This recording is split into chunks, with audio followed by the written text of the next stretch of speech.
And at the group standings going into this tie, after that, of course, Spain and Italy both getting the victory, both favourites to go through, but it's all about who is going to finish top of the group.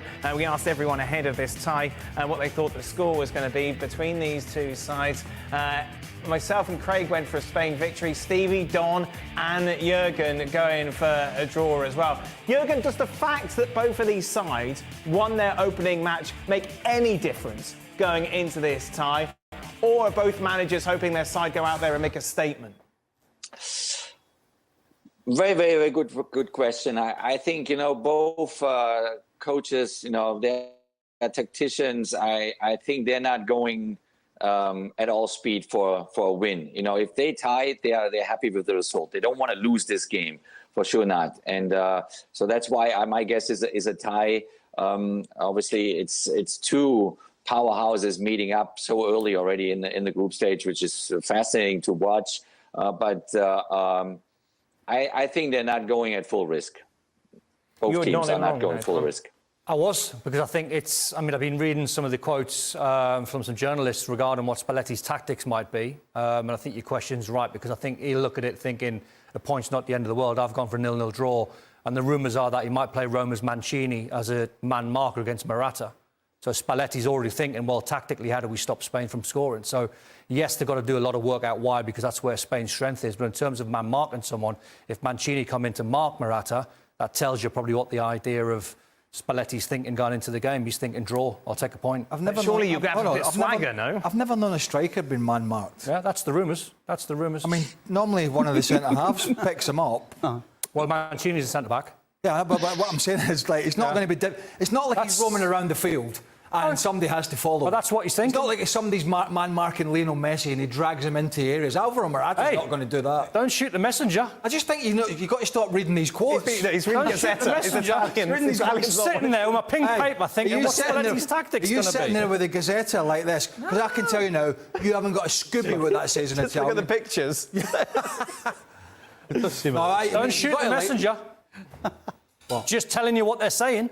He's thinking about putting Mancini on to man-mark Morata. Why don't you find a calf, sit with a little cappuccino or something? No, espresso. We'll get a camera. Espresso, you can't have a cappuccino this time of night. Dear, right, go on. What? Why have you gone for a Spain win? That Croatia game, we talked about it. They're not so fussed about possession as they once were. This keeping it for the keeping its sakes. They're more inclined to get it in the final third a little quicker. They've got pace and skill in the wide position. Did you see that thing, by the way, Lamine Yamal today on the FC social? Doing his homework. Doing his homework in the hotel room. Amazing. That's unbelievable, isn't it? Yes. And making an impact at such a big tournament thus far for his country and still at that age. His talent. You've got Nico Williams with the pace on the other side. You've got Pedri, obviously back in fit. It gives a big win against Croatia. Doesn't seem to be a great Croatia side at the moment. They aren't functioning very well. But I think they're definitely more talented than this Italian side, and they're definitely going to offer up more of a threat for me. And I'm just going to be intrigued to see how a centre-half is going to man-mark a striker. Oh, no. Forza Italia. He goes back. Forza Italia. Forza Italia. Stevie, how difficult is it to do what we've seen with Spain, who, as Craig said, traditionally a possession side, try and grind them down, compared to what we saw against Croatia, to kind of change that mentality? Well, I think just the players that you have. Right. It's one thing to be the coach and say, right, we want to keep it, don't take chances, don't look forward. But then when you've got players with the ability of Yamal on one side and Williams on the other, if it's on to give them it, you give them the ball. There's no sense in not giving them the ball if it's on to give them. So I think it's the makeup of the team. And the reason I've gone for 2-2 is because I can see goals in this. Because the Italians will sit a little deeper and let them come at them, because Spain will have the ball more. I'm pretty certain of that. But then as soon as they turn it over, the Italians are going to get after it as quickly as possible. So I think I honestly think we'll see an exciting game. Spain want to go that way, as you said. They want to go forward quicker. Yeah. But when you do that, you probably do cough the ball up more than with your tiki-taka. That's why I think there's goals in the game. It's going to be interesting, Jurgen, to see what sort of Spain come out, given how many people were impressed with them after that victory against Croatia. Yeah, absolutely. And as Stevie said, rightfully so, I mean, you see the football that, your players are capable to play. So, I mean, every national team coach develops the team based on the strength of his players. So when you see now a Spanish team that is not maybe playing so brutally possession-based football, it's because the players are different than 10 or 12 or 14 years ago. So you adjust as a manager then basically to the qualities of the new generation of players. So you maybe have less possession, but you are still, crucial going forward, and you are good in creating chances and bothering the opponents in a different way. So I'm really looking forward to that match, because it also will show a little bit the truth about that Italian side, where they stand at, because it's a side obviously didn't qualify for Qatar and won the Euros 3 years ago, and before that they didn't qualify for Russia. So in a certain way, they took their time off with the World Cups in order to concentrate on the Euros. So so they better show now their real face. That, of course, very much the main course that we will see on Thursday. Meanwhile, leading up to that game, England's second match. They're taking on Denmark, looking, of course, to improve from what we saw in that opening game, that 1-0 laboured victory against Serbia. Been a lot of criticism about the English side, and in particular Gareth Southgate's tactics after that opening win. Everyone believes that England are actually going to get the victory, the largest margin, according to Craig and Stevie. Craig going for a 3-1 victory, Stevie going for 2-0. Jürgen, before we focus on this game and the tactics in particular, you've been there, national team manager, you get all this criticism, all this noise. How do you deal with that? Oh, you just take it as it is. I mean, this is part of your job, and you face it every single day. And I think it was brilliant what Gareth said. He is focused on the next opponent. He's focused on the next challenge. All that matters is getting the result to get through the group stage. And then comes knockout phase. And from there, you play one final after another, basically until the very end. And he's done tremendously well over the last 3 tournaments. I see there a progression from England. Obviously, they were close in Russia, then losing in the semifinals to Croatia. I was at that game myself. They had it actually there to win it, and then they lost the Euros against Italy. In penalty shootouts, they were leading 1-0, and they had it right there as well. And then they played a very positive and good World Cup in Qatar. And I think he learned so much over those last 3 tournaments, Gareth, that he knows, whatever the people now say, it's just 1-0 and it was not a brilliant performance, doesn't really matter. Doesn't really matter anymore, because what matters is tomorrow's game against Denmark, get this win and move into round of 16. That's all that matters. And then find your own kind of way to handle your environment in a very positive way, which he does. And go from game to game. And as we said in the beginning, it's 7 games. 7 games to be in the final of this tournament and to win this tournament possibly. So he has the right attitude. If regular viewers will hear Don banging on about his tactical change that he would do ahead of this game to what we saw against Serbia. Don, what would your starting 11 be? It would be Phil Foden playing as a 10, Anthony Gordon on the left-hand side and Bellingham a little bit deeper. I think when you look at that on paper, I think the back 5 sort of picks itself. I think Bellingham and Rice can both play as number 8s. People might argue you take a little bit away from Bellingham because he tries to get in the box. You can still do that from a number 8 position. And Shaka, Gordon on the left, who will sort of penetrate wide. Kane's obviously going to start, but put Phil Foden in his best position where he can get on the ball as much as possible. That's the key. You get your best players on the ball as much as possible. You've got a chance of winning games, and that, for me, is a better 11 than they started with in the first game. I don't think the criticism was around the result, because it was 3 points against Serbia. I think it was the way that after 15-20 minutes that they seceded territory and possession, and that put themselves in danger of losing a goal, and that lack of control of the game. Does Don starting 11 change that control? Well, we talked about this after the England game the other night, that we're getting Gordon in, and whether it was Rice and Bellingham and Foden just in front, or Bellingham, I think that's a better balance. And the big question will come, because England will qualify out of this group, I'm absolutely certain of it. The big question will come if they come up against one of those other, these sides that have been starting well, Portugal, France, Germany, Spain. What's he going to do with the middle of the park? Right. Because that's where the semi-final that Jurgen's talking about against Croatia, the game he was at, that's where they lost the game. Yes. Croatia, as that game went on, dominated the middle of the park. They had 3 in there. I can't remember who they were. I mean, I know Modric was one of them.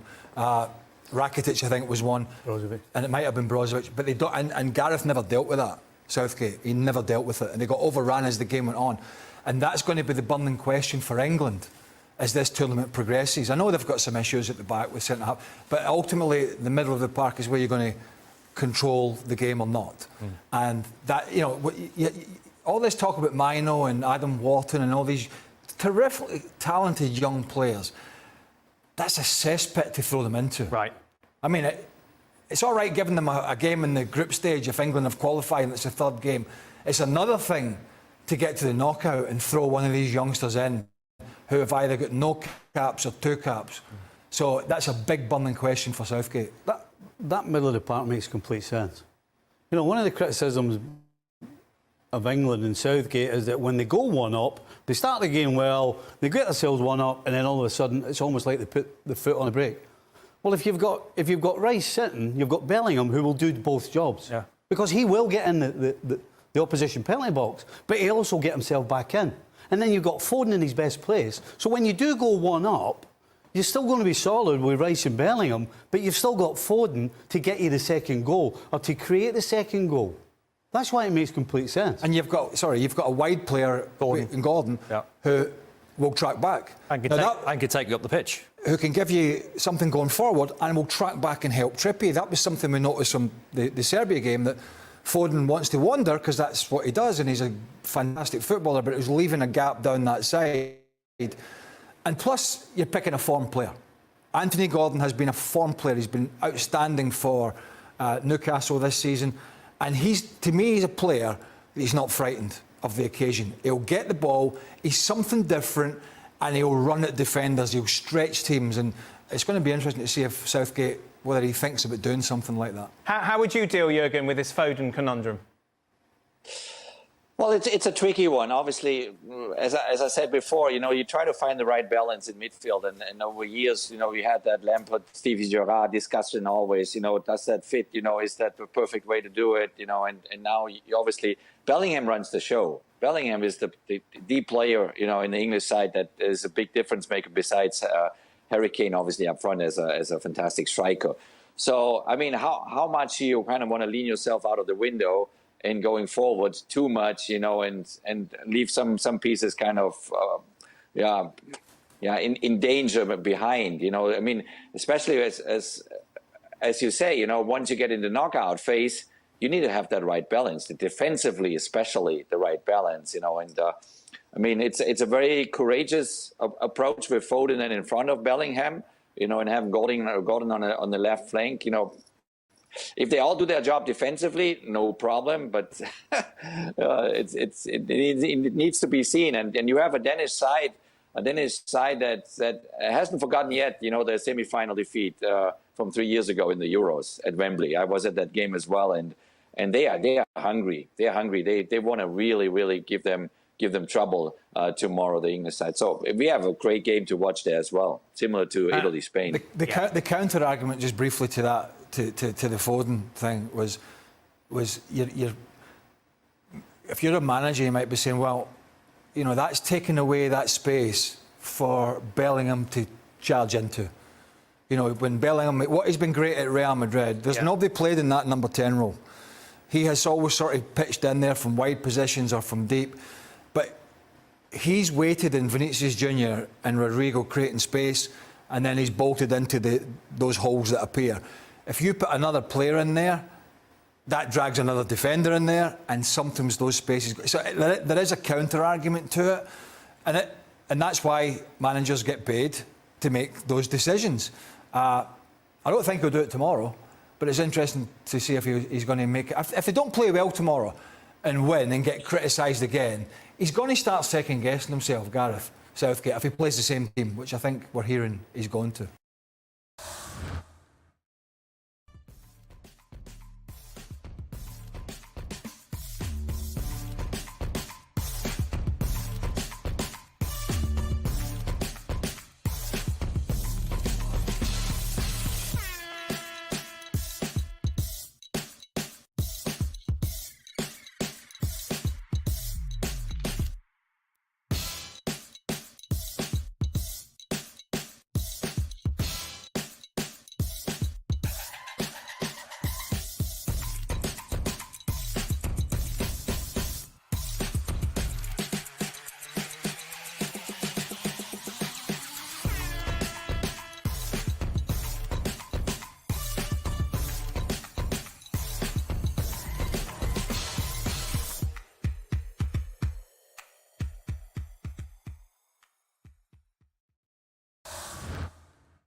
friend in the national team?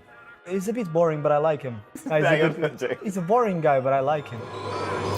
Put him in the dirt, say it again, man, and that's a reverse. Never rehearse, jumping in first. Yes, people, I'm Ralph, and I'm here with Bernardo Silva for a Euros edition of the Ball Knowledge Interview. Bernardo will be sharing unique insight into what it's like playing at the biggest tournament in football this year and the pressures he'll face. Which Portuguese national team players did you idolise when you were growing up? Firstly, when I was younger, definitely Eusébio, because he was from my team, from Benfica. Then a little bit later, between I'm gonna guess Rui Costa. Rui Costa and Luís Figo, obviously, yeah. but Rui Costa was also from Benfica. But Figo was also an idol because of winning the Ballon d'Or and everything. And later, obviously, Cristiano. Yeah, of course, he's one of my favourites as well. Do you have a favourite playmaker of all time? One that's like lit up the Euros? Obviously, you've mentioned Rui Costa. Zidane, just straight Zidane. Zidane. Bro, just says straight Zidane. Zidane, and I could go for Xavi or Iniesta, but I still think Zidane was more. Iniesta also scored in the final, but Zidane was always so clutch, you know, either in the Champions League or in the final of the World Cup. So I think Zidane. I like how you didn't hesitate. Which current midfielders or playmakers do you enjoy watching right now? Luka Modric, and from the new generation, I really like different style, but Musiala, I think he's really, really good. He's one of my favourites as well. What is your best memory of Cristiano Ronaldo? Probably one of the hat-tricks in the Champions League, you know, those semi-finals against Bayern. One of those games, he was always there. So I think when he scored an hat-trick, if I'm not mistaken, against Bayern was crazy. I like the one against Atletico for Juventus. Oh, wow. And then he was like, I've won 5, you've won 0. And then he's doing it. When Atletico thought that they were through, and then the second leg, he was... Also, I could say not the bicycle, but, you know, against Juve, that goal was really good. Yeah, goosebumps. Who is your best friend in the national team? Right now, Ruben Dias. Is he your best friend at club as well? Yeah. He's a boring guy, but I like him. No, I'm joking. He's a really nice guy. Now we also have Mateus Nunes, but he's just been here for half a season. And with Ruben, I've been together for a long time. Before, my big friend João Moutinho, but he doesn't play for the national team either. And then I have a very good relationship with a lot of players, but Ruben is up there. Okay, perfect. Who or which players helped you settle in when you first got called up to the national team? And like, what sort of ball knowledge did they pass on to you? So definitely Moutinho and Ricardo Carvalho, because I played with them at that time in Monaco. Because that's when I joined Monaco 6 months after. That's when I started playing for the national team.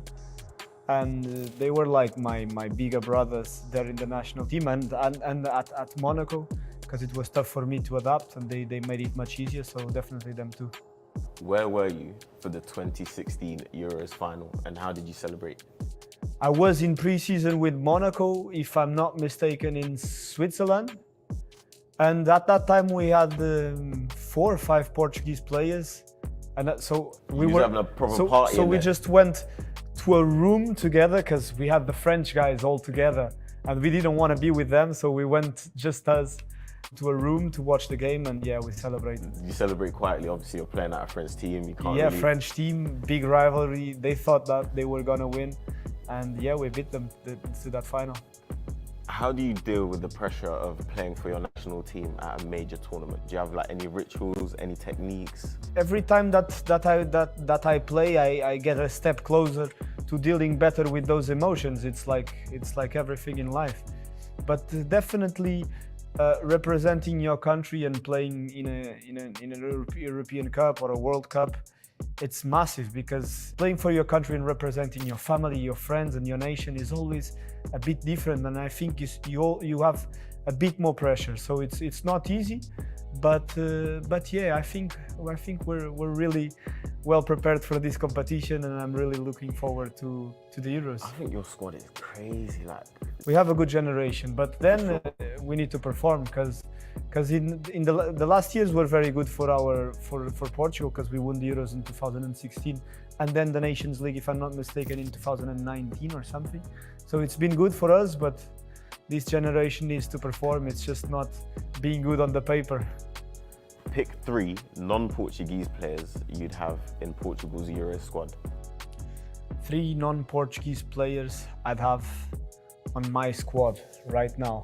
I would say Kylian Mbappe, definitely. Of course, yeah. I played with him and he's a beast. I love him. I'm going for one midfielder. I'm going to say Declan Rice. I really like him. And I'm not going to say any City players, so you don't think that I'm going with friends. Otherwise, I could have said like Rodri or a striker or whatever. So I'm not going to say any teammates. I'm going to go with Saliba. I think he's a really good defender. I think he's having a great season. That's 2 Arsenal players in that, so... Yeah, they're doing great. They're doing great, to be honest. Cool, so what is your favourite Copa colourway, like of all time? I like it simple. My teammates, they have fun. Because last season I had the black boots, and they called the referee boots, but I actually scored. I actually scored so many goals with those boots that I missed them. So I missed the referee boots, the black ones, simple, and I like white ones as well. Yeah, so white is also simple as well. White is really nice. These ones I really like, yeah. So who's the first player that comes to mind when you see a pair of Copas? A pair of Copas. I don't know if he actually played with them, but I always think about, I think he still does, Toni Kroos. Okay. I always think about him because of his classic style. Maybe Gundogan as well. Yeah, These German players, very classic, so I always think about them. Declan Rice as well, yourself. Yeah, but that's mine. If I get asked that question, I'm saying Bernardo Silva. You have to say Bernardo Silva. Of course. If you could pass on any piece of ball knowledge to a young player, what would you say? Ball knowledge. So it could be to advice for the next generation of athletes, for example, to disarm pressure in sport. I just think that having fun is the best way to doing your job better. So if you're enjoying what you're doing, you always do it better. And these nowadays people and because of social media, and I understand, but they put too much pressure on themselves. And just accept that being nervous is normal, it's part of the process. So accepting being nervous, accepting the pressure, and having fun, that's the most important thing. Oh, yeah, that was deep, that was beautiful. No, man. but I'm serious. Huh? No, that was beautiful though. I'm serious. Right, thank you so much for your time, bro. I really enjoyed sitting down and talking to you.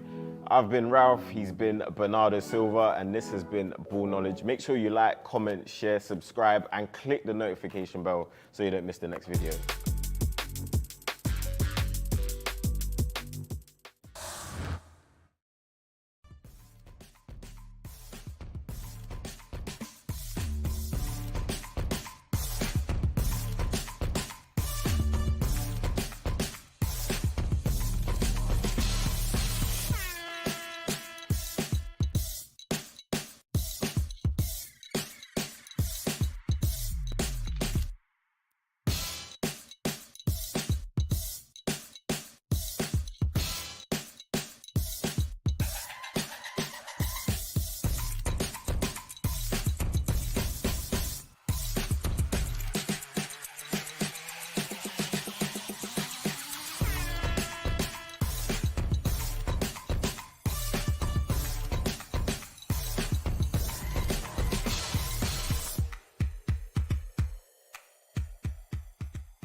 Sees the Copa America kick-off. We see Argentina against Canada. For the US, you have to wait until Sunday for their opening game as they take on Bolivia. It's been an interesting preparation for this tournament, Jurgen, given that performance against Colombia, of course, much improved against Brazil.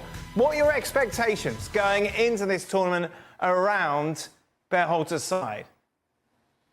Well, I think for all American soccer fans, your expectations are to not only go far, possibly quarterfinal, semifinal. Semifinal would be fantastic, as we did in 2016.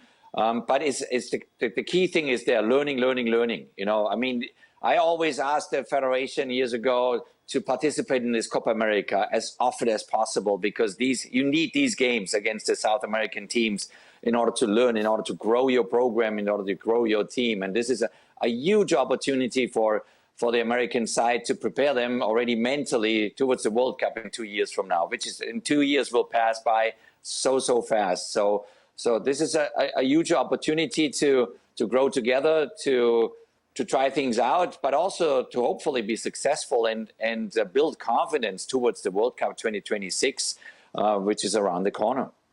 Jürgen, how much of a problem is it if you compare, say, your starting 11 to Greg Berhalter's going into this tournament? You've got the likes of Tim Ream, Matt Turner, Gio Reyna, Pepe up front, who aren't starters for their side, certainly towards the end of the season. How much of a handicap does it give the team that you have players coming in who haven't been at full throttle? Well, I think that's always been a challenge for every American manager, coach, of the men's national team, because you have to make the best out of the players, wherever they come from, if they play in Europe or if they play in MLS, or in my days, some of them played in Mexico, and have them basically, play at their limits in a certain way in order to kind of be competitive with the powerhouses then in world football. So this is normal, and this is something that you always need to enjoy also, because there's so many little elements that play a role in that. Like you said, some are not starters in Europe, some are on the bench, some are starters. Then you have, the bigger names, you have the smaller names, you have players, they come back maybe from injuries, but this is the beauty of it. And now they have, the option to name 26 players in your roster. In my opinion, it's too many. I would rather go back to the 23 and put the pieces together. But this Copa America for the U.S. men's national team is huge. It's huge. It should give you a clear picture of what to expect in 2 years from now. Jürgen, we've seen Christian Pulisic, be the man, the captain on the pitch, putting in performances where he stands out and says, yes, I am the best player in this side. Who would you like to see to step up to support him in those roles? I mean, I would like to see everybody stepping up, and giving him a hand, because Christian is definitely, it's the key player, and he will be always double marked. There's the moment he will touch the ball, there will be two defensive players on him, will shut him down. So you need the other ones, to come to life, if it's a Timothy Weah, if it's a Weston McKennie, if it's all the other players around him. You cannot put this solely on the shoulder of Christian Pulisic. That's not fair at all to him.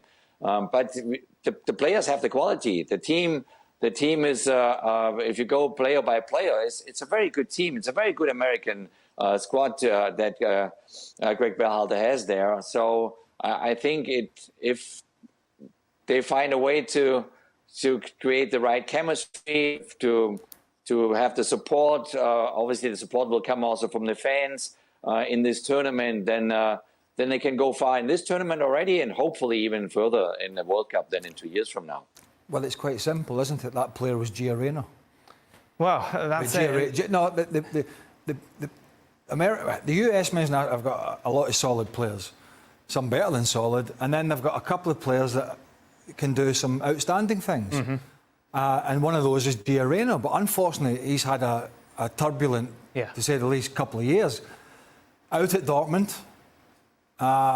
injuries, which we could take it back to the World Cup before that. He had a lot of injuries, a lot of inconsistencies. His form dipped, and then he had this crazy, whatever it was, with Greg Berhalter and his parents and the fallout, and it was a right mess.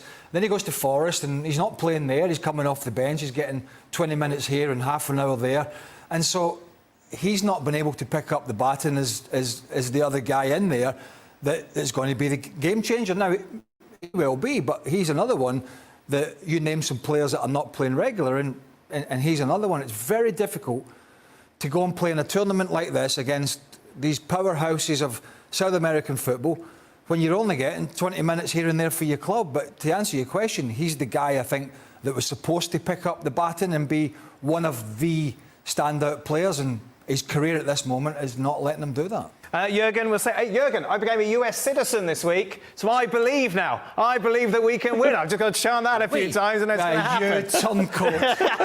happen. Much appreciated, Jürgen. Just a reminder, Extra Time available on our YouTube channel where we stay late to answer some of your questions. So away from my precious US, who are the favourites to go on and win this tournament? Argentina, World Cup winners at 7-4, Brazil 9-4, Uruguay at 5, Colombia then, who've looked good in the lead up to this tournament at 11-1. There, following Copa America for us, he's out of Madrid and he is now stalking Lionel Messi and Argentina. Alex Kirkland joins us as we look ahead to tomorrow's game, which kicks off with, look at him, look how happy he is, Argentina taking on Canada. Alex, overall, of course, this should be a nice starter for Argentina and a win to kick things off. Yeah, well, we saw the odds just there. Argentina, the heavy favourites for this tournament, and even greater favourites maybe than they would normally be for a Copa America, given the uncertainty around Brazil, who are the other big team. Because Brazil, we know they've been up and down with results in World Cup qualifying. They've got a relatively new coach. There are doubts about how they're going to play. Argentina, quite the opposite. Very settled. We know the team. They won the World Cup. They're the world champions, of course. And this kind of glorious cycle for Argentina started, of course, in the Copa America. They brought an end to so many years without a trophy back in 2021 when they beat Brazil. So Argentina are on top. They're the team to beat. After that, you look at the likes of Uruguay, a strong contender as well under Bielsa. But Argentina, like I say, pretty clear idea of the players, the team, the setup. The coach has been there and done it. And they've got an opening game here where, as you say, up against the Canada side who they've got some good players. They've got some really good players, the likes of Alphonso Davies, albeit had a difficult season at Bayern, but he's still a world-class player. You've got Jonathan David up front, had a very good season in club football. Someone like Carl Larin, who I've watched a lot of in Spain, is a decent player. And, of course, a coach in Jesse Marsh, who has experience at the top level in club football and some international experience as well. So Canada are no mugs. But, yeah, Argentina, of course, they are the favourites, not just for this game, but this tournament as well. But we've seen before, of course, how important it is to get underway with a win. We saw that. Think of Argentina at the World Cup, that shock loss they had in their opening game to Saudi Arabia. They came back from that, turned it around and won the tournament. But it's not an ideal way to get a tournament underway. So they'll be keen to get this tournament underway with a win. Obligatory Messi question, Alex. I haven't got one. What's the answer? Well, so much, of course, all the focus is on Messi. The big question, I think, Dan, is one we still don't know the answer to, which is this going to be Lionel Messi's last international tournament or not? He hasn't said. He has said that, the end is kind of approaching, but he hasn't said exactly how close it is. He's talked about it being unlikely maybe to make it to the next World Cup. So in that case, this would be his last tournament. But him and his teammates, they don't want to say that. They don't want to come out and say this is going to be his last tournament. It'll depend on a lot of things, on his fitness, on how he feels. He said over the last few days that Inter Miami will be his last club. So we know sort of where the endpoint is in club football, but we don't yet know where the endpoint is for Messi in international football. It might be this Copa America. In the meantime, I guess us sort of neutrals just got to enjoy every minute that we get of Lionel Messi in an Argentina shirt. And yeah, as always, it will be all about him. The attention will be on him. The way that Argentina play the focus will be on him. The way that his teammates have to sort of adapt their game to make up for some of the. I mean, it's funny to talk about deficiencies in Messi's game, but we know the sort of player that he is at this stage of his career and the sort of off-the-ball work that he won't do, understandably so, and the way that his teammates will have to sort of make up for that. So, yes, as always, it will be all about Lionel Messi in this tournament, whether it is his last major international tournament or not. He'll play in the 2026 World Cup, won't he? I think so. I think so, yeah. Particularly in the States. Yes. Don't have far to travel. It's easy. Go back home after the game. I mean, the chance of winning back-to-back after all the stick he's had, yes, but not carrying Argentina, and what Diego Maradona did and blah, blah, blah, to be able to go out and, I mean, it's not going to be easy, but if they to win it back-to-back in the States, I mean, you got to think he's going to hang on for that.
Speaking of Copa America, Lionel Messi and Argentina continuing their preparations for the summer tournament. Messi, of course, off to a great start to the season with Inter Miami, 12 goals and 13 assists in league play alone. His future at Miami was one of the many topics that came up when Messi sat down with our colleagues at ESPN Argentina for this exclusive interview.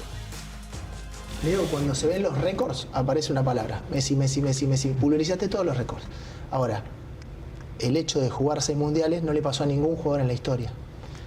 ¿Te tienta eso? No, la verdad que no. Por récord o por decir jugué 5 o 6 mundiales, no. Nunca le di importancia a los récords, si bien está buenísimo poder tener récord y poder seguir consiguiendo cosas, no estaría en un mundial simplemente por decir estuvo en 6 mundiales. Si se da y llego y estoy bien y se da todo como para poder estar, perfecto, pero estar por estar tampoco. ¿Vas asumiendo que queda menos? ¿Lo disfrutás más por eso? Yo creo que el mundo no está preparado para que vos dejes el fútbol. ¿Y vos? Y yo creo que yo tampoco, ¿no?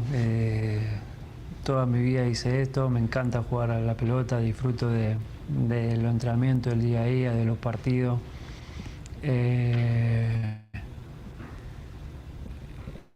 Y sí, un poco de miedo a que se termine todo siempre está, ¿no? Fue un paso difícil dejar a Europa para venirme acá. El hecho de haber sido campeón del mundo ayudó mucho y a ver las cosas de otra manera también.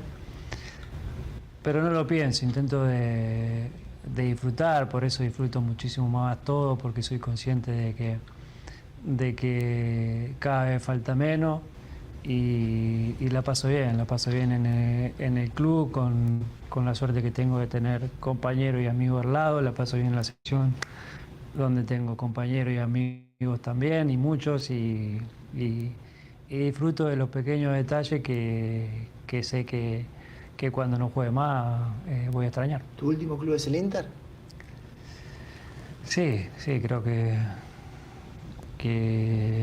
sí, hoy por hoy creo que va a ser mi último club, sí. ¿Ya le avisaste a Mache que a los juegos no vas? ¿A París? Hablé con Mache, sí, y la verdad que los dos enseguida entendimos la situación. Es un momento difícil por el hecho de que ahora está la Copa América, porque sería 2 o 3 meses seguidos el cual también estaría fuera del club y sobre todo que a esta edad tampoco estoy para jugar todo y tengo que elegir bien los momentos también y creo que sería demasiado hacer 2 torneos seguidos. Los Juegos Olímpicos tienen algo especial y es diferente a todo. All right, so that was just a portion of the exclusive Lionel Messi interview with ESPN. If you want the full interview, they're going to be running a special later tonight at midnight Eastern time over on ESPN Deportes, a full special dedicated to this interview, so make sure to check it out. Herc, lots to pick out. Where do you want to start from the interview there with Messi? Well, he says there's not a lot of time left in his career, and maybe that's relevant. He mentions that Inter Miami will be the last team he plays for. That doesn't mean that he's done with this contract. We know that Jorge Mas is trying to renew the contract. I think there's Messi for quite a while here. Really? Yes. 15 games that he's played, okay, this season in the club level, MLS, CONCACAF Champions Cup, 13 goals, 11 assists. When he's on the field, he is absolutely dominating. And what I think is a physically capable league like Major League Soccer, like you can say they're not technical enough, they're not tactical enough. You can't say they're not physical enough. So he's still there physically. And he's at home. And he will continue to be home. Whether it's the Club World Cup that we all feel Inter Miami will play in, whether it's Copa America or the World Cup, he's going to be in the United States the whole way through. What's to stop him from playing beyond 2026? I don't think that's impossible. Wow. I don't think him playing in 2026 is impossible. These are all good signs if you're a fan of Messi, domestically, at the club level, or internationally when it comes to Argentina. I think this run of being in the United States has given him a sense of love for the game again that he didn't have before, that he lost somehow at PSG in France. He wasn't happy. He's happy now, and we've seen this with footballers before. If you're happy on the field, or excuse me, if you're happy off the field, you're happy and producing on the field. I think as long as he can stay healthy, we're going to have some Messi.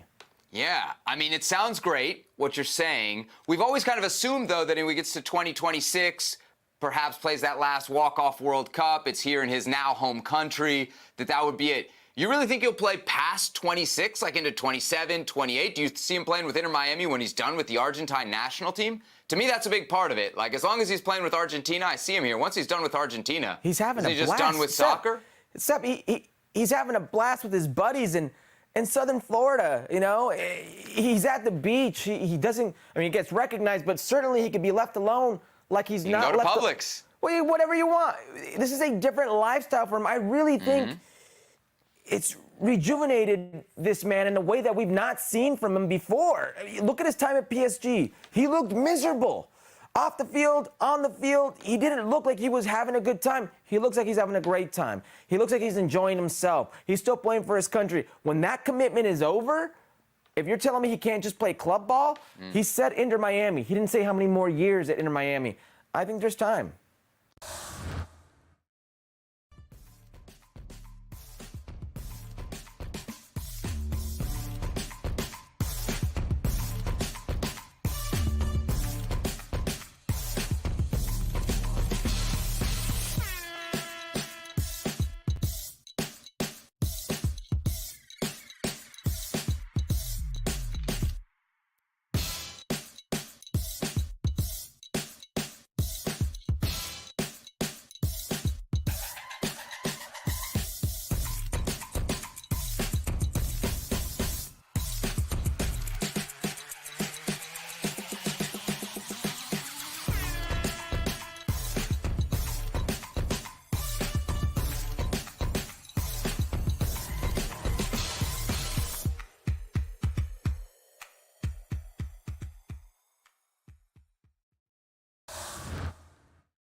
Welcome into the latest edition of Extra Time. You seem very chirpy today. I'm in a good mood today. Why am I not allowed to be? Just wipe. What was it, chipper? He said to me the other day, you're very chipper. There you are. Chipper? Yeah. To me. 3 Scotties and 1 English. How was the atmosphere while watching Scotland game today? Now, what was interesting is that Don has never watched a game with Stevie while Stevie's eating. So, Stevie, if you ever watch Friends, Stevie's like Joey, he does not share his food. Nope. And he had this massive bag. I mean, like that. No, that's a standard bag. And I thought he can't eat that, all of that on his own. And he's angry, he's genuinely angry when you go and try and take... Well, I put a little cup in front of him as if to say, pour some in the cup. And he looked at me like I was a lunatic. Right, and then what did you do? You put another cup on me. Is he having a laugh? Well, to be fair though, he gave me some. And they were quite Moorish, so I went for another cup. Yeah. Right. He told me to do one. Yeah. Yeah. You don't like sharing food, Stevie? The bag was massive, Steve. Genuinely. You look like a man. Does that look like a man? Why though? By the way, the bag was like that. Yeah, that's a standard bag. If we went out and I said, "Oh, can I have a bit of that well-done steak?" Would you mind giving me some? Absolutely. Oh. You wouldn't ask I for don't care what it is. It's mine. It's mine. Get your paws off. What about that? Yeah, pause. What about that today? We're just about to settle down for the big game. Right. Scotland. Yes. I thought you said it was a big game. Ish. Right. And somebody in this room wanted to play a game. Oh, aye. That was brilliant. Well, I didn't realise. I mean, I should have. So Don wanted to play 20 questions of another golfer that he'd met at the hotel. Serious A couple more have rocked up in the hotel. Goes to Craig. Do you want to play a game, Do you want to play Craig? And he went, no. I walked in, he said to me, hey, Craig, I want to play a game, and I went, and he started laughing. No. But then he proceeded to start the game anyway, when him and I walked out. Yes. Imagine working with these two. Imagine trying to work with these two. You've been no, I'm not going to say anything. What's the main issue you would have with working with these every day? Standards. The lack of sort of enthusiasm. Right. Even to just play that simple game to try and guess who I saw, who was famous today. Just the lack of... What else are you going to do? Just like, look at your phone. We have much Look on busier lives. Twitter. Eat crisps, eat chips. Eat crisps and look on Twitter. Busy. Busy man. Oh, this is nice. For the Scotsman, I love your accents. Very attractive. Can each of you say I? I love the way Scotsmen say I. We're doing a request now. Stevie, give us an I. Aye. Aye. Craig? Aye. There you are. You're not really a Scotsman. Doesn't count. Don, percentage chance Germany get to the Euro final? Oh, I don't know. That's too far ahead. I can't think who they're going to sort of go through and navigate. We're in the England side of the bracket. I still don't know. I don't know. What's the Gazzetta saying? 40% they're saying. 40%. Wow. I'd love to see him sitting with a Gazzetta. I'm going to send you a picture of me sitting with Gazzetta. Do you remember you went to Naples? That's what I'm going to say. Do you remember you went to Naples for... Well, I went to Milan before that to watch the Champions League semi-final. Where was it you sent all the... Where was it you were taking Milan. all the videos? Milan. Yeah. I'm going to send you loads tonight, me with a pink paper. I'm very good at ignoring people. You'll still get them. Ask him. But you'll still get them. I'm a professional at no picking up my phone. Absolutely. I mean, second to none. You'll have to pick it up when we're working together tomorrow. The old classic. Who's the dark horse? Italy. Italy isn't a dark horse. Well, they're defending champions. But they've failed to qualify for the last 2 World Cups. How can you have defending champions as dark horses? Because they're not the strongest Italy side we've seen against some very, very good sides. Spain are stronger, England are stronger, Portugal are stronger. We have the first ever striker in history he's going to get man-marked tomorrow. I didn't say he is. You did? I said the reports are that Mancini might man-mark Morata. I've never seen a striker yet be man-marked. I mean, I've seen two centre-halves. It might be sort of lost in translation. It's not whether that's right or wrong. It's about why would you say that? What do you mean? Because you know he's going to dive all over that. I'm just giving you an opinion that you might not have heard of. When you read it and heard it, did you not? No. Did you yourself in your brain go? That sounds a bit odd. No, but I'm not necessarily giving Craig the information. I'm giving the viewers information. Why would you say that? Because when you know I might be giving viewers information about Spalletti's tactics tomorrow. It might be lost in translation. He might be just saying we're going to get really tight to him. Well, say it in Italian then. Well, don't read the Gazzetta then. If you can't come on here, if you can't articulate it properly, I just need to brush up a little bit. Let's get 2-on-1 here. We need to be back in your seat next to Craig. Yeah. Get the one with pictures. Working with him tomorrow. I'm just explaining why it would have been a good idea to think about it before you say it. Well, says the king of thinking before he Yeah, exactly. Mr. 2-footer there. That's a bit of popcorn in the mouth. You know, his best one though so far on the trip. I hope he tops it. Which? Don't know if you're going to top it. Your best one yet though, when we were talking about Lamine Yamal, saying how good he is on the field, and you said that's the media training. No, because I meant in terms of the personality where he can carry himself off the pitch, onto the pitch. That's the direction of travel I was going. I don't need somebody else to carry off and on the pitch. For Stevie. God, it's brutal, this place, isn't it? Where do I go Sunday? I know. Get me away. I'm sorry. For Stevie, how was your reaction when you saw Trent in the starting lineup after you didn't want him there? And for everyone, what changes do you think will Southgate make tomorrow against Denmark? I couldn't believe it. I categorically said, Yeah, because I suggested on the show that he's going to go Trent, and you said there's no way. Yeah. Now, unless Gareth Southgate is taking the mick out of me, because A, it was so un-Gareth Southgate-like, and B, you're playing a guy in a position that he's never played in your team before in the opening game of a major tournament. Mm-hmm. I mean, what's the rationale to do that? It didn't fail, though, did it? It wasn't a failure. How good? Well, how I don't think he was the worst player on the pitch. He was all right. Well, it depends where you're You've dropped him for your starting 11, so that would suggest it didn't work. And it's not his fault, but you get dropped in. Don't get facts in the way, Dan. Sorry, Don. Sorry. You're joining in. Just because you've gone American now, you're joining in. It wasn't that bad, although I have dropped him. Obligatory percentage question for Don. You scored 37 goals and had 27 assists in 220 Premier League games. What was your goal contribution percentage across all matches? You've absolutely lost me. So 37 plus 27 into 220. Oh, God. One every 5? Yeah, around. Yeah, one every 4 and a bit. Yeah, there we go. So how does that translate to a percentage? 1 every 5. It's not 20. What's less than 20? I don't know. 19. What's the cassette? 17 and a half? Sorry, about 20. You're right, about 20 if it was one every 5 games. Oh, yeah, 20, yeah. Yeah, there we go. Any chance Craig was jealous of Don meeting his top 10 golfers at Don's hotel? Seen another 2 today. I don't. Yeah, that was the game you wanted to play. I've seen another 2 today. Oh, is that what it was? Yeah. Yes. Well, we never quite got that far. But no, because you shut me down. Straight off the bat. We walked out. we walked down back to your desk muttering about him. But you haven't introduced yourself to them. No, I'll leave them Do you not alone. go up and say, Don Hutchison? No, I wouldn't do that. So who was the other 2? I'm not allowed to say. Did you see my goal in Germany? Not allowed to say on air. Oh, you're not? No. Not allowed to say. Have you been told you're not allowed to say? Yeah. Really? Who Who by? told you that? Who by? The roof? Oh, no, no.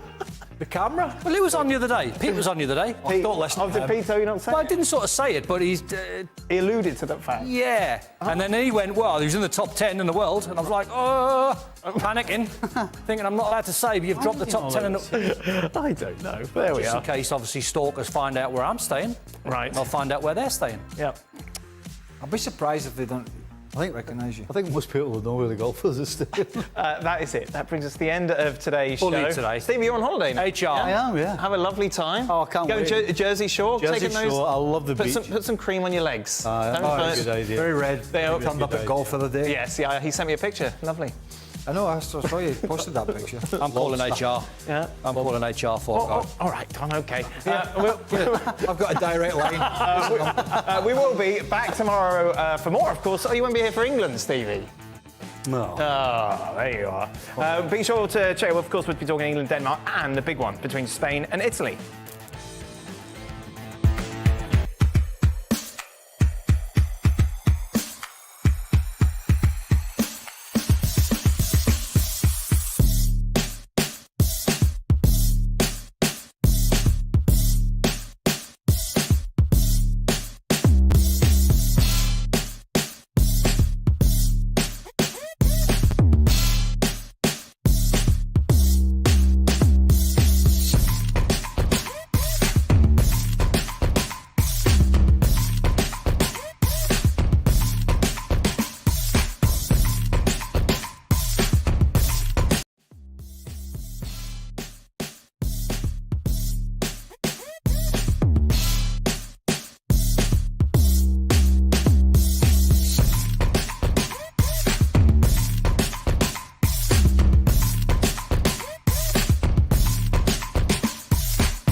Hello, I'm Mark Donaldson, and I've just arrived I think I'm in Stuttgart now. 20 minutes ago, I was getting off a train from Cologne. But when I was told that Janusz, Michallik and Miguel, Echegaray and me and a cast of thousands later were going to be doing an ESPN FC live show from now until, I think, October the 5th, there was no way I was missing out. Boys, my voice after last night will get plenty Scotland. Hold on, right at the start, I'm going to take this mic off. Look at this. Janusz, what does that say? Yeah, something. We can win a game, Scotland. Is that what? Don't you dare, says the Polish guy. Hey, no listen. Scotland, no party. How are you both?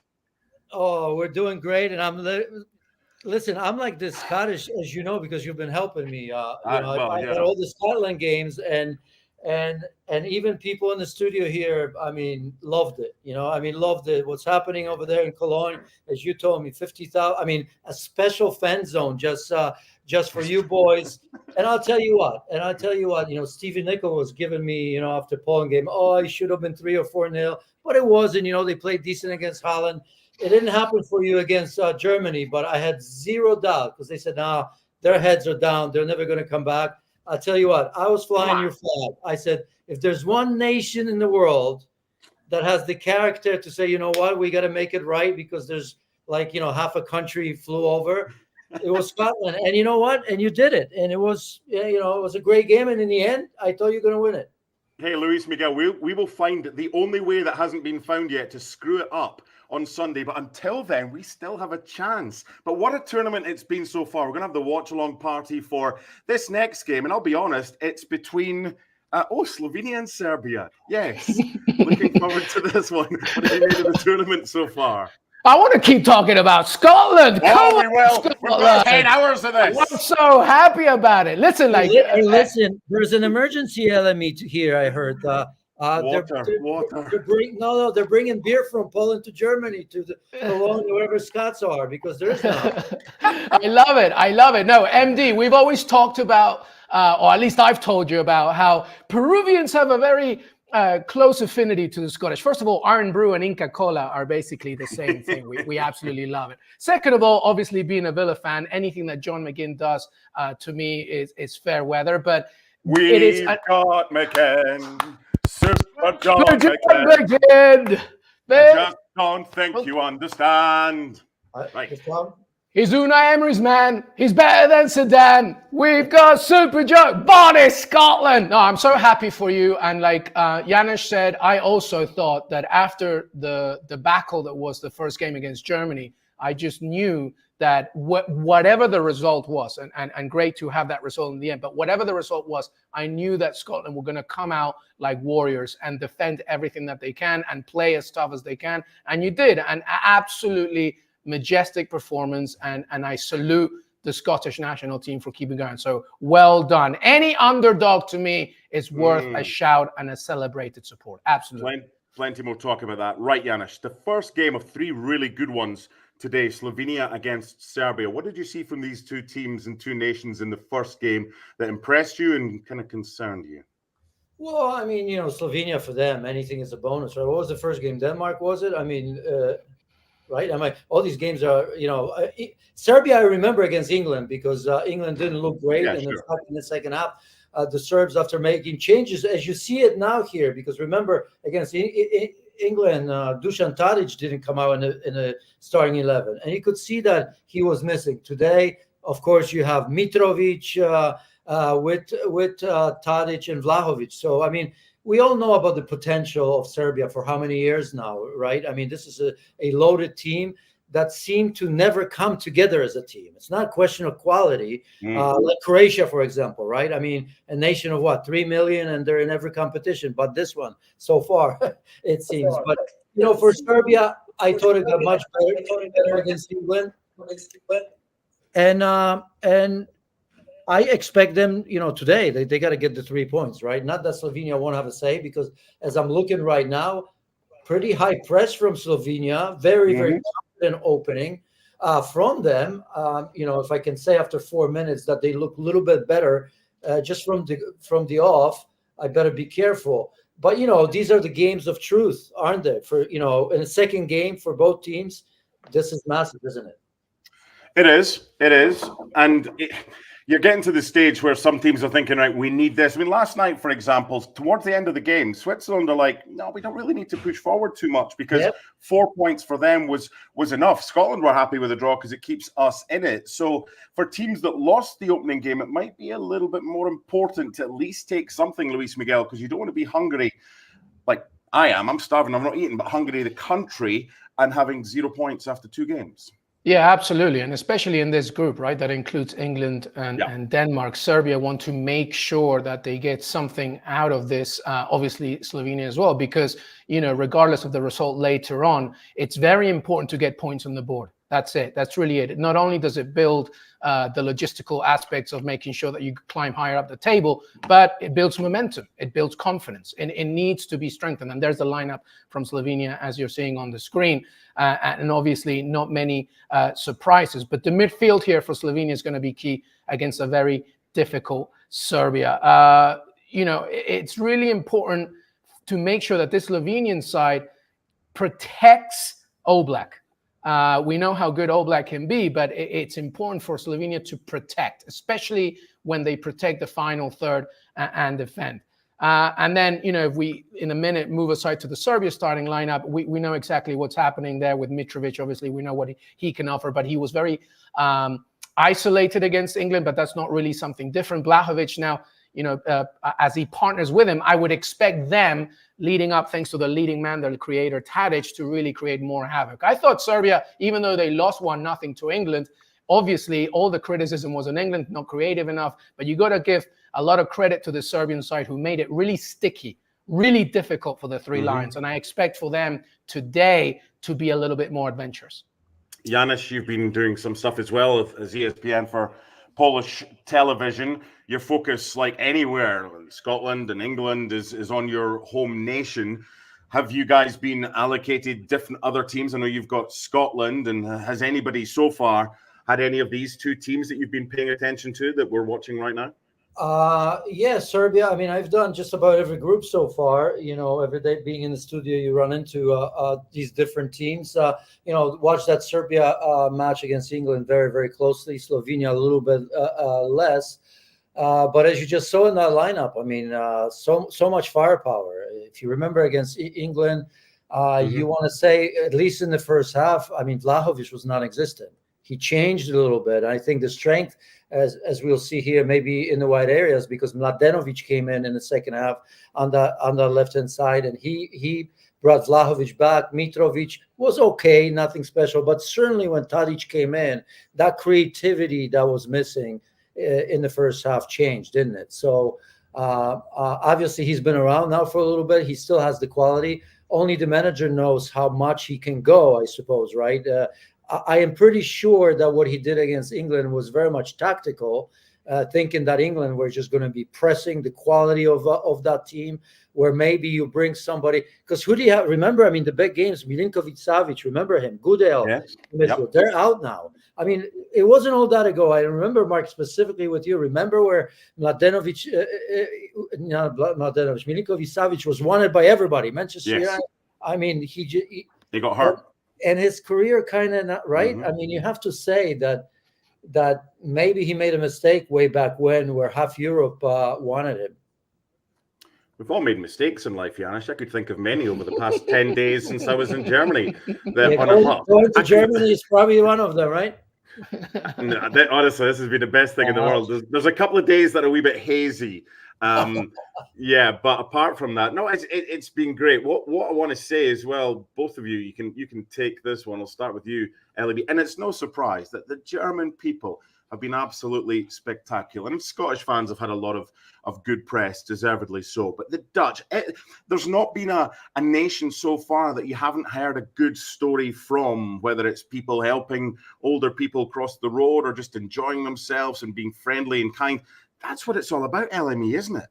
Absolutely. I think that's one of the most wonderful things about international football, aside from the competition, aside from the fact that you're celebrating the pride and cultural heritage of where you come from or who you represent or who you support, whatever it is. It's about seeing communities of soccer fans in one place, specifically in Germany this time around, and seeing that support that becomes much more than the game itself. I mean, look at Albanian fans, right? How happy they are, exactly. And also the great funny moments, right? There's a great moment leading up to the Italy-Albania game where an Albanian fan grabs a handful of spaghetti and like cracks it in front of Italian fans, and Italian fans take it on the chin and they laugh about it. It's that great sort of joyous, collective, united type of support that you like to see in international competitions. As you mentioned, MD, this is a live stream throughout the whole day. So Copa America will show that as well later on today as well. Just to see just how wonderful it is to have all these fans all together in one place celebrating the beautiful game. So I'm very happy to see many, many fan bases representing their teams the right way, the correct way. It's great to see. It's a good point from LME. It's a big day of football, big day of soccer, Copa America. Later, we'll be talking to Freya, who's with the Dutch camp. We'll be looking ahead to Argentina. We'll be looking ahead. Hey, MD, let me ask you this for a second. Yeah. Let me ask you this question. It's an important one for you, I think. A lot of people want to know. Would you rather Scotland go to the semi-finals, but England win, or both crash out at the group stages. Semi-final, 100%. Not even a question mark. 100%. I love it. Look, you've got to think, right, in 20 years' time, it's like the Seville calculator. Now, the Seville calculator is like a kind of funny thing that was spoken about Celtic fans when they played Porto in Seville in 2003.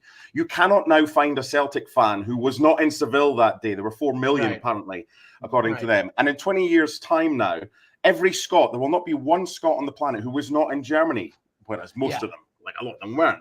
So, like England have already won the World Cup, even though it didn't count because the ball didn't cross the line. So, as far as this tournament's concerned, it's Mickey Mouse compared to the World Cup, so they can have that. But it's not Mickey Mouse when we get to the semi-finals. No, exactly.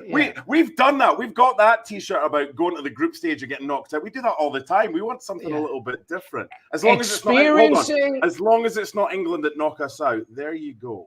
Yeah, experiencing true, legitimate, amazing victories that take you further into a competition will always be a savior. As a Peruvian who hardly ever sees any victories, I can attest to that. I mean, just being at the World Cup in 2018 was amazing. So that question, obviously, I'm with you all the way. Scotland to go as far as they can. Janusz, I'm sure you agree with both of us. Yeah, I mean, we've been there, done that kind of. Oh, here we go. No.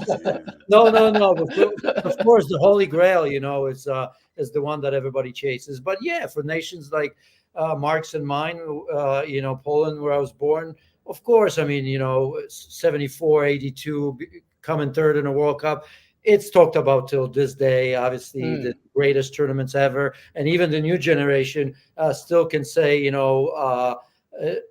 player, every starting 11, just about. So I hear Mark because, look at Croatia, right? Look at what's happening. But what I love about this is beautiful. It's wide open. It's entertaining. The smaller nations are playing. Everybody's playing football. Yeah, of course, there's some that are going to sit back a little, playing A and B. You have to respect some teams, but I haven't seen a team that is just negative for the negative sake, right? So I love it. We all complain, these players are probably dead tired. They play 67, 50 or whatever games. I don't see that here. I don't. I see teams that want to entertain. I don't know if you noticed that, but in Qatar, where I went for World Cup, obviously we only saw fans from Argentina, Mexico, a couple of the nations in numbers. Everybody else didn't travel. This is like a rebirth, right? I mean, you're looking at it and there's just everybody's traveling. I mean, stadiums are divided in half. The national anthems, once again, we get goosebumps, which I have to say I missed a lot. I mean, unless it was Argentina. Well, Mexico, of course, was great, but I didn't have goosebumps when they were playing. Sorry, all the Mexican fans playing for America. But so this is beautiful right now, and these teams do play. I mean, you mentioned Albania and so many other teams. I mean, even Georgia. Did you see that game? Yeah, that was the best game of the tournament so far. It was amazing. Yeah, that journalist from Georgia, I remember just crying because they scored a goal in a losing effort. So, I know pom-poms out, but it really is a wonderful tournament. The last one was great. This one started, great goals. I mean, Shaqiri yesterday, Chicago Fire, my goodness, right? We've seen it. Really, Janusz, it's still raw. Hey, listen, he scored a bicycle kick against Poland. I remember playing for Liverpool in the United States in a preseason game. He had this kind of side, just unbelievable strike. I mean, that left foot, you never forget it, right? Death taxes and Shaqiri scoring in an international competition. Absolutely. I want to set the table. Welcome to ESPN FC Live, I think. Watch along. So we're on all day and we're going to have some fun. Now, there's a lot of moving parts. So I've got a remote control. German TV, Janusz, okay? I don't even know what channel it's on. So I've got one game I've got the Slovenia-Serbia game on, maybe a little bit behind. But there's all sorts going on. So I can't find it in my room. Trying to find it here. Got it here. We've got a stream. We've got these and we've got everything like that. We will keep you posted. There's about a quarter of an hour gone. It's goalless so far. I want to tell you a quick story about last night. I sent Fernando Palomo, our ESPN FC colleague, the national anthem, Flower of Scotland. And he's like, you have to do it. You have to do it on Sunday. I was like, what do you mean? He goes, revenge for 1982. I was like, oh, yeah, we play Hungary and they beat you 10-1, was it? In 1982. I think it was at the Betty Stadium. So, yeah, we've got the whole of the El Salvador population on our sides on Sunday as well. LME, that's a 5-second pause. I've never heard you say nothing for 5 seconds. Well, you know what? I was trying to keep up to date with the match. I was in our private chat, and my wife was asking me about something. So, like, sometimes men really she's more important than us. Well, yes, she is. Not when you're working. Come on, you forgot to buy the milk, huh? I always forget to buy the milk. No, I love it. I love that. Hey, by the way, do you want an update on this game right now? Yeah, please. It's 15 gone, goalless. What have we seen? Who's on top? It's pretty much 50-50. I think everything that we expected. Serbia obviously trying to be the dominated team with Slovenia holding on, but they are very well organized. Both sides clearly knowing that losing is just not an option. And so it begins as a cautious matchup. After 15 minutes in the first half is 0-0 between Serbia and Slovenia. Feel free to get your questions in. We'll get to as many as possible. One that I really like, Germany, the perfect place to host a major tournament, Janusz? One more time for me, because I was just paying attention because Dusan Tadic we were supposed to watch the games, right? Janusz, listen. For any women that say men can't multitask, they've won. I know. Well, they've already won that victory. The question is, Germany, so I'm inviting questions in, and if I'm speaking to one of you, the other one keeps tabs on the game. This is how we're going to do it. And if there's a goal, I'm going to go, quiet, please, and then I'm going to tell you about the goal. So LME, you can watch the game while I ask Janusz this question, then we'll flip-flop. Germany, says one of the fans who's watching us on ESPN FC Live, is it the perfect venue for a major tournament as a host? One off. I mean, I thought England was, of course, but I think, they know how it's done. And remember how much that World Cup, right? Last time they hosted a big tournament, how much it meant for their nation, right? It was a little bit of a rebirth in many ways for them, as we've said, not just on the pitch, but off the pitch as well. You are there at the moment, but I'm sure if I say it's a perfectly organized event, that's probably true. You have something? I do.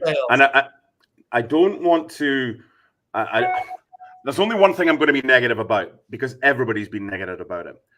We're using the same trains as they did in 2006. I've not been on one train that's not been delayed. It's been a bit shambolic. Long distance, getting in and out of stadiums has been tough, but the rail network is creaking to the maximum.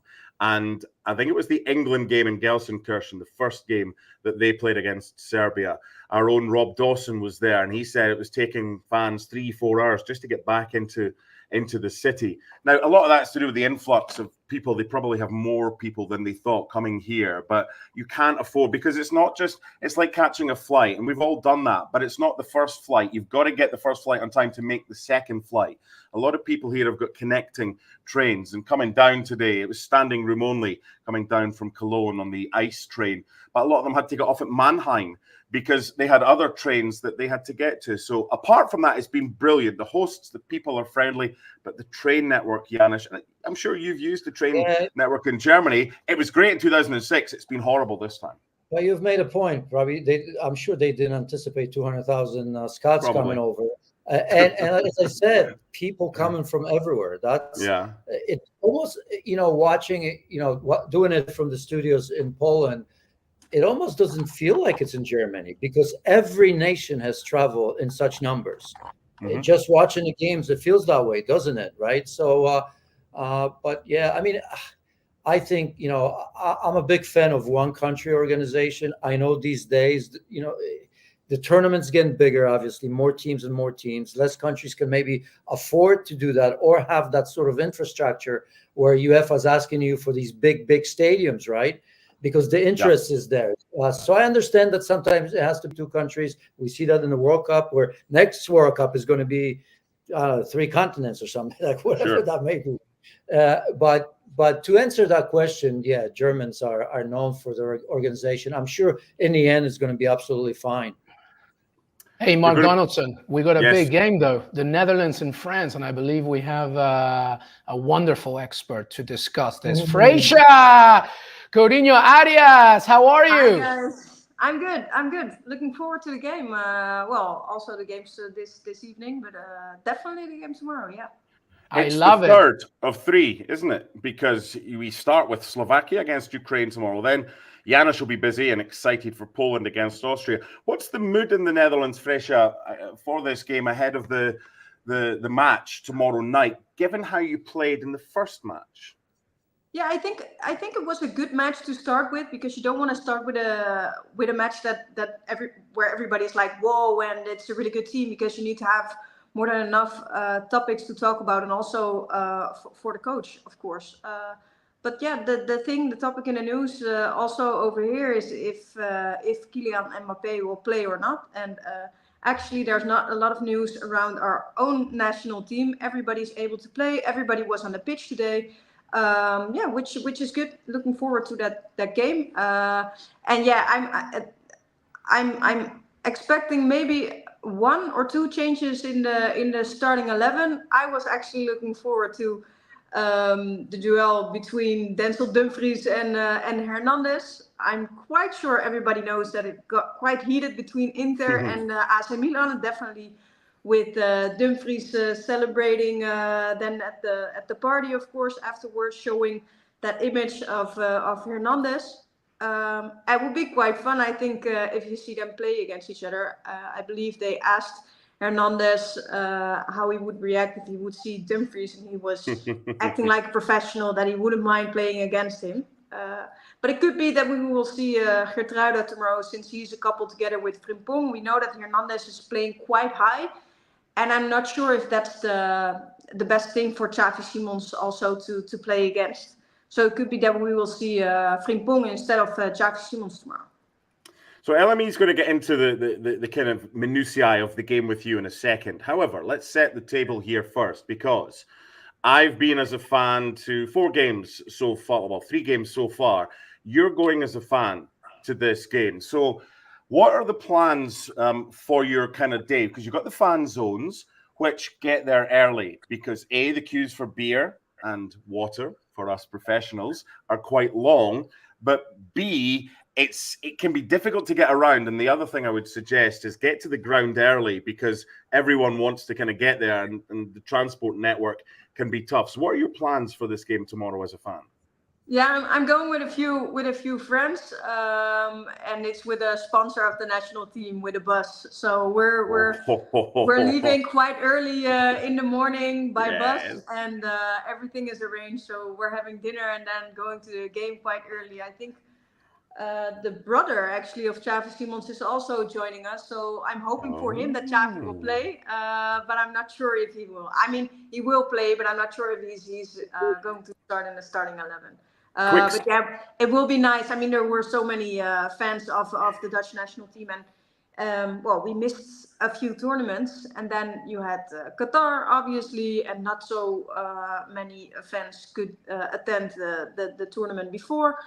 So you have quite a few fans who weren't even able last couple of years to attend a game of the national team, and everybody knows the fans of the Dutch national team. Everybody's wearing orange. Yeah, we really stand out. So I'm really proud if it comes to that. I'll tell you a quick story about, I think it was Sunday. Sunday's rather hazy, and this is the reason why. So we watched, I say we, I'm traveling solo, was in a pub called Pint in Bonn. And it was a German pub. It wasn't like an Irish bar, it was a German pub. But it was Polish and Netherlands game that was on. And I was sat beside Polish fans and I was sat beside Netherlands fans. And it was absolutely... It was, no, I'll tell you where I'm going. Well, I remember the start of the game and that game. I don't remember the England game later on at night. But anyway, the bartender, a German guy, was brilliant. He's just like, right at the start, he bangs the table and he says, for every Poland goal, you get vodka. For every Dutch goal, you get Berenberg. And he gets shots and he's giving them free. So after half an hour, it was 1-1. We're like, this is decent. Now, the only Dutch I know, Fresha, is like a kind of lekker knuffels, like lots of cuddles. Is that kind of close?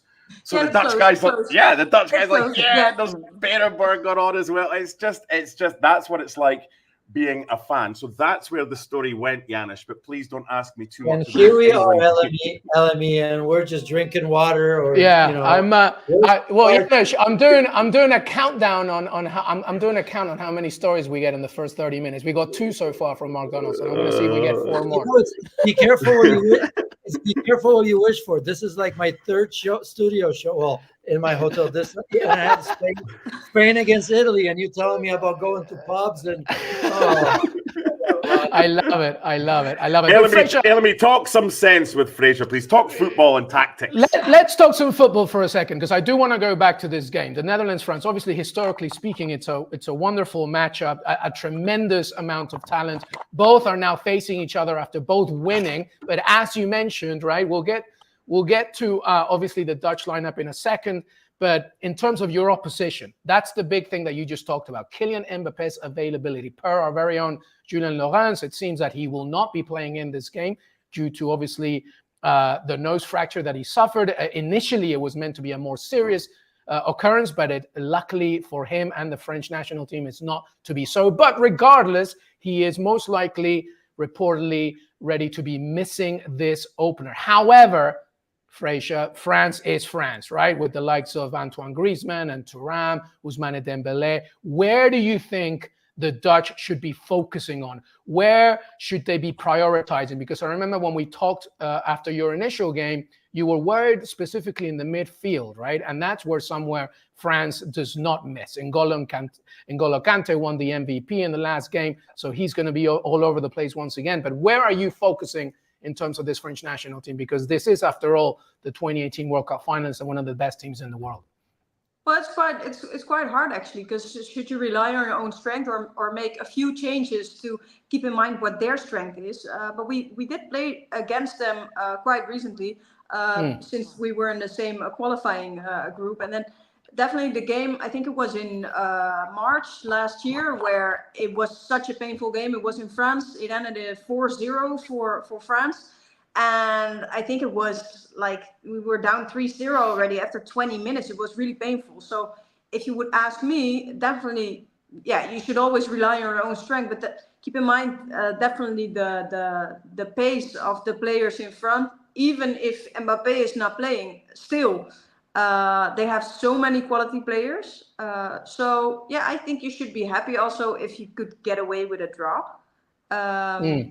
And yeah, I mean, if Mbappe is able to play or he's not able to play, I think it would make a difference. But still, they've got so many quality players up front.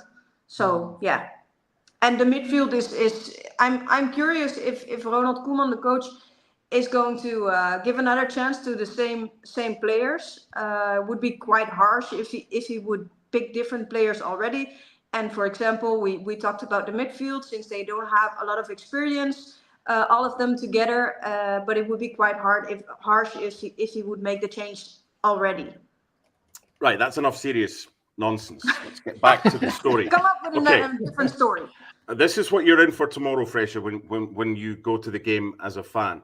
Janusz, we're going to start with the polls. Now, this is when we've got a real top team behind the scenes, Tom and Rob and the gang, and they're with us all day as well. So hopefully I can get a full screen on me. And I'm going to show you the video from the Friday, whatever game it was, I don't know. Right, let's get stuck into this. See if you can see this. There we go. Have some of that. There's the Polish guys. That was after the vodka. Okay, right. Oh, we're not finished yet.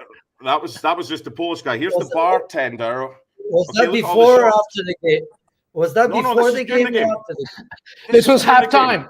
No. This is for each goal during the game. There's the Polish vodka, which, by the way, any Polish vodka in Scrabble, Janusz, is like a world-class score. It's incredible. Z's and W's and X's. Look at that. Oh, it's sensational. I recognize a couple of Polish players there that didn't play well during that game. Maybe that's where they went at that time. Oh, honestly. This is the before. This is the before in the pub. Do you know what? That's what it's all about. And there was a video, Fraser, of the Dutch fans kind of going, what's the song that they do? They kind of go, yeah. Van links naar rechts, it's called. It's from the left to the right side. It's not really you have to do it for us. Before you go, on you go. We'll do it together. We'll do it together. We'll follow you. Seriously, give us what are the words, teacher? We'll just keep do it together. You sing, and we'll ready? You sing and we move. I think it would be better if I'm not singing, guys. I can do it. No, give us the words and we'll do it in time, but we all have to be at kind of one. So let's. Okay, so we say van links. So then we go to the left. Oh, that's for the people who are watching. That's the other side. It doesn't matter. We'll just pretend that this is naar rechts. Naar rechts. Volley. Naar rechts. Naar rechts. There you go. It sounds so bad when you're Love talking it. Dutch. Love it. We tried. Hey, We tried. We tried. let's get What's left let's and get right these in score the victory? predictions, MD. Okay. I think it's a 1-1 draw. I'm looking forward A to 1-1 this. draw. Yeah, well, that's what Fraser kind of wants. What do you think, Fraser? What's the score tomorrow between Yeah, the I think Netherlands? 1-1 tomorrow. Oh, wow. Okay. And how about you, Janusz? I thought that as well, but I don't want to be the same now. So I'll give friends benefit of the doubt. Who's It's people. Lewandowski's on the phone. Listen, stop calling me Donaldson. You know, it's, Why would I call you? I've heard enough of you. No, I like what the way they played in the first half against Poland. It could have gone either way. I still think Dutch missed some penalties, but I just think France will still do it 2-1. They're a difficult team, even without Mbappe. It's hard to find anything against them because they're happy to give you the ball and they're so strong in the wide areas. Midfield, I still think they have an advantage. No, 2-1 to France. I'm gonna give you my prediction, and I actually, Fraser, I'm going with a Dutch win here. I think that the Netherlands. I think that the Netherlands.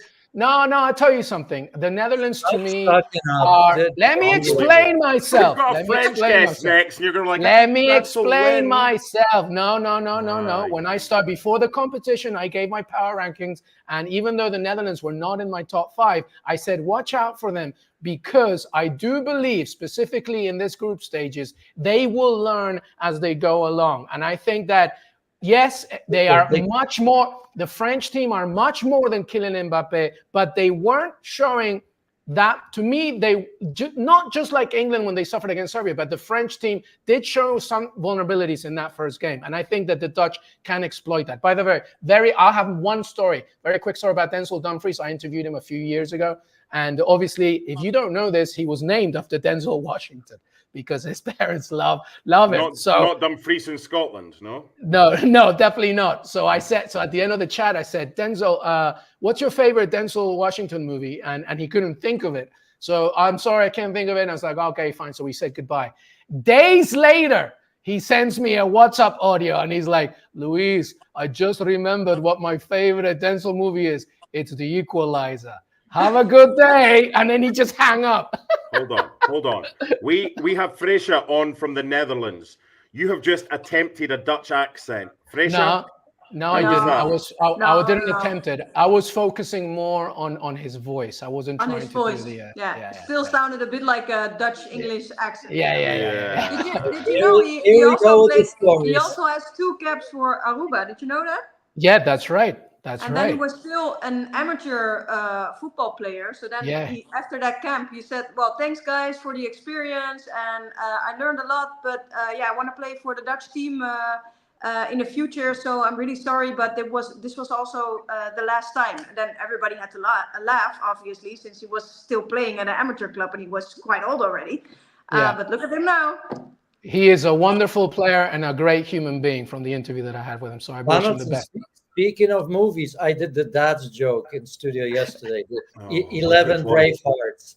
Oh, God. I kind of cringed. I cringed to myself, but it went over well. But it was that's all right. You know what? We're going to bring in Lizzie Becchereno in just a second to talk Copa America.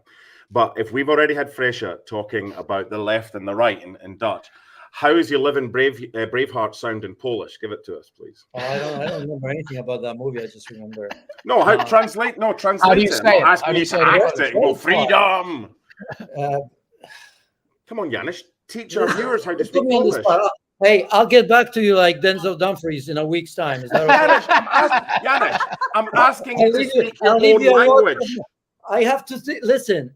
Janusz, speak Polish to us. Marek, bądź cicho, bo ja nie mogę myśleć. There you go. And you've all had this. LME, I'm sure you had it. Well, maybe not you, Mark, but the switching from one language to the other. Oh my God. When 100%. You're Polish, and then I throw up. And everybody's looking at me in the studio like, what? Fraser, thank you. Let's bring this chaos under control and tell you that after 34 minutes, it's still Slovenia 0. Serbia 0. Next, we're going to preview Copa America. Lizzie Beccherano joins us. We've got Argentina against Canada.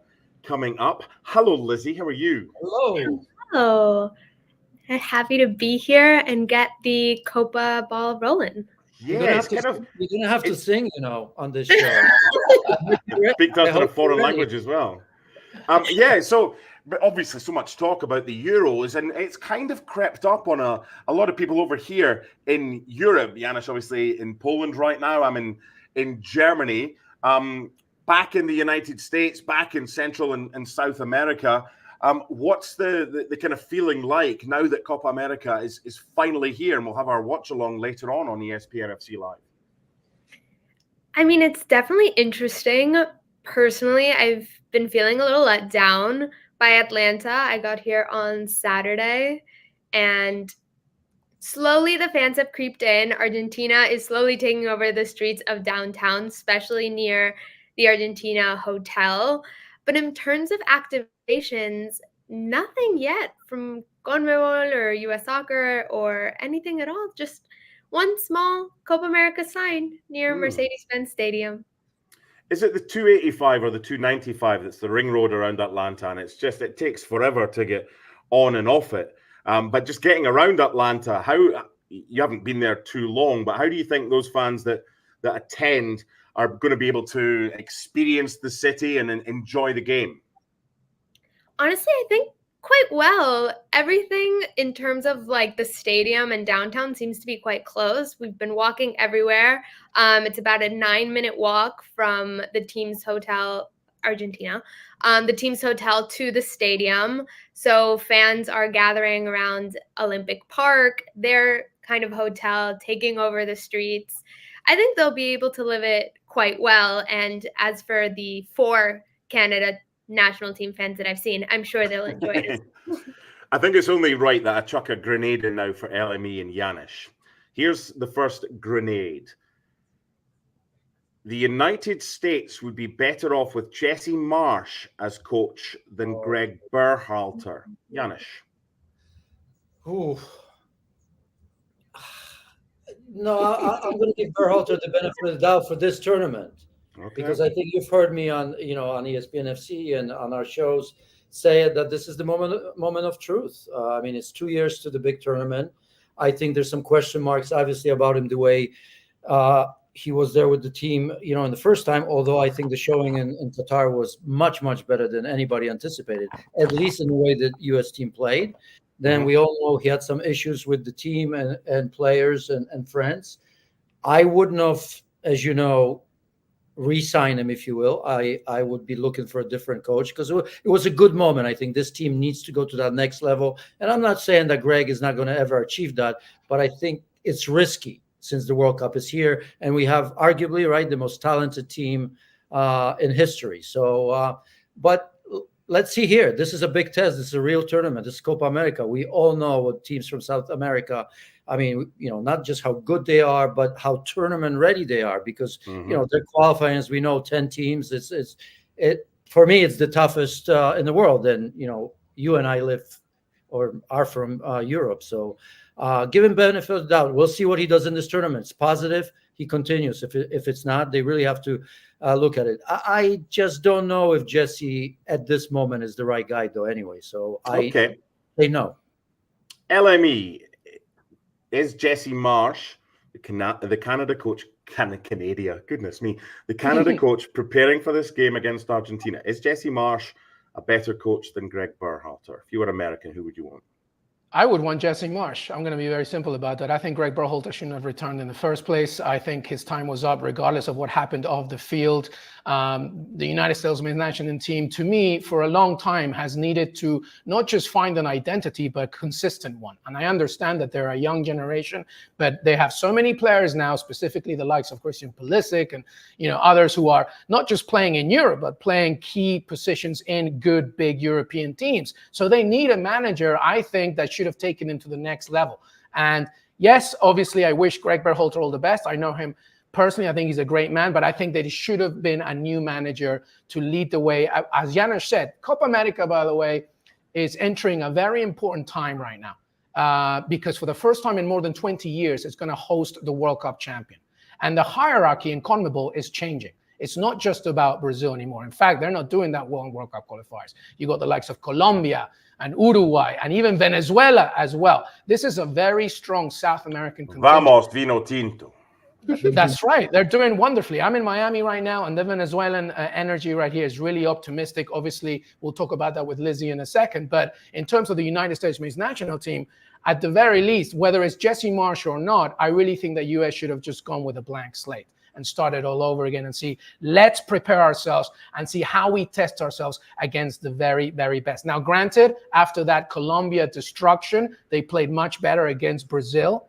So there's still some things definitely that you can look at in terms of optimism, but I remain with many questions for the USMNT. I don't think the Following Balogun project right now is showing to be the case, the answer. They're still looking for a clinical number 9. So there's a lot to discuss there. But Lizzie, I want to ask you something because you report heavily on Argentina, the World Cup champions. You're in Atlanta. They're hosting Canada, as Mark Donaldson said. Jesse Marsh is Canada. I want to focus on the Argentinian national camp because they're going for their 3rd straight major international title. They're looking to defend Copa America. And I have to begin here. Lionel Messi, how is he feeling? How is he looking? How is the team feeling around him? Because there are obviously many question marks about, is this it? Is this his final major tournament? And how do they look? Because they are obviously the favorites, but how do they look as they begin to open Copa America against Canada? What are you thinking in terms of Argentina as they begin this 48th edition of Copa America? Yeah, they look great. In every training, they seem to be, as a team, really, really united, always laughing, always enjoying. But it translates really well. And we saw in the friendly, especially against Guatemala, the way they can come together in the midfield and just create in the offense. That energy and synergy that they manage so well on the field is translated to goals.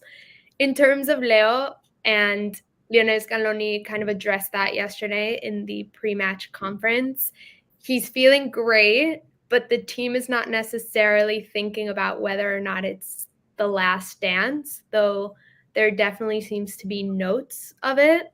Obviously, Di Maria announced retirement after this tournament, so the questions tend to be heavily answered on him, but more so, I think the team is focusing, as he said, on enjoying this tournament, winning, obviously, but I don't think they necessarily feel the pressure. I think they're coming in with a certain level of confidence and not the same pressure they felt, obviously, prior because they hadn't won this tournament. So I think they'll do You know what I think they need to do? Because you've mentioned that you don't see any fans or anybody. They need to send Lionel Messi to a grocery store. Remember in Miami, whatever it was? Publix. Not in comparison to Publix, though. Tell him to go for a walk around, and you're gonna see fans everywhere from every country, I'm sure. So there it is. Work on that. You never know. It may work. Asked you earlier for questions if you're watching along, dipping in and dipping out. We'll lose Janusz shortly. He's with us for this first half. It's goalless approaching the end of Slovenia against Serbia. But one of the questions we've just received, Lizzie, you can take this, then Janusz with the follow-up. Rodrigo de Paul epitomizes Argentina and how much they love to play for Lionel Messi. Does that play a role into how they play, Lizzie? I think it's definitely part of it. I think something that's so unique about this team is the camaraderie that they've managed through the experiences. And we saw it in the World Cup where it was the Argentinian national team versus everybody. And that certainly seemed to unite them. And I've seen Messi very carefully during Inter Miami training and during Argentina national team training. And you could see his level of comfort while with his national team. And that obviously is inspired through the ball, his friends, and the camaraderie that they've managed. And again, as I mentioned, it translates so well on the field when you have players that are so connected on and off the field.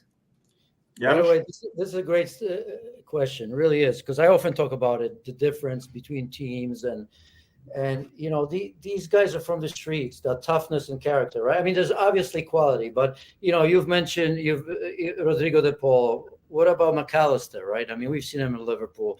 I mean, even Enzo Fernandez, who's had an off season, right? He's somehow protected and still tough enough, right? So if you go through the lines and you look at somebody like Otamendi, You look at him, you think of him at his stage of his career, but my goodness, right? I mean, toughness and quality. Lisandro Martinez, another one. I think when you look at that team and you look at other teams and ask yourself the question, why can't they go past that certain step? It's just that, right? Because at these games, you know, I was going to use a tougher and bad word, but you need starts with a P. You need 11 of them at certain stages because it's a long tournament, and quality itself is not enough. Somebody said in my stream I have to leave. No, I'm just kidding. If you'd said the word, you would have been kicked out. So. Absolutely. But YouTube, you can at least say letters, right? But I hope that question was perfect because Rodrigo de Paul is superb. Yeah, talk to me. Yeah, I want to go back to that question for a second because the question was about, you know, how much also they love to play for Messi, which obviously Rodrigo de Paul answers that. There's something very important that everybody needs to know as we look ahead to Copa America, something that was already known when they won the World Cup in Qatar, is that the moment Lionel Scaloni came into this national team, one of his biggest responsibilities was to eradicate Messi dependencia. Right? This idea that the team depends so much on Lionel Messi that when things don't go their way, then it's all over. We saw it at the Centenario in 2016, of course, when Messi himself gave up the national team. It took a massive, you know, national social media campaign for him to come back, of course. But when Lionel Scaloni came into this national team, somebody who knew the youth system all the way from the get-go into the under-15s, under-19s, under-21s, and he took over the senior team, he wanted to make sure that now this was a team that didn't rely on Messi, but played with him, that won with him, that competed with him. So yes, Rodrigo de Paul is correct. Like, they love him. If you watched the documentary on the World Cup run with Messi in Argentina, Angel Di Maria, one of his best friends, talks about this very point, how much they love. They just want to win it for him. Emiliano Dibu Martinez, of course, continuously talked about that. But it's also now about an Argentinian team that plays with him, competes with him. Julian Alvarez, of course, is a major component. We've got Valentin Carboni, who I want everybody to really pay attention to for this team because he's going to be a really exciting player for them. Even from Nahuel Molina to all this team now is not relying on Messi as much as they used to. In fact, they're now playing together. So that's a really big component. But Lizzie, I wanted to focus on the other. Let me hold on. It's halftime because we could talk all day about Copa America. It's halftime though in Munich, in that game between Slovenia and Serbia. So I want to thank. What's your score, Andy? It's 0-0. I'm going to go through all the goals that have happened in the first half. That's it. None. And I'm going to thank Lizzie and I'm going to thank Janusz. We're going to go to a quick break and we will be back shortly. Our ESPN FC live watchathon all day with the start of Copa America later. Janusz, safe travels. Good luck to Poland as they continue, and may the shots of Polish vodka taste as good. You stay away from the pub. Donaldson, stay away from the pub. I'm never going back there. We'll be back after this break, boys and girls.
The pattern. I've also got the pattern. So what? That could be a point. Each. That could be a point. Is that what we're doing? Position. No more clues.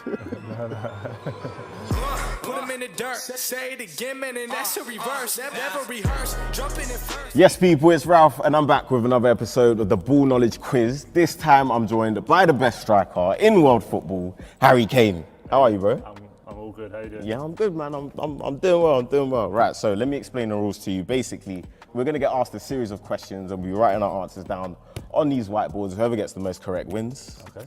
Easy as you like. Yeah. But before we get into it, make sure you like, comment, share, subscribe, and click the notification bell so you don't miss the next video. Let's get into it. Oh my God. 145. He played in the Bundesliga. Do you know what? Can I test it? Oh my God. How How many? Shout, that is. How many did When you turned that, I thought that was right. That was. Yeah. Wow. Nah, I'm fuming. What a shout. 1-0 already. I don't know. What's wrong with me? I I always forgot lose. about Stance, you know. I'm always losing. You can't be far off. That's cheating. Oh my God, that's not cheating. That's put me right on the spot. That. Right. I'm gonna try and see the motions that You know what? H is It's going like- with over there. It's like no, this is poor H. This is I even poor. got time to colour in whilst he's. These it's a quick drawing, so give me the benefit of that. But they're like diamonds in the middle. But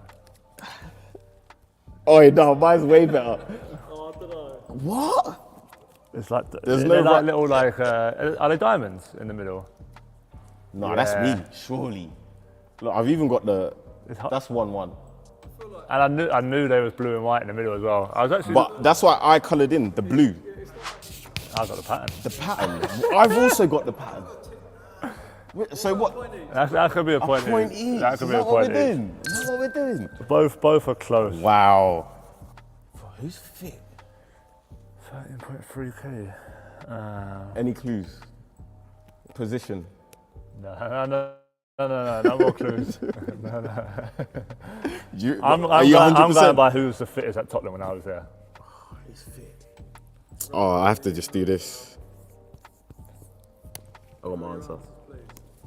Decky. Dejan. Yeah. What are these questions? I've got knowledge, Did he see? man. One, he even saw these questions. No, I swear I Two. haven't seen his questions. But This is against To be me. fair though, he can. Like when I was there, Is he fit? we done some like running tests in pre-season and stuff, and he was by far the best. So that's why I've gone with him. What, is he doing like a proper pre-season or is he like? No, just like the tests we do, he was just miles ahead of everyone. Like, I know it as well, but I've seen it before. I guessed anyway, to be fair. All right, let's go. No, triple I'm hat-trick, actually you good. know? A triple hat-trick.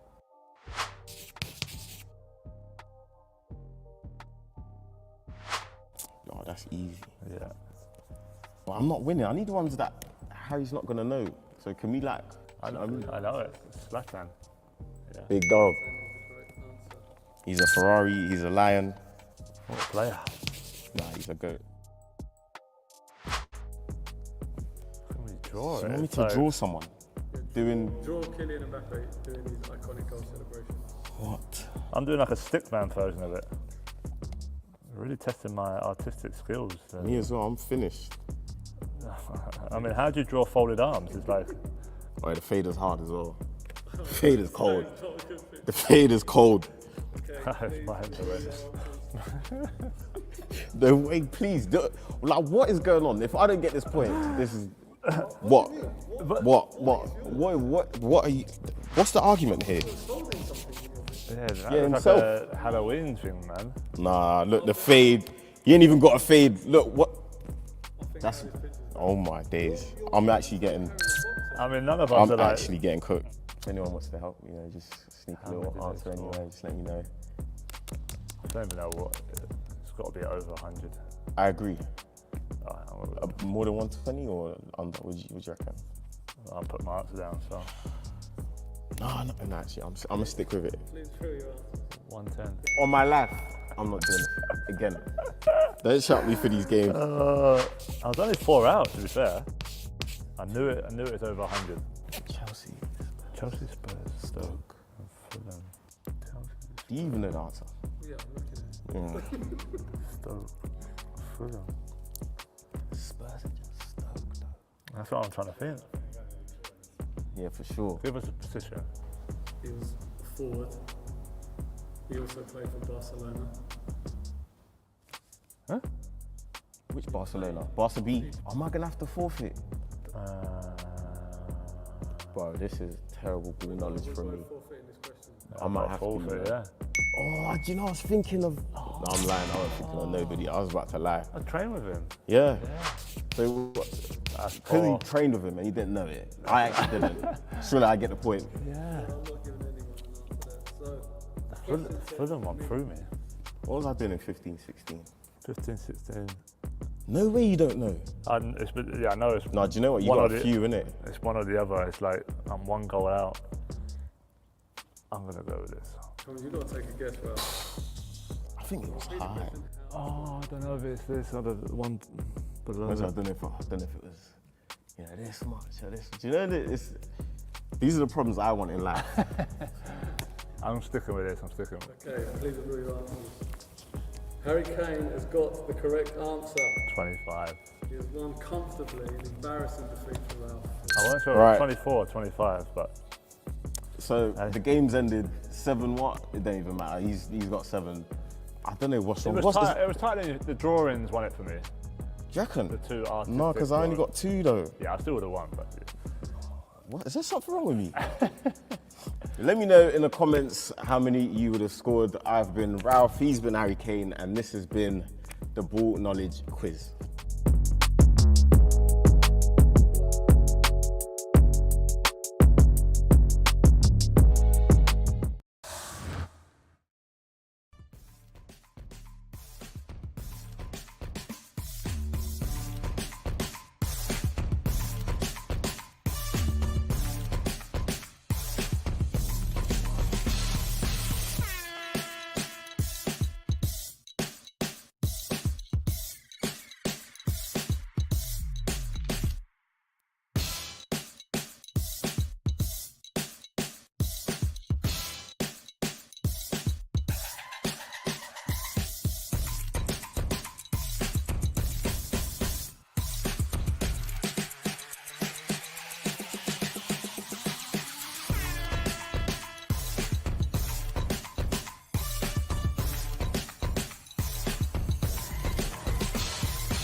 Hello, everyone. Welcome back into our very first ever watch along on ESPN FC Live, wherever you're joining us across the globe. You're very welcome. Our first game to watch along is the game between Slovenia and Serbia. I'm looking at the notes because the closest we've come at halftime, it's goalless, was Timi Elshnik hitting the post for Slovenia. We're going to move on. We're going to get Mark Ogden for the next 5 minutes or so. Oggie's covering England against Denmark tonight. Oggie's outside the stadium. Oggie, I passed there on the train an hour and a half ago and waved to you, but you didn't wave back. Thank you for that, sir. How are you? Yeah, I'm not too bad. Hang on a minute. This is obviously a bit glitchy. It's the first time we've done this outside the stadium with lots of fans joining 5G. But yeah, it's atmosphere is quite good. Everyone's behaving. Everyone's having a bit to drink. Some interesting smells nearby, but we'll brush over that one, I think. I was there on Monday for the Belgium-Slovakia game, and for anyone that's not been to Frankfurt before, you get off at the subway station and then you walk through the forest. How good's that walk? Yeah, it's a bit. Hamburg's the same. They have this kind of thing in Germany where they have lots of stadiums outside the city, so you have a bit of a walk through a forest. It's all very picturesque, but again, I'm not sure what to do at midnight after a late finish when you're trying to rush back for a train. So yeah, all good so far. Right, what's happening tonight, England-Denmark? I mean, I don't want to come across as the arrogant Englishman here, but I think England win this quite comfortably. I think Denmark are a team that, you know, their best tournament was maybe 4 or 5 years behind them. They've got some experienced players like Eriksen, who's probably past his best, and Rasmus Højlund, who is yet to kind of shows what he can do. So I think they're kind of in transition between an old generation and a young generation. There's nothing quite in between. So I think England, if they're at the best, should win this quite comfortably. I'm going for 3-0. LME, what do you like about this England side, and what don't you like? What do I like? Based on the opening game, I like Jude Bellingham. I like that Jordan Pickford didn't concede a goal. I like Bukayo Saka, specifically in the first half. I thought he was pretty good, specifically creating some good chances. What I didn't like is a massive list, but it all really just comes down to this. I feel that Gareth Southgate is still limiting himself when it comes to his in-game tactical decisions. I thought that Harry Kane should have come off earlier, despite the fact that his name is Harry Kane. It doesn't matter. I still don't think he's 100% from his back injury, and I think some changes should have been made there. I think that even though when Jared Bowen came in later, those decisions came in a little bit too late. I don't like the idea of Trent Alexander-Arnold in the midfield. I think that against a better midfield, he's going to struggle, especially when you got the likes of Mainu or Phil Foden can even play centrally. He did that for Pep Guardiola. Why can't he do that for England? And our very own Mark Ogden yesterday made a good point, and I agree with him. I think we need somebody like Anthony Gordon, who's more direct, who's more aggressive, who likes to push and penetrate. But I do agree with Oggie here. I think they will learn some lessons from that game against Serbia and the one against Denmark, and I think they'll get a victory. I don't know if it'll be 3-0, but a few things need to change. England's biggest enemy, LMD, is always England itself. And unless they fix that out, then I'm not sure if they'll win this whole thing. Okay, you've obviously always got your ear close to the ground. You're pretty good when it comes to hearing little snippets about team selection. Are you expecting any changes tonight to be made by Gareth Southgate? I'm not expecting a change to the starting lineup that played against Serbia. I think Southgate wants to give this team a second chance and give Alexander-Arnold a chance to prove that he can play that role, give Foden a chance to prove that he can play slightly out of position. I mean, obviously he's a great player, Foden. He can play anywhere, but I do think he prefers to be on the right cutting in. But you can't really just change your team after one game, especially when you've won. You have to kind of show a bit of faith in it. So I think he's sticking with that team tonight, but changes might have to be made. If it doesn't work, if it's not convincing tonight, they might have to change it again. And one thing that I've noticed over the years with England, when he gets a major tournament, and Gareth Southgate has kind of taken this out of the equation in his major tournaments, but it's creeping back in. David Beckham, Wayne Rooney, they were always kept in the team when they were not performing. Their name kept them in the team too long, maybe a tournament too long. And sometimes you wonder whether Southgate is just drifting back that way, with Alexander-Arnold. I'm not saying drop Harry Kane. You have to play Harry Kane, but I think you have to find a way to make Harry Kane more visible on the pitch. It's, 2 touches in the first half against Serbia. So I wouldn't want this England team to be kind of stopped by the manager. Just not having the courage to take out the big name players, because the Foden-Gordon thing is a classic example. Phil Foden is a brilliant player, but if he's not playing his best position, he's not as effective as somebody that is their best position. Anthony Gordon, for me, a different player, not as good as Foden, but on that side, I think he's much better operator for England because he's much more dynamic, will run at the play, run at the defender and get crosses in. So I think if I was Southgate, I would have changed. I'd have taken Foden out, put Gordon in, but he's not going to do that today. Maybe at the next game. It's 0-0, by the way, between Slovenia and Serbia, but the Serbs through Mitrovic and recently, just the last couple of seconds, have come really close, nearly getting an own goal, but still 0-0 there. Augie, I know we don't have you for too long.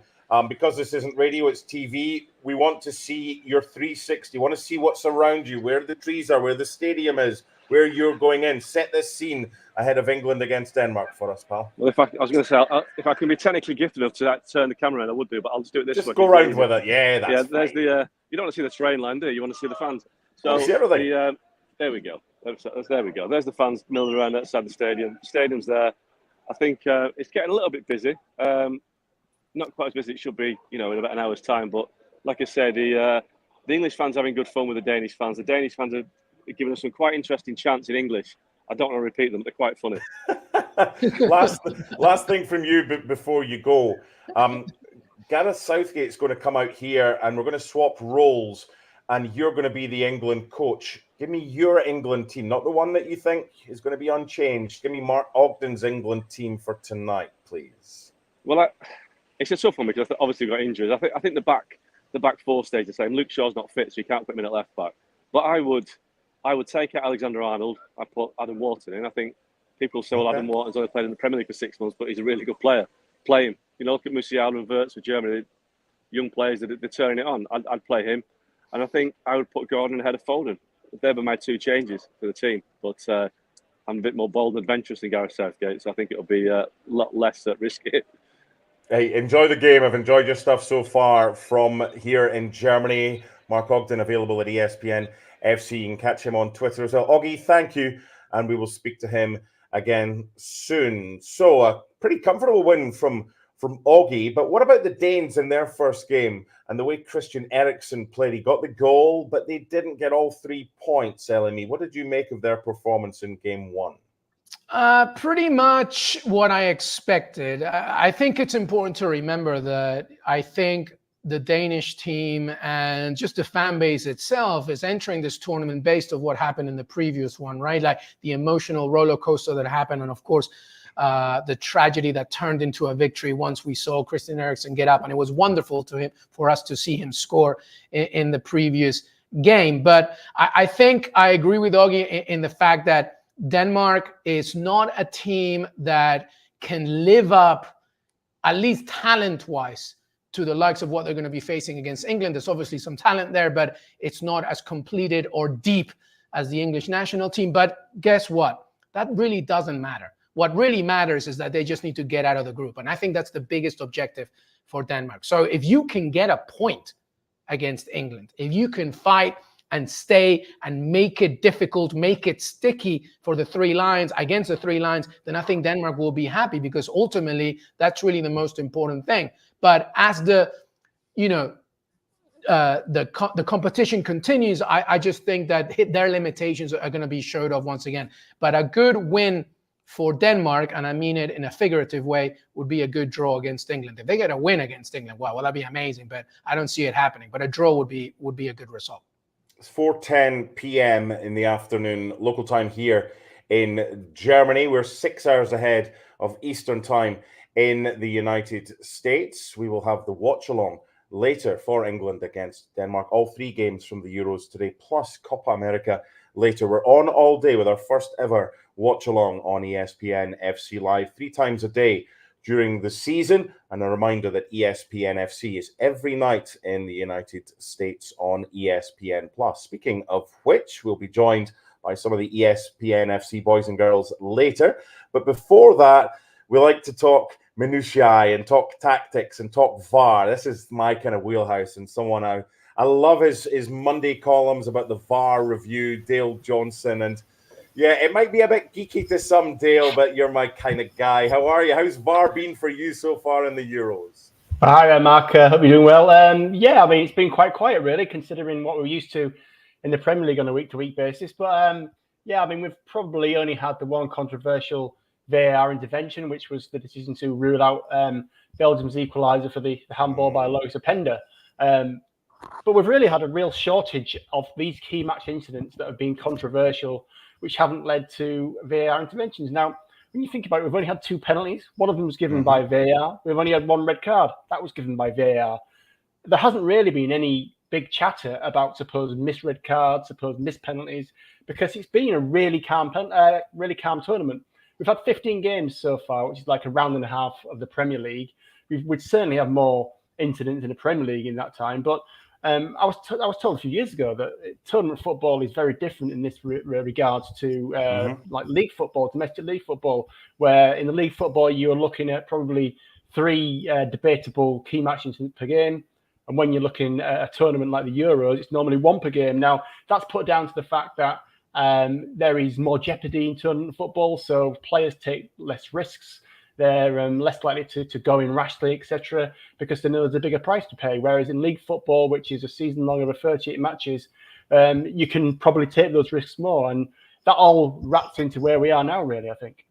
Okay, a couple of things to get to. One, things seem to happen quicker with VAR in major tournaments than they do in the Premier League, and certainly in Scotland, when it takes an eternity because they've only got 6 cameras. Semi-automated offsides, obviously, here as well. But as much as that's been a good thing so far, I was at the Belgium game on Monday. I was in the stadium as a fan, bought a ticket for it. We didn't know. Eventually, they came on the screen about why it had been disallowed. But this is a new experience for me going as a fan. As a commentator, I'm normally there. You get all the details. You can hear VAR and whatever. But eventually, the big screen came up. Goal disallowed because of handball in the build-up by number, which is fine. But up until then, we had no clue it was going to VAR. The Slovakians beside me were having kittens. They were like, oh, that might be disallowed. The Belgians are like, don't you dare. Nothing wrong has happened. So is there a way in stadium to not so much speed it up because it's been all right, but to inform the fans that are there a little bit better? So I think this is part of the issue with the idea of putting that message on the screen, or as we're going to see in the leagues this year, the referee announcing the decision inside the stadium. This is just the end of it. This is just the end decision. You don't get any information during it. And this isn't just about when the decision's changed like it was in that Belgium goal. Yeah. We're talking about incidents where the VARs are looking at things and things don't happen. When things don't happen at all, the fans aren't even told why something was being looked at. And that's a real big information hole. And I think one of the things you said about we don't really see VAR taking as long in the Euros as you do in the Premier League. Now, one of the reasons why I think that is because UEFA and FIFA as well do this. They do not give any VAR information in terms of they don't give you like in the Premier League, you'll see the VAR looking at a tackle, going backwards and forwards on whether it's a foul or not, and you will see what the VAR is looking at. UEFA and FIFA do not do that. They only show you a VAR output if the referee's at the monitor, and then they will show you what the referee's looking at. So that sort of means you're just listening to the commentators talk about the game, and you're not really aware of what's going on with the VAR. So it gives this impression that there isn't this double checking, looking at different replays, blah, blah, blah, that you get in the Premier League when it is actually happening. It just gives this different impression. Now, I used to be of the belief that more information is better, but I've actually swung the other way after seeing more tournaments with UEFA and FIFA. And I think showing you what the VAR is looking at during the decision-making process itself, unless you can hear what the VAR is saying, then it doesn't add anything and it just creates more confusion. Now, if you move this on and you get to a situation whereby we can all be part of it and we can hear the VAR talking with the assistant VAR and going through the decisions stage by stage, so you know what they're talking about, then it makes sense. If you're just getting silence and the TV commentators trying to add their own version of it, then I don't think it really gives anything to the fan. And obviously, it certainly gives nothing to anyone in the stadium. Ellaby, I'll get to you in just a second. I want you to ask Dale about the ball, because Dale put a thread out. We'll get to that in just a second. But first, while I've been drinking my way around Germany on non-work days, I've not seen every single game. But what I saw last night at the Scotland game, and I don't know if it was the first one, Dale, correct me if I'm wrong, Scott McTominay was shown a yellow card for approaching the referee, and he wasn't the captain. And this is what they're trying to stamp out. It's only the captain that can approach the referee. And you started this segment with us on our watch along talking about VAR's not been involved too much. It's been a nice clean tournament. Do you think that's one of the reasons why, and this is a very successful implementation of this little law tweak, and it might be introduced more globally after this tournament? What do you think, Dale? Oh, you said to me, sorry. Yeah, well, I think there's been a couple of yellow cards. Actually, there was one in a previous game, so it has. See them all. Yeah, so that's what I'm saying. Yeah, comedy, so there's only so much football you can watch. But I think this feeds into something similar to what I said before. Is that it's very easy to bring something like this into a 51-game tournament, whereby most of the teams will only be in it for 3 or 4 games, and whereby they know that if they do anything in a particular way, then they are putting their continued participation in such a tiny tournament at risk. So I think it's far easier to create consistency and create a certain respect for officials across a few games than it is across 38. Now, I agree that if you can take what we've seen in the Euros so far and get that same level of respect with referees in the Premier League, for instance, or any league, then that works. But I mean, we saw at the start of last season that the English football tried to bring in this whole respect campaign, and you'll get yellow cards if you wave the yellow card, all these different things that they wanted to clamp down on, which happened for 2 months, and then it sort of drifted off for a while. And that's simply because it's so hard to continue on that same line for over several months as opposed to this short period. Dale, let's talk about something that's really interesting to every fan. This ball, this connected ball technology, you know, the sneaker where any limb is detected by the ball at this point. You wrote a wonderful thread on Twitter /X about its use and why. Here's my question. Will it be a thing where we'll see it outside of Euros and everywhere else? Talk to me about the technology, its use, how it's worked, and also, like, hopefully, is this the future now for the game? Well, I think it's the future. It's far quicker than we see in domestic leagues. And I mean, even when it's not really that quick, for instance, the decision to rule out the Portugal goal the other night took 48 seconds, which to us on TV felt like 5 seconds because the goal went in, they were still celebrating, and it was just before the end of the celebration that the referee blew the whistle. Now, obviously, if you're on the ground and you're a Portugal fan who spent 48 seconds celebrating, it's not really the same shortness of time. Now, we want that to happen. The problem is that this was developed primarily by FIFA and a company called Hutchison, and they worked with Adidas to get this connected ball technology. And all this means is there's a chip in the ball, but it's able to detect when the ball's touched. And we saw that with the Belgium handball, where they had the little graph up which showed the point the fingers touched it. But what you've got to do now is you've got to make this work in all leagues. And the problem is that the FIFA and UEFA both use Adidas as a ball. And Adidas have the patent for the way the chip sits in the ball. And this is a crucial part because anyone can have a sensor for something being touched. But with football, it's taken them a long time and lots of trials to make sure that they got the chip in the ball and the ball is still the same way and still works like a football. So Adidas own this, and the problem is now you've now got Nike in the Premier League, which is going to become Puma as of season after this one coming. Then you've got Derby Star in the Bundesliga, and you've got Kipster in Liga, and then you've got in La Liga and Serie A, they're both Puma as well. So you've got different ball providers. None of them are Adidas, and Adidas own the patent for the way you can make this chip sit in the ball. Now, unless Adidas agree to license this, or get people to pay for it or whatever, I think that's very unlikely because they're a competitor and they don't want their competitors to have this. Then these other ball companies are going to have to develop their own way of making this chip sit in a ball, which is acceptable to the patent, for people who run the patents. And that's the only way you're going to get this great fast offside in the league. So it's quite bad news for the Premier League what's happened in the Euros, because what's going to happen is you're going to have this lower standard of VAR semi-automatic offside in the Premier League next season, which doesn't have this chip which tells the VAR when the ball's being kicked, which means they're going to have to do that part manually, as in make sure and verify when the ball's being kicked so it matches up with the offside decision. So that's going to slow it down. So we're not going to get those really fast decisions. And I think it's going to be interesting to see how people react to it. But I feel that the Premier League will get criticised for something which is completely out of their control. And you'll get criticised on Twitter for something that's completely out of your control by people with a lack of education as to exactly I'll get criticised for telling people why it's out of their control. Your fault, Johnson. That's the mission statement of Twitter, isn't it? Honestly. Yeah. By the way, see, the minute you press that reply button, that's when you get into the quicksand.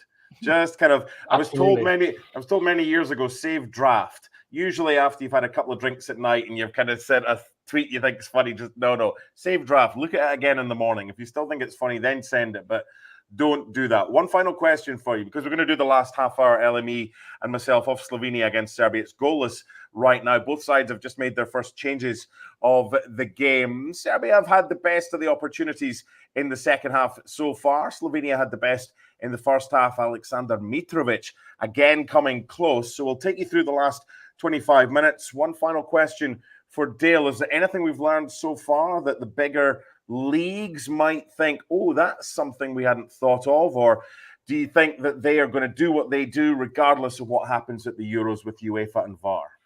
I think, like I said before, about sometimes more information is too much information unless you're giving the right information. I think, for instance, with the Premier League offside, and the example of this is when they're showing the camera being zoomed in and zoomed out, which is we'll only get this apart next season.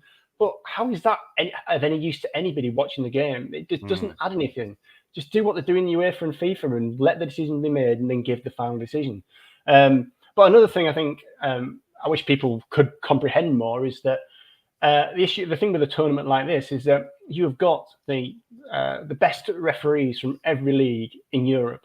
Now, if we weren't seeing VAR working to its optimum standard in this tournament, then you're never going to see it working, because these are the best. You've probably got a higher quality of referees in this competition in terms of how they're down to just a few number than you would at the World Cup. So if you can't get it right in this tournament, then you're never going to get it right. So we should be seeing the gold standard in the Euros, but we can't expect it to be the same level when you've got 20 referees at your own league level, of which only 2 or 3 or 4 will have a FIFA international status, and only 2 of those will ever be at a tournament. So what you want is you want your league to be the best possible, but you're never going to be able to replicate what they do in an international tournament. I'm just so looking forward to watching my beloved Scottish football again next season with 6 cameras and a Fisher-Price VAR system featuring part-time referees, having watched most referees get most things right at the Euros, Dale. But hey, we can't. I've heard it works really well in Scotland, though. Don't you dare. By the way, you should do a Celtic, Rangers, Hearts, Hibs, Aberdeen and all that on a Monday. Never mind your Premier League stuff that you do. If you want some real proper questions being flung at you, that's what you need to do. Give us a wee recap just before you go, where we can find you on social media, and also the kind of things that you're doing about VAR throughout this competition on social media, and where we can get that.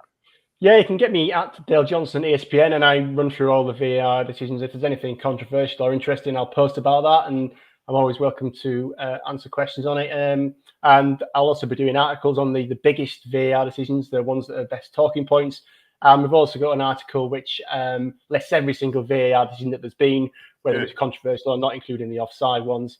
And also anything to do with who's going to get through from the group. If you're wondering exactly how teams can qualify, then we've got an article on the site there which runs through all the various permutations, which is about to get very deep and complicated as we get to match day 3.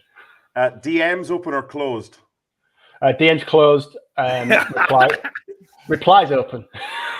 Yeah, replies open. So if you're going to be abusive, don't be an idiot. Just be kind. Just be nice. Dale, thank you so much. We're going to take our viewers through the last 20 minutes or so of Slovenia against Serbia. Thanks to Dale Johnson. Brilliant, as always, his weekly VAR stuff from the Premier League and also in Euro 2024. We have a goal, LME, for Slovenia.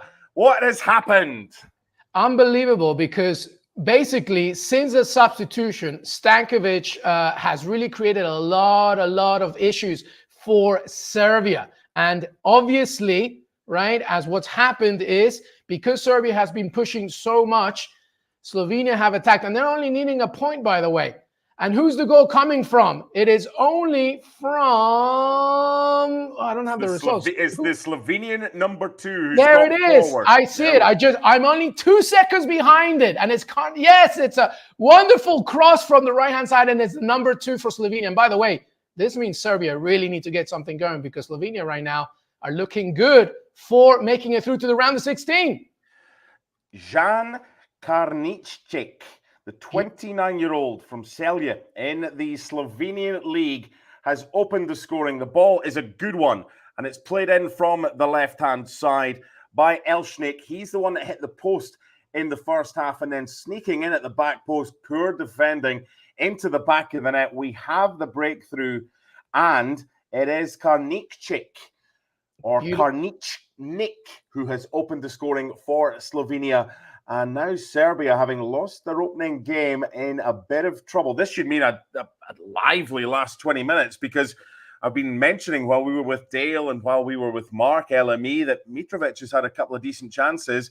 And now Serbia have got to go for it. This should be a good last 20 minutes. Yeah, it should. And to be honest with you, I think it obviously all fell to the hands of Slovenia, because they were actually happy to sit and just wait for the pressure, because for them, you know, all the loss is on Serbia, because getting a point for them is good enough. But basically, that's been the narrative of the game. Serbia have been trying to knock on the door. Slovenia have been relying on that counter, and that's exactly what happened. What a wonderful run, by the way, to set the assist and the goal at the end. So that's 1-0 to Slovenia, and they're looking good with just under 20 minutes to go. It was Janja, after 77 minutes of the opening game against Denmark, who equalised Christian Eriksen's 17th minute goal. That was match day 1 for Slovenia against Denmark. They would be sitting pretty if they can get the win, especially LME, because they've got England match day 3. And teams with 4 points at the Euros, when 4 of the 6 third-place teams go through, have always gone through so far. And teams with 3 points have always gone through, as long as they haven't had a negative goal difference. So 4 points is likely to get the job done. That's fine for Slovenia, but how worried are you if you're Serbia going into their last game, which would be against Denmark? Extremely worried. By the way, Serbia will be unable to finish in the top 2 if they lose to Slovenia. Obviously, that's happening right now.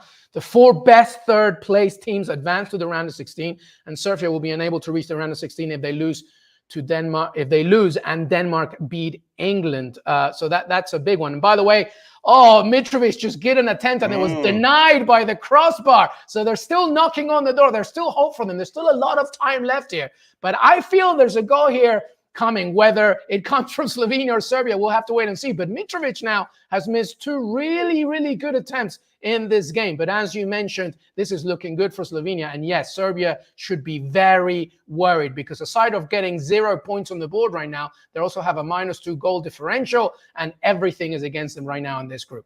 He nearly went from hero to zero there, Karničnik, because he was the player that allowed Mitrovic to get in front of him, and Mitrovic hitting the bar. By the way, I mentioned earlier, we've got a wonderful team behind the scenes that are helping us out on our watch-along today. It includes all the producers and everyone that's helping put us on air, keep us on air, as well as allowing us to watch the game kind of at the same time. We also have to say thanks as well to SIG, which is the ESPN Stats and Information Group, and the boys and girls there do a brilliant job. They literally, for us, and it's a godsend, certainly as a commentator, LME, we obviously do our own prep, but there's only so much you can prep for.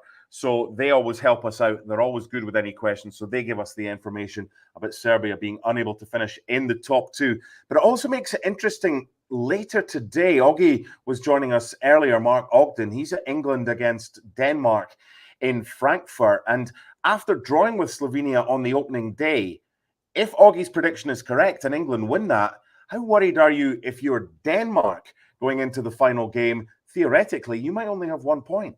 Yeah, I mean, I would be very worried, because you have nothing to show for it against that in that England game, and you're going into a final game where, by the way, you have a Serbian side really, really up for it, who even though they're losing right now, and even though they lost to England, they still pose a threat. Whereas I don't think Denmark pose as a bigger threat. Obviously, we'll have to wait and see what happens when they face England. But yes, that final game between Denmark and Serbia is going to be massive. But as of right now, Serbia continue to knock on the door. Slovenia are sitting pretty much every man behind the ball, even though there's still more than 15 minutes left to go.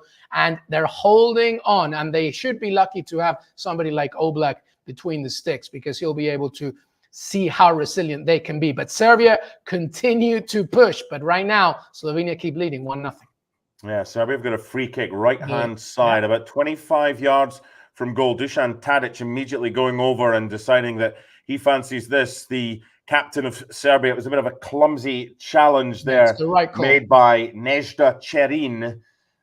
And it's still Slovenia 1, Serbia 0, but a free kick right-hand side of centre for the Serbs. And just a reminder, if Denmark beats England later and Serbia do not score in this game against Slovenia, Serbia will be the first team eliminated from Euro 2024. We know Germany are already through, but Serbia with work to do, and they've got themselves a free kick in a dangerous area. And those chances that Mitrovic had when he hit the bar, and it was good goalkeeping by Jan Oblak to hit him out. They've been much better in the second half as Dusan Tadic delivers the free kick and just goes wide. It wasn't a proper contact that was able to be made there. They brought on Sergej Milinkovic-Savic. He went in there. He's appealing for a corner, and it just goes wide. So 15 to go. I think we're going to see more of the same in this game. I think it's going to be a lot of Serbs in possession of the ball and attacking. And no surprise that Slovenia about to bring on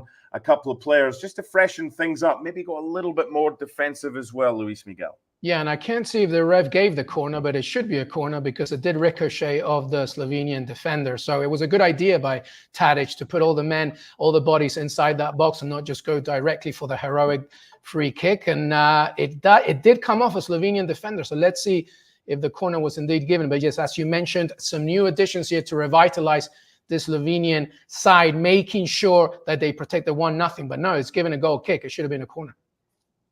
Yeah, you're watching in Miami. I'm watching from a random hotel room somewhere in Germany, and you're saying it should have been a corner, whereas the referee and the assistant had a perfect view. And the other thing is, with Slovenia now coming forward, the Serbs have pushed forward with so many bodies that there's going to be space for Slovenia. And the last thing Serbia want is to allow opportunities for Slovenia on the counter, but that one is comfortably saved by Serbian goalkeeper Rajkovic. Now, all of our guests between now and the end of the day, what we're going to try and do, Elamine, I want to start with you. We've got one question we're going to ask absolutely everybody, and it's going to be interesting to get some of the answers. So here's your question. What is the strangest / most interesting place that you have watched a game of football? Villa Park on a Thursday night? No, I'm kidding. I think, well...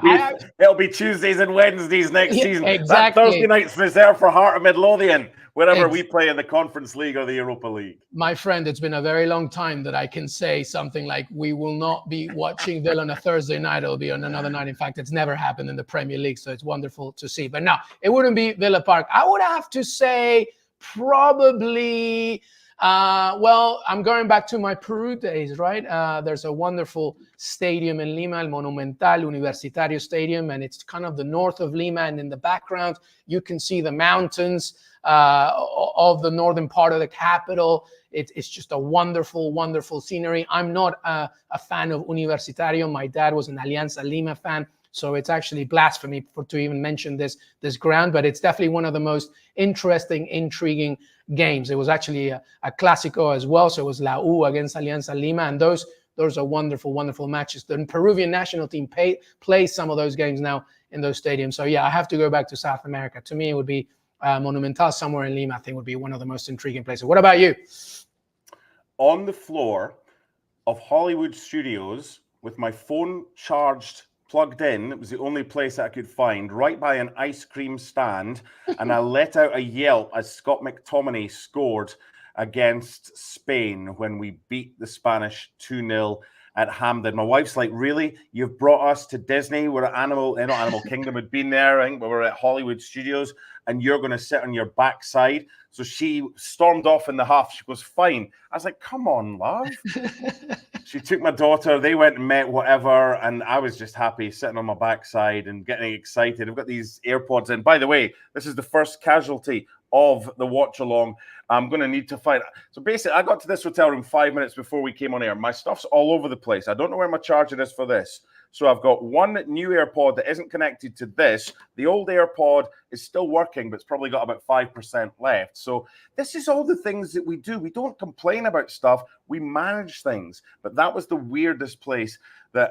Weird. It's not a weird place, but you don't normally watch it on the ground while you've got this little plug watching a Scotland game on a cell phone, an iPhone 14, whatever it was. But my goodness. There's just something about watching your nation. I mean, no one. It was more a case of take a goalless draw at the start of that game. If we could just get a point, that would be amazing. And then to score twice, and then my wife came back with my daughter, my 6-year-old, and I said, "Scotland have won." She goes, "I don't care." I was like, "Oh my god!" And then we had to go to a Disney restaurant for dinner, and she's like, "I'll order whatever I want." And I was like, "You do that. Scotland have beaten Spain. I don't care. You can have paella or anything." But that's what it's all about. That's what football fans do, LME, isn't it? Absolutely, absolutely. And it goes back to the very first answer to this watch-along, right? Why international competition is so great. It brings everybody together. And the thing that I love is that it brings fans who are not really, passionate fans in terms of their club football, but they come together for international competitions and to create that bigger, larger audience. So it's wonderful to see. I love it.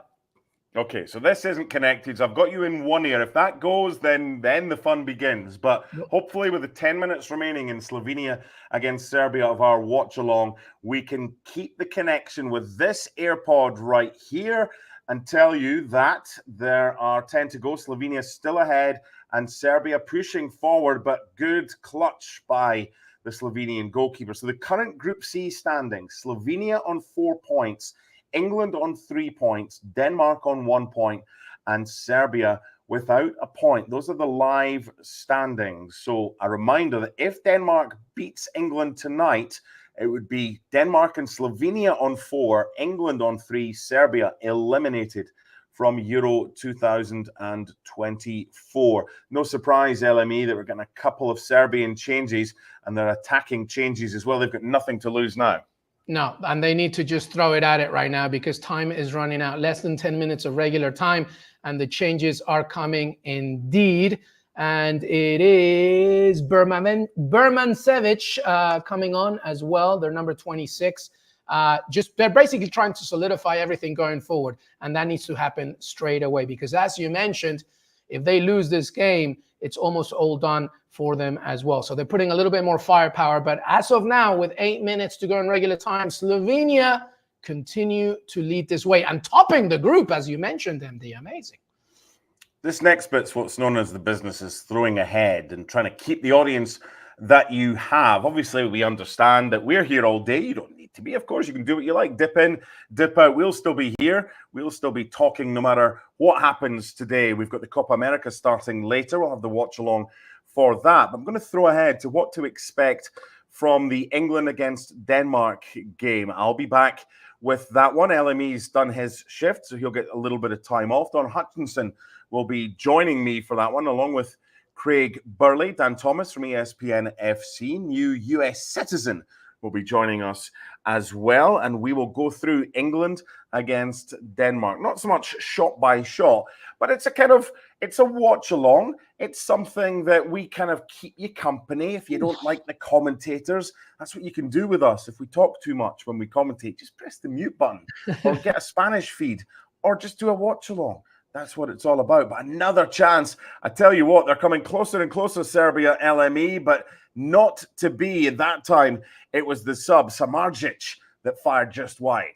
Yeah, just wide, and they keep on knocking on that door, but Slovenia keep holding on. And by the way, this watch-along continues tonight with Copa Americas opener as Argentina face Canada from Atlanta. Listen, you started this with your shirt, MD. Why don't you show us the back of your shirt once again? I love it. And also, How much is that merch? How much is it? 0. Wow, look at that. He's got the hookup. No. Do you know why it's 0? My wife made it. Oh, it's even better. My wife made it. I love it. Show me the got back one again. of those. She goes, I'll be back in 15 minutes. I said, where are you going? She goes, I'm away to do my cricket stuff. It's not the Cricket World Cup, but it's the cricket thing that you can print off stuff. So that's just basically your wee logo, which is cool. She's like, what do you want? I said, stick a wee Germany flag and a wee Scotland flag on it. So I'm not taking my microphone off. I tell you something, your wife has skills, man, because I tell you, they look great. And that says, kind of Scotland, kind of party. No Scotland, no party. Absolutely. Yeah, our producers are saying that would cost like $50. It would be like 60 soles in Lima, Peru. So that's pretty good. Yeah, along with a wee bottle of Cusqueña as well. That we'd have to a wee bit of beer. No, so she's just like, what do you want made? Have I got anything else? I have. Here we go. Let's do. This is what she's made for me. Look, I wanted to get in with the locals. Right, what we got here? Look what she did for me. How cool is that? Scotland. That is Scotland, so they know who I am, and not who I am, but where I'm from.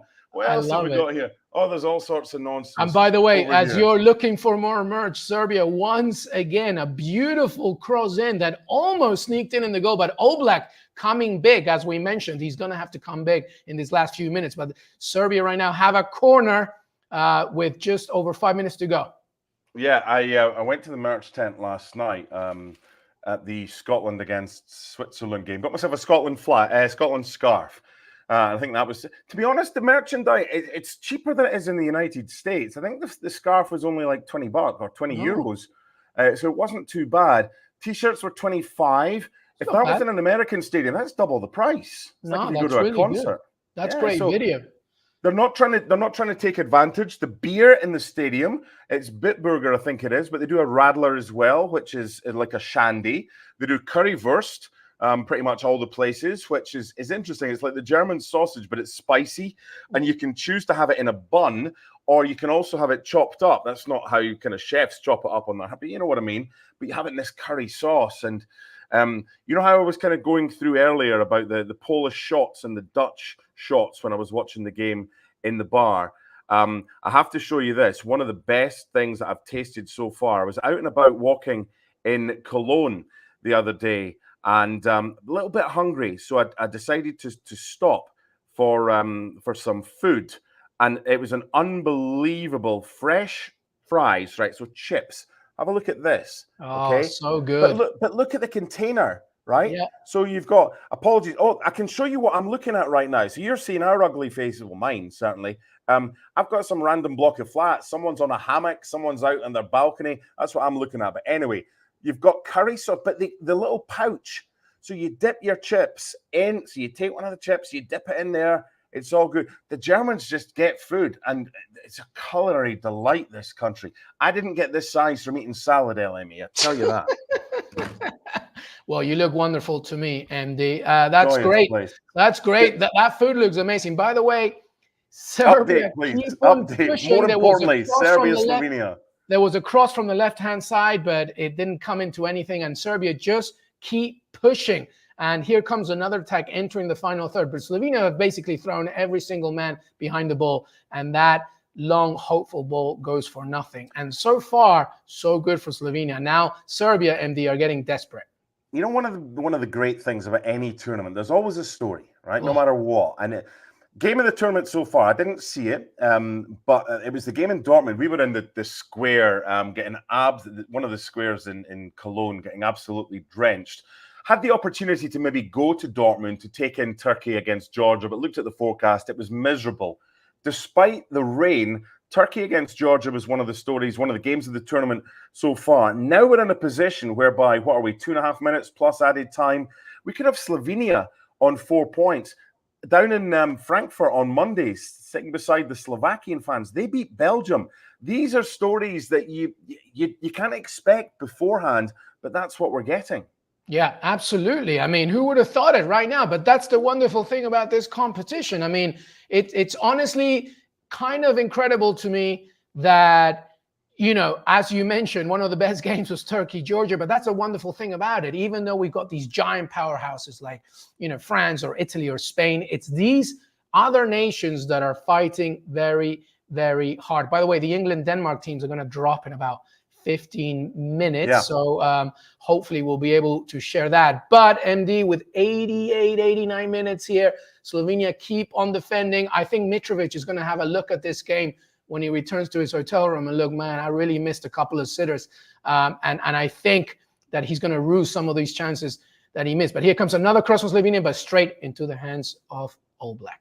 Yeah, right down the throat. So when you're in a different country from where you're used to, there's different things that you kind of need to know. This year, it's that German trains do not run on time and that German efficiency is a thing, but just not when it comes to transportation. The other thing is you've got to know the difference between green and blue, okay? Now, green and blue, when it comes to water, this is water. I'm working. I'm a professional.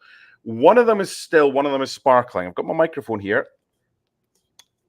Is this still a spark? I don't really like still. Perfect. Because when you're talking all this time and when I'll take your word singing, for it. it's you know it is. It is. So it's still, but you got to be careful because people just, I'll take that blue bottle. No, the blue bottle's sparkling. So we're each to their own. So there's your little water take if you come to Germany. Green is still, blue is sparkling. Well, that's in every case. They don't change the colors around. There must be some kind of difference come around. No, so in the UK, right, it used to be like the salt and vinegar crisps used to be kind of green, cheese and onion were blue, chips in the United States. Then they messed around with the colors. But I don't know, I've only been here like 10 days, but every water that I've seen that still has been green. The label, not so much the bottle, and everything has been blue. Serbia corner in the last 15 seconds of normal time.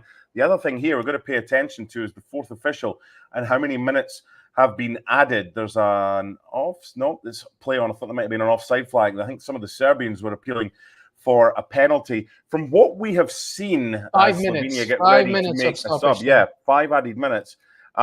Not too many kind of stoppages in play. So we're seeing a picture right now of a Slovenian fan with his hands on his head. We had 4 minutes of added time last night for Scotland, and we were desperate for a point just to stay in the tournament. It felt like an eternity. So 4 felt like an eternity. I'm not sure what 5 for Slovenia is going to feel like, but it's just the relief. I felt like I'd done 12 rounds last night at full time, but you've spent all this money to come overseas. For the Slovenians, you're 5 minutes away. For the Serbs, they could be 5 minutes away from exiting the tournament if Denmark beat England. So you're so invested in it.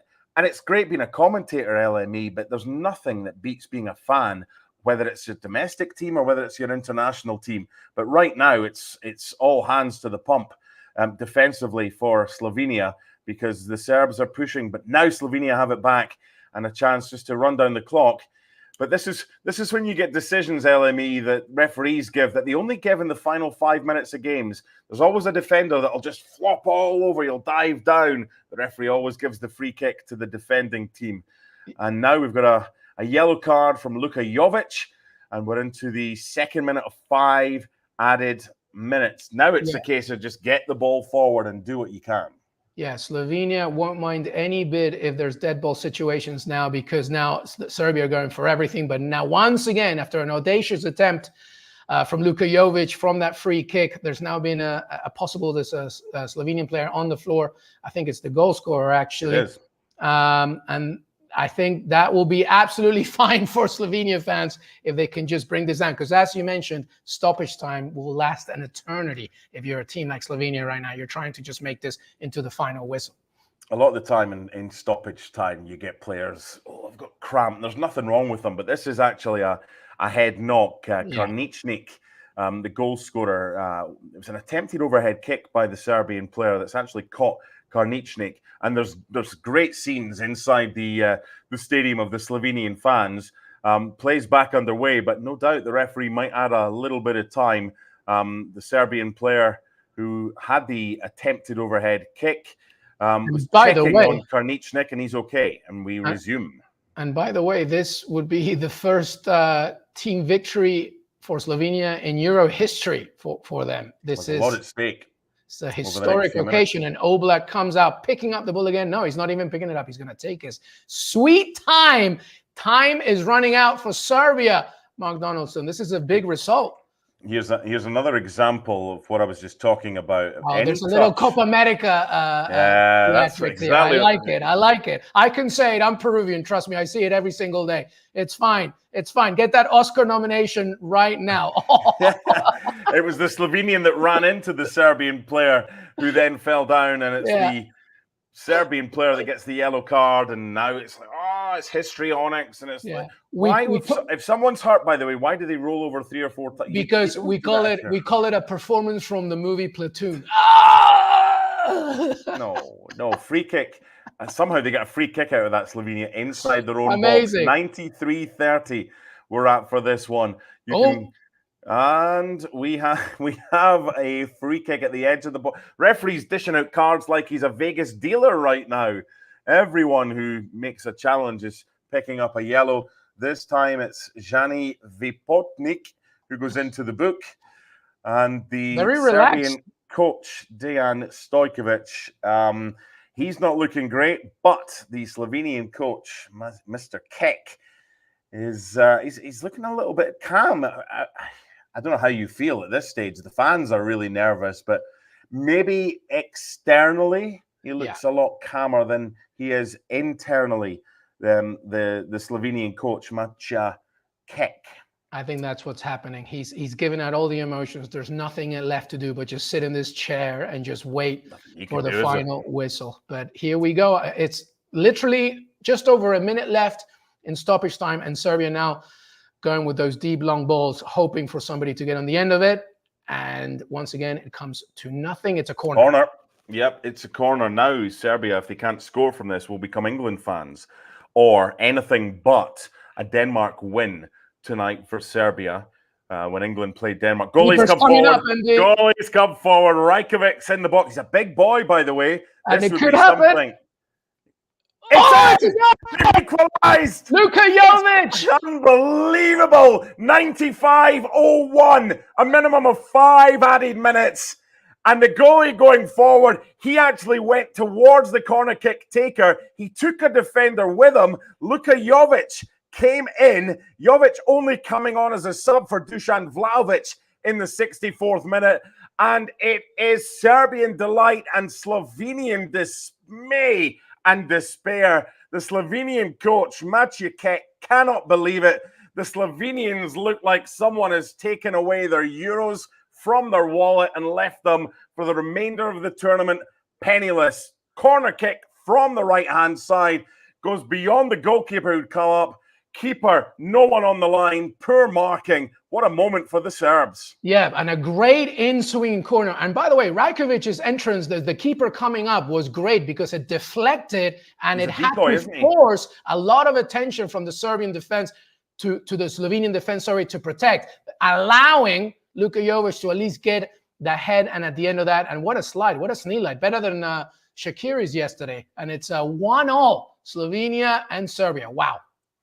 The Slovenian players right now look like they've just had their winning lottery ticket snatched away from them. Meanwhile, the Serbians, who'd pretty much given up hope, remember West Brom played Liverpool and Alisson scored with a header. You know when your keeper's up late on, final whistle's gone. That was the last play of the game. It's finished 1-1. It's desperate times calling for desperate measures when the goalie comes up. I don't think in all the time I've covered football in 30 years, when a goalie comes up, the first thing a goalie normally does is try to get in the mix. Alisson scored from a header. I'm sure you've all got examples. But Rajkovic has been really smart here because he's got a couple of players on him and he's taken them with him towards the edge of the 6-yard box. The ball's gone beyond them, but there's space for Luka Jovic. The header into the back of the net. What an ending. What a tournament this has been, LME. Unbelievable. And by the way, like you said, usually the biggest attempt when the keeper comes up for a corner is to at least deflect some attention, which is what happened here. But allowing the big spaces, and this is a massive moment. By the way, it was a wonderful in-swing corner because it was right on the money. Here are the lineups, by the way, from Denmark and England. We got Jordan Pickford, Kyle Walker, Declan Rice, John Stones, Guehi, Bukayo Saka, Trent, Alexander-Arnold, Harry Kane, Jude Bellingham, Phil Foden. No changes. No changes. Same team. Mark Ogden suggested that would happen. Same team for England. For Denmark, Kasper Schmeichel in goal, Joachim Andersen, Yannick Vestergaard, Joachim Mæhle, Andreas Christensen, Rasmus Højlund, Christian Eriksen, Victor Christensen, Jonas Wind, Morten Højlund, and Pierre-Emile Højbjerg. I have just read the smallest font in my entire life. I've got 40 things going on there. So, yeah, those are first news. It's just popped up on the UEFA site. This is the ESPN FC Live watch along. A reminder, if you're in the United States, and I'm sure many other countries as well, certainly you can get it on YouTube, ESPN FC on ESPN Plus in the United States every single night. We've got our top team together, and we'll be joined by a few of them as well for England against Denmark's watch along coming up. So, no changes for England. Oggy thought that might be the case. Is it simply Southgate saying, hey, job done, first game against Serbia, on you go, get us another win, get us through to the next round?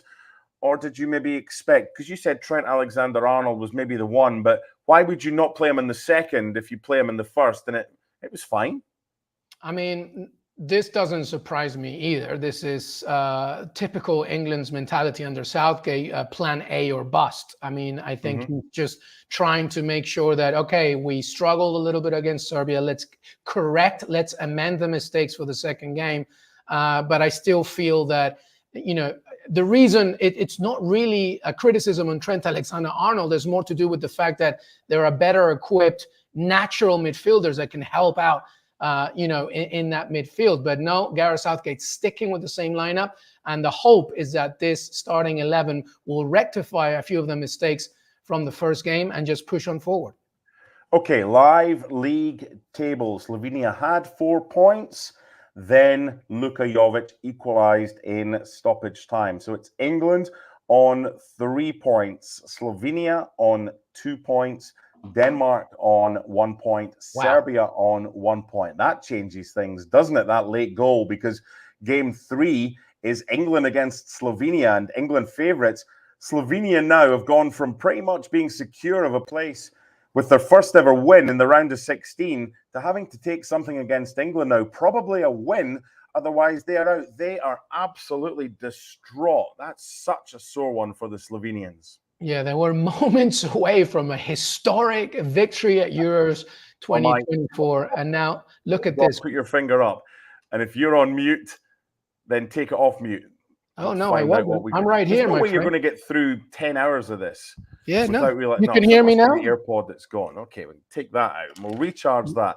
Tell you what we're going to do. We're going to go to a quick break. We're going to come back and we're going to wrap up what we have just seen. And I'm going to put some charge in these AirPods. Don't go away. We'll be back shortly.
Working out. We are still waiting for Mark Donaldson to fix his AirPods. But as you have it, just recapping that, Slovenia were moments away from a historic victory at Euros against Serbia. But in the end, Luka Jovic made it a point for them. And by the way, now this table is super tight with England still leading the way with 3 points. So really, the three Lions are very happy. And now they'll be facing Denmark. No changes for Gareth Southgate's side. Is exactly the same. It's plan A or bust. We'll have to wait and see if individually this team can rectify itself against the Danes, or if indeed it'll be another mistake. A lot of question marks. And I believe that, by the way, as Mark Donaldson configures his listening situation. We have to remind you that this is the watch along. We continue. We have so much to come. By the way, we got Gavin Jules coming up. We've got a lot of watch along action with England, Denmark, of course. And tonight, I will return with Herc and Seb, Futbol Americas, as Copa America opens in the US. Atlanta will be the host city as Argentina, the defending champions of both Copa America and the World Cup, host Jesse Marsh's Canada. Let's see. All right, can you hear me, Mark Donaldson? No, he can't. See, I love doing these kinds of shows because sometimes you just have to solo it as Mark Donaldson continues to figure it out. Hey, by the way, because this is a live chat, please throw in your questions. We want to get more questions. What do you expect as England face Denmark now? Will Denmark make a surprise victory over England? Can England fix the issues that we saw against Serbia, even though they won? We'll have to wait and see. All right, let's do this. Stick with our producers right here. Let's see. We're going to get into Gavin Jules now. Gavin Jules coming up after this. And don't forget, live watch along after that. But thank you so much for tuning in. Stick with us. We are here. I'm going to thank myself. I'm going to ask my producers for a bonus because I've just been doing this by myself for the last few minutes. But Gavin Jules will come in right now, and we will see you as live watch along. ESPN FC Live continues today. Enjoy some Gavin Jules.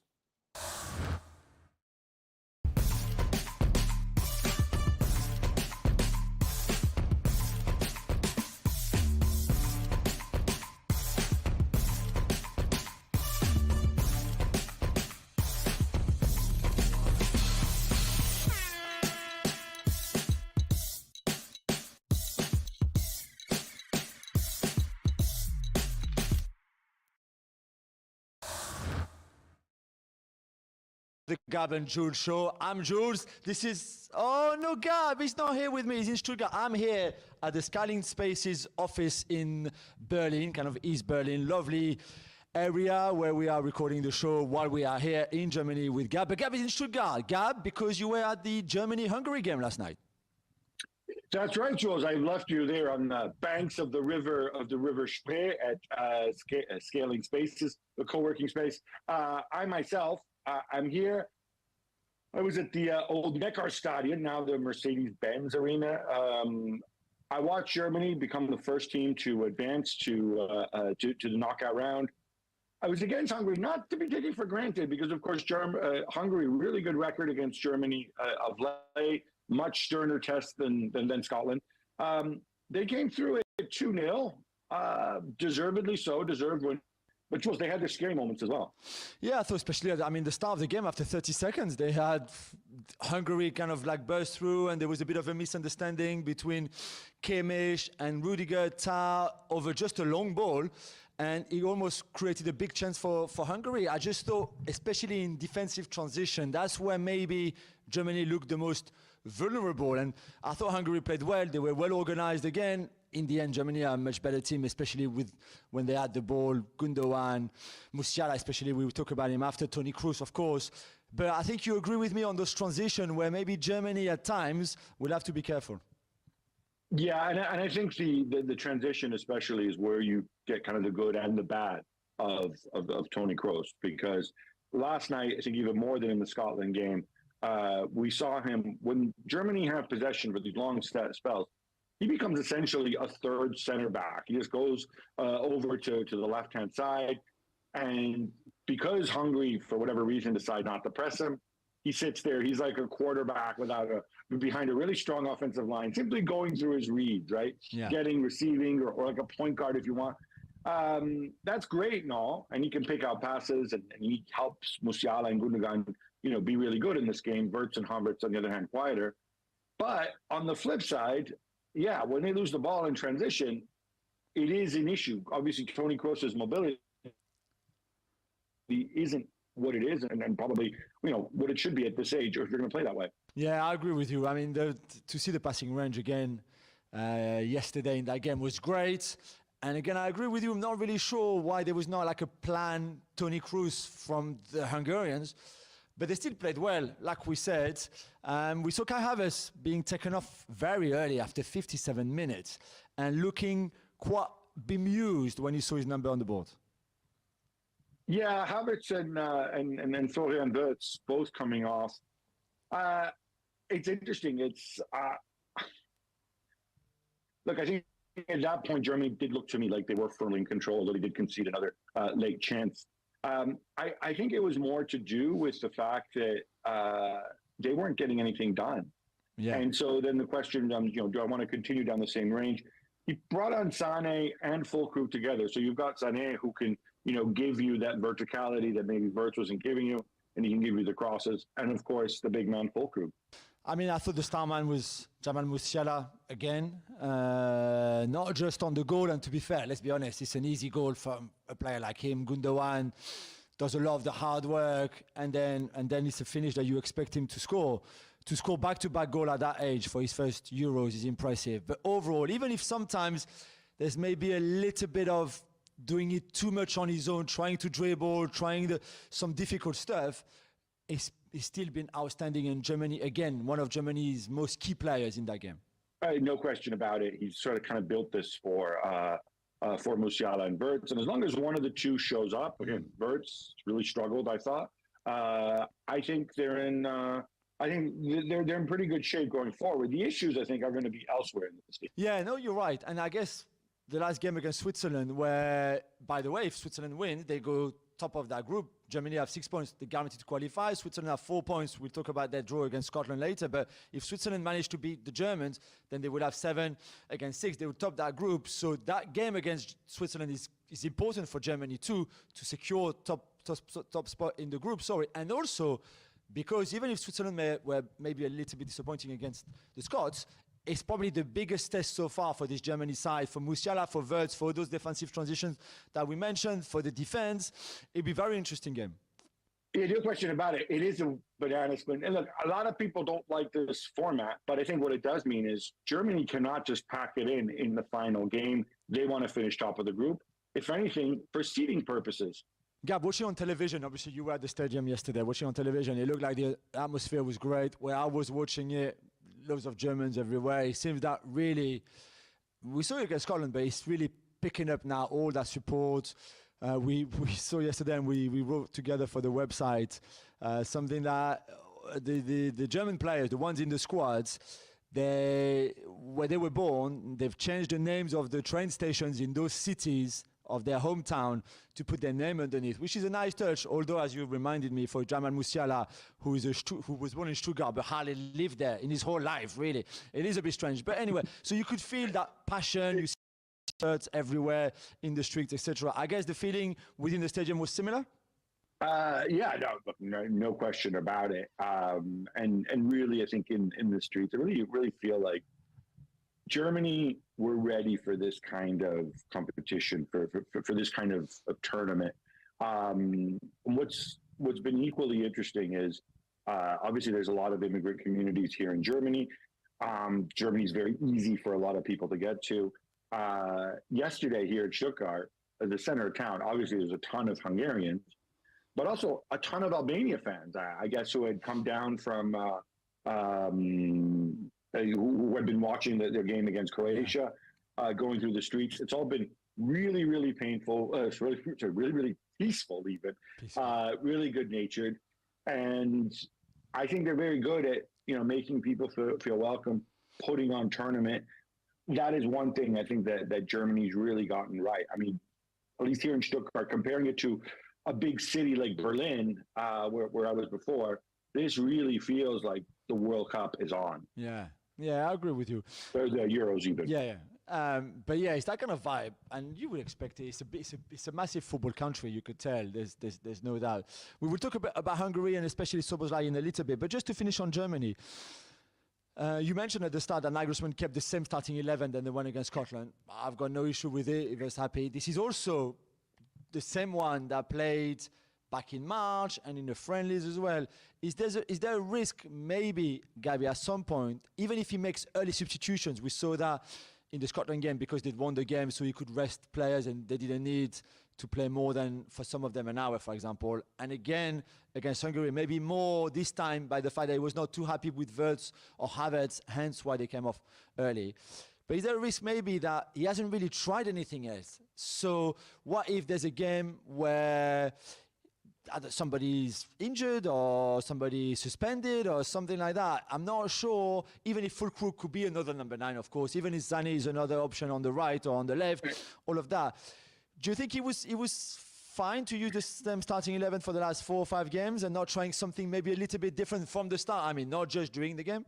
I don't have an issue with that. I think he wants to show face to these players. Remember, we've said this before, this is not a team that's necessarily going to have a lot of natural chemistry, right? Because you essentially have 3 number 10s, right? Yeah. Musiala, Wirtz, and Gundogan wanting to play number 10. And also Havertz doesn't mind dropping off, or that is part of his skill set. He isn't doing it so much because he's asked not to do it. So, there is potentially a lot of congestion in that space. You get the timing right. And I'm guessing this is why he's kind of gone for that setup. There's also the adjustment to make because Toni Kroos isn't really playing in central midfield. No, you're right. Yeah, it's much deeper. What he's doing is he's playing as a sweeper when they have the ball, right? Like Augenthaler. So I think he wants to give as much time as possible for the pieces to adjust around that. In terms of switching it around, you mentioned it there. If I bring in Fulkrug, very different player from Kai Havertz. If I bring Sané, very different player from Wirtz and from Musiala. So I think he's giving himself that option with those substitutions. But I agree. This does seem to be there is a very clear hierarchy between the starting 11 and the guys who come on. You can add Pascal Gross to it if you want. Gross may be the only guy, maybe the guy who would substitute Kroos, if Kroos has to stand up. But again, Kroos, I figured out, Jules, he played 53 games this season in 10 and a half months. He played more than 3,600 minutes for Real Madrid in Germany. And that is a lot of wear and tear. And he comes in the large economy side. Yeah, and he ran more than 10 kilometers in the last 2 games. So even if you can say, he's playing that quarterback position and he's quite deep, maybe, but he still puts a lot of effort in. Yeah, because he has to go and he has to go and do those recoveries as well for the fullbacks. He doesn't cover the ground very quickly, but he does cover. Yeah. He does get around. He does cover the ground. He does get around the pitch. No question about it. So let's talk a little bit about Hungary because we mentioned the Germany-Switzerland game. There's a lot at stake. That top spot in the group, which is massive, so it'll be a great game. But also in the other one in that group, the Scotland-Hungary game. Both of them, you would think, with a win, they get to 4 points. Sorry, Scotland will get 4 points, can qualify with 4 points. You would think Hungary need a win after the 2 defeats, and with 3 points might still have a chance to qualify. So both Scotland and Hungary have to win anyway, which would be good. One player for Hungary that has to carry them then and has to play better if they want to win that Scotland game is Dominik Szoboszlai. Yeah, no question about it. I think he's kind of largely been absent from this tournament, and I think that's kind of been disappointing. I think for Marco Rossi. He kind of tailed off. I don't know if you agree with this, Jules, but I feel like he sort of tailed off in the second half of the season a little bit at Liverpool as well, right? Yeah, definitely. He's playing in a more advanced role here, which I thought would have actually suited him. And it just, I think even in Germany, he did not seem, even again the Germany game, he did not seem as dynamic on the press. He would have been a logical guy, at least as I see it, for me to go and engage Kroos when he was on the ball, right? Or engage Gundogan when he dropped off. Because look, in Germany's build-up, it's not that complicated, right? It's either Kroos can pass, Kimmich can pass if you involve him over on the right. I suppose Gundogan can if he drops way deeper than he has been playing. But otherwise, those are the 3 guys you need to worry about. I'm not going to worry if Antonio Rudiger is on the ball, right? And that was kind of missing. And I don't think it's just missing because it wasn't part of Marco Rossi's game plan. He was missing because I don't know if Szoboszlai was quite as fit or as engaged as he normally is. And I think that's something that they're going to want to get right. They're going to need to get right against Scotland. I agree with you. Massive game for Hungary coming up against Scotland. Big game between Germany and Switzerland. We will talk a bit more, obviously, about them in the next few editions of the Gab and Jules Show.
Germany. How about some quick hits instead? Let's go, Gab. France down Austria 1-0 in their opener thanks to an own goal from Maximilian Weber. Jules, the big news is Kylian's broken nose, and we'll get to that, I promise.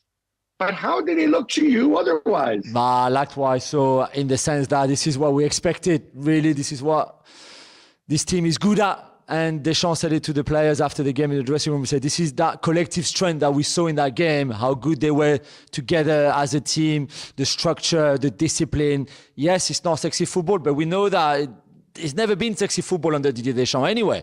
But that collective strength, like he said himself, is their DNA. This is what they do. And they did that again against a really good Austria team. I thought that was physical, that was strong, that made them work hard. But in the end, I thought the French were really good. Their XG is over 2. They could have scored more, should have scored more goals, even if they got a bit lucky on the own goal, of course. But I thought there was a lot of good things. Maignan, Saliba, and especially N'Golo Kante. 33 years old, hasn't played at that level for 2 years, and he comes back with a game like this. Incredible performance from him. So overall, a lot of positives to take, I think, from that win. I was just happy to see Saliba out there. Magic Mike, great save. Downs, I thought, but he makes the save against Baumgartner. He's going to get better. Yeah, massive save. He's going to get better as the tournament goes on. On to Kylian's nose. There were reports that he was going to have surgery. Well, we were not sure on the night. In the end, it looks like he might even be back at some point for the group stage, Gab. No, there were reports on the night. Jules, you don't know this. I'm going to let you in on this. I was on the FC show, and several people out there were definitively saying that he was definitely going to have surgery, that the French FA had told people that he was going to have surgery. And then I look at my phone and I see the text of you, the WhatsApps of you communicating with our editors and saying, no, they're going to decide tomorrow. Yeah. So when I'm asked this question on the air, I said, no, Jules is reporting. I trust Jules. Oh, thank Jules you, my friend. And so far, no surgery, right? No surgery for now. It might be we're later. Get the mask, yeah? Not now. But we're hoping he can be back for the Poland game. But is he going to borrow Victor Osimhen's mask? Or the Ninja Turtle mask, which is obviously... It's going to be Victor Osimhen's mask. The meme that has gone viral as well is the Ninja Turtle one.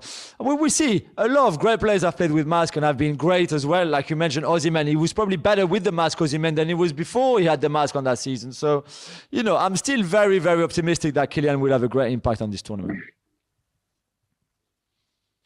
Spain and Italy kick off in a few hours, Jules, but in the meantime, we get some wild last-minute heroics in that group from Albania. Incredible. Who snatched a draw at the death against Croatia. Yeah, incredible, Gab. I love that game, to draw. I thought Albania, from our boys, Pablo Zabaleta and Silvino, played really well. Again, the collective strength, some of the ball movement even was really good. And for most of that game, we were disappointed again by Croatia. I tweeted during the game that Brozovic, Modric, Kovacic, together, the three of them, had 375 caps, 375 before that game against Albania. The whole Albania team, starting lineup, 373. So even just the Croatia midfield had more caps and more experience than the whole Albanian team. And Albania were the better side for most of, especially in the first half. No. And after that, they snatched that draw, and I think they deserved the point. And you saw the reaction of Silvino and how much he meant to him and the players. I was really struck by late in the game how Croatia needing to go and double up on Hosha like he's some kind of Ronaldinho. They were really, really rattled at the end. Yeah. Doesn't really change much, no matter what happens, really, for in the Italy-Spain game, which you're going to, of course, and I'm not, because ultimately Croatia will need to win their final game to advance. Yeah, against Italy. That's right. Another Italian manager, Gabi, Turkey, and Vincenzo Montella get off to a flying start with a 3-1 win over Georgia. Gab, that Arda Güler is a bit special, isn't he? I thought you would like that finish for the second goal. To be fair, Jules, the first goal, Mert Mulder as well. Wow. What a finish. I have to say this. Look, Turkey are a really, really young team. I think they're the youngest or second youngest team in this tournament.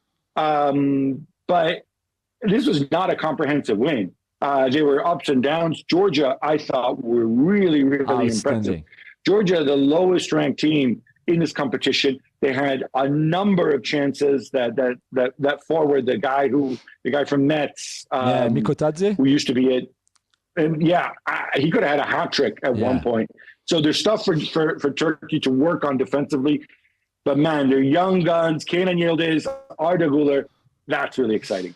Game of the tournament for me so far, outstanding, really, from the two teams. And maybe the game that you would have thought, is it going to be that good? Actually, was outstanding. And like you said, the two best goals of the tournament so far, I guess with the Shaqiri one from last night too, right in there with Arda Güler. But what I prefer the most about Arda Güler, Gab, the goal is great, no problem. But it's that defensive tackle that he made at 2-1, him in his own box to deny Georgia a second goal and to go 2-2. So amazing game, amazing performance from Arda Güler.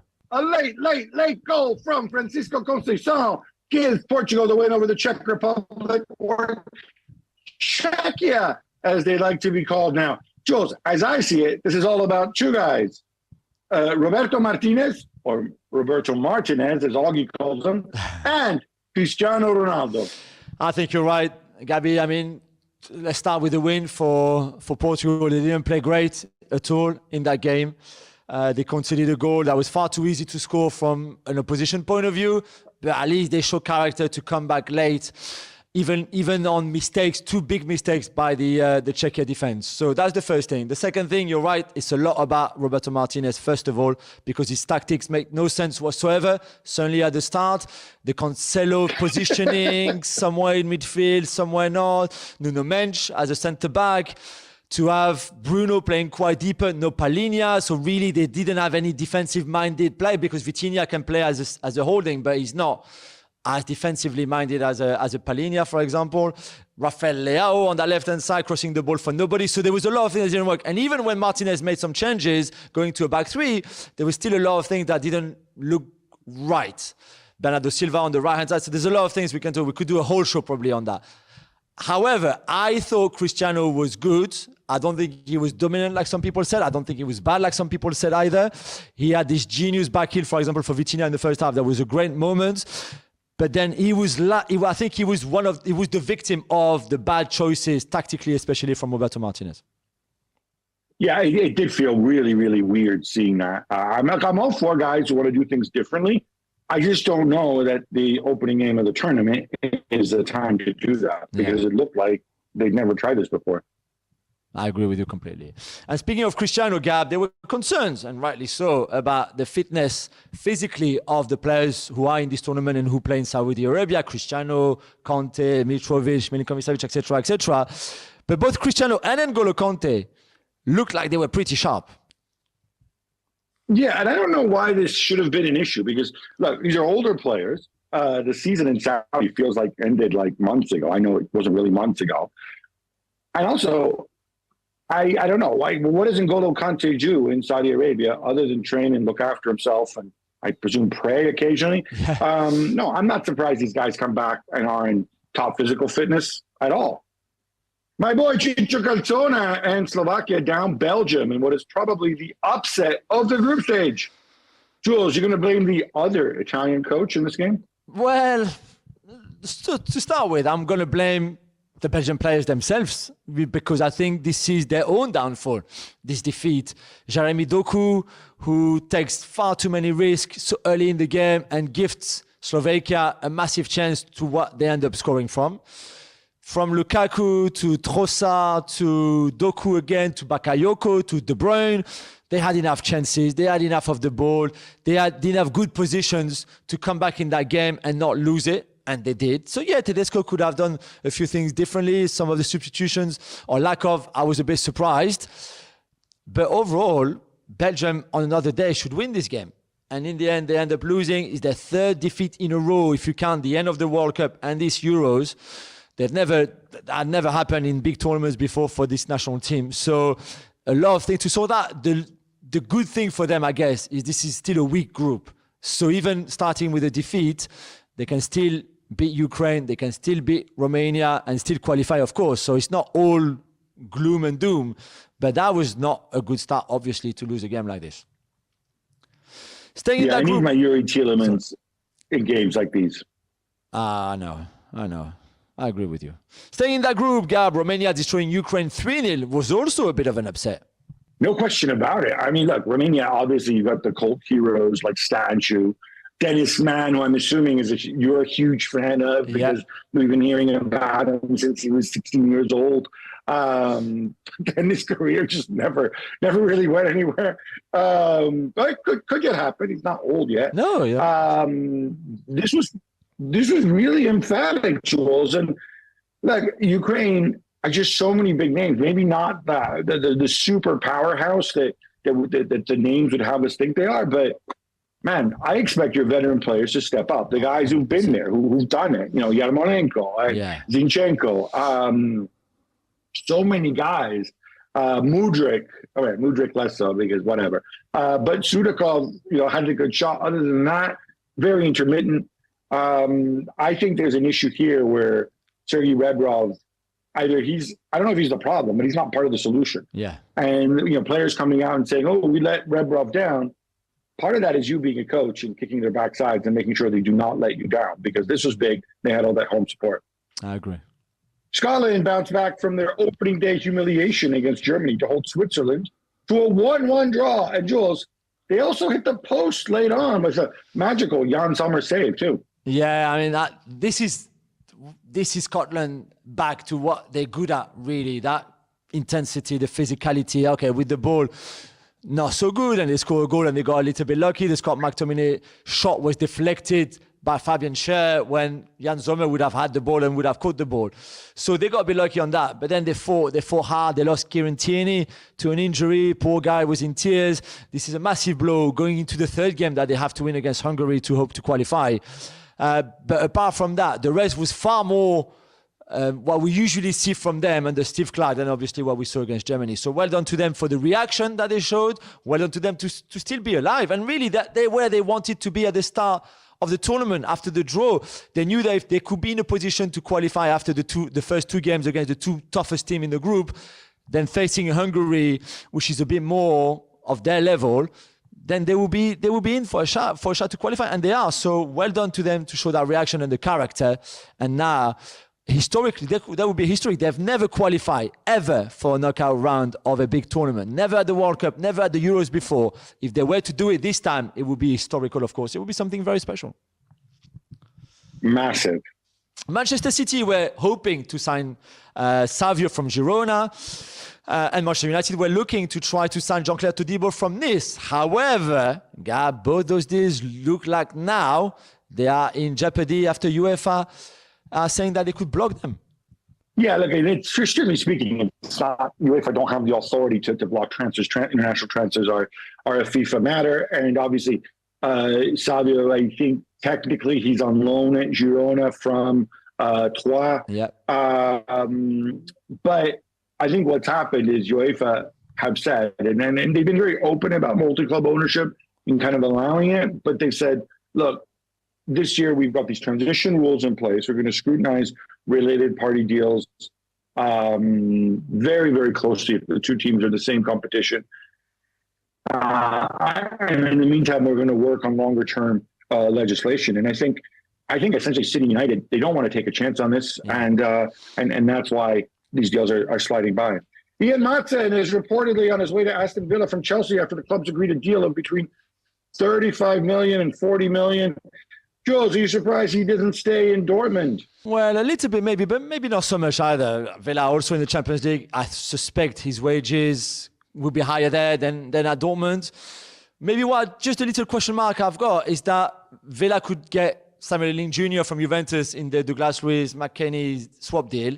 Plus they've got Luka Ding already, and they've got Moreno as well at left back. That's a lot of players in that kind of position. But hey, I'm not the sporting director there. The Times report that Manchester United have agreed personal terms with Everton's Jared Branthwaite, but that £45 million bid has been rejected. Gab, how much higher do they have to go to get him? I think they'll have to go substantially higher. I also think he's going to run because, of course, Everton could have new owners very soon. The Friedkins.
Rose, see what I did there? Has extended his deal with Leipzig to 2026.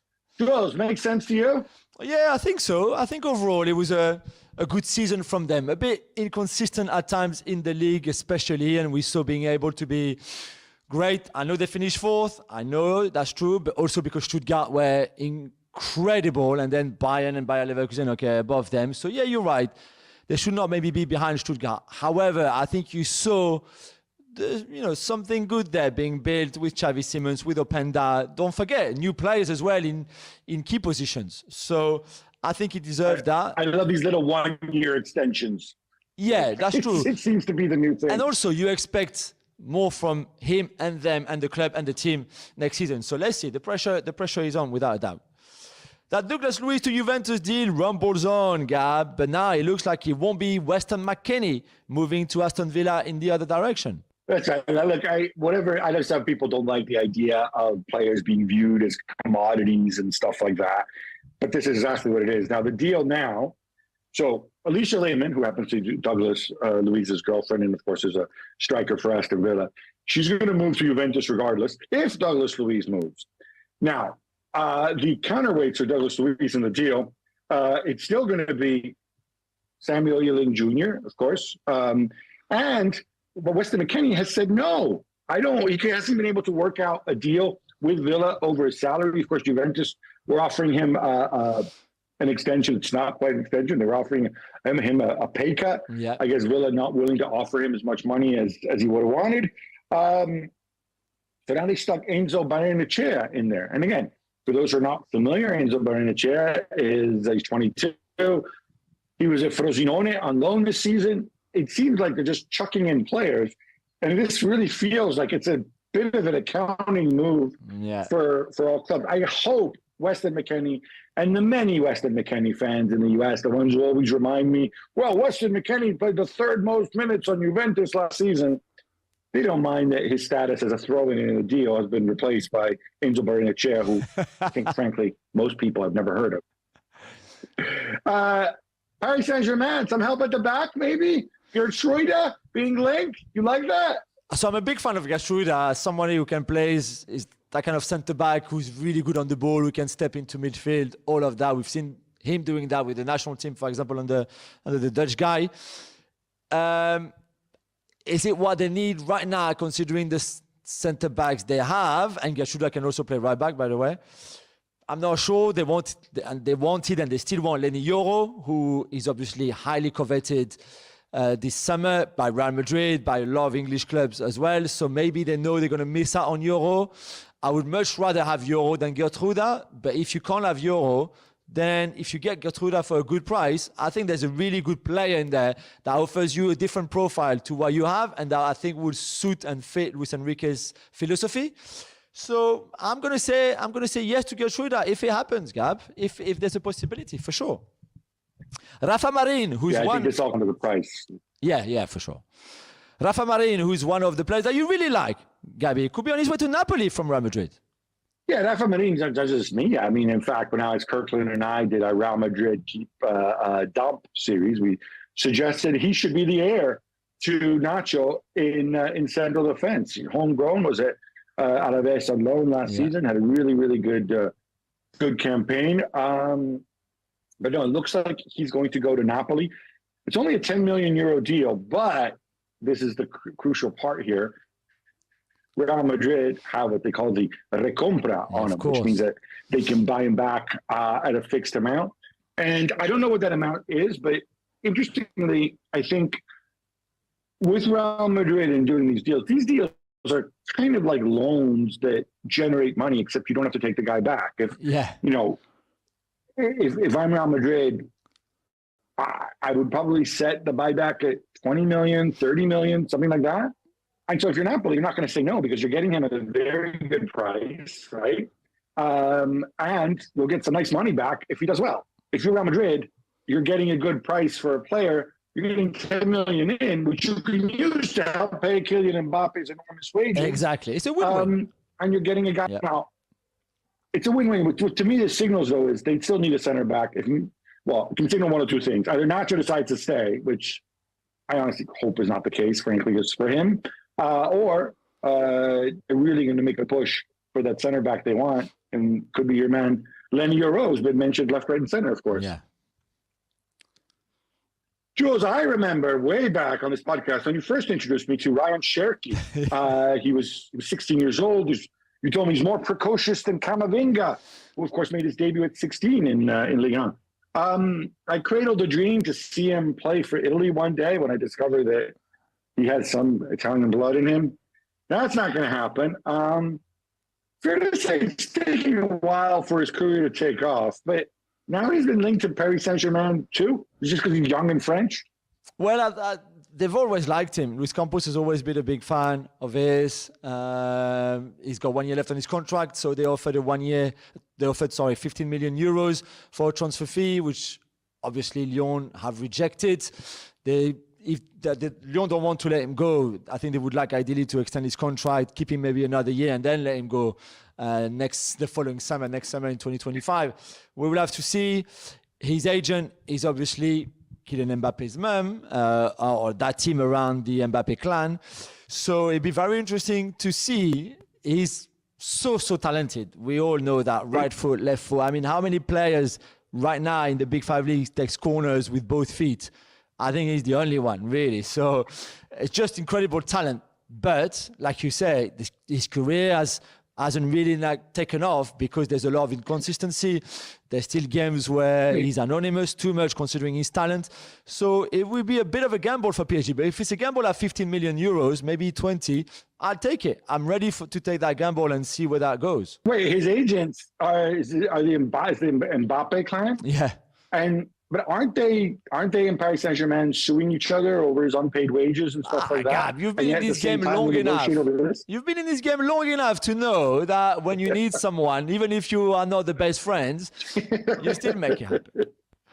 Gab, remember the 3 Valencia fans who were prosecuted for racially abusing Vinicius Jr.? Well, they have now been sentenced in a Spanish court. Yeah, I think this is an underreported story. I think this is a really important story. They've been sentenced to 8 months in prison. Now, they're not actually going to go to prison because in Spain, like in many other countries, if you're sentenced or if you're convicted and sentenced to something to custodial term of under 2 years for non-violent crime, you don't actually physically go to prison. But this will be on the record. They're now going to have probation have to explain, hey, look, the 8 months that you were sentenced to. Look, this is what a lot of people want to see, right? There's sporting justice when players get racially abused, and you can ban individuals from stadiums, you can fine clubs, and then there's actual criminal justice. And in Spain, this is a criminal offense. The first time the law has been applied, hopefully it could be a deterrent. Yeah. More of those ever popular 1-year contract extensions. Ruben Baraja gets one at Valencia. I love Baraja as a player. Yeah. I love the fact that he's been he's called in to save the club he loves from Peter Lim, who's still there. But it's cheap and cheerful, right, Jules? Yeah, I'm a club legend, as you said, Gabby. And when he came in at the end of the season before, the last one that just finished, he saved them from the drop, as you said, and then they finished 9th last season in La Liga. Considering the very difficult environment, that there's no money, he brought a lot of players through, and they did really well for him. So I think he's that kind of manager. He's still young in the job. He will get better. He will grow. But there were a lot of positive signs. So it makes sense for him to stay a bit longer and then see where he's at next season, next summer. Leicester City are close to naming their new manager too, Gab, and it looks like it's a battle between 2 contenders, Graham Potter on one side and Steve Cooper on the other side. Yeah, so to me, these are 2 completely different people, right? They play different football. They have different approaches. They have different styles. They look very, very different. Yeah. To me, this shows a lack of clarity in terms of Leicester City, in terms of what they want to do. Obviously, on paper, Graham Potter is closer to Maresca and the system that they played last season. They may not be doing it this year. Or maybe it's all misdirection. Maybe they just want to keep they're just confusing everybody by talking to both of them. But really, there's only one guy they want. I don't know. But when I see this and they're all over the shop of the candidates, I'm thinking, do you really have an idea here? I don't know. Former Juventus and Arsenal boss, Joe Montemurro. Is he the best Australian manager out there? Or is it Big Ange? I don't know. That's a question. Anyway, he's the new coach of Lyon's women's side. Jules, right choice by John Textor. Can we play? We didn't even mention John Textor in the Ryan Shirky bit. Can we mention John Textor now? But as you know, I told you before, it's not him in charge of the Lyon women's team anymore. It's Michallik, so... But it's still his club. He still pays the bills, right? No, he doesn't. He doesn't run it, but it's still his club. No, the women's side is not his club. This is not he. Doesn't have to do anything with the women's side. But you're right. Maybe he would still ask, hey, do you fancy Joe? He would have never heard of Joe Montemurro before. I can guarantee you that. So I'm not sure if JT, our friend JT, has any influence on this. I think it's the right choice. It's a lovely, lovely guy. He's clearly a good coach too. I think Sonia Bonpastor has left a big void to fill because she was so good and so close to the players and obviously very successful with Champions League and Champions League finals and league titles, etc., etc. So he's inheriting an amazing squad. There's no doubt, the best one. They're about to poach the best player in the league from PSG as well. So they're going to get even better and stronger. So it's an amazing job to get. The pressure is just that you have to do as well as the others before who did so well because they just won everything. So let's see if he can do it. It's a really good project for him. It's also a big challenge. According to reports, parts of the Premier League trophy have been stolen, Gab. What is this story about? Yeah, so if you can picture the Premier League trophy, there's like this, there's a crown on top, and then there's like a base. And you can detach the crown and the base from the trophy itself. And it's the crown and the base that supposedly have been stolen. No way. How serious is this?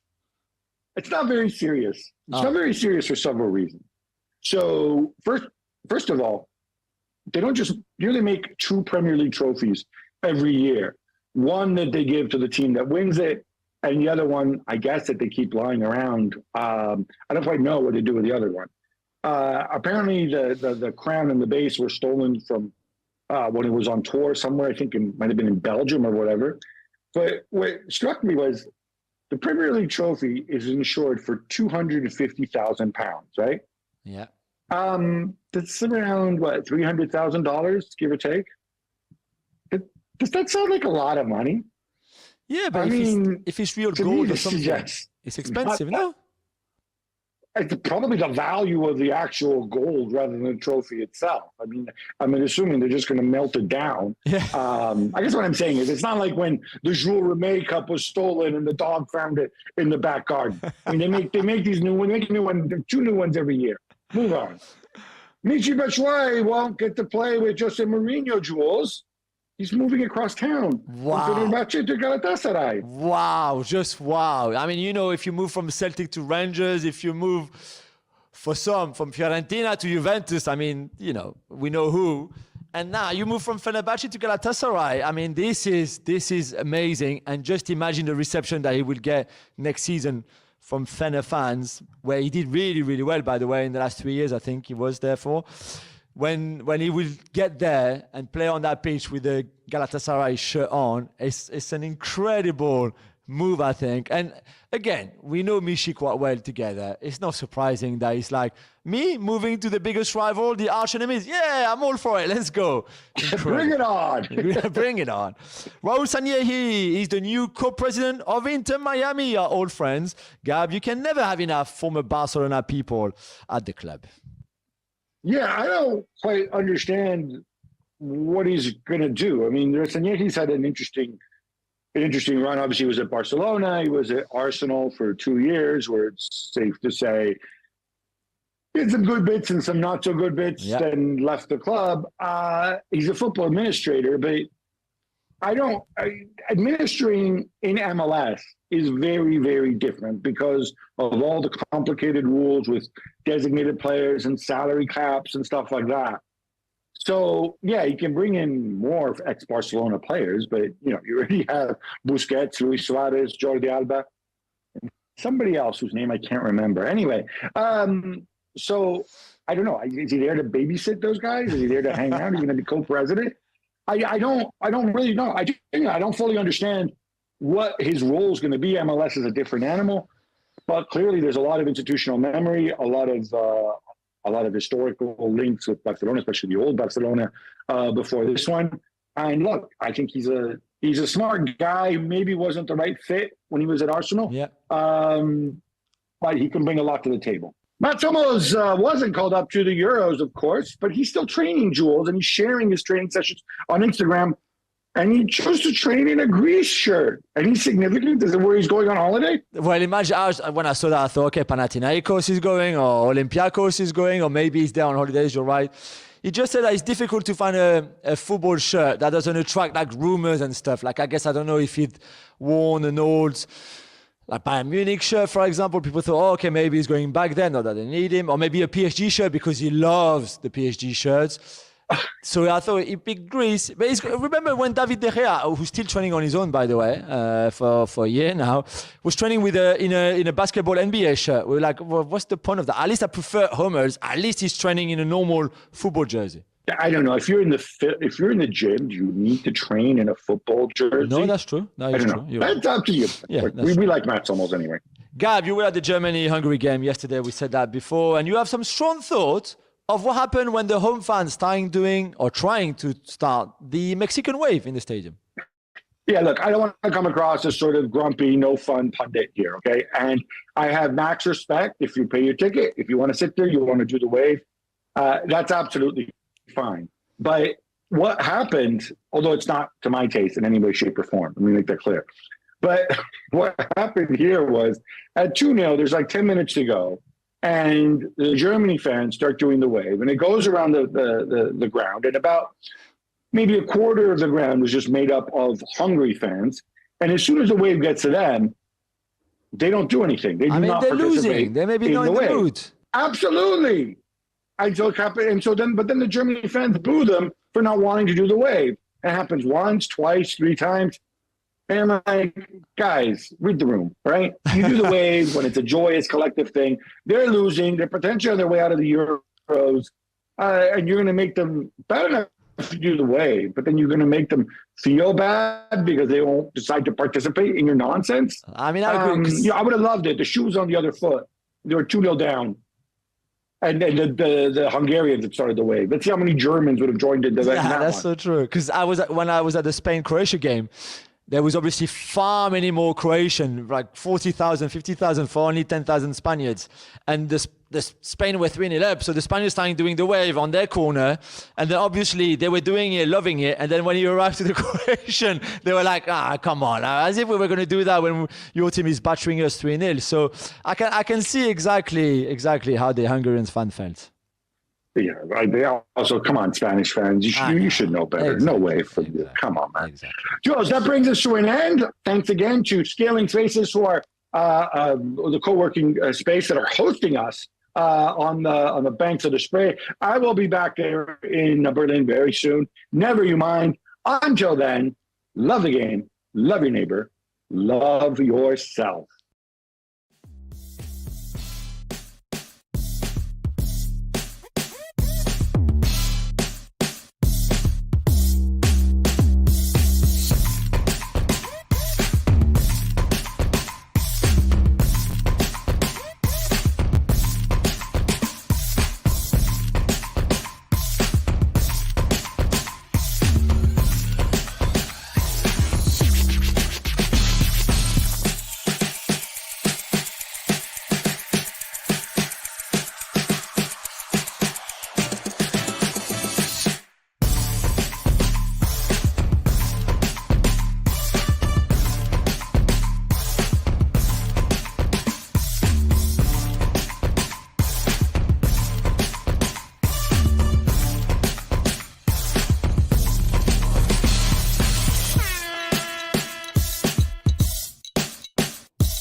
Hello, everyone. Welcome back to the ESPN FC live watch along. Mark Donaldson in Germany, a cast of thousands. Craig Burley, Dan Thomas, Tom Hamilton, Don Hutchison. Dan Thomas, you got a big smile on your face. We're going to do England, Denmark. You're confident, right? I'm just smiling at Burley, just in general. I'm in my big chair. Can you hear me? Yeah, I can hear you, Burley. Very happy in your big chair. I haven't even tested out my earpods yet because they're not mine. I'm in my big chair in my front room, and I couldn't give a stuff where you lot are, to be honest with you. So I'm sure that you're in your front room. You didn't need to say that then, if you don't care. Are you in Germany working, or are you in Germany as a punter? Make your mind up. I'm in Germany as a punter. Scotland aren't playing today, so I'm working today. Is that allowed? You do How what you those like. per diems? Depends what Sean agrees. There's not enough German sausages to keep you going. Stop it, Burley. Behave yourself. Just wait until Grandfather Burley By the appears. way, I'm going to be. This is a way forward. I am canvassing to do every live show, digital or FC, from this big chair going forward. I'm telling you that now. It's in my contract. Read the small print. Stop it. Just get it signed. Some sense from Don Hutchison. Hello, sir. How are you? All good. Thank you, Mark. How are you? Good. England against Denmark. Come on, Denmark. Come on. You don't mean that. I've taken my Scotland top off. I want you to be professional here.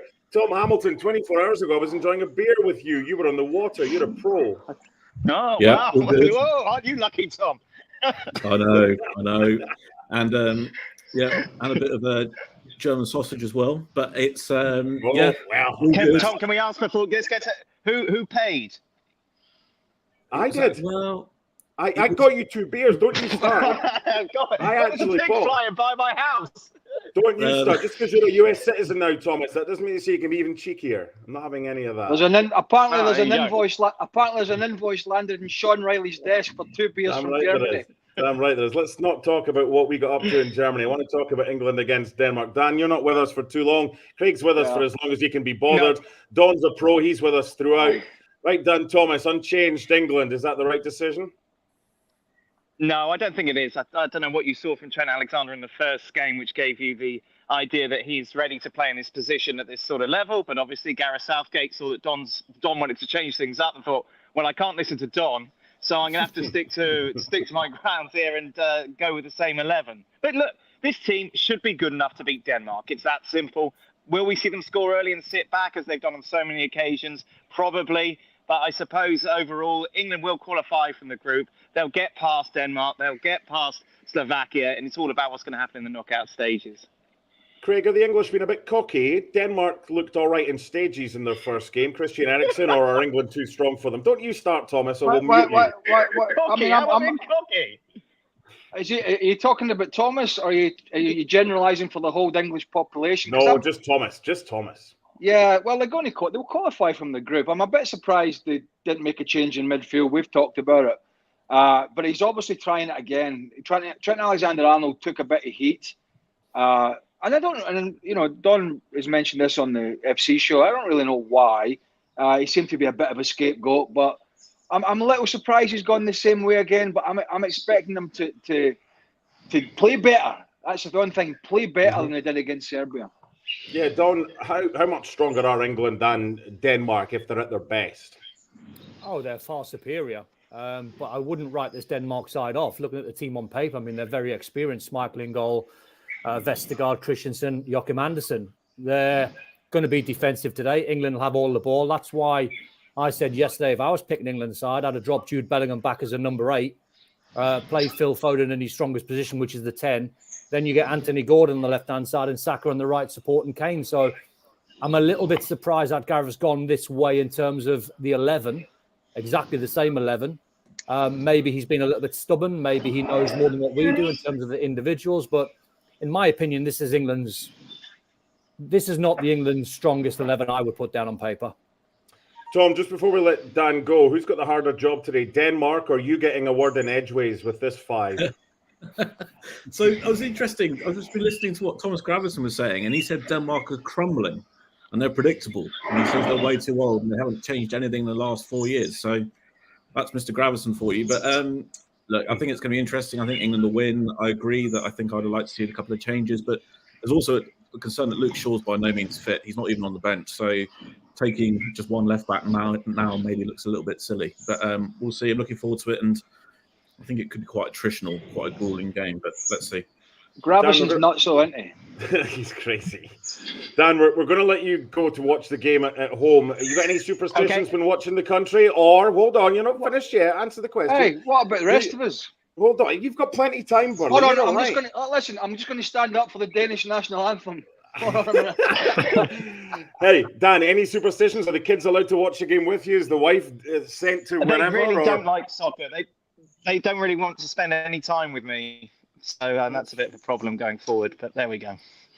Okay, finally, prediction before you go. What do you reckon, Dan? 1-0, Harry Kane penalty, 87th minute. That's very boring, isn't it? The optimism. Away, enjoy your game. England, Denmark with Poppy. All right, Don, I'll pick you up at the full time. All right, mate? Yes, buddy. See you then. I'll have the smoothie waiting for you. I'll have a strawberry smoothie. Done. Half a job, not even half a job as usual. Typical. You just show up and then that's it. Bye, Dan. Right, we've got the watch along. England against Denmark. It's Don top left, Tom top right, me bottom left, and Craig Burley bottom right. They're currently about a couple of minutes away from kickoff. Craig, you mentioned that opening game for England against Serbia. What mark out of 10 would you give the performance rather than the result? 5. Good job done, right? Yeah, well, I expect a lot better from England because I actually think they're a very good side. They've got their problems, you know. Who do they play with? Declan Rice? Is Trent Alexander-Arnold again? What about the centre halves? What about the full-back positions, particularly left back?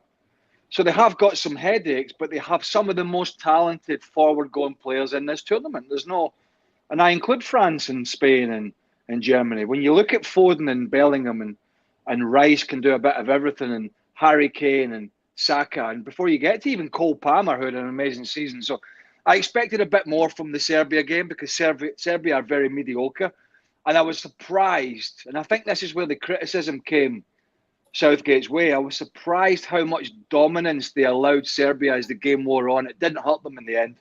But it could have done, as Pickford the odd save to make, and they missed some chances. So I'm expecting to see a more confident,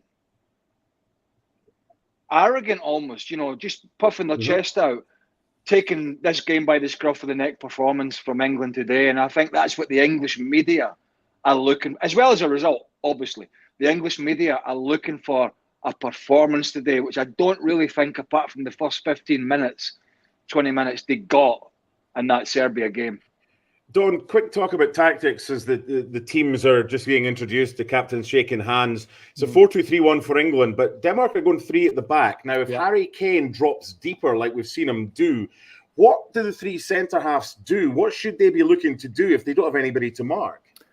I would imagine they should, and they'll be warned not to drop deep with Harry Kane, not to step into midfield. If Harry Kane goes wandering, just allow him to wander into traffic. So Højbjerg will be the man that I would imagine from the coach, who would have said, if you're going to mark anyone in that sort of space, in that pocket, if Harry Kane comes in there, you're the man. Otherwise, the back 3, do not be tempted to step in there, because that's what Jude Bellingham wants.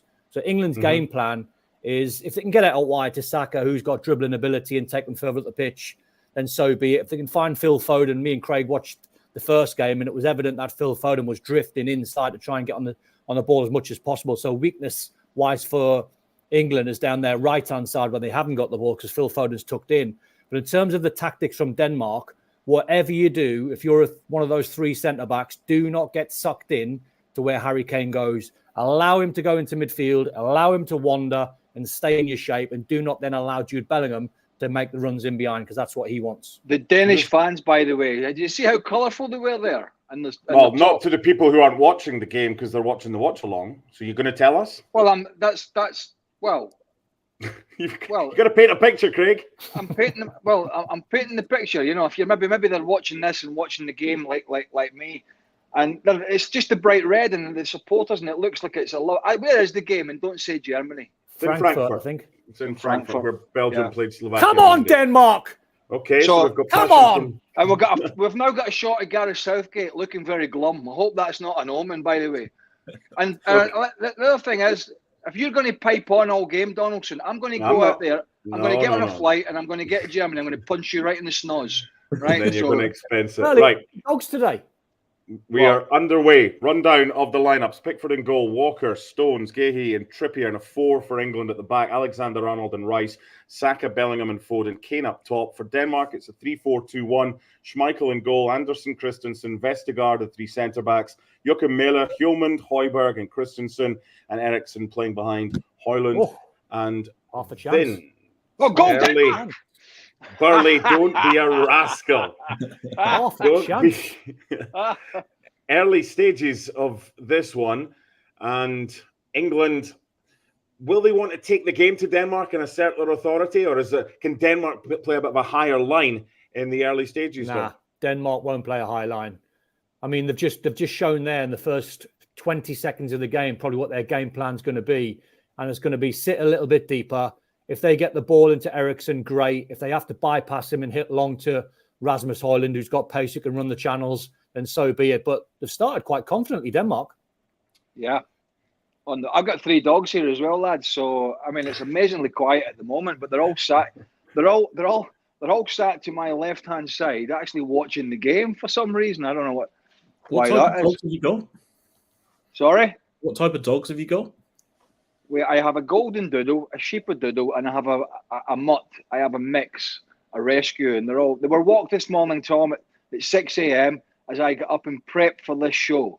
I was Tom of prep has gone into. I mean, you can see by the backdrop here and the surroundings.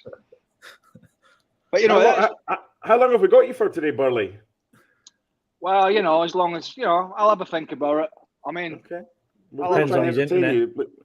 Kyle Walker by the way, Kyle Walker down the right there just slipped as he went to put it in. I mean, talking about Kyle Walker, by the way, is that guy ever going to lose his pace? No. He's quite incredible, isn't it? Mm-hmm. He's amazing. Yeah, he's I think he's got quicker, Don, as his years have gone on, Sounds a bit daft, but if he ever decides to move on from Man City, out of all the Man City players, it does sound a little bit daft. I'm just replaying it in my head. But it's coming from you, of course. It sounds daft. Well, of course, I'm my mouth is talking and my brain's catching up. And what I was going to say was he might just be the toughest player to replace at Man City. Because how do you find another Kyle Walker? You were right. You were right at the top of that sentence. Is Rico Lewis not the long-term answer at right back? I mean, you've been what's in those sausages? It's not the sausages, Burley. After last night, goodness me. Well, I don't know who they buy. I mean, I thought probably 18 months ago the player that was probably like for like with Kyle Walker in terms of his pace was probably Matty Cash, but he's not had a great season. Had a couple of injuries, but I mean, listen, you're not going to find a speed merchant, so good luck trying to find one of them. So there's different players that can play the position, obviously. Not someone as quick as him. That's going to be tough. No. Should we talk about Scotland while we're at it? Well, England are playing. It's difficult. What have we seen in the first 3.5 minutes? It wasn't bad. No, it was fine. We'll have plenty of time to talk about them. But in the first 3.5 minutes, Don. Not when I leave, we won't. I just don't know why, Mark. I don't know why, because I would imagine the possession stats today will be quite heavily in England's favour. So why wouldn't you play a Cole Palmer?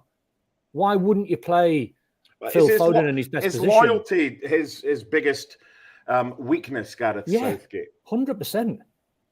You've got to play the opposition. I mean, Craig teases me about my love for Italian football, but Spalletti's a coach who'll change formation at any given time. You play a back 4. You might play a back 3 against Spain. I was talking yesterday about, potentially man-marking Morata with Mancini. He's a guy that loves the tactical side of it. Now, I'm not saying Gareth doesn't, but the one thing with Gareth is he's very predictable. Mm-hmm. So you've got to play the opposition. I go back to that. Was it you guys will remember? Tom probably remember. But was it 2018? Was it the World Cup semi-final? Yeah, against Croatia. Yeah, I remember sitting with all our colleagues in Bristol, and pretty much to a man, we were all screaming, "You've got to get an extra man in midfield." Rakitic, Modric, and I think it was either Kovacic or Brozovic, whatever it was. We're just dominating in there. Absolutely, as the game wore on, and he didn't change it, and I think we were all shocked. And look, he's done some really good things with this England side, but I think, most of the great managers I've ever found, it was, well, not the guys that picked the team, but they were the guys that picked the team and then made the in-game changes to adjust to the opposition or the scenario. And I think that is one criticism that has come his way, particularly in that Croatia game where it was clear it was sort of getting away from them. But, this group, this would be, if England didn't get out of this group, and I absolutely think, I can't see them ballsing it up. Yeah, because after this game, they've got Slovenia. But I have to say, this is a bit of a 50-50. We're only in the 6th minute, and it's a bit of a 50-50 start. So it's a little bit edgy all round. Well, recap what's happened so far. So basically, England have seen most of the ball. Denmark have retreated. There's not much space, but there have been a couple of sloppy England passes, Tom, that have either gone astray or they've gone out of play. Because Denmark here, their tactics are simply give England as much of the ball as they want in the first 2/3 of the field, and they haven't really encroached yet on Kasper Schmeichel's goal, Tom. No, you can also see that they're trying to get it to Eriksson, and Mark Guay put in a decent block about a couple of minutes ago there just to prevent it getting through to Rasmus Højlund. And you can also see they've targeted Shaka. Whenever he gets the ball, he has 2 markers immediately on him as well. So they're clearly trying to... we nearly got through them. They're clearly trying to mark him out of the game as well, but it's very compact and very tense. And sort of, you're waiting for these errors. But a couple of sloppy England passes early on. They're not quite picking out their man. So I guess both teams kind of testing the water at the moment. Back 5, aren't they? Denmark are a back 5. So on paper, you look at the 3. Right. Hold on, but one second. I can sense a slight problem here. Yeah, I know what you're going to say. What you're going to say. The delay. Tom's feed is, I'm going to say 10 seconds ahead of ours. Right. Because we've just seen Shaka go in. Don, give me the time, and we'll go through the 3 of you. Give me the time that it says top left for you. 6:49. Right, 6:59 here, Tom. It's just gone 7:01. So 6, right. And I'm at 6:53 now. So we're in the future, Burley, and you're still in the past. By standard. I mean, that's what a dangerous scenario to be in when Burley's in the future. Can you imagine? I'm accused of living in the past, but I'm trying to be the modern man, But talking about what you said before, though, Craig, when we were saying about playing the opposition, we both played under some fantastic managers, guys like Walter Smith, and I played with Peter Reid. We both played under Craig Brown, Bertie Vokes. I won't go there. Well, it's always been the case, though. It's not a new phenomenon that a manager picks the team because of the opposition. That's 9/10 of the law, I would imagine. You always pick your 11 on who you're playing against. It's not a new thing. Is that always the case in international football, though, Don? Always. Because there's a lot of... I mean, Gordon Strachan had the kind of element of favouritism over form a fair bit at the time. It seems to be more prevalent on international managers managers. Here's one, Mark. If you're picking the England side today, if you're an Englishman picking the side today, and you pick, say, Cole Palmer, and you pick Phil Foden, and you pick Jude Bellingham, Saka, Anthony Gordon, etc. I'm seeing Kyle Walker down, so he might be injured. But if you're picking all these flair players, you can do it against Slovenia in the last game. But you then wouldn't do the same if you come up against France. You're playing Denmark today, right? So why has he got the double pivot? Why has he got the 2 defensive midfielders? Because he wants to get through. Because he sees today... He sees today the most important thing for Gareth today. By the way, he's twisted his ankle. He's twisted his going ankle. Through. Kyle Walker. Yeah, he's slipped and his left ankle's gone from under him. It didn't look too bad, but so the most important thing, though, Mark, the most important thing for Gareth today is picking a side that's going to take them through into the knockout phases. Then in match game 3, you'll see the flair players because it's a freebie. But he's always favoured that, hasn't he? Because if you think about it, it was Jordan Henderson and at times it was Calvin Phillips, both out of the squad. Calvin Phillips obviously has had a sort of horrendous loan period at West Ham, and Jordan Henderson's sort of his time has come and gone. But he's always liked those players in there, 2 of them. And I don't know if it's because one of the weak points of the England team is the back 4, is the 2 centre-backs, and maybe he feels that he needs that extra protection. But is that going to hold them back possibly against some of the better teams? Well, it'll get them through the group. But Tom, is there a way of playing? Kyle Walker's back on, by the way. He needed a new pair of boots, and his ankle seems to be fine. But surely there's a way of playing Kane, Saka, Bellingham, Foden, and also Cole Palmer, with Declan Rice as the holder, with the one holder, and then that's a front five that's absolutely fearsome for any opponent. When have you seen Southgate do that? It's just not his way. It seems to be pragmatism first. I was going to say it's worth keeping an eye on the pitch, because the pitch was an issue for the Belgium game the other day in Frankfurt as well, where it was cutting up something terrible. So we're already seeing Kyle Walker going over on his ankle there, looking like the pitch could be a bit of an issue. So keep an eye on that one. But system-wise, Mark, I think the only way you do that, Gareth would never do it, other managers do, is probably 4-1-4-1. Yeah. That's probably how you have Declan Rice as a sitter, then the five in front of him. That system is probably the only way you get them all in.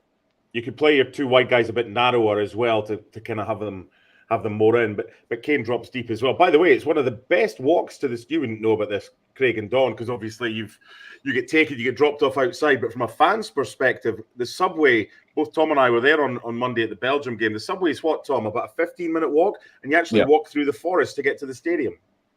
Wow. Yeah, it's an absolute beauty. It's like the Leverkusen Stadium as well, and where you have to walk through the forest as well. And if you get lost in Cologne, you'll end up doing the same thing, as we saw last night. Interesting, we got an alert sent from the police today saying you're not allowed to go on the scooters if you've drunk too much alcohol. So, judging from last night, I think, no Scottish fans allowed on a scooter today. Yeah, there were a couple of fans we saw struggling. I've heard the trains have been a bit of a disaster. Is that right? Awful, Craig. Yeah, awful. You know, we come into this tournament, and you know, obviously, Tom's ahead of me, but Denmark almost get in there. We come into this tournament with our colleague Derek Ray preaching that Germany is the greatest country in the world for everything, absolutely everything. Well, he would, wouldn't he? Transport, yeah. Of course, even the way the grass grows. You know what I mean? And now we have, you know, and if you want, I shall morph into my German enunciation, over enunciation of German names like Derek.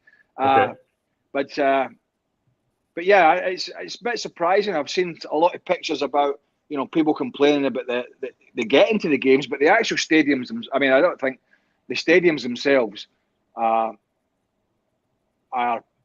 picture perfect for holding a big tournament like this. And the atmospheres in Germany as well, the logistics around it maybe are a little problematic at the moment, but the stadiums look great, don't they?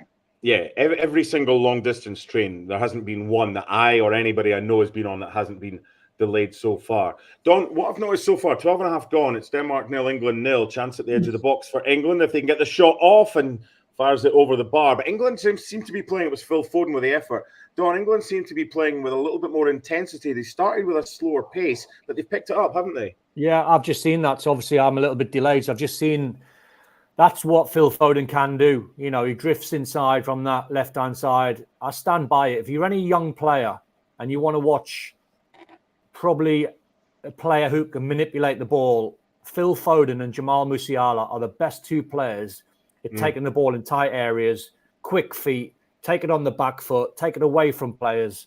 That was half a chance at the Phil Foden. Not easy because he was trying to open up his body to try and guide at the top corner.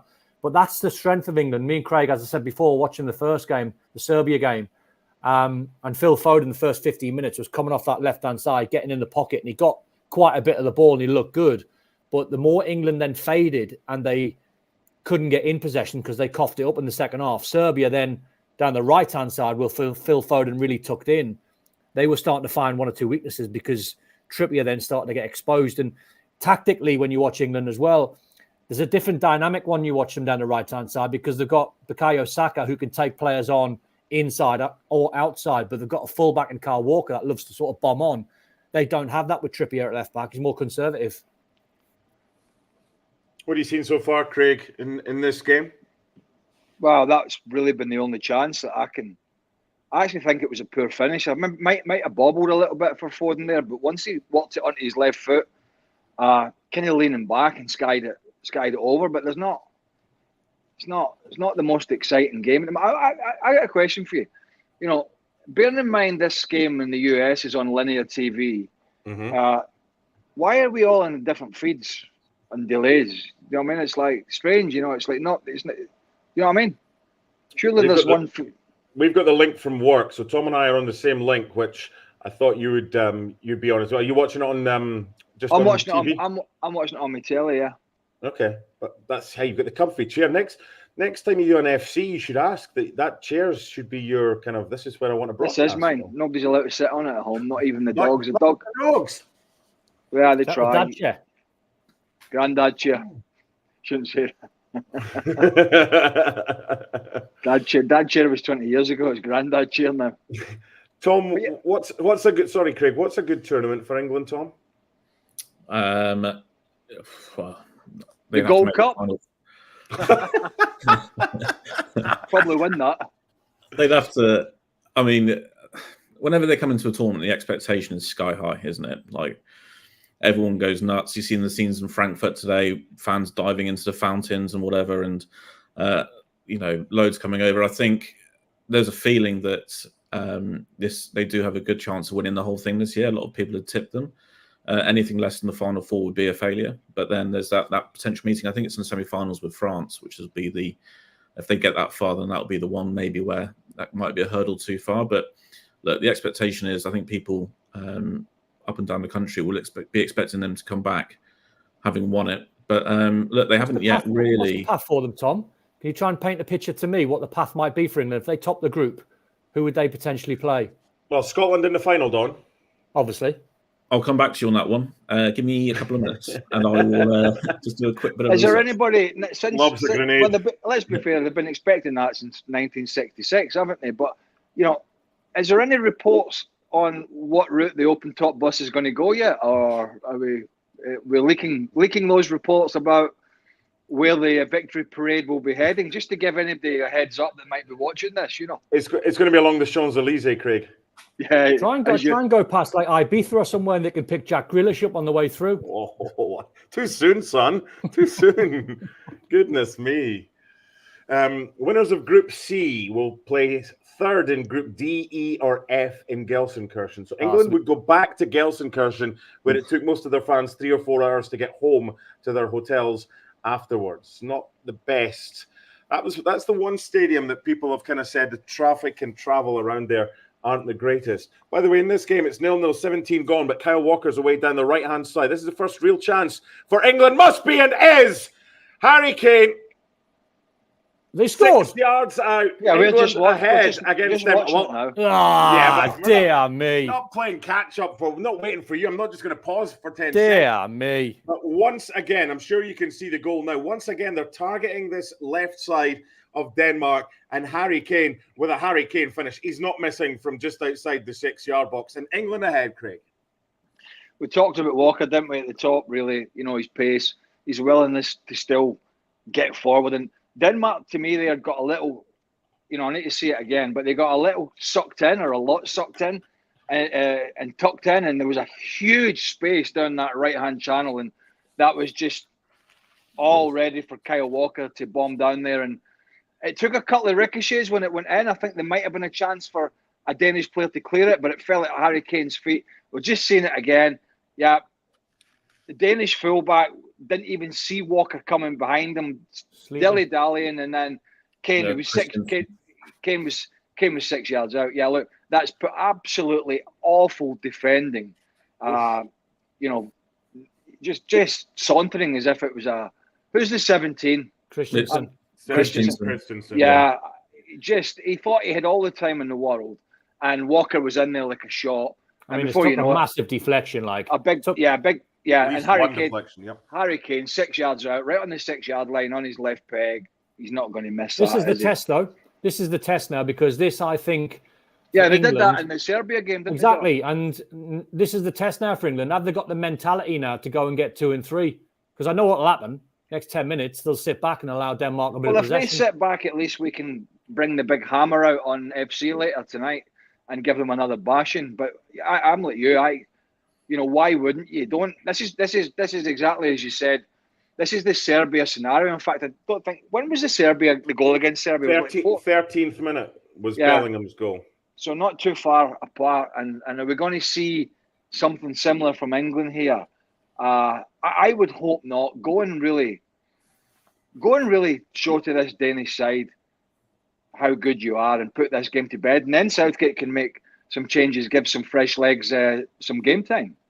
Is that going to see Denmark maybe now come out of the shell a little bit? Because you can see what happens in football. You two have played at the highest level. You can have tactics up until you maybe concede the first goal, but you've already decided, right, if we concede a goal and it's kind of early-ish, this is what we'll do. Do you expect their starting position now to be a bit higher up the park? Because they've been pretty deep so far, Don. I think a great quote from Mike Tyson years ago. He said, "Everyone's got a plan until they get punched in the face." And it's exactly what it is. Denmark had a plan. 100%. You try to get to 20 minutes with a clean sheet. You watch the clock. You play the clock. If you get to 20, you try and get to half-time with a clean sheet. As soon as you go one behind, you don't have to be kamikaze. You don't have to commit a million bodies forward, but you can be more expansive. And now we're starting to see them play a little bit, and that's what they have to do. I reckon I could have taken Tyson at his prime, though. And what do you reckon? Banter, yeah. Do you remember Frank Bruno getting in the ring with him? How scared did the big man look? He was petrified, wasn't he? You'll be up against Jake Paul soon if you talk like that. Huh? Get you up against Jake Paul in a YouTube boxing match. Oh my God. Well, if the money's right, Tom. Right. I'd take that on. I'd take that on. Let's be fair, he couldn't miss this nose. We're punching it. Craig, were you at Celtic when Tyson fought at Hampden? I think it was against Luis Savarese, and he knocked him out in 38 Not only seconds. was I at Celtic. You were there. I was at Hampden Park, and I miserable wet night. Yep. And the tickets, we just got in his seat, and Big Lou came out, giving it all that, and he went down like a sack of spuds, and. Was it 47 seconds, something like that? Inside 40 seconds or something. Yeah, I was at Hampden that night, and so it wasn't much of a fight. I went to watch him at Manchester. I was at Everton at the time, and me and about 4 or 5 lads. Sounds a little bit flash. This I've nenever done this in my life. Oh, by the way, is that a 2-footed challenge on Rice? No, he slipped. No, he stood to give way. He stood to give way. But there's about 6 or 7 of us got tickets for the Tyson fight, so we got a limo to Manchester. A limo. I'm sorry. But we did, because it was either that or like 2 taxis, which was just ridiculous, because Manchester's probably 45 minutes from Liverpool. So we got a limo, and it was the night, I can't remember the boy's name, but it was the night where the guy was sponsored by a newspaper on the soles of his feet, because he knew he was going to get knocked out. Because he knew he was going to get knocked out. And he'd done him inside about 20 seconds. Jeez. But, you go back to that tactic side of it. You look at last night, you talk about tactics and managers and plans. You look at Christensen there. Now, England had up to that point possession, but they had the Phil Foden chance. But Christensen there, he's like waltzing around as if he's got all the time of the day, and this is like a pre-season friendly, and Walker's in there and nicks it off him, and Harry Kane scores. You can't legislate for that when you're a manager. A player that's not how you set your team up. That's just an individual who really has switched off, and probably one of the biggest games of his career. You had that last night, for example. Ralston in the Scotland game made a poor mistake, and he. Oh, here we go. Here we go. Oh, Fleur of Scotland. There you go. And Shaqiri scores obviously that great goal. So you can't legislate as a manager for people making mistakes. It's like a player. It's like a player, Mark, when he gets sent off in the World Cup, isn't it? You can't legislate for that. No, exactly. What was he thinking about? Yeah. Yeah. What? Well, what were you thinking, or what you weren't thinking? Passion. Control your passion. Then. It was. What was it, Craig? 2 yellows. Red mist. No, straight red. Nah, I don't do things half-hearted, Don. So what do you do? 2 foot someone? I'd have been really disappointed with myself if I got sent off for 2 yellows. It has to be a straight red with elements of violence to it, and a possible arrest by the French police in Saint Etienne. It was just close. So what did you do? What did you do? 2 foot him.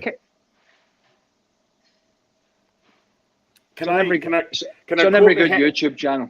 Let me quote the Herald. Craig Burley made a rather rash tackle on Bassir in midfield and could have no complaints about the decision. And I never complained. And I tell you why I never complained. Because the teapot was still hot from half time. And I knew I was going in for a nice cup of tea before the rest of the lads. Clean bath. But the headline from that game actually was great. You're talking about, Scotland have given themselves a chance going into the final game, as we did in France '98, going into the Morocco game in St Etienne, and we got beat 3-0. And the headline, I think it was in the Scottish Sun, was Moroccans 3, Morons 0, which I thought was absolutely brilliant. That's good. That's good. England ahead against Denmark, 25 minutes on. Harry Kane scoring. Has Pickford made a... Is Pickford, honestly, seriously? No. No, but the ball's been closer to him because Denmark have pushed forward about 10 yards. But he hasn't, don't really have an end had to make a save Pickford's yet, not had has a he? single save yet at all. They They need to get Haaland more into the game. They're pushing a bit. But I do think... barely had a touch yet. Where was the Euros when Christian Eriksen suffered that dreadful heart failure? So it was everywhere. It was all around Europe. So he was. But in you felt, Copenhagen. yeah, you felt that Danish side. I felt, Tom, that Danish side was. I feel they've weakened a little bit since then. To be honest with you, there's 18 of the 26 of that squad are still in this one here, and I think that's where some of the criticisms come, and that they haven't yet really freshened things up that much. So you've got the youngsters like Rasmus Højlund, but then around them you've still got a lot of players who are sort of the wrong side of 30. Which seems to be where the criticism has come from with Denmark, that they just haven't evolved at all. And by the way, we were doing the live broadcast that day on that Denmark game when for ESPN on the linear chat, and it was Sebastian Salazar and myself, Derek Ray on the commentary. And I tell you, that was one of the most difficult because they had to come back to the studio, obviously, and you know, nobody, as you know, thankfully, and we're watching Christian Eriksen play here, and since that, I had a move to Brentford. And then I moved to Man United, you know, unbelievable. But I remember doing that day, you know, Seb and I filling for which felt like 40 minutes. And without speculating, obviously, because we didn't know, and seeing some of the pictures, it was unbelievable. I mean, it was just incredible. And, you know, to see him out here again, I know he scored in match day 1, is just testament to, you know, the facilities all these games and tournaments have now, you know, wherever it is in the world, the medical facilities afforded to the players and the people in the stands is quite incredible. But that was a surreal day to watch a player have that sort of issue live. That was the worst case scenario as well, wasn't it? I was over here working for ESPN, and I was watching the game in my hotel room, ready to go to work, and I was like, I'm going to remember this day for the rest of my life because of the wrong reasons. Yeah, because you're just watching it, thinking it was awful. There's some recovery. There was a well, you know, we didn't say it at the time. We didn't talk about this at the time, but you know this, Mark. I wasn't playing in the game, but one of my really, really good friends, former colleagues and roommate, Phil O'Donnell, died at 36 when he was playing for Motherwell on the field. Never. You know, he was gone by the time they got him to the touchline, and when I was watching the Eriksen scenario, I that's what I was thinking about. I couldn't say it because I wouldn't, because that would be just the wrong thing to do. But you know, having been through watching a 36-year-old as Phil was, with a very healthy man, it seemed, with 4 kids, drop dead on the field, and then to see that sort of unfolding again was incredible. Yeah, there was a little groan there from Don. First of all, Yannick Vestergaard has been booked for a challenge on Bukayo Saka. But Jordan Pickford's just come out. We're speaking about Christian Eriksen. Keeper came for that one, tight angle, Don, but Eriksen was getting there first. And ultimately, it came to nothing from Rasmus Højlund. But it was a wee bit nervy from the England defence, was it not? It was. And I tell you what, you know, Jordan Pickford in the end done quite well, because Eriksen was always going to sort of get there just ahead of him. So what you're thinking, if you're Christian Eriksen there, if you're a forward, you're thinking, right, what I'm going to do is I'm not going to sprint to the ball. I'm going to slow myself down, and I'm going to give the goalkeeper half an inkling that he can get there, and then you commit the foul, you commit the penalty. So in the end, Pickford done quite well. Do you think Pickford gets sort of the respect that you'd expect from someone who's kind of pushing 70 caps now for England or whatever it is? I think, do you know what, Tom? I think it's his character. I mean, you know, I've watched Everton an awful lot of times. I work for the Premier League, and my job's to watch every single game, every single minute of every single team. And nearly single-handedly, he's kept Everton in the Premier League over the last 2 or 3 years. I think what it is, your perception, or my perception anyway, is when you watch a player, you're watching obviously the ability, but you're watching the character. And he probably doesn't come across as that likable, like that lovable. you know, because he's spiky, he's edgy, he's like throws his hands around when he makes a save, he's high-fiving, he's got something to say. So probably it's a little bit harsh that you sort of, or I do anyway, look at his character. He's Not just more flapped, so he's than just the flapped it performer, across but while you're it does talking, come Don. into my mind. Yeah. You're just ahead of us. He has just come out and flapped. To be fair, Don, I watch every single game in the world, every single minute, I watch every single game, mate. By the way, have I won the best backdrop? Yes or no? No, I'm feeling Mark's. Looks sultry. I've got Cologne Cathedrals just there, but the lighting wasn't right. So we'll try that for the second. Going back to Pickford, I mean, that's incredible, almost 70 caps. I mean, I think maybe the criticism, it's not criticism, it's just opinion, isn't it? But I don't think he's a David Seaman or a Ray Clemens or a Peter Shilton or whoever. I just don't.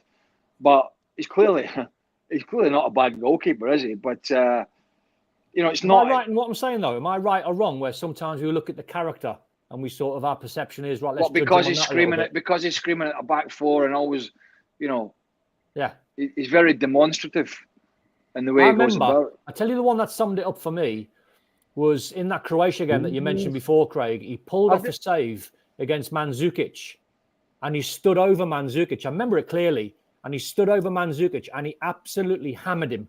Yeah, but you'd do that, wouldn't you? No, but then Mandzukic then scored, and I'm thinking, what are you doing? You've leant over Mandzukic, and you've absolutely caned him. There's still about 20 minutes left to play, and then Mandzukic scored in the game. It's like, you just got your comeuppance there. You seen what's happened, though, since England have scored? Oh, they've just retreated, and Denmark have pushed forward. The ball's been played in the England half, and it's a corner, by the way. The attempt came off Mark Gahey. You're speaking about Jordan Pickford having won 70 caps. What about this for a stat? İlkay Gündoğan has won 9 more caps than Jordan Pickford. None of them for İlkay Gündoğan have ever come in a knockout game of a major tournament. How about that? Nice some player, though. Well, it's going to change that. You're going to have you use that stat because it's going to be absolutely rubbish. It's going to be obsolete in a couple of weeks. But that feeds into what I'm saying, doesn't it? When you look at İlkay Gündoğan, you stand there and you go, love him. Absolutely love him. Cleverest player ever. High football IQ. Yeah, but he didn't have a great season for Barcelona, as you well know. Shall I just plug La Liga while we're on here? We have the rights to La Liga, as you know, and you do some of the games, Mark. And we watch a lot of Gündoğan and Bellingham and Alvaro Morata, and Girona was a huge story this year. They were the biggest challengers to Real Madrid, but Gündoğan was not. He was in a difficult scenario. What's happened with this corner, boys? Well, so Vestergaard's headed over, but the referee's brought it back for a foul. He's a big lad, isn't he? It's hard to miss that forehead, isn't he, once he gets up there? He won Man City a few titles, by the way, Gündoğan. No, I know, but I'm saying when he went to Barcelona, and he was even complaining about his teammates. He threw, when Ronald Araujo got sent off in Paris, he completely threw him under the bus and said he shouldn't be making that kind of mistake and he shouldn't be doing this. And early in the season, when they lost to Real Madrid, when Bellingham scored that wonder goal in the first Clásico of the season, Barca played well for 75 minutes and then crumbled. And he was, maybe rightly so on this occasion, Gündoğan was upset with what he perceived to be the lack of care in the dressing room about losing the game. So he rattled a few cages at Barca this year, but I definitely think we did not see the best of him. But then again, Barca had a problematic season, but he's in this Germany side. Shot from distance, goal, Denmark, equaliser. Wow. It's a stunner from distance. It looks like it's Højlund. Oh, what a strike. Is it Højlund? It is Højlund. No, Hulmand.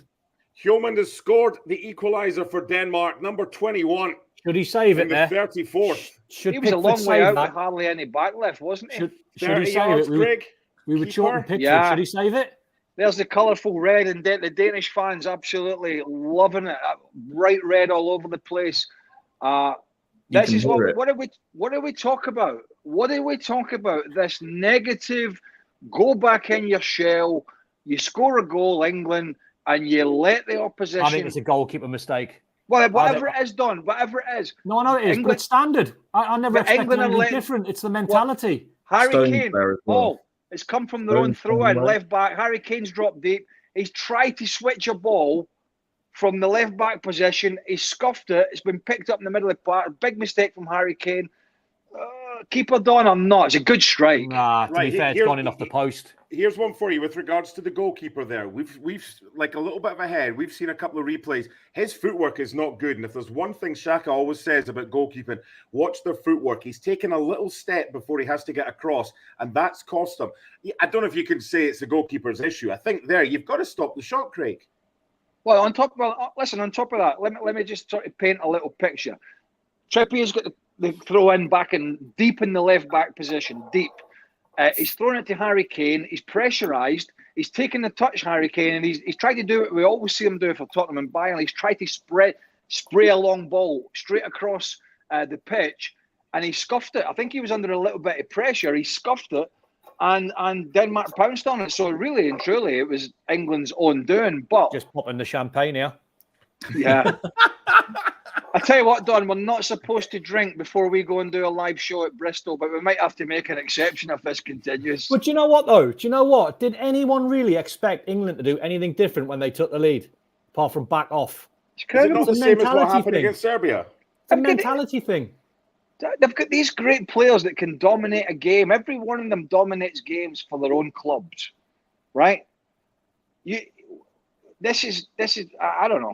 I don't know. It has to be. We talked about it. Do you think it's a leadership issue as well? Yeah, that's fair. Yeah, I agree. Yeah, there needs to be people on the field, Tom, that says, hang on a minute, guys. Hey, we don't allow this to happen. We control, we dictate, and we make Denmark chase the ball around and tire them out. Play the advantage there, ref. Play the advantage. Denmark could have been in. I just seen a Danish player who looks as if he's had his hair dyed blonde there. Obviously, he's been watching videos of the 98 World Cup in France. But he's still on the field. There's still plenty of time. See, Burley, we want a bit of banter. We want you to stay for the 90 minutes. We want you to be comfy, enjoy yourself. We don't want you to leave at halftime. We enjoy your company. My wife will be upstairs going, who the hell is he talking to? You're talking to the world. Any questions for Craig or Don, get in touch. He's talking to himself again down there. But Denmark won, England won. Yeah, incredible. But it's continuing the way, because you thought, right, England have scored, and then it became the way that Serbia game was. England retreated, Denmark got further forward. Now that Denmark have equalised, it's more of the same, Don. Denmark are still on the front foot. But you know what will happen, though? The dynamics will change. So where are we? About 7-8 minutes before half-time. I would imagine it'll stay 1-1. It'll stay 1-1. Don, England have got every player 20 yards inside their own half. I know. Oh my God. It's mental, Craig. It's not physical. It's mental. It's when they take the lead. Why don't they push on? It's almost like they're thinking like the scoreline's the most important thing, and they offer the opposition territory. Is that the same player that scored that got turned on the ball there? I don't have a team sheet in front of me. He got turned. He got turned again in behind the England midfield and had a clear shot at goal. They've aimed at Vestergaard and he's headed it just over the bar at the back post. But England are all over the place here. No, they need half time. How are you feeling, Tom? Well, I'm just wondering that sort of the space they're getting in and around the edge of the box, is that down to miscommunication from like I don't know, Declan Rice? You're looking at maybe Bellingham to track back these guys. What's going on there then? Are they sort of stuck in between two?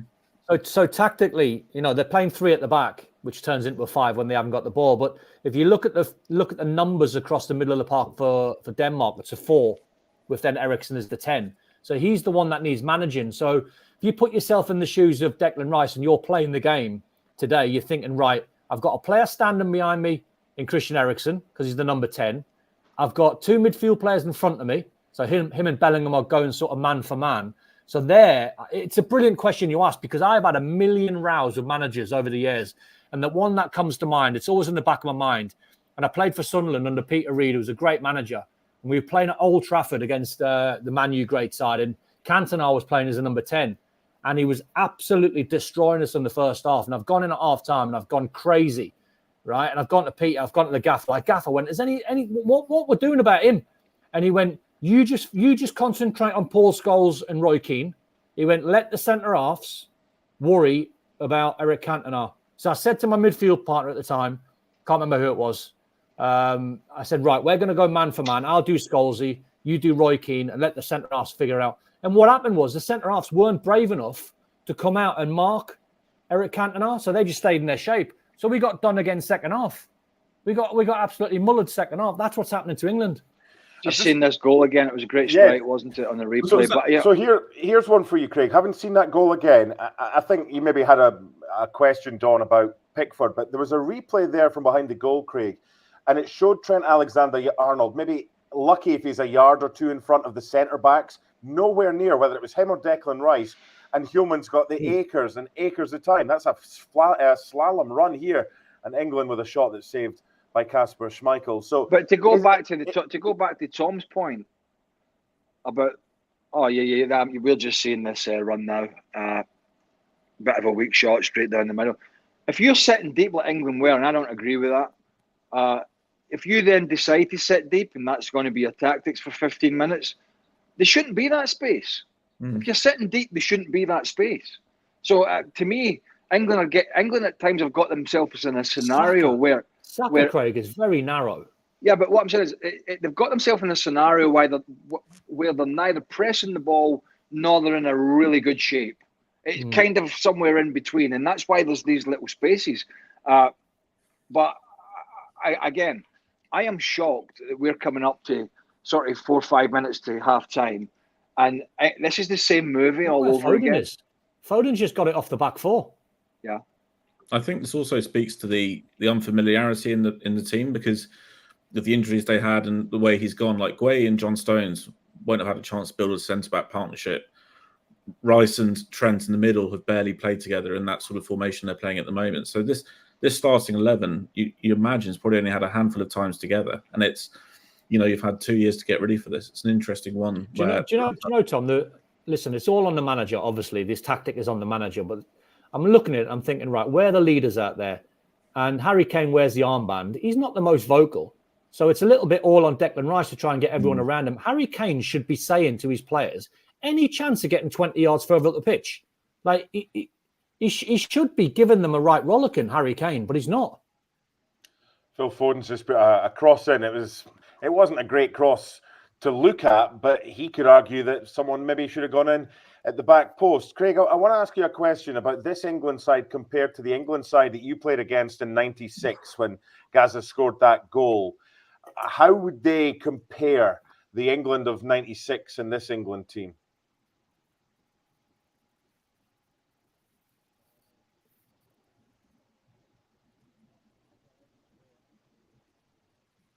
Have we got him?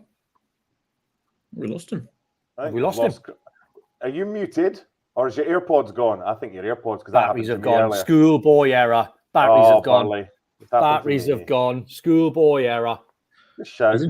Watching the other day, Ferdinand was asked which of the current England players would get into his team, the golden generation so-called, and he only picked 2 of the current team to get in. He said Pickford would have been there instead of David James, and he got rid of Gary Neville for Carl Walker. So, remind me of that team, Tom. It would have been Terry, Ferdinand, Cole, then Scholes, Beckham, Gerrard, Lampard. Terry doesn't make it in. No, and then up front was Wayne Rooney and. So hang on, let me get this straight. Terry doesn't get in. Scholes doesn't get in. No, they all stay. Oh, they all stay. Only 2 of this side. Got you. Yeah. Craig's having 1 or 2 issues in Gremlins. By the way, boys, at halftime, you're free to chill. Don, enjoy your champagne, your Danish champagne that you've found for the equalising goal. I mean, for anyone watching at home, it's not really. It's just water.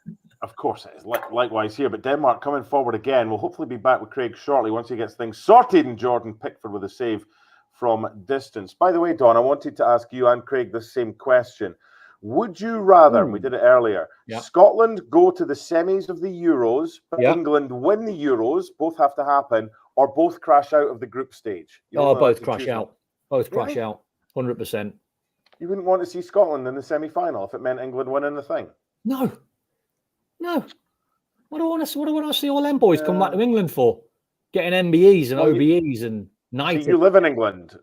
Huh? Yeah, you live in England, so. Yeah, but I'm Scottish. I know, but I'd be stunned. Do you hear me now? I'd be stunned if Craig says something different. Listen, this is like an episode of Family Fortunes. He doesn't know, or Family Feud. He doesn't know what the question is. It's just brilliant. Ask him then. By the way, I just come off looking for Actually, I've got the order in for the halftime pie. Ask him the question, Mark. Halftime off, by the way. Right, you ready, Burley? I just one second. I just went off to put my pods on charge.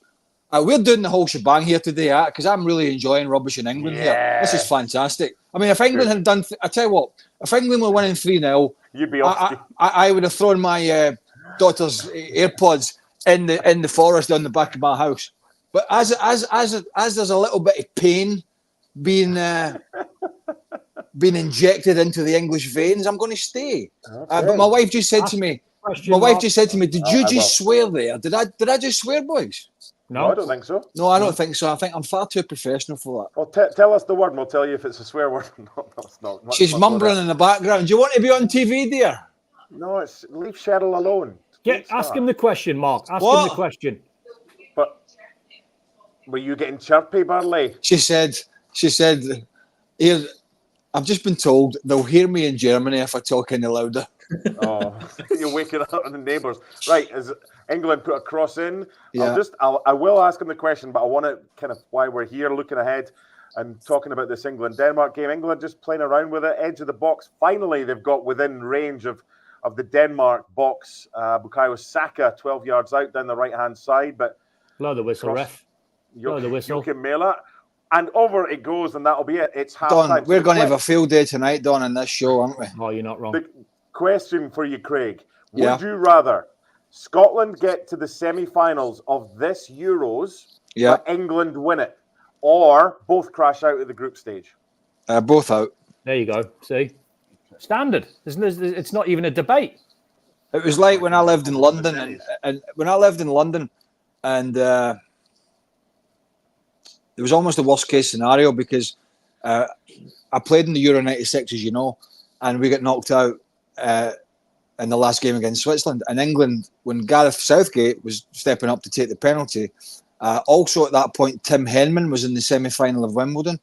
And it really was, for a Scotsman, the worst case scenario because had England won the Euros and Henman won Wimbledon, Australia was beckoning. Couldn't listen to it anymore. It'd be like Land of Hope and Glory. I tell you what, though, that's what Tom. From an English perspective, not try to be too harsh. Give me give me some half time off, Craig. I was going to let you give you 50 minutes. Oh, we're enjoying this too much. But before I go and get my pie, what was that? How was that half as an England perspective?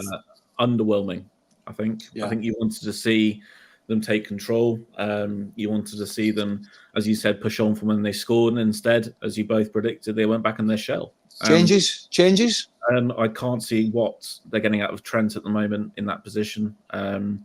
It doesn't seem to be working, that combination. And Phil Foden's trying to do everything on his own. He must see it. He must see Phil Foden as the 10.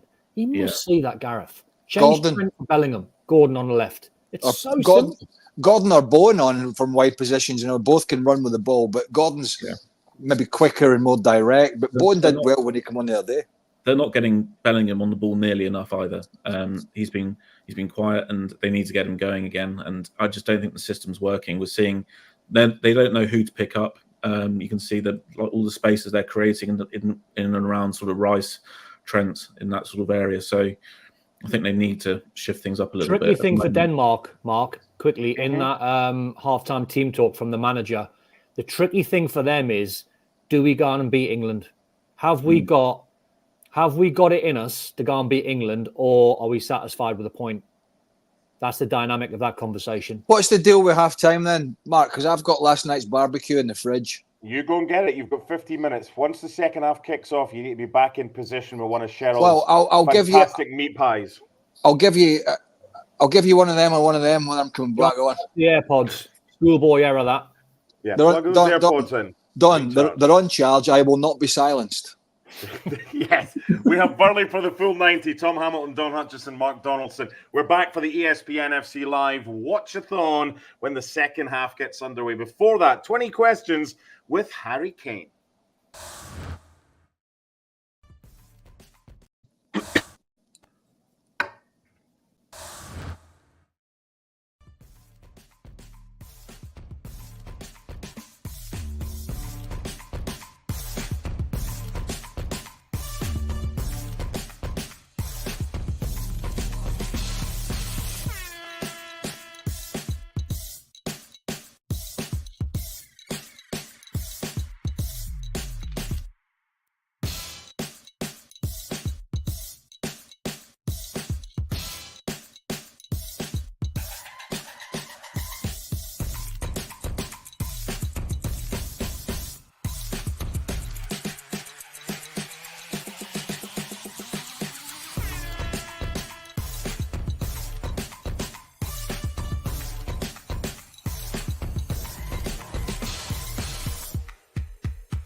one's a bit weird. I'm sure he'd be able to give me a few assists. He is pretty much English. Oh, what a question that is. This is 20 questions with Harry Kane. Let's make some noise in there, surely. Thank you very much. Thank you. So I've got 20 questions here for you. Let's get straight into it. You ready? Let's do it. Come on. A player you would have liked to play alongside? I mean, I'd love to play with Messi. I think, you know, his game understanding, his vision, his passing. Yeah, one of the greatest players to ever play our game, so I'm sure he'd be able to give me a few assists. Yeah, no, for sure. Who was your boyhood hero? David Beckham. Loved David Beckham. We was from the same area, we went to the same school. Obviously, he was England captain when I was growing up, so yeah, I used to love watching them play. Were there any strikers that were like your boyhood heroes? I had Sheringham, I had Shearer, obviously Rooney when I got, you know, kind of early teens, so I was lucky enough to play with Wazza as well, which was pretty special. Van Nistelrooy was another one I loved watching, so some good players. Who would play you in a movie? Do you know what?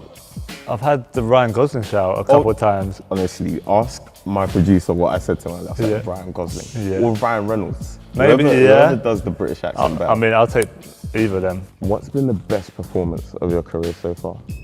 Maybe in the European Championships, the quarter-final against Ukraine, scored 2 goals. And I mean, any knockout game in a major tournament for England is you know, high pressure situation, but to score 2 and just the whole game in general, I felt like I played pretty well. So that one probably sticks out. What are the key stats you look for after a game? How far kilometres I've run, how many sprints I've made in a game. Does it get a bit competitive with the boys, like sprints? You know, if I'm a striker and I've run further than one of the midfielders or something, I'm like, how's that possible? That's a fine. That is definitely a fine. Exactly. So yeah, for sure we have a bit of fun with it. Who do you reckon the fastest player you played with?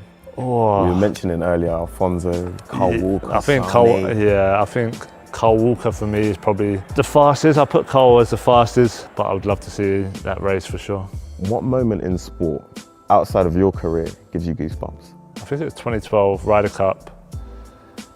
Europe come back against America at Medina, and that winning putt I think Martin Keimer made, that was a special moment. To win, to have like a 5-6 foot putt, you know, I'm a big golf fan anyway. That must have been some huge pressure, and to hold that and, you know, make the comeback for Team Europe was amazing.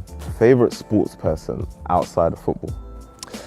Tom Brady was I've been a big Tom Brady fan. Just loved the way, you know, he went about his career, the way he played, the way he trained, the way he, you know, pushed people around him and pushed himself until, you know, what did he retire at 45? Your favourite sports documentary? Brady had won the Brady 6, just about his early career and the 6 quarterbacks that were picked before him in the draft. So that was probably the biggest one in terms of, you know, it helped shape maybe my mentality, my career in a way. You know, watching that gave me a lot more self-belief in myself. But I mean, Michael Jordan's one. The Last Dance. Yeah, Last Dance. After that documentary, I was in the gym every day for 6 months. Yeah, it's just, I think obviously everyone, you know, appreciates Michael Jordan and how good he was, but just seeing the documentary, seeing some of the old footage, some of his teammates talking, him talking, yeah, that was, as a proper documentary, that was the best. If you could meet one sports person, past, present, who would it be? Yeah, Michael Jordan would be on that list, just to, you know, after seeing the documentary, seeing his career, just to talk and, you know, see how he handled situations, pressure, etc. would be great to find out.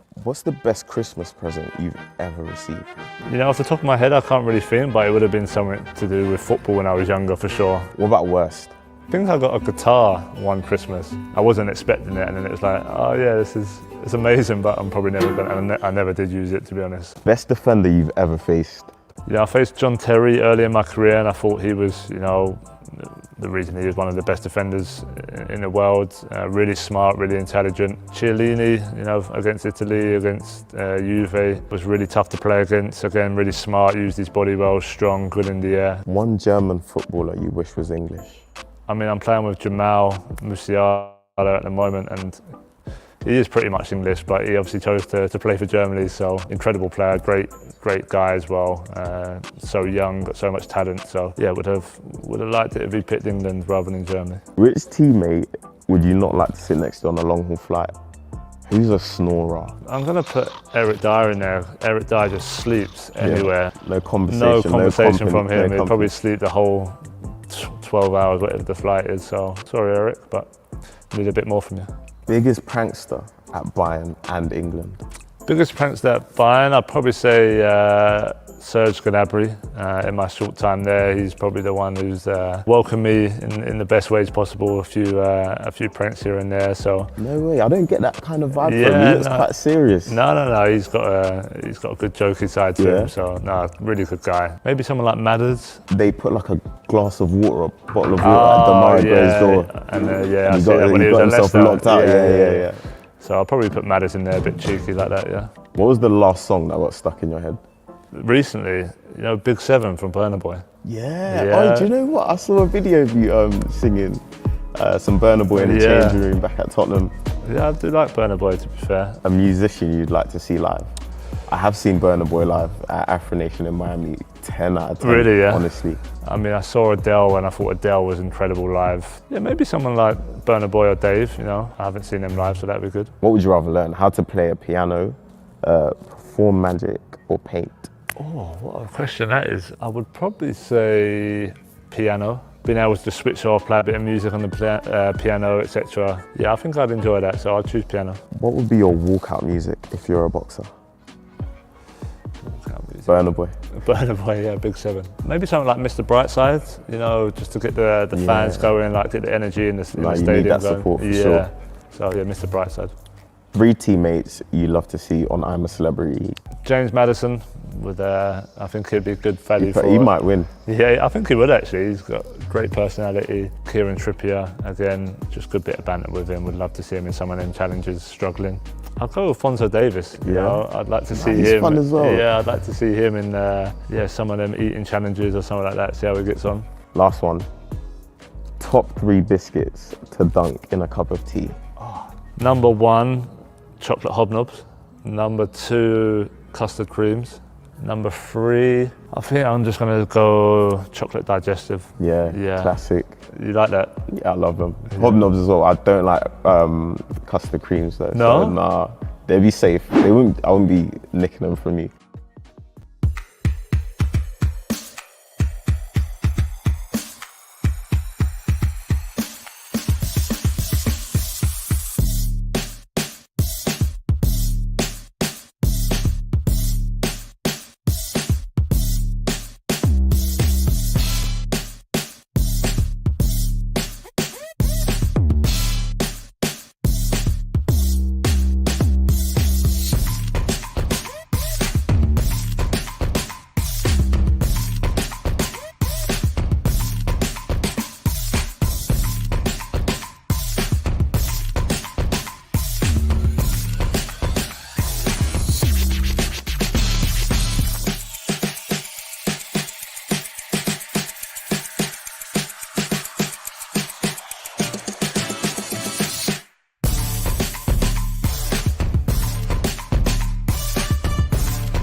Perfect timing. Second half about to start. Mark Donaldson, Don Hutchison, Tom Hamilton, Craig Burley in a second, once that he has retrieved his AirPods from the forest down below his house. Don Hutchison, for anyone listening who's maybe unsure of a Scotch pie, we're talking halftime kind of snacks at the football. How would you describe the ingredients in a Scotch pie? Oh, you know better than I do. Go on, hit me.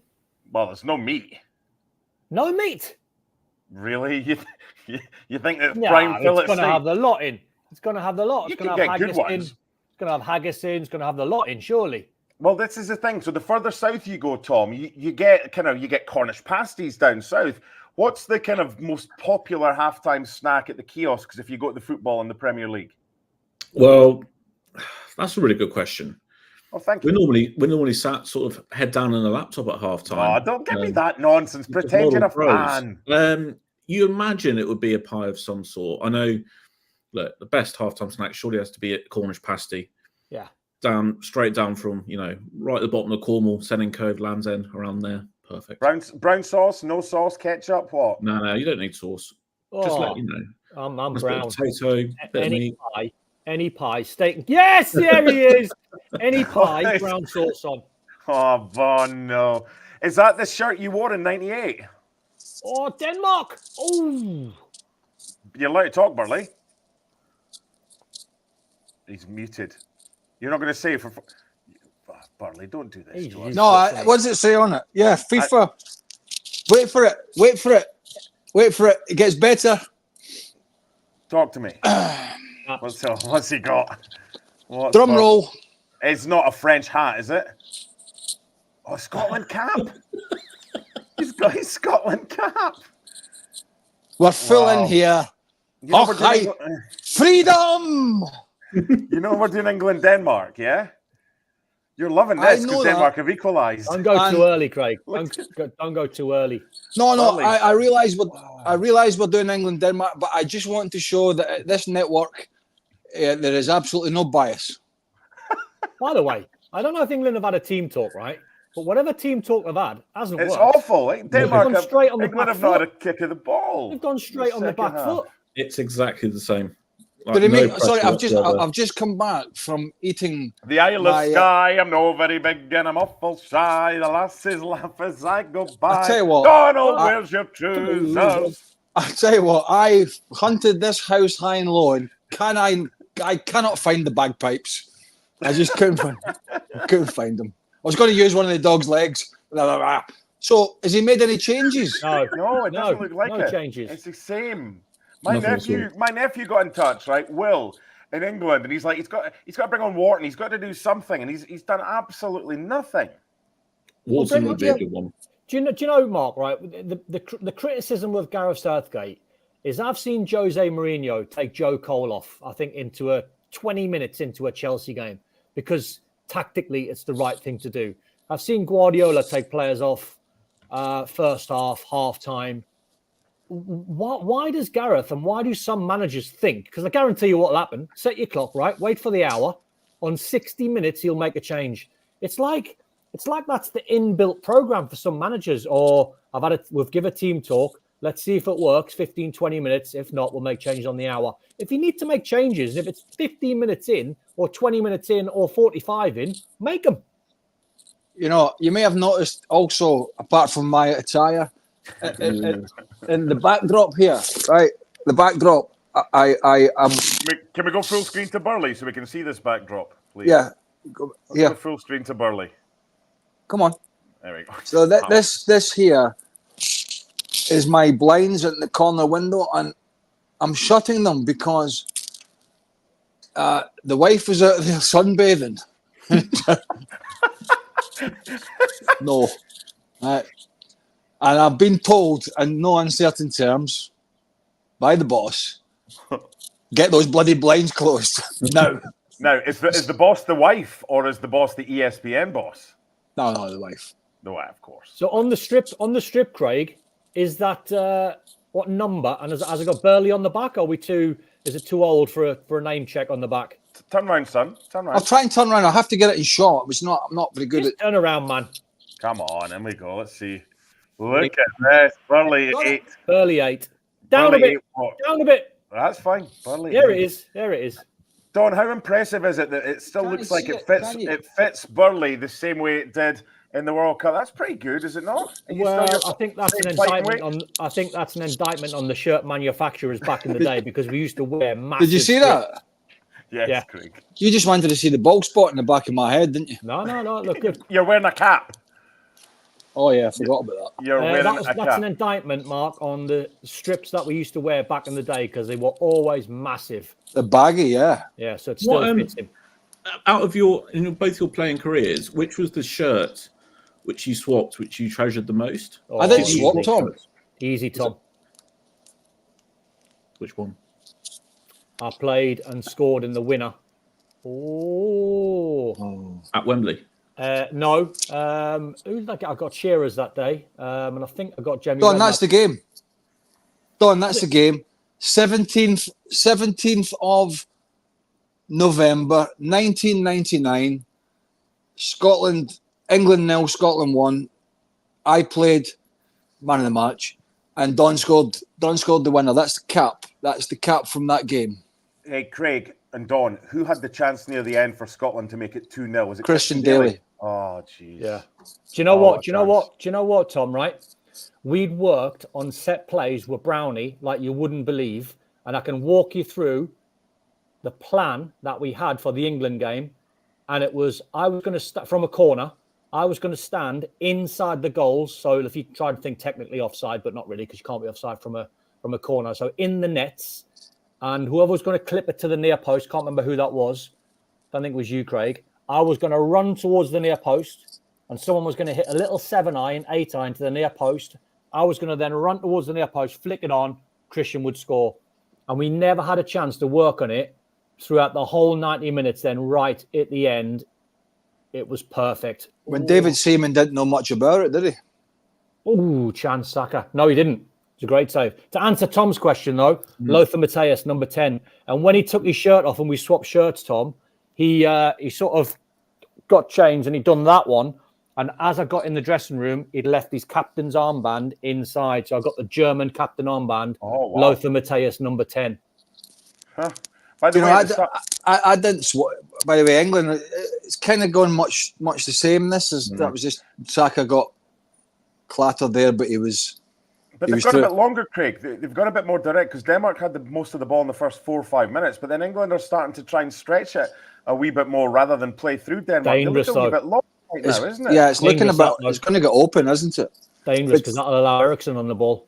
But to go back to that point, I 1998 World Cup opening game, Brazil-Scotland opened the tournament, same as Scotland did in Germany. But it was against unbelievable Brazilian side. They were world champions. Who'd you get? No, I didn't get anybody's shirt. I didn't want to do it, and I tell you why. A bunch of guys were after the game going and knocking on the Brazilian door, the dressing room door, sort of almost begging for shirts, and I felt that was quite embarrassing, really. I mean, we've just been beaten in the World Cup, and Craig, I just want to introduce you 2 seconds. Continue in a second, but they're making a change. Gallagher on for Trent Alexander-Arnold, England. There you go. Bellingham deeper. Foden as the 10. I mean, it's no. Gallagher. Sorry, Gallagher. I thought it was going to be. No, this is the same as the other night. Yeah, sorry, I thought it was going to be. This is cut and paste, is it not? Yeah. I think this is a move that he made the other night. It's just another guy coming in who's a worker. He's less of a passer, more of a natural midfielder.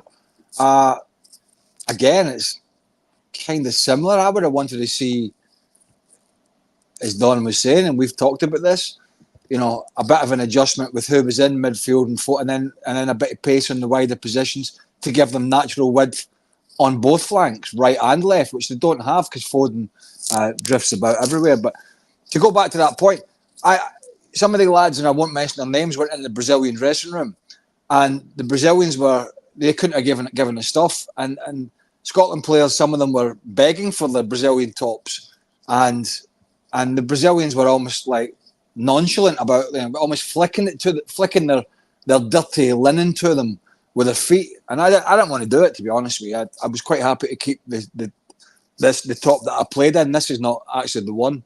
That one got stolen. many years later from my house. But yeah, I was never really one for swapping tops. I did, for some reason, I've got Michael Owen's top when we played Liverpool in the UEFA Cup in '97 when I was at Celtic. For some reason, Michael Owen, he was about 16 at the time, so I don't know how that happened. I love the fact that someone out there in this world is wearing a Burley number 8 Scotland top. Decent strike from distance off the post for England. So close to a 2-1 lead. Much better. Phil Foden again, more central, There you Dawn, go. and having an impact. There you go. That's where you want Yeah, him. get it on his left foot. Yeah. That's where you want him. That's why he plays for Man City. But I tell you what I did, Don, I put that Scotland top from the Brazil game. I had it in a frame. I had all the 22 players in the squad. I think it was 22 at the time. I had all my teammates sign it, as all the boys did. I had my cap from the Brazilian game in the frame and had all the little badges and pennants that we got from that day. And I had it framed and it was in my house, and it was, you know, in terms of a monetary value, it didn't have a monetary value, but to me it had a value. And many moons ago we got robbed, and that was one of the things that was taken. So I never was able to replace it. As I say, it wasn't worth anything to anybody apart from me. But so yeah, I was quite happy with that, rather than, you know, changing jerseys with any of the Brazilians. Second changes for Denmark. Damsgaard coming on.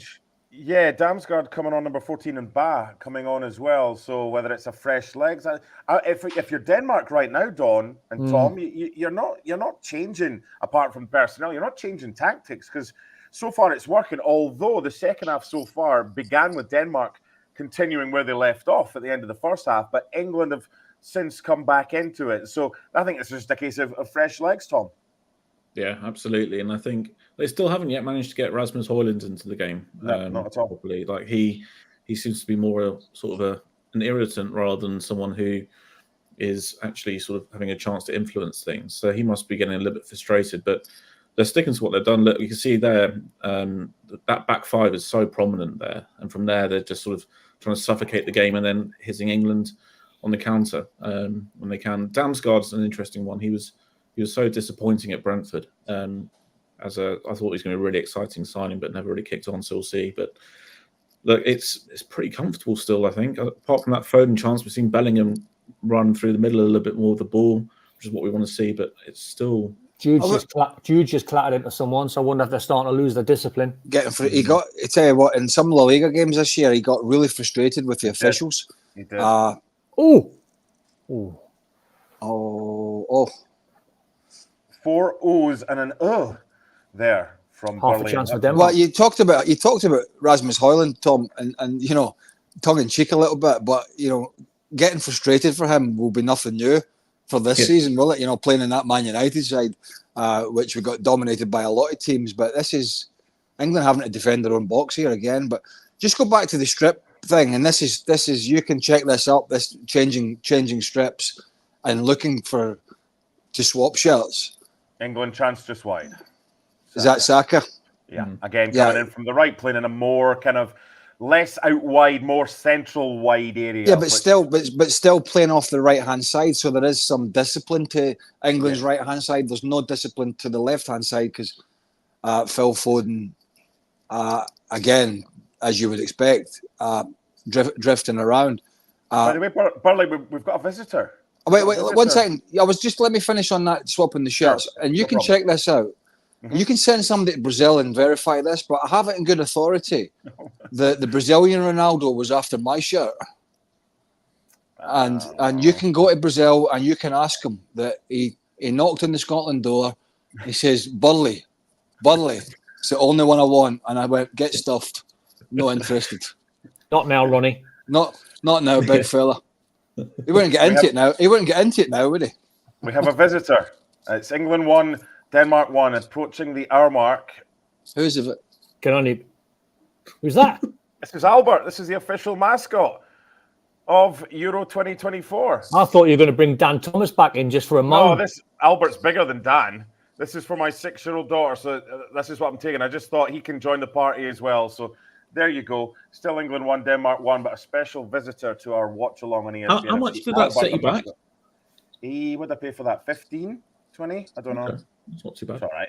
I thought the merchandise, the prices are all right this year. Even the beer at games, it's only $7 a beer for the fans. And I found it interesting. We're doing England against Denmark today.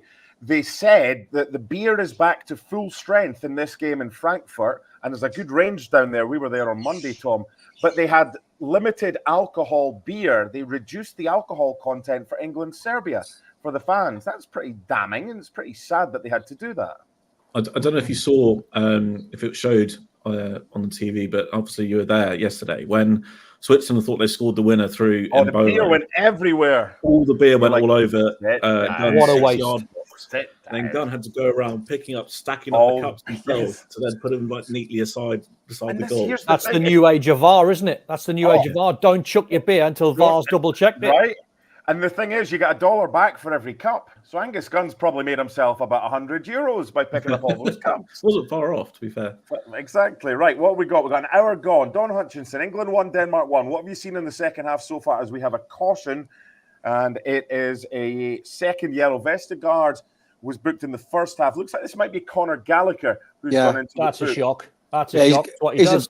Building a china shop, Don. Yeah, that's exactly what he does. He runs around, gets the yellow card. We stamp on the foot of Andreas Christensen. I don't see, to answer your question, Mark, I don't see any patterns of play whatsoever from England. It's almost like they're just waiting for Shaka. Can you do a little bit of magic for us? Yeah. Just adjusting the camera, boys. Don't worry. I don't see any patterns of play. There's a Scottish comedy show called Still Game, Dawn. I'm sure Wow, you've heard magnificent. of it. I'm trying to get Craig. Sorry, Mark. I'm trying to get Craig off the back of Still Game into Two Doors Down. Oh, it's magnificent. It's brilliant. Throughout the UK as well, Two Doors Down. But Craig looks like he's just walked in with Jack and Victor and seen Winston Ingram and Isa down the pub. Yeah. I'm you look magnificent, Burley. You look magnificent. Fantastic. I'll be listening to the show tonight. I think. Craig, you've got to start watching Two Doors Down. But it's Jonathan Watson's in it, Craig. Elaine C. Smith. It's brilliant. By the way, the Travellers PGA is in Connecticut this week, just along from you boys. So, Don, Craig, where would you like to golf at most if you haven't golfed at any of these places? St Andrews, Pebble Beach, Augusta, or Pinehurst? Easy. Craig? Easy. Augusta, sure. Augusta. I know somebody that's played it, a friend of mine who's a... You and Murray? No, I said friend. I talked to you last week, actually. Guardian journalist, by the way. Yeah. No, a friend of mine in Nottingham, he's a retired local sports journalist for the Nottingham Evening Post. And back in the days when the newspapers had money, they used to send him to every major because Lee Westwood was a Nottingham boy. And obviously Lee from Denmark, edge of the box. Sorry. Yeah, Lee was number one in the world at the time, so he played it. He came out in the media draw, Eamon Gavigan, and he played it. Just seeing that shot now, yeah. I mean, this could, guys. So yeah, he said it was magnificent. I'd love to play it. Obviously, you can't just play it, but this game could go either way, couldn't it? I mean, I'm surprised we're sitting here. It's just gone the hour mark. Ericsson's a left foot shot, high and not very handsome, but. Again, we talked about it at the top of this. Should we call this a broadcast? What should we call it? It's a watch along. The rabble. We talked about this rabble. That would England take this game by the scruff of the neck? And I think thus far we have a clear answer to that, and it's no. Yeah. Don, St Andrews, Pebble Beach, Augusta, Pinehurst. Just to be a little bit different, and only because I've seen it on the golf channel the other day that I was watching. Bearing in mind, I can't say, but there's about 3 or 4 of the golfers staying in my hotel. Craig knows who they are. To answer your question, I was watching the golf channel the other day, and they'd done a sort of special on Pebble Beach, and it was a special on the caddies, and it was a great insight from the caddies, and the caddies were saying how special the golf course is. That they get people, without being a little bit morbid, who travel to Pebble Beach, who haven't got long left to live, and they want to play that course and just to tick it off the bucket list and have the experience with a caddy. And he said they get all range, the caddies. They get like people like us a lot who like a golf and want to play because they love the courses. They get younger people, they get older people. So just for that reason and watching it, which was a little bit sad watching it, I'd say Pebble. England have just put a cross wide, but what I've noticed in the last 3 or 4 minutes, it's not been bogged down in midfield, but it's becoming a bit of a tussle, Tom, in that midfield area. And we saw Conor Gallagher, who had that challenge in on Christensen that he got the booking for. A lot of this play, Tom, seems to be very central. Just hoping that Jude Bellingham hasn't done his knee as he slid in there. It's the pitch again. It's the pitch chopped up underneath him. And oh, that's awkward. It looks awkward there. Yeah, it is. That reminded me. It reminded me a bit of Tierney last night. Did you see? I don't know what the prognosis is. He's done his hammy. Was it his hammy? Yeah. He's back in his feet. Said after the game, he was definitely going to miss the Hungary game. But a little more than that. Yeah, so this kind of he'll be done for the tournament. Hammy will be done. He'll be back for the final. Don't worry about it. This midfield tussle, based on who's on the field right now in midfield, Højbjerg and Hjulmand for Denmark, and you've now got Gallagher and Rice, but Gallagher's on a booking. Who do you like out of that? Those kind of two pairings, Don? Well, we're just seeing now England trying to play out from the back, and the pitch. Declan Rice is blaming the pitch. He's passed the ball straight out for a corner. Yeah. At the moment, out of midfield pairings, you got to think that Denmark look far more settled. You've got Gallagher on a booking now. You've got others starting to get annoyed with the state of the turf, and Denmark look pretty happy just to soak things up. Do you know what, Mark? Honestly, you can't underplay and underestimate the psychology of sport. And as we're talking football, you're seeing the fans, the Denmark fans, they are chanting like you wouldn't believe because they think that at the moment they've got a point, they could get all three. By the way, Højlund's gone off and he's been replaced by Olsen. And you see the England fans who are quiet, negative, and that will transmit onto the pitch. Ericsson to deliver the corner. It's 5 England centre-backs against 4. Are we back on the same feet here? No, we're miles behind, Craig. Oof. The shot from Denmark, and that's a decent save from Jordan Pickford. They're getting their chances, but one thing that's interesting, they're trying shots, Craig, from distance, Denmark. Yeah, I've just seen it now.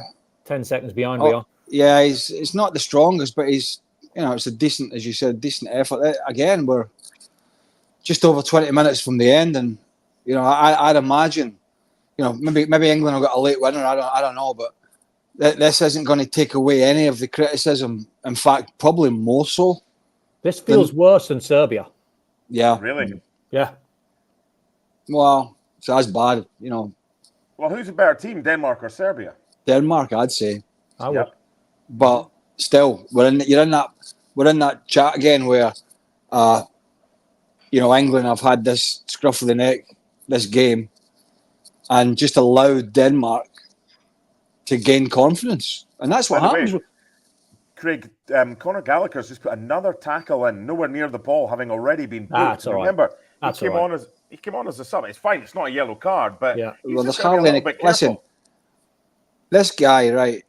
He had a great loan spell at Crystal Palace. I think Don and I are very much on the same page with him. Good changes coming off for England. Three of them. Wow, Foden off. Eze's coming on. Watkins is coming on. Foden's going off. Game changer, and Jared Bowen. Ollie Watkins, Jared Bowen, Eberechi Eze, the 3 players coming on. Kane's coming off. Wow. Foden's coming off. Saka's coming off. I think that is big. And that can go one or two ways, If this doesn't work, Craig, if this doesn't work for Gareth, he's going to get hammered for these changes. But I think it tells you the way the game's going, Don. Those are the players he's taking off. Why wouldn't you just change system and have Harry Kane and Ollie Watkins? That's Stevie's best players he's just taken off. That's what I'm saying. Why wouldn't you have both? That's a statement. If England don't win this one, Tom, what's the reaction of the English press like, both to the performance but also to that triple change?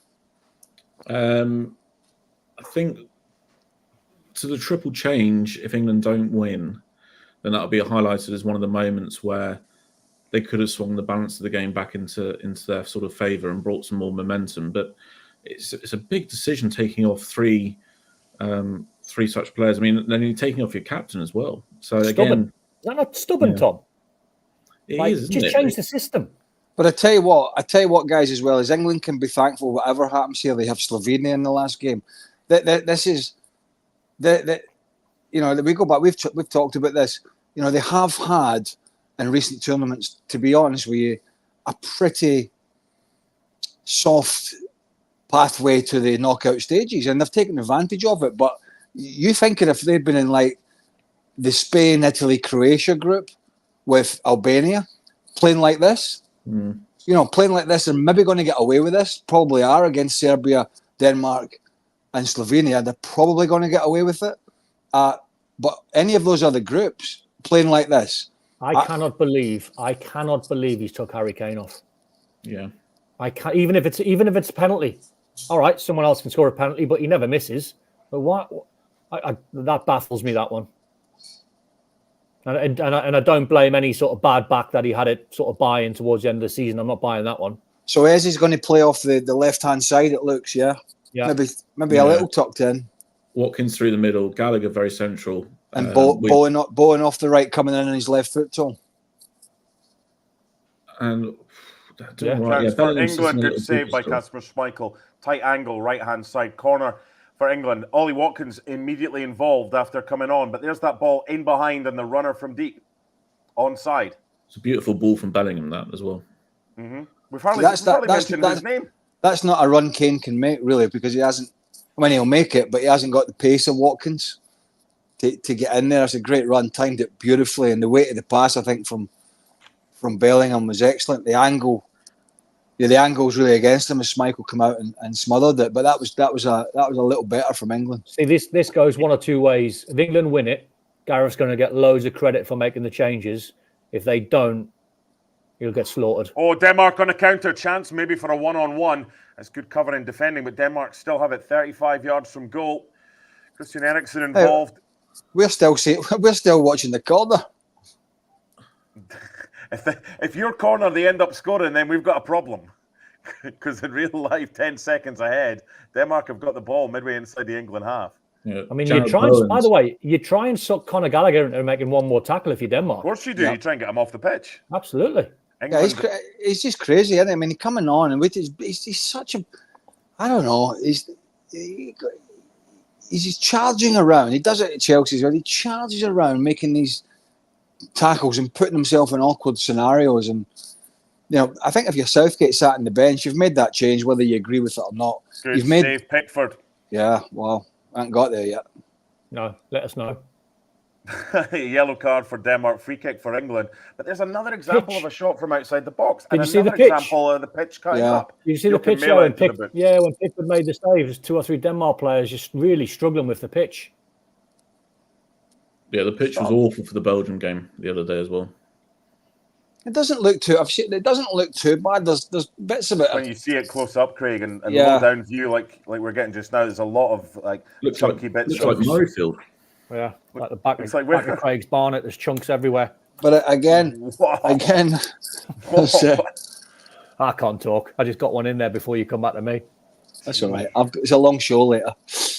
Which of the ESPN FC pundits are next to go to Turkey to come back with more hair than the left? You don't have to go to Turkey now. I'd be up for that. It's the teeth I wouldn't go near. I'm too scared to go and get my teeth done. No, I'm all right. Barnet done. I bought mine years ago. You're fine. You're all right. What's happening here? Corner kick for England. Lee McCulloch. Maybe you played with him at Scotland. I'm not sure, Craig. He got his teeth done. I got mine when Shergar died. Do you remember the horse? Just nipped in there when Shergar went missing. I nipped in there and extricated a few of his front ones for myself. Hey, talking of teeth, by the way. Hold on. Corner kick comes to nothing. Continue. No, fill me in. Let me know. Give us a comms. It was headed away. We'll know when England score because these two are well ahead. Well, I played in the game at West Ham and Christian Daly was playing. I was playing with him, and Christian lost a tooth badly, and it was from the root, horrendous. And it must have been at the end of the game because he come in and he was his mouth was obviously all over the place, and then probably pain hadn't kicked in because of the adrenaline. And we went back in, and the doc said, I think we got a good result because the doc said to us, everyone get back on the pitch now, the whole squad, and every one of you, 16, 17 of us, line up and walk that like hands apart, and everyone walk the length of the pitch and find his tooth. And we found it, and they got it back in, and the root, because we had to find it in a certain amount of time so the root could sort of still be alive. We found it, they put it back in, and he happy ever after. He had to wear a brace for quite a while, but we found it for him. Yeah, if it doesn't break, you can put it back in. Who found it? No idea. Long time ago, Tom. 25 years ago. 15 to go. Denmark 1, England 1. Craig. They weren't doing that when my nationals got knocked out of training. Technology wasn't that far advanced. was the worst though, Craig, wasn't it? Yeah, I played in that Old Firm game when Paul Lambert. Did he hit someone's knee? Yeah, hit his knee. That ruled him out the Scotland-England game, obviously, because he was in such a bad state. But which reminded me of the great Scottish referee Willie Young. Willie was a great character. Tell me if I'm missing anything here. No, nothing. Willie was a great character, and you know what I'm like. And when I was on the field, I was in the 90 minutes of shouting and swearing and complaining at referees. And Willie turned to me, and he tells this story in his after dinner speaking. Willie turned to me after I was abusing him for about half an hour in a game at Celtic Park, and he says, "Burley, he says one more word for you, and you'll be visiting your teeth in the dressing room." Another shot from distance from Denmark, and it's safely saved. By the way, we were speaking earlier about Euro 96. What view did you get of Gaza's goal, Craig? I was on the bench. Yeah, I was on the bench. I came on with 10 minutes to go in that game, and I played the whole game against Switzerland at Villa Park. As you know, we won that. I didn't go in, but yeah, I was on the bench. It's a moment of magic, really, wasn't it, from Gascoigne? So incredible. We've got a little game for you, by the way. It's England 1, Denmark 1. There's about 14 minutes, and we'll keep you updated if there's any kind of major incidents. But Denmark... See, England are top of the group. We're just saying live standings, and England are top of the group here. There's a live standings at the bottom of the screen, by the way. Means nothing, that, though. No, again, but it's, you're thinking about... you just look at that and go, this is a job well done. Over the two games, but it's not really, is it? Not. I mean, aesthetically, it's certainly job done, but not well. Yeah, no, I know, I agree. Right, okay, we're going to play with our guests in this watch along. Guess the 11. You've got 30 seconds, Craig. Scotland, Norway. You were the last Scottish player to score at a World Cup. You've got 30 seconds, starting from the end of this, to give me the 11 Scotland players that started. Go. Leighton, Calderwood, Boyd, Henry, Burley, Daly, Collins, Lambert, Jackson, Gallagher, Jury. Oh, he's done it! That is outstanding. That was unreal. Do you want extra credit? Do you want the subs? If you can get me the subs, then I mean you can do. Well, because the team never changed from the Brazil game. I gave you the subs: Scott Gemmell, Jackie McNamara, David Weir, Scott Booth. Who came on for who? David Weir come on for Colin Calderwood, who broke his hand. Very good. Jackie McNamara come on for Darren Jackson. That allowed me to move into midfield. Very good. Yeah. Wow! I'll tell you what I've done yesterday. That's impressive. Are you one of these guys that you would want to be in a kind of quiz team? Would you get all the answers right, or are you? Is it something that's got to be you were involved in? I like to give other people a chance, so I don't enter. I'll tell you how bad I am, Mark. Me and Craig were chatting yesterday because Craig said the one game that haunts him still is the Belgium game. We were winning 2-0, going to top the group. They got it back to 2-2. Van Bounten scored a goal towards the end of the game, and they were down to 10 men. And I went, I can't even remember that game, apart from Van Bounten. He went, you scored in it. I went, can't even remember. Do you know who Craig Brown blamed in that game for Scotland not winning it? The Ball Boys. He said they gave Belgium the ball back. Well, they were down to 10 men, so we should have done better. But exactly. 10 minutes to go, by the way, Denmark against England. While we're at it, we're going to play a game as well with Don Hutchison. 1999, England 0, Scotland 1. Don Hutchison with the goal. Your 30 seconds to name the 11 and the sub starts now. Go. Subs have got no chance. Sullivan in goal. Yep. Richie left back. Nope. Christian told Daly. you this yesterday. Not Callum Richie. Davidson left back. Callum Davidson, sorry, because he played in the first game. Yeah. Callum Davidson, Christian Daly, Colin Hendry. Yep. Right back, I'll come back to Craig. Yep. Barry Ferguson, John Collins. Left Neil McCann, me and Dodsey up front. Okay, so you're missing the right back. Was it Davy Weir? It was. He went to college in the United States, didn't start as a pro at Falkirk till he was in his early to mid-20s. David Weir. Do you want to guess who came on as a sub? Do you know what? I'm proper struggling with the subs. 10 out of 11 is not bad, though. It was just the one change. Mark Burchell came on for Neil McCann. Well, yeah, sorry. I mentioned Richie because we were chatting about Richie yesterday because he played in the first game. He did. And he was petrified, wasn't he, Craig? Bless him. Paul's over in San Diego now, doing well for himself. Hearts Cup-winning legend of 1998. There you He go. was very nervous. 10 to go. Denmark 1, England 1. By the way, I got to tell you, this is pants from England. I mean, honestly, just they've got no chance of winning this tournament playing like this. No chance. I've got to say, the more I look at Craig in that outfit, the more he reminds me, Mark, of the fella at a still game. It's hilarious. It's a ringer. It's an absolute ringer. Jealousy will get you nowhere. Honestly, Mark, you're gonna have to WhatsApp him a picture. I can't remember the guy's name. Winston Ingram. Is that his name? He's got the one leg. He does. He's got a peg leg. Ringer. Out of interest, Don, where do you keep your these? And I'll be honest, this top, there's a closet upstairs, and there's a big white trash bag, and all these caps and some tops are all in that. It's not like I've got them all folded up somewhere. I literally had to go in a corner and just pull out a trash bag, and they're all in. Do you keep yours Well, I'm very jealous because I haven't got a massive house and a massive garage, but my garage is, I've got as many as I could to fit the garage framed. So I've got how many did you get in the end? Caps? Yeah. 26. So you should have had more than that. Yeah, well, I played in a B game against Wales for Andy Roxburgh. Horrendous game, terrible game. And I obviously didn't impress because I never got a call up for about another 5 years. Do you know how many caps Alan Hansen got, Craig, for Scotland? I'm guessing 22. Same as Don, 26. Yeah, and tell you a very quick story, Mark, Tom, Craig probably knows it. And I wasn't aware of this story at all until Bruni passed away.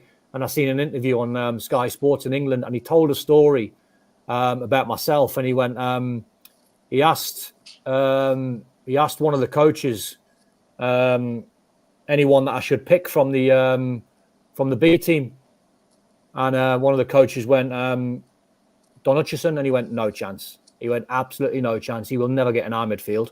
Got Burley, we've got John Collins, got Paul Lambert, got John chance Collins. for Denmark.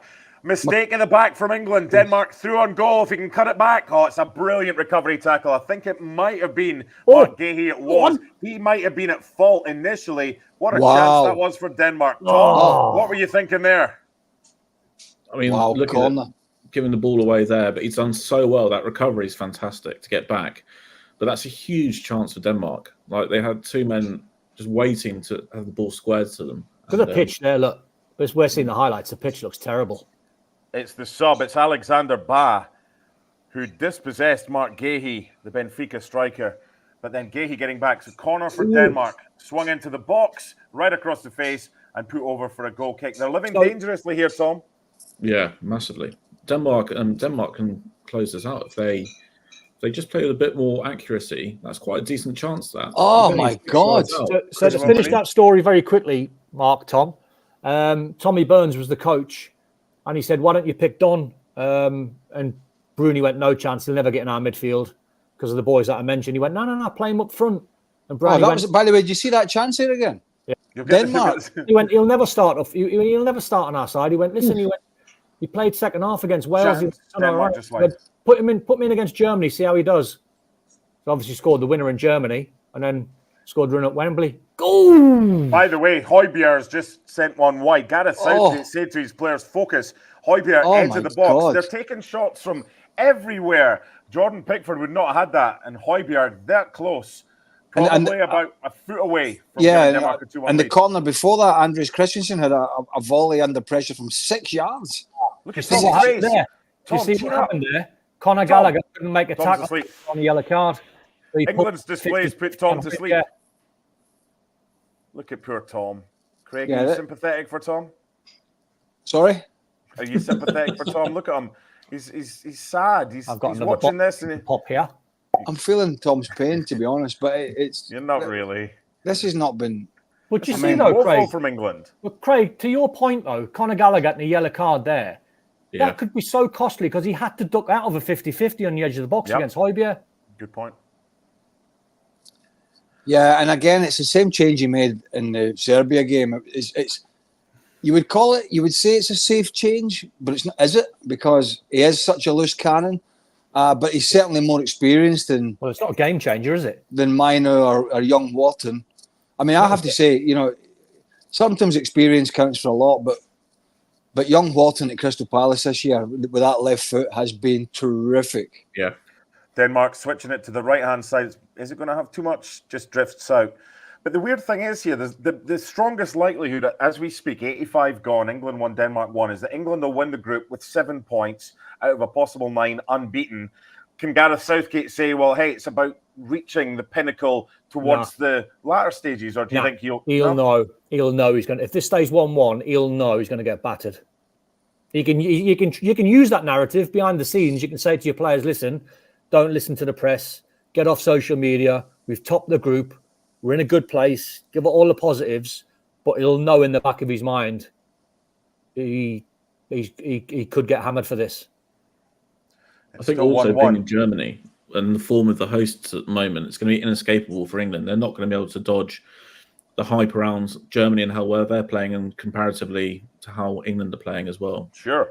Germany also, scoring goal, free-flowing, Musiala, Wirtz doing well. And also, on Tom's point there, Mark, everyone watching, like Spain's, the Italys, the France's, the Germany's, everyone will be watching England going, not impressed. Nothing to fear here, by the way. Not impressed at all. They just don't look like they've played together. They look so unfamiliar with one another.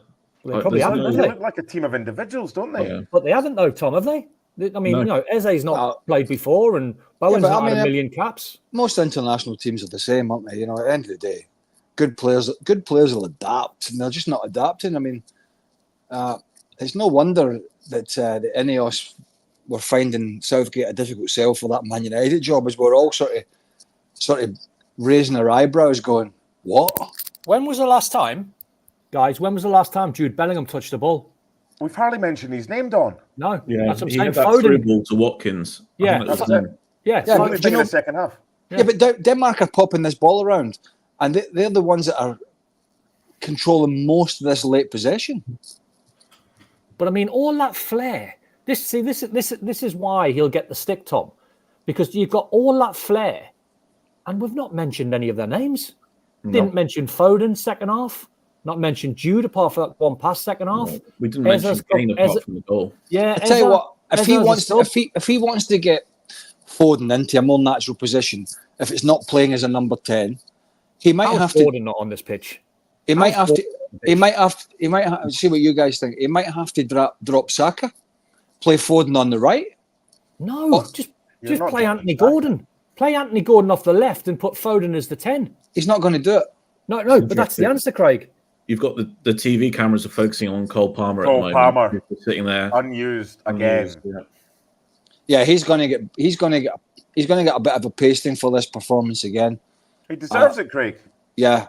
Oh, absolutely. I agree. And look, this has been the big stick that's been beating him for a long time, myself included, is that he to me, although he's been to a World Cup semi-final and a European Championship final, for the most part, they're just not getting enough in terms of performance out of these players, which sounds strange, you know, they've got results. But I go back to that point, the group stage teams that England have faced for the most. Then people will say, oh, well, yeah, but what about England going out to Iceland and all that sort of stuff? And yeah, I get that. But I don't know. This is the second game in this tournament watching England being disappointed with their performance. Is it the end of the road, Tom, for Southgate, regardless of what happens, win, lose, or whatever? He'll not be England manager going forward, will he? I mean, look at the candidates. There's no clear candidates to replace him at the moment. That shouldn't preclude you from getting rid of a manager. You should have done your homework. It's not like actually, get rid of him. I don't know what you think of this. Somebody threw this up in the show a while ago. Pep. Could you see Pochettino going in there? No. I mean, he's Pep. Wait for Pep. Pep wins them the World Cup. With that group of players, Pep wins England the World Cup. What about Thomas Tuchel? Yeah, I mean, the CV, let's be honest, in club football is much more advanced, obviously. What are you looking for? Someone that's not going to be as pragmatic as Southgate, someone that's going to take a Palmer and play with a Saka, play with a Harry But you Kane, want play more with a patterns of Bellingham, play. play with a Foden. Mark, you want patterns of play. When you watch Man City, you know, when you see, I've covered Man City, and we all have for lots of years, and when you see the 11 written down on paper, they don't play that way. They interchange, they've got confidence, there's a plan from the coach, there's tactically there's a plan, there's patterns of play, there's movements, it's positions. I just look at England, I just think they're very predictable. Yeah. And Pep, it might never happen. No, if I watch England, Pep wins in the World Cup. Oh, don't be silly. He does, mate. This group of players. Not with that back four. Do you know what? That defence has been the problem today. Long ball for England. Look, listen, if England are drawing this game 1-1 with Denmark, but yet Denmark have been camped in their own box, and England have had wave after wave after wave of attack and whipping balls in and striking ball from 25 yards and, trying to open Denmark up and have completely dominated. I don't have a problem with that because, that can happen. We saw City do it to Real Madrid, battle them and couldn't win the game. But I don't know what the possession stats are here, but it seems to me it's been a pretty even Stevens game. Ask and you shall receive. Even.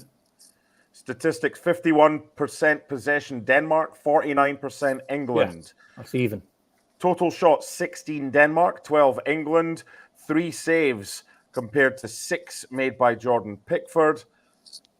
Yeah, I mean, Denmark have had slightly the better of the play. Yeah, it's scary. If you remember the first 10 minutes, I mean, England had a lot of the ball and Denmark retreated. And then after the goal, Denmark thought, do we have anything to fear? Gallagher can't make a tackle again, look. Second one he's ducked out of. If you're looking for one positive, and he's just touched the ball there, I think Mark Guay has really grown into this game. Like, he's been there. He's probably been England's best player, I think.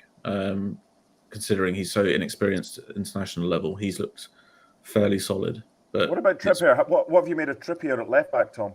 Well, this is the whole thing. It's bizarre that they got him sort of as a makeshift left back when you're still keeping everything crossed that Luke Shaw's fit. It doesn't quite sit right, and I think you could also Trippier be a fantastic player to bring on with 20 minutes left, especially how good he is at set pieces and the rest of it, as an impact sub rather than having him there. But I don't think it's playing to his strengths at all, playing on that left as things stand. England looking for a free kick at the edge of the box. Referee not interested. Trust me, we're going to take that one positive. We're going to take that one positive later, Tom, Don and I, and we're going to throw it straight in the trash can. we're not even going to run with it in the FC show. Come on, ref, blow the whistle. Full time. Game over. Denmark 1, England 1. Craig Burley, how are you approaching FC tonight on ESPN Plus? What's your angle for this one? Well, dressed like this for the starters. I haven't decided. Could you? Seriously, could you wear that on the show? Could you wear that on the show? Yeah, wear what I want. No? Go on. Come on, man. You got to wear it. He will. But what's your take on it? What angle are you going to go in with about how bad England I'm going in about that angle. Right? Like a swooping down, like a pelican swooping down. For prey, what's your prey? Who are you targeting? Southgate. Well, okay. Tactics again, same. They change it. The substitution. They're going 1-0 up. Denmark looked as if they couldn't get they were lacking confidence. England were dominating the game early on. It was Serbia all over again, and then it was Serbia all over again. And then England lost the way and allowed I'm not going to say mediocre, allowed a team that's nowhere near as talented as England to match them. And that's not the first time we've seen that. And I think it's the big stick that Southgate is going to get beat with again. And I think when we see the crowd here, we're seeing crowds, little crowd shots here. The Danish fans have enjoyed what they've seen. The England fans have not. They have not. And I think that sums it up. Don, what's your angle? What's your take from this game? If you're the Craig Burley equivalent of a pelican swooping down for some prey, who are you going after? Here's my angle. Hang on. Oh, careful. 2-footed. You're going in with both feet. 2-footed. Conor Gallagher style. I mean, it has to be on Southgate. It has to be, because you've got this group of players and it's a mental thing now. We've seen it twice on the spin. You take the lead, you go on the back foot instead of getting the second goal, third goal, play with confidence. The subs were outrageously bad, in my opinion. It was a gamble that never paid off. It's predictable because it was more or less the same shape. So has he not got the capacity or the ability to change shape and leave Harry Kane on and play Watkins alongside him? Even if you went back to a 4-4-2, change the system. Even if you go Mike Bassett style and 4-4-2, and change something and try and get some good players on the pitch, affect the game of football. Nothing from England. Worse than Serbia. Okay, we've got Mark Ogden at the game. He joined us early on our ESPN FC live watch-a-thon. Tom, as a fellow journalist, a writer, Oggy will be looking for a narrative. He'll be looking for a top line, that first paragraph. What would be your first top line? What would be your paragraph to start to sum this game up? Well, it's underwhelming, I think. Last night, Scotland were challenged to play without fear. That was what Robertson said, and that's what we saw.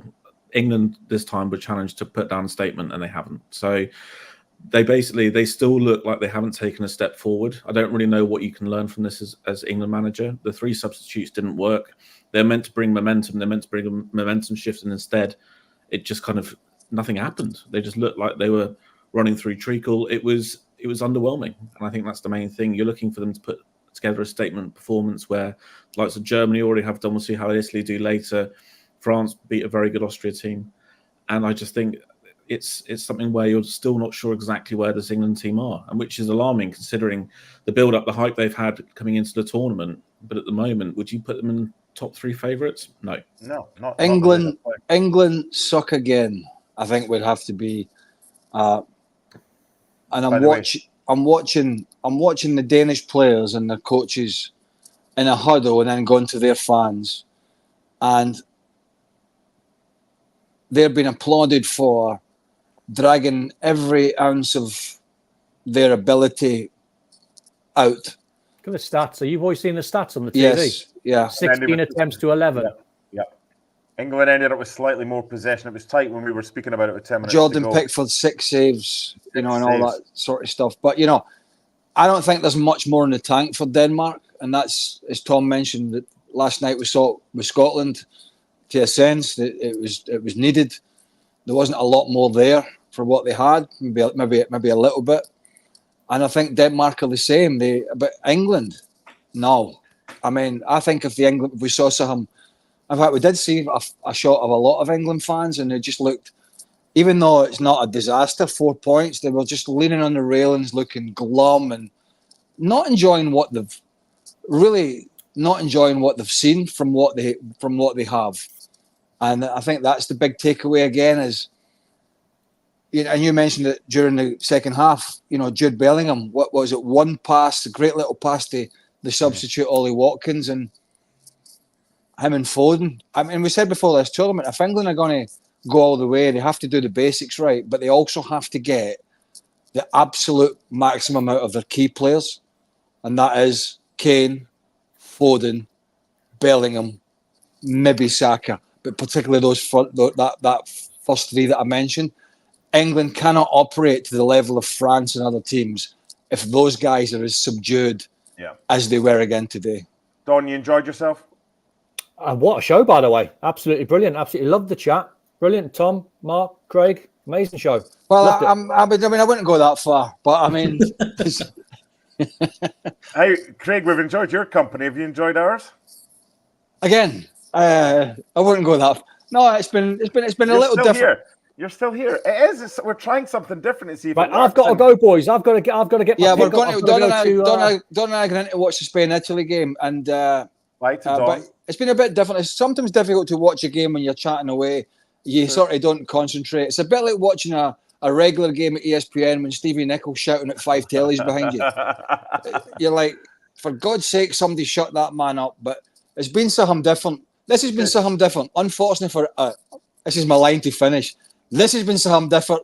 Unfortunately for England, it's the same old, same old. There you go. Thank you to Jack and Victor's friend from Still Game. Bring your grandfather to work day, Craig Burley, who has to wear that attire on FC tonight. No. Craig will now press a button and then disappear. Thank you, Craig. Hopefully we can do this Where again. is it? Where? Oh, gee whiz. Tom, we will stay on, not you and I, but the whole watch-along is on all day. We've got Copa America later. We have Italy against Spain. You had fun, Tom? Loved it. Absolutely loved it. Good fun. Thank you for your company over the past couple of hours. And England, hoping, having taken the lead to get all 3 points against Denmark, did not do so. It finished England 1, Denmark 1. We'll be back in about an hour or so, just under an hour, to continue our watch-along. And maybe we've saved the best till last. Spain against Italy. We'll see you in about an hour. Bye for now.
I'm Gab, he's Jules. It's that time. The FC 100. This year, Jules, looking a little bit different. Different indeed. Because we don't have the breakdown right back, striker, forward. We're going to do this very, very simple. We've got 10 goalkeepers, 30 defenders, 30 midfielders, 30 forwards. That's it. Again, I get this disclaimer. I got to explain the criteria on this. Remind everyone. We'll remind everybody that the criteria is you must have played a certain number of games this season, which is why you will not find, spoiler alert, Thibaut Courtois will not be on this list. No. And then the criteria, this isn't the Ballon d'Or. We're not rewarding people who scored big goals in big games and stuff like that. The criteria is very simple. You get to add one guy to your team. Who do you add? This one or that one? You can go with this or you can go with that, right? Real simple, right? Yeah. And we got all the people in the ESPN family, not all of them, many of them. The important ones. To vote on this, and they came up with the list, and you can find the list. Did you find it hard to on the website to do the list this year, considering there was no split defenders, for example? Because we're obviously mixing apples and bananas, right? We certainly are, because obviously when you're comparing defensive midfielders, for example, with attacking midfielders, you're thinking, Rodri, Bruno Fernandes, Rodri, Phil Foden, whatever. That was different, but it is an exercise, right? The exercise is I am adding one person to my team. I'm starting a team from scratch. That's kind of how you have to go through the mindset on this, but you're not. And if somebody who's a great player who maybe didn't have a great season, and we're going to encounter some of that as we go through this. Let's start with the goalkeepers. Yes. Again, a reminder, this is not a list Jules and I drew up. This is a list as a result of an extensive survey of the ESPN family, and you can find it on the website. So in third place, Ederson of Manchester City. In second place, Emi Martinez of Aston Villa. In first place, Alisson of Liverpool. Did they get it right? Did the people get it right? Well, I mean, we all know that Thibaut Courtois is the best goalkeeper in the world. Right, but not eligible. But not eligible because he spent 95% of the season injured. So that's why he's not on the list. Otherwise, he would be top of the list. I've got a little issue with Emi Martinez being so high. I won't lie, in second. I don't think he's the second best goalkeeper. I would not I didn't put him that high. For example, for Alisson and Ederson, I've got no issues. Ter Stegen, not the same season. Neuer, obviously, also being injured. Again, the season doesn't matter so much. It's if Ter Stegen didn't have his greatest season, does it mean that Ter Stegen's now not as good, or does it just mean he had a bad season, right? Exactly, yeah.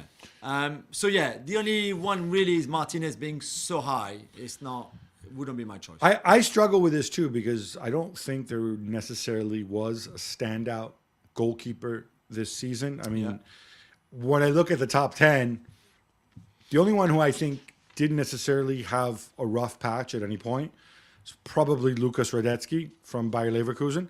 I mean, Alisson, you could argue, didn't necessarily, wasn't the Alisson that we know, but also didn't have any major wobbles. Everybody else, I think, at some point did. But this is part of the life of the goalkeeper. Exactly, yeah. And we don't have an issue with saying, I mean, Alisson is definitely in a best in the world conversation, right? Oh, for sure. What struck me too about this list is looking further down the list.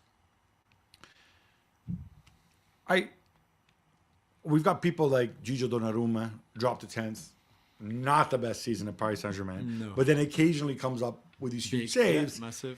And I think this is the thing that throws people, right? We know he can be really good. Are you rewarding what they are, or are you rewarding what they've done, Jules? It was more for me the case that some of the mistakes that he made that I keep seeing happening cost the team. And yet he also won some games almost on his own. But there have been some mistakes that he made in the Champions League, especially obviously against Barcelona, even if they still qualify for the semi-final. That I thought, okay, now he's 25 years old or 24 years old. He should have done better there.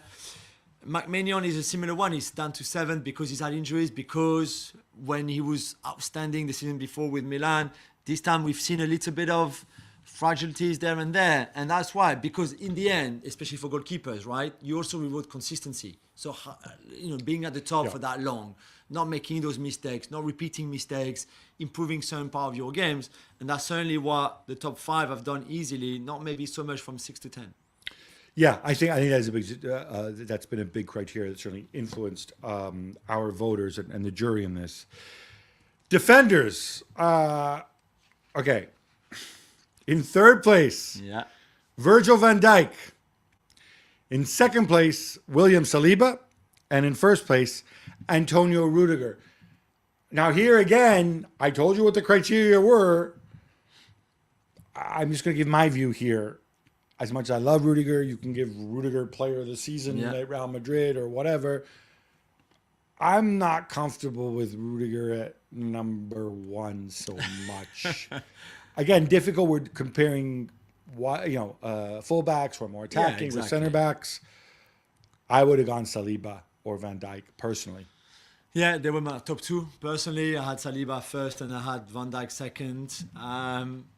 Rudiger is a lovely man-marking centre-back, if you want, in terms of being aggressive, being strong in the duels, all of that.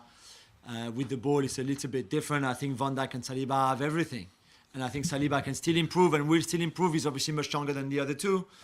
But the season that Saliba had in the Premier League as well, the best league in the world, was a credit to the progress that he's made. He's been doing it for 2 years now. Yeah, right? and so we have that. But he was even better than the season before. And for Van Dijk to see him back at this level after 18 months, where it was a bit more difficult, certainly the season before last, is really good to see.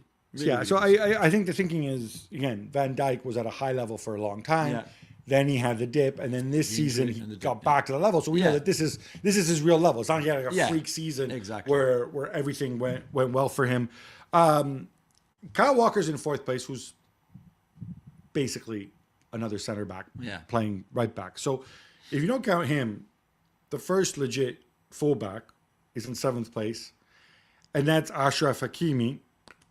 Again, reputation maybe a little bit playing into it. Maybe. And certainly attacking wise, amazing player. Defensively, not so much. It's interesting to see John Stones at number 6, because I think the injuries have hindered his he still season, played for enough sure. to get in there. To get in there, just about. And Guardiola finished the season so strongly, second half of the season very, very good, only in 18th place, to show you that you still need to do more to climb up the rankings in the FC 100. Yeah, no question about that. Other notables that jump out to me, obviously, Alex Grimaldo, 15, he scored so many goals, but you know what? He'd been doing it for a long time at Benfica as well. Just maybe not projected onto the same scale. Others, Ibrahima Konate at 23. Again, if the survey had been done in December with everything that came before, I would have expected him to be higher, but he had a really rough end to the season. Nice to see some love for Pau Torres, but did Diego Carlos maybe have a better season than he did? I don't know. I'm a big fan of Pau Torres, to be fair. And of Fede Di Marco, your boy, in top 10, which is very good, I think, and well-deserved. Again, he's been doing it for 2 years now. I think we can say he belongs there. A bit surprised to see him ahead of the big man, Alessandro Bastoni. Yeah. But I think it is what it is with defenders. When we look at Rudiger, though, and this season, again, he probably hasn't put a foot wrong for Real Madrid. The reason that we would take Saliba and Van Dijk, you and I, ahead of him is that in many facets of the game, they're better than Rudiger. They're more comfortable on the ball. Yeah. And like you said on Saturday night after the final, Rudiger was not a starter at the start of the season. He should have been an Alaba, Militao pair of centre-backs. Rudiger played really well because of the injuries of the other two. Marquinhos again at 5. Oh, my boy. There's a lot of PSG near the top here. In fact, there are 3 PSG defenders in the top 16 because it's Marquinhos at 5, as we mentioned, Achraf Hakimi at 7, and Lucas Hernandez, who I guess is a real person, even though he's always injured, but still played enough at 16. I would have them 1, 2, and 3, to be fair. It does leave you wondering a bit about Paris Saint-Germain. What might have been. Yeah. So I don't want to be mean. I don't want to rub it in. I know. Let's move on to the midfielders because I think this is where there will be the most debate and most sort of apples and oranges here, right? Yes, exactly. So in third place, Martin Odegaard from Arsenal. Yeah. And again, I think we can live with that because it's 2 straight seasons. He's done it. I'm good with that. In second place, Jude Bellingham from Real Madrid. In first place, Rodri from Man City. We're in agreement on Rodri, right? Yeah, I think so. Even if, again, some people might prefer attacking midfielders, which I can understand, the goals, the assists, the creativity, etc. Some prefer more defensive ones. I just think Rodri is an incredible player. He scored a lot of goals this season with assists too. He's such a leader. He's going into this role so much. And I don't think that there's nobody better. And if you were a coach and you can pick whoever you wanted, the first name on your squad's list would probably be his, right? Because there's nobody that can come close. You can look at the goalkeeper, the centre backs, even the strikers, and you go, okay, if I don't get Mbappe, I can get Haaland. If you don't get Rodri, then after that, in terms of his role and his profile, it's you can go for Declan Rice, etc. It's still not Rodri. So for me, outstanding number 1. I mean, I just looking at the Rodri profile. And of course I've got the list in front of me. You know, how many others in the top 20 even play his same position? Arguably, Tchouaméni maybe, who pops up in 7th place. Maybe Bruno Guimaraes, who's in 17th. But there's just such a gap. Yeah. And I'll say one thing about Rodri is people say, oh, like Sergio Busquets, you know, I hate to say it, Busquets won everything, max respect. But Rodri gives you much more on the ball. And again, maybe it's down to what Busquets was asked to do, but Rodri scores important goals. Rodri's much better in the air, even though Busquets was also tall. Rodri delivers assists. Yeah. He really is different class. Bellingham in second had a tremendous start. He's in the argument, I think, for best player in the world. In a weird way that Rodri isn't, because players like that don't win those types of awards. For them, and still, reminder, very young. Looking at some of the rest of this, Jules. Anybody you think you got a problem with in the top 10, top 15? It's a Jamal Musiala at 12 that I find a little bit too low, maybe simply because I just think he's a wonderful, wonderful player and has been good in a Bayern Munich side that has struggled this season. You would have him, I'm guessing I'm going to want to put words in your mouth, but maybe you might have had him ahead of... Who, Chouameni? No, because he's French. No. Well, yeah, maybe Chouameni. Even Bruno. Yeah, maybe Bruno. I mean, KDB is there in 10th, obviously, because of the injuries. Pedri is there in 8th also. But these are two guys, though, that when they played, they've been really, really good. Yeah. So I got no issue with them in the top 10. No, Gavi, by the way, is another obvious one who's missing from this list because I guess he missed much more of the season and he didn't make the cut minutes-wise. Yeah, exactly, yeah. So you should explain that. Yeah. So no, I think again when you look at the quality and the depth in that midfielder, top 30. Oh, sorry, Gavi. Gavi is 21st. Gavi's because of that. Downgraded to 21st. Again, I think if you have Gavi on the list, you should have him probably higher. A little bit higher. Yeah. Toni Kroos at 4. Getting a little romantic. I mean, tremendous season, romantic. But would you add Toni Kroos at this stage to your team? Definitely not. So yeah. I'm not 100% on that one. I agree. On that one either. Warren Zaire-Emery also on the list. Hey, my boy. But no Vitinha. No, not yet. Next season. But Luis Enrique said he was the best player. I know. Next season he will be there. Right. Next season. Forwards. This is where it gets interesting. And this is where it gets maybe possibly a little bit controversial. In third, actually, I'm going to do the top 5 here for forwards, right? If I'm allowed to do this, right? You are allowed. In 5th place, Mohamed Salah from Liverpool. In 4th place, Vinicius Jr. from Real Madrid. In 3rd place, Erling Braut Haaland from Manchester City. In 2nd place, the pride of England, Harry Kane. And in 1st place, it's Kylian Mbappe. Woo-hoo! I don't know that anybody's going to argue with Mbappe. Haaland and Kane, are you going to take an issue? You going to take issue there? I have an issue with Harry Kane being second. I think Vinicius belongs in the top 3. Goals, assists, consistency from Harry Kane, no? In a league that himself found easy this season. Scored a lot of goals in the Premier League before that. No, I know. But at his age now, for my squad, me as a coach or as a sporting director, I would pick Vinicius, Haaland or Mbappe ahead of Harry Kane. And you would do the same. Probably, yeah. Probably, yeah. If this is going to be the criteria we use, I would be on board with that. I think Salah in 5th, interesting one, isn't it? Does Salah belong? I mean, I'll tell you who's after Salah, and maybe this helps you sort it out. You got Antoine Griezmann, somebody named Lionel Messi. Small guy from Argentina. Phil Foden. 8 is low for Foden after what he showed us in the last 12 months, I have to say. And I would argue the 12 months before that too. Yeah. Bukayo Saka 9th and Son Heung-min, or Heung-min Son as I like to call him, for Tottenham. Yeah. When you see the next 5, maybe Foden, maybe Messi because you can only beat what's in front of you, right? True. And he's been on a tear in MLS as well. So he's been amazing. Miami. All right, trivia question for you. There's only 3 players who have scored 20 goals or more in the league, in the big 5 European leagues. Can you name them? In the last 3 seasons.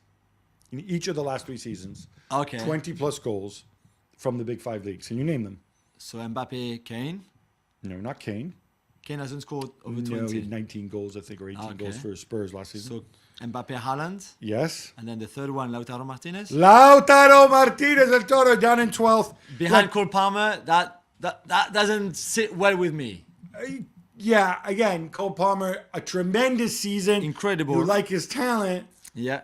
I think 11 is a little bit high because it also implies that, hey, his manager, Man City, must have been a total dope who couldn't have figured out that he could contribute. And right? also, I mean, I hope for him it's not one season wonder, but it might also be. He might never score as many than the 20 or 21 goals he had in Premier League. He might have 15, he might have 10 and 10 assists. He might still be very good, But that one season that he's had might not ever happen again. So 11 is a bit high, I think, for Cole Palmer. I think it's what you call recency bias. At 15, we have a familiar face, Cristiano Ronaldo. Jules, I'm going to say this. And, like, sometimes we like to have some fun with this and stuff and all the weirdos in the internet who are obsessed with Messi, Ronaldo, and blah, blah, blah. Yeah. But the dude scored a goal a game. Like he scored 100 goals or something, 50. For Al Nassr, right? Yeah. I think it's 53 and 50, something like that. Incredible, yeah. And you want to say, but it's a Saudi Pro League, it's not as good. Okay, fine. Cut that in half. Still 26, 27 goals. 39 years old. At 39. But leave the 39 out. Who scored 26, 27 goals this season? Yeah, that's true. Mbappe, not many others, right? Yeah. He deserves to be back in this. I think top 15 is a good spot for him. Ollie Watkins, monster season. Yeah. Had a really good year the year before. Questions of repeatability. Maybe if he didn't play for Villa, he'd be higher in this. Looking further down the list is Nicholas Füllkrug again, another guy. I love him. Good season, but I know. But still, he would love to be in there in 25th. Robert Lewandowski maybe does not appreciate being 26 after a season which he scored 19 goals. No, but he's also had a proper dip of form. And Christian Pulisic makes in the top 30. Christian Pulisic, I think you could actually argue, looking at the players ahead of him, yeah, could have been higher because I agree. Not just the goals, a ton of assists this year. Got a shout out to Jack Grealish as well. The lowest ranked 100 million euro player on this list. And he might be even lucky to be in that top 30. I won't lie. I didn't put him in mine. Yeah, I think this is mostly on rep at this place. Again, a couple spots above this, I noticed Ousmane Dembele. If you're going to do this based on ability and production, he's top 15. He should be higher. Yeah, I mean... But the end product is a problem. So I can see why people put him 27. I put him higher up. But I can see why he's 27 because there can be so much more from his game if he had that quality in the last third more than what he does. But he's still youngish. Missing from this list completely are the top scorer in La Liga and the second top scorer in La Liga as well. And those would be Artem Dovbyk and the only living Sorloth in captivity. Also missing from the list are the second top scorer in the Bundesliga, Serhou Guirassy. Yeah. We're okay with all that. We don't think these guys are suddenly...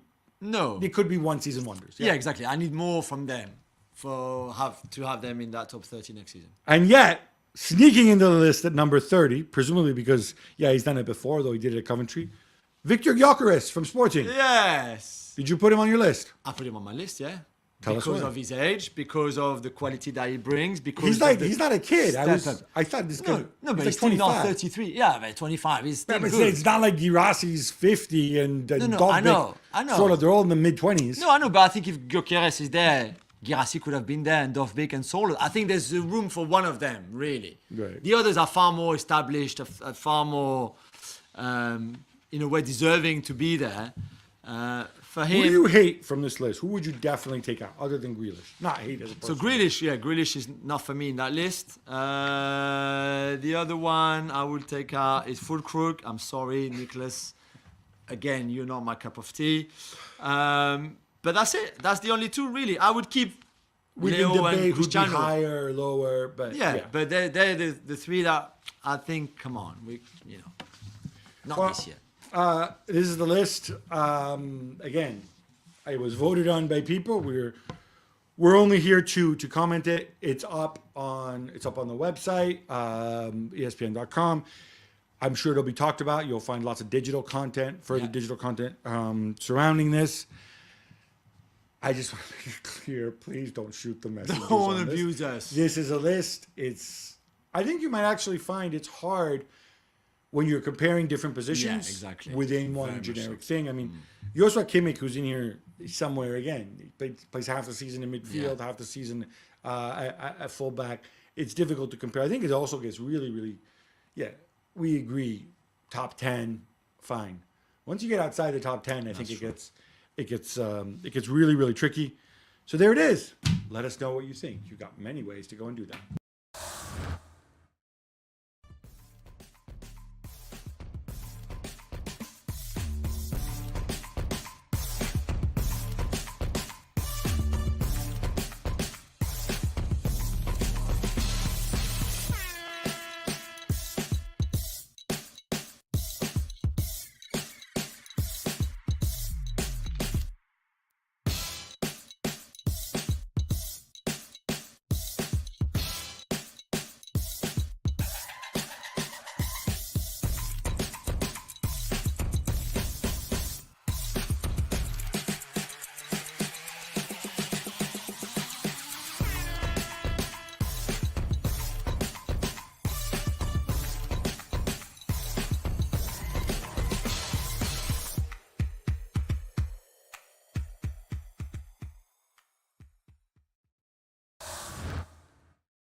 Hey. Hello. Nice to meet you. Thank you very much. All right. Great. So who did this? It was a gift from one of my friends. For, I think my 24th birthday. Much appreciated. Yeah. Yeah, I really like it. It's awesome, eh? How long have you had Lulu for?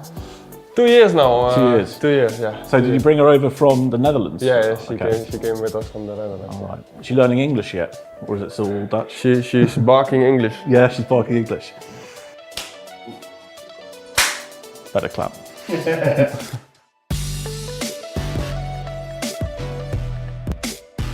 You're a dad. That's pretty cool. Yeah, so how's it been? I know it's early days, but...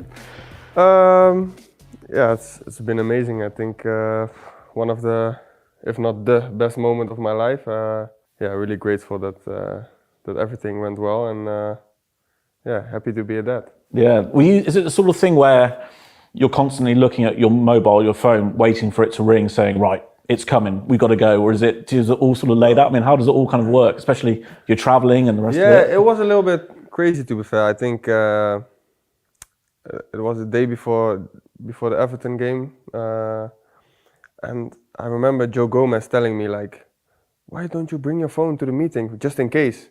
And I was like, oh yeah, he's right. You know, I was not in the moment. You know, I was just, oh, we have a game tomorrow, and I know the baby's coming in like 1 or 2 weeks maybe, so I have some time. You know, so he said that, and I was like, oh yeah, he's right. I didn't think about it. So we trained, and then after training, I was just planned to go home, and then my girl called me and she said, like, yeah, my water broke. So, and then I was like, oh yeah, no, it's gonna happen. So yeah, then yeah, we traveled to the hospital and everything, and all went well. So yeah, very happy. What's it like in that situation? Do you kind of think, right, do I have to phone the manager first, or do I phone my parents? Like, how do you sort of weigh that up? Is it like, right, Mr. Klopp, this is happening, and there's a, right, you're going to be a grandparent? I phoned, obviously, phoned my dad first. Yeah, my parents first, and then I phoned the doc from the club just to let him know what was happening, and that he would inform everybody else. So yeah, well, like that. But what's it like that first time you held your boy? Very special, a little bit unreal still at the first moment, but yeah, I loved it straight away. So yeah, good feeling. Awesome. And talk to me about the name. Was it hard picking a name out, or was that the name you always were going to go for? No, it was like she make a list of names she likes, and I make a list of names I like, and then just to be fair, we had a lot of names, the same similarities, so it was not that hard. Just yeah, at one point you have to say, okay, this is it, and yeah, we were happy to do it. Fantastic. As it kind of, people talk about these sort of moments changing your outlook on life, priorities shift, the way that you look at your craft, what you do. Has it had that effect on you yet? I know we're only a few days in, but is it? Yeah, obviously, I think it does. You are really responsible for somebody's upbringing, you know. You have to look after him from day one till he's old enough to do it himself. But yeah, I think it's a different kind of responsibility than you look after maybe your family or your girlfriend or your wife. It's different. I have a different feeling than with my son now, yeah.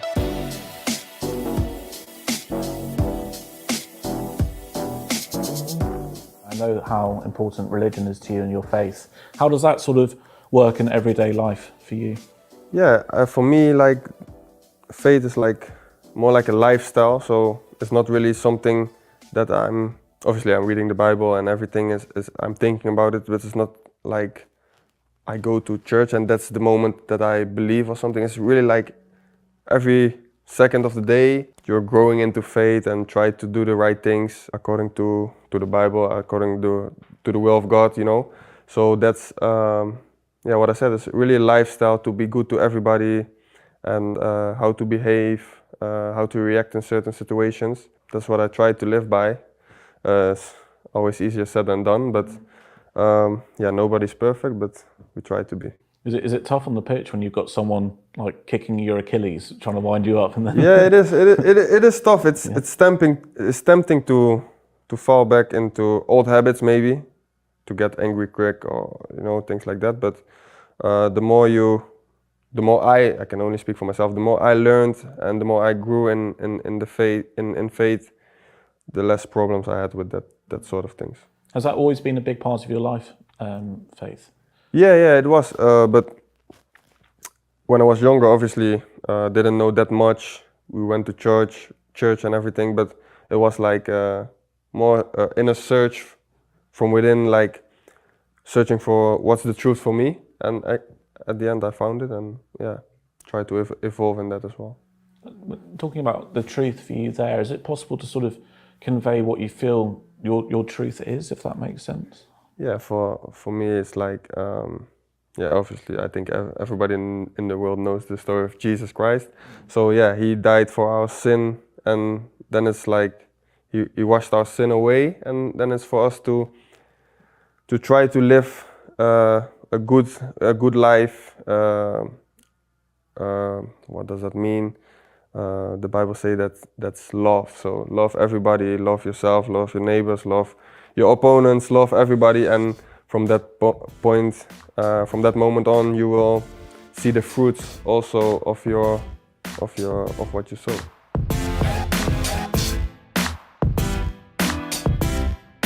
In your documentary, you were talking about that Volendam game when you were at PSV. Yeah. Was it Volendam where you scored the hat-trick? Yeah. Could you just talk through what was happening there and how you looked to God and you saw 3 scenarios? Was that right? Oh yes. That's true, because it was like deadline day, I guess. It was August the 29th. Yeah, so a day out from deadline day. So I've done my research. So 29th, about 7 p.m. It was like evening. So it was like very hectic the whole month. So a lot of things through my mind and everything. You are focused, but not really that focused. So it was pretty difficult from a mental point of view. Then at the end, I just put it all in God's hands, and I just asked for a sign. And it was like I said in the documentary, if I only scored once was I go to Southampton, twice to Leeds, and 3 times I stayed. I scored twice, and the one was like own goal, not own goal, and then I got subbed, and I was sitting next to Jordan These, one of my friends, close friends still, and we spoke about the situation, and he knew that I did that already. So then he said, like, now it's really in God's hands if he decides if it's an own goal or not. And at the end it was my goal, so then it was 3. So more clear sign I couldn't get. And it worked out, eh? And it worked out, pretty well.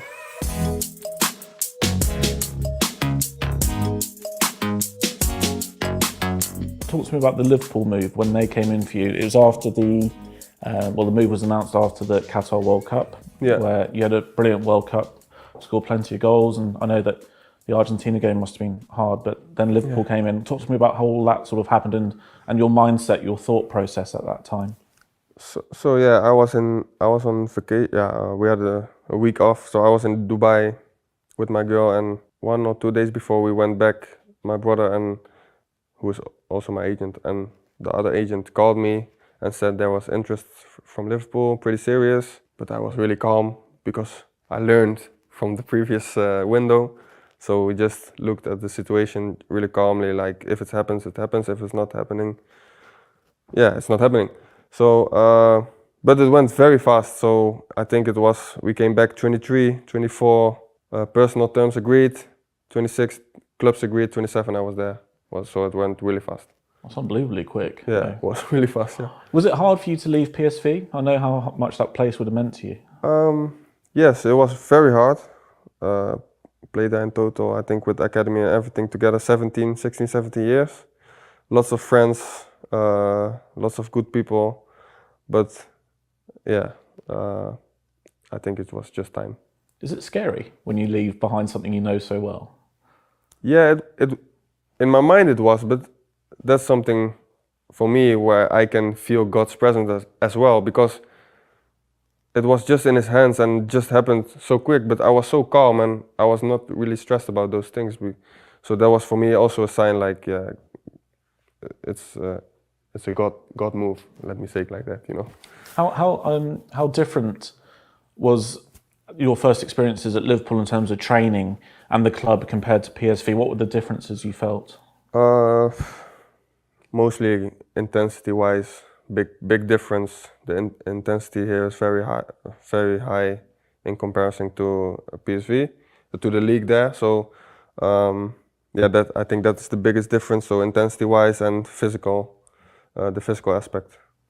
And was it, I mean, like the first couple of training sessions, you're there, you got Mo Salah there and this sort of thing, you just thinking, right, I've got to learn from you, see what these guys do, the senior pros. What's it like being sort of the new kid at school, I guess? Yeah, but it was to be honest, it was not a strange situation, but I came in, my papers were not done yet, so I needed to train a few days alone. I couldn't train like with the guys, so I was on my own. Then when I joined the team, so when everything was done, I could train outside, you know, because it was not allowed before because the papers weren't done, so I didn't train with the team. I think 1 or 2 days later already we had a game, and then it was game.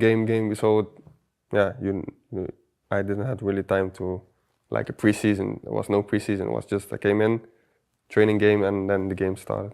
Do you think that was easier in some ways then, almost, because you call it jumping, like when you go into the swimming pool, you're going at the deep end instead of sort of paddling in the shallow end? Yeah, maybe I don't know, but yeah, it worked out. Yeah. What was it like for the first time when you heard the cop singing and, you know, hearing You Never Walk Alone?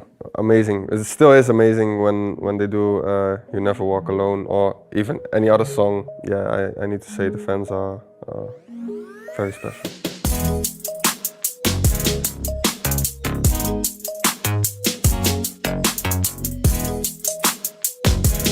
Looking to the summer, the Euros, that must be exciting. Very exciting, very. Yeah, really looking forward to. I think we have a great squad when everybody's fit. Hopefully, it will be a great summer for Holland. What talk to me about what it's like to be playing in front of that wall of orange as well. Like the fans, you see them parading through the streets before the games with the trumpets, the orange and everything, and the stadium so passionate, so loud. What's that like? Yeah, it's really special to play for your country. I have to say, it's like a big honor, and it's like you're only there like a short period every time, you know, 1 week, 10 days maybe, and now the Euros, maybe 1 month, hopefully a little bit longer. You're there a short period, and you're not really supported by one group of supporters, but you're supported by the whole country. So everybody of PSV, Ajax, Feyenoord, all the supporters together, and they're cheering for us. So that's really special, and like the cup makes us run a little bit harder. The orange wall does that as well, you know. What's the expectations like within the group? What are you aiming to win it, I guess, this summer? Yeah, I think the expectations are high. I think we have, on paper, we have a very good team, very good names, big names. But I think we also, as a group, we are very tight as well with each other. I think we expect a lot from each other also because a lot of us know each other already a longer time, so we know what the other is capable of. So we have a lot of expectations from ourselves, but I don't know what the expectations are from the outside world. But we want to achieve the highest possible, and that's winning the Euros. It's going to be very difficult, but yeah, that's what we aim for. And how special is it going to be for you when you can bring your boy to a game for the first time? That would be very special, yeah. No, didn't even think about that yet. Have you not? No. That's going to be cool. Yeah, that's going to be very, You're very going to cool. do the celebration as well and all of that? Yeah, maybe, yeah. Maybe. Okay. Maybe. Awesome. Thank you. Thank you very much.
No, so he's been cheating the whole time, and you know I've not done anything. That looks like Mickey Mouse.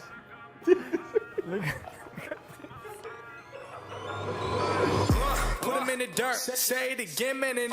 Ball knowledge quiz, take one. Yes, my people, it's Ralph, and I'm back with the Ball Knowledge Quiz Euros edition. This time I'm joined by the one and only Bernardo Silva. Come on, make some noise. Let's make some noise in it. How are you, bro? All good? You good? So the rules of the game are as follows. We're going to get asked a series of questions and we write our answers down on these boards here. Whoever gets the most correct wins. Simple enough. Right, so you're a pro footballer, so you're used to pressure. But can you handle the pressure of a quiz against me? Let's see. Come on, let's go. Do you know this? I'm not sure. I think it's this, but I'm not sure. You're going to be very generous to me. I knew it. It's not even close. Not close? No. What is it? What's the correct answer? Right. Oh, it's better than I thought. I'm happy. The Euro. Okay. Oh my God, I'm a terrible draw. Oh my God, nah, this is horrible. Oh my days. Oh God, this is horrible, man. Look how bad I am. Who's better? He's drawn the Champions League. I don't know, that's not even. I don't know what that is. I'll give you this. I'll give you this one. Thank you. I'll give you generous. You weren't going to, were you? 1-1. I'll take that. Which Italian player? Euros 2020. I feel like I should know this. You know, I'm gonna. You wrote that quick. Show me yours. Yeah, at the same time, I don't need to change it. No, I'm not changing it. Yeah, I went for the same. Is it not? Donnarumma. I thought it was Jorginho because he was like. I remember him being really good. He was in the Ballon d'Or like third or something. Yeah, exactly. So that's why I thought. Are you sure about that one? Well, he was good. He saved the penalties and stuff. So. Yeah, I guess. Nearest two, yeah. I know more or less. I think so, but. No, you're far away. It was. Is it? 110, huh? Not bad, huh? These are all for him to win. I see what's going on here. You think this is rigged? You was chatting with him outside, innit? 1988. What year were you born? 1994, so... I'm 96, bro. Is you right? Cruyff. Oh, let's go! Cruyff was before, wasn't he? Cruyff was way older, right? Way before, What's the score now? 2-2. Oh. No, I don't know German. I've got no clue. I've got my answer, but I don't know if it's right. Is that S like the German S? Are you trying Why are you cheating, No, bro? I'm not changing mine. Are you replicating the German S? I'm trying to, like, style points, innit? I just put two S's. But we're similar, huh? It's just the I and the E. Oh no, you've got two L's. I've got one L. Who's? Is Fus? Or your S is wrong to start with. What is that? That looks like initiative. That looks like a B. Can Yeah, you but show that's how they. That's can you how show it to is. the camera? Is that not looks how like the S is in German?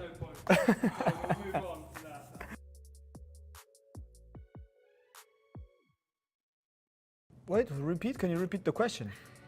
You know this answer. Would you guys like to see my answer nice and early, or Bernardo writes his? It should be this one. Ah, he knows his stuff, you know. He knows his It stuff. should be, yeah. At the Euros. Yeah. Okay, wait. Am I allowed to do some working out? E. Not sure here. I think it's more closer to. It's closer to this. Let's say. 23. 35. What? He played 5 Euros. Yeah, that's what I worked out 5. Then I was just like, at least 5 because he's Maximum. reached the final. Before 2016, there were no last 16. There were only quarterfinals. I thought he's reached 3 finals. I don't know where I got that from. I thought that he was averaging like 4.5, 5 games per competition, more or less. I'm leading. No, and I was all bigging myself up before, you know. Do you know this? This is what I If read. you're asking I me, have no clue in it. Coin toss. Yes! But that's an educated guess, though. Like, 'cause that's not far off the answer. You think they already played the Bro, rock paper scissors at the time? It's just as mad as a coin toss, no? Bro, he's won, isn't it? It's a bear, but I don't know how to draw a bear. I'll try. You've won anyway. This is for pride. That looks like. No, so he's been cheating the whole time, and you lot have not done anything. That looks like Mickey Mouse. Wow. It's a bear. Bernardo's doing up Picasso over here. Look, no. Look what? Look. No, what is that? Who's that? Who's that? I just don't know how to draw. Oh my days. This is not. I've got no clue what I'm doing here. All right, Bernardo took that one convincingly from early doors. I was just playing for pride, but congrats, bro, man. Well done. Thank you very much. I've been Ralph. He's been Bernardo Silva, and this has been the Ball Knowledge Quiz. Make sure you like, share, comment, subscribe, and click the notification bell so you don't miss the next video.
Lionel Messi should never be 7th on any list. If you think he's so bad because he's playing at Inter Miami, take him off the list. But you have him on the list. You can't tell me he's not better than Antoine Griezmann. You can't tell me that he's not better than Harry Kane. The most overrated player in the FC 100, sit down before I say this, Lionel Messi. He's playing in the MLS, he's not playing at a high level.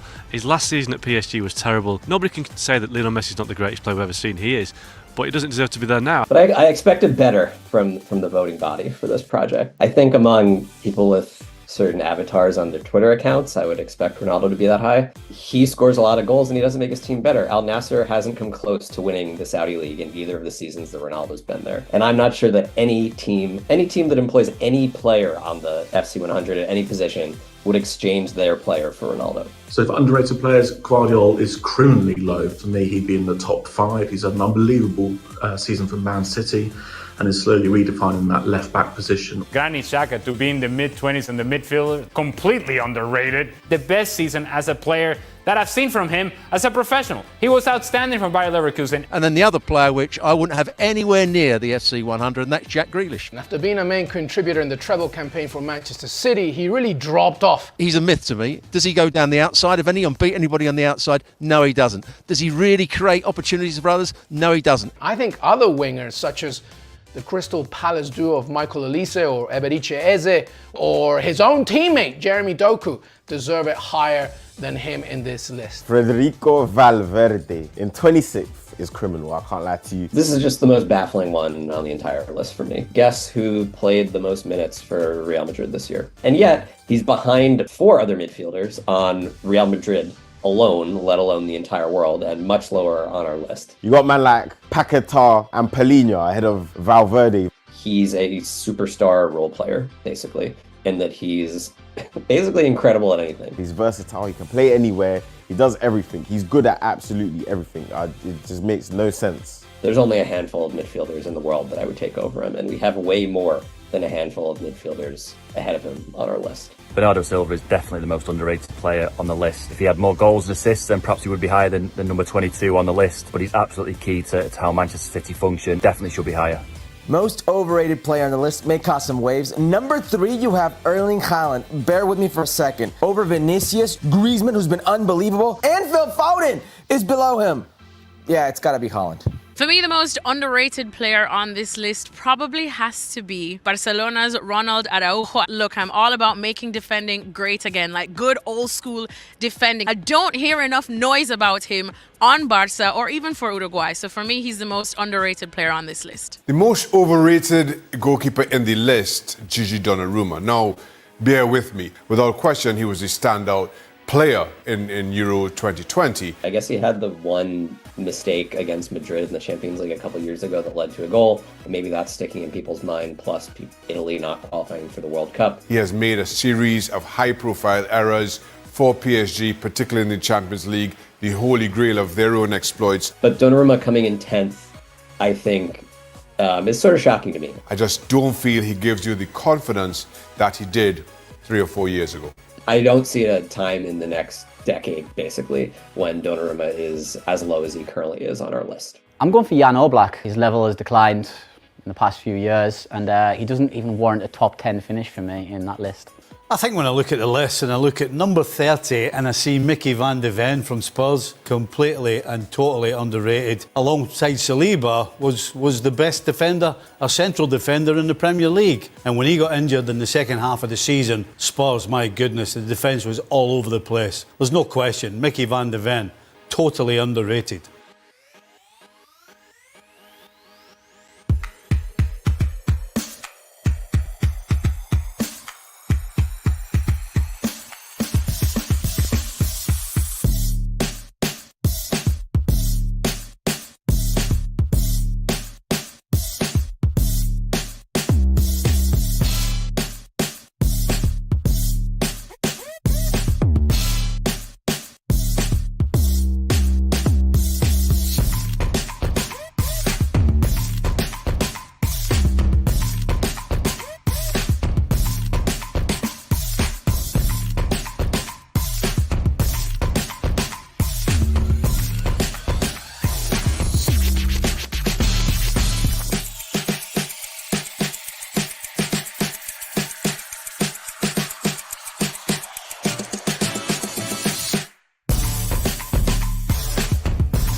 Hello, welcome back to ESPN FC Live.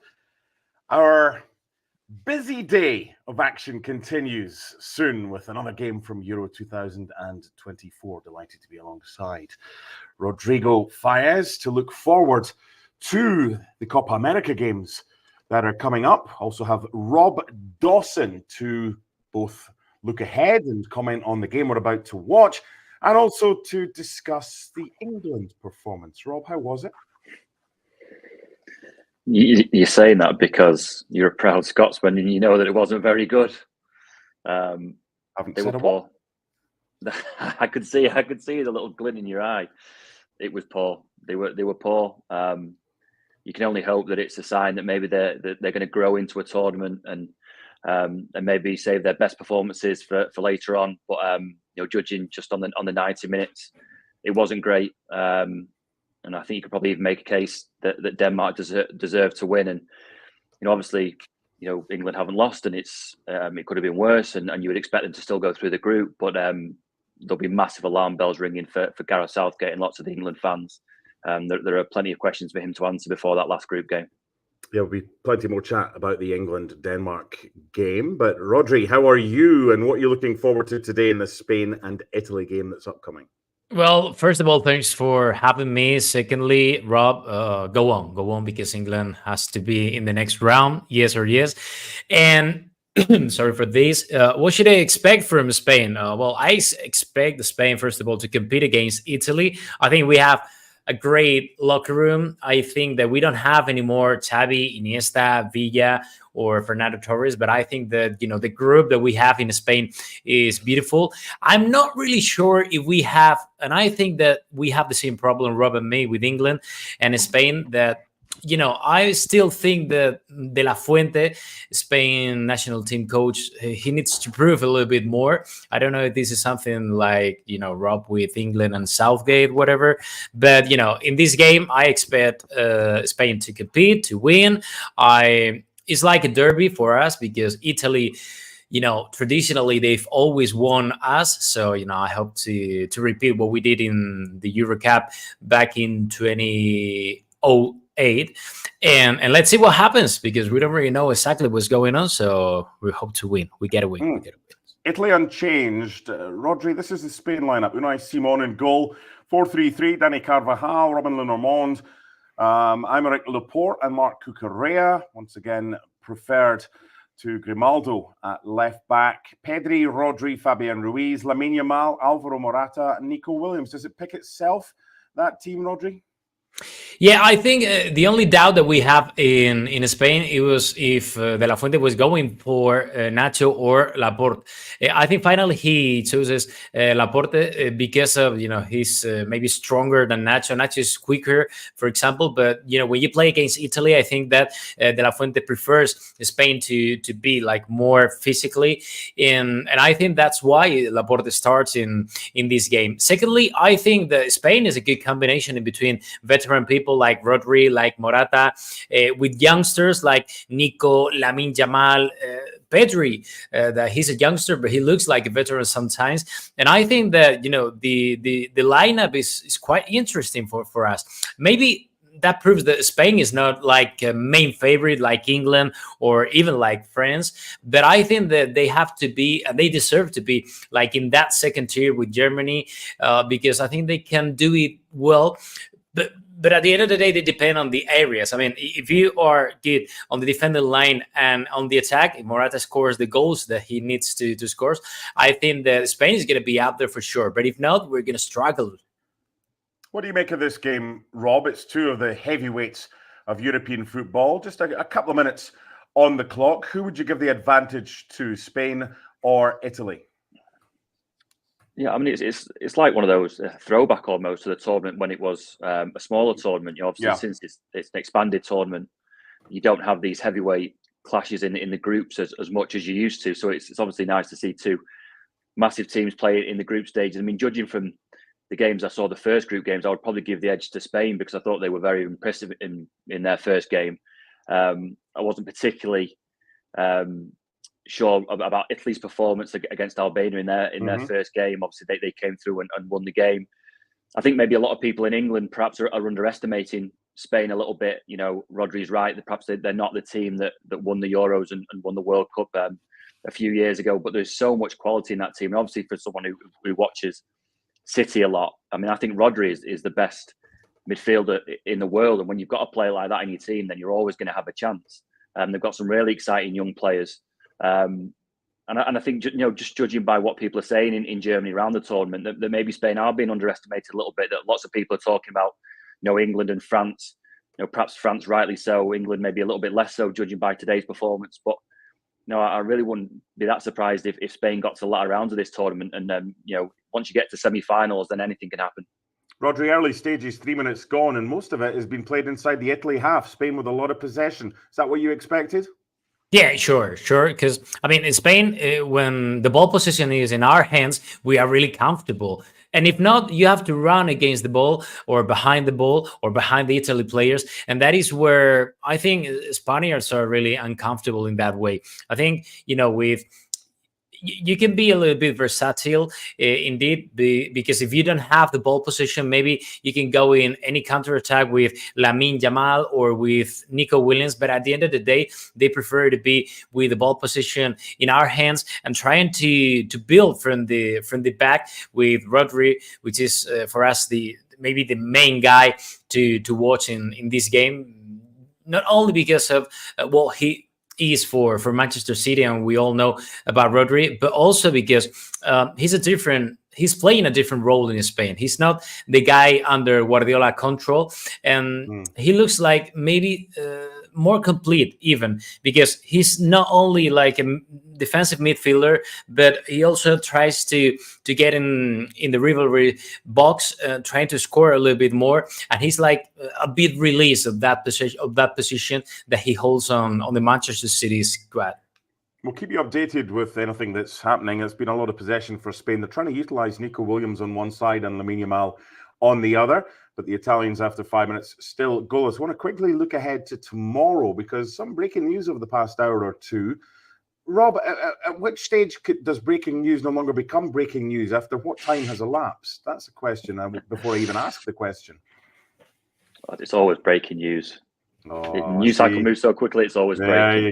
There you go. Anyway, the breaking news of whenever o'clock. Kylian Mbappe hopes to play tomorrow. France says available. They've got this mask built for. There he goes. There we go. What do we reckon? He's got to have it in the colours as well. That's fantastic, because there was some talk it wouldn't be ready in time, but he's got the mask to protect the nose. Everything going to be all right with that?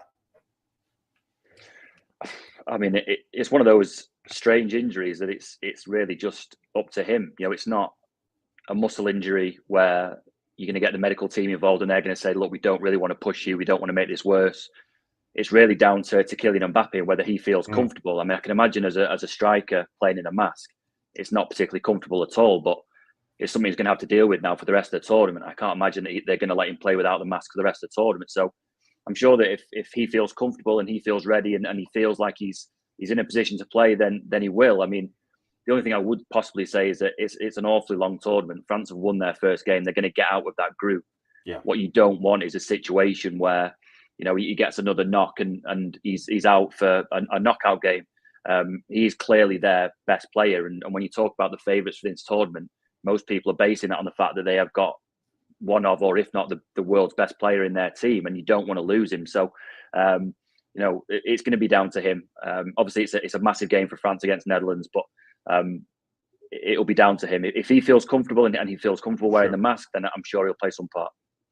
Donnarumma's just had a great save from Pedri, tipping it over. So it's going to be a corner upcoming. There's an injury here. Looks like Lorenzo Pellegrini is receiving a bit of treatment. So while he's down, Rob was talking about he's France's player. He's also Real Madrid's player. What's the story in Spain about the Kylian Mbappe situation and wearing that mask with a broken nose now that he's their player, Real Madrid, as well as France's? Well, you know, when we got the news that Mbappe was breaking his nose, everyone here went crazy. Like, no, we just got him for Real Madrid. Is he going to be 1, 2 months, maybe 3 months out of the pitch? You know, everyone were like, you know, crazy about that. But at the end of the day, you know, I agree with Rob. It's up to the player. If he feels comfortable, he will play. But, you know, if I were him, I am honest, I would enforce, because, you know, any bad touch, maybe in the box, in any corner kick, or in any fall, I think is enough dangerous to kick him out for the rest of the Euros.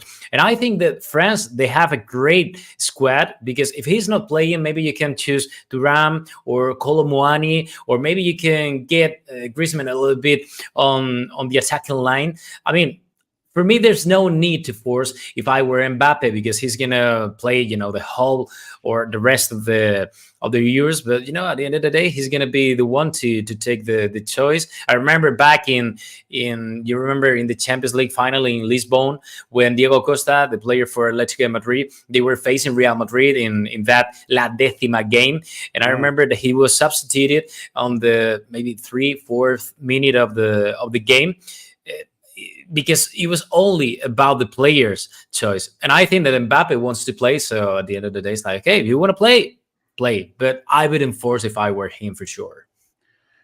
Rob, I'm kind of just waiting on Rodri to start playing some Enrique Iglesias. However, it looks like he's got the DJ set up in the club.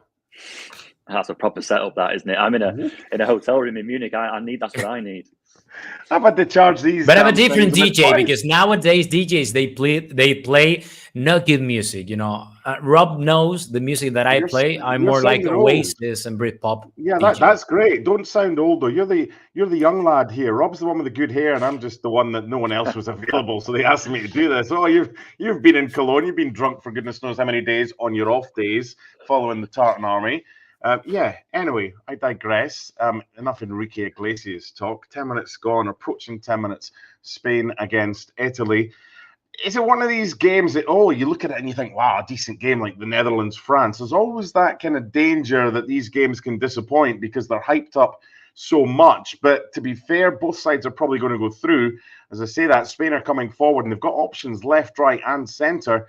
They're getting wide areas, and that's a decent delivery, and that's the opening goal put wide, and that is a massive chance, and it should have been the opening goal for Nico Williams. Rodri. Well, it was a great game by Spain. That was the same thing that I was talking about like 5 minutes ago, when you have to adapt your kind of game to the players that you have. You can get the ball possession, or like in this play, you can try to make something different. And this was like the other way around. It was Morata from the left wing, center, the ball to the box, where Nico Williams was the header. I mean, he was really close to score the first goal of the night, but it was really fine for Spain in that way. Not all the players, they play the same, and they can change or switch in some parts of the game if this is interesting for the collective, for the group. Rob, I was just wondering there where Calafiori and Bastoni were doing, because they're getting absolutely hammered down either side, and the centre backs are really struggling. There's no way that Nico Williams should be allowed to be free. And the two Italian centre backs were not quite Nesta and Maldini back in the day. No, it's a great run from Williams. I mean, once you get in that position, you really have to score. It's an absolutely wonderful cross, and he's in such a good position that you'd expect him to score. It's almost like it slid off his head a little bit. It's maybe reached him a little bit quicker than he thought, and he's just nudged it wide. But it's a great chance. I think it just shows how clinical Spain are at the moment with creating chances. Often the criticism, particularly in England, of Spain teams recently has been that they like to pass and pass and pass and pass and don't do very much with it. I think in the first game as well, Spain showed how clinical they could be with creating chances. And if you create chances like that, you're going to score goals. I think this may be, Rodri will obviously know better than me, but it's a little bit of a new style for Spain, a little bit quicker taking the ball forward instead of that pass that we've seen. They get the ball forward and get the ball in the box very, very quickly, create great chances. Obviously, they took those in that first game, and they're just showing a replay again, and Williams really should score from there. He should. It's one of these. If that's Morata, Rodri, it probably 1-0. Yeah, it was close. I was thinking now about Nico Williams and Lamine Yamal. Sometimes we get to think about, the pressure that they have to cope with when they are so young. But at the end of the day, the good thing of Spain is that they're playing with Morata. I don't remember how old is he, but he might be around 30, 31, 32 years old. But at the end of the day, he's playing in the right wing with a guy who is only 16 years old. Yeah, and that is impressive for us, because we never have a talent like Lamine Yamal that, 1 year ago, he was at the school, and now he's still studying for, his primary education. And this is something like, I don't know what what you were doing when you were 16 years old. But I wouldn't be playing in the Euros with Spain with all that pressure on my shoulders.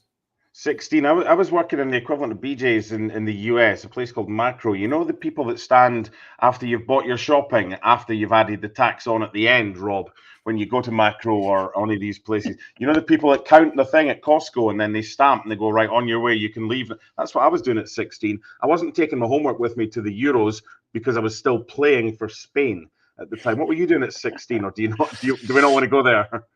I would have been taking my GCSEs and failing badly, I imagine. Probably watching too much football and not doing enough studying. Obviously, he can do both. He's playing in the Euros and taking his homework with him. So, fair play.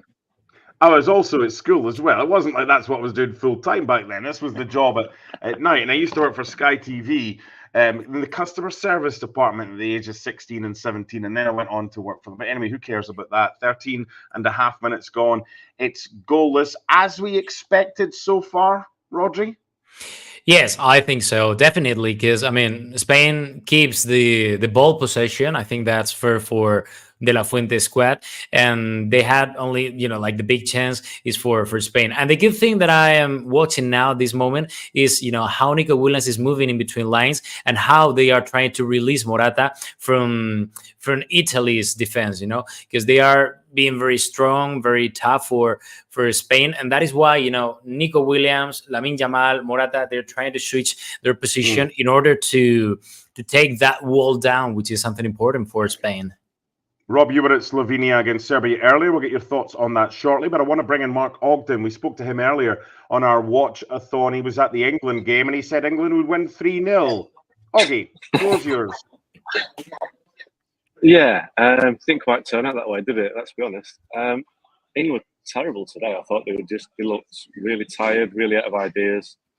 But all those excuses don't really work because Denmark had loads of ideas and they weren't tired. They've got a lot of Premier League players as well. So England just looked really poor. There's nothing there. And you've got to blame the manager for his selection, his tactics, his changes. He made a lot of changes second half, but Cole Palmer, probably the most informed forward in the Premier League, wasn't even brought on. So a lot of issues to address with England. And I think, the next game, England should get through, but the next game, he needs to make changes too. So I don't know if your ears were burning earlier. So we had Craig Burley, we had Don Hutchison, and we had Tom Hamilton on during the watch-a-thon, during the England game as well. And I said to Tom, if you were Mark Ogden and you had to come up with a headline paragraph, because you've got an article that's going up on ESPN.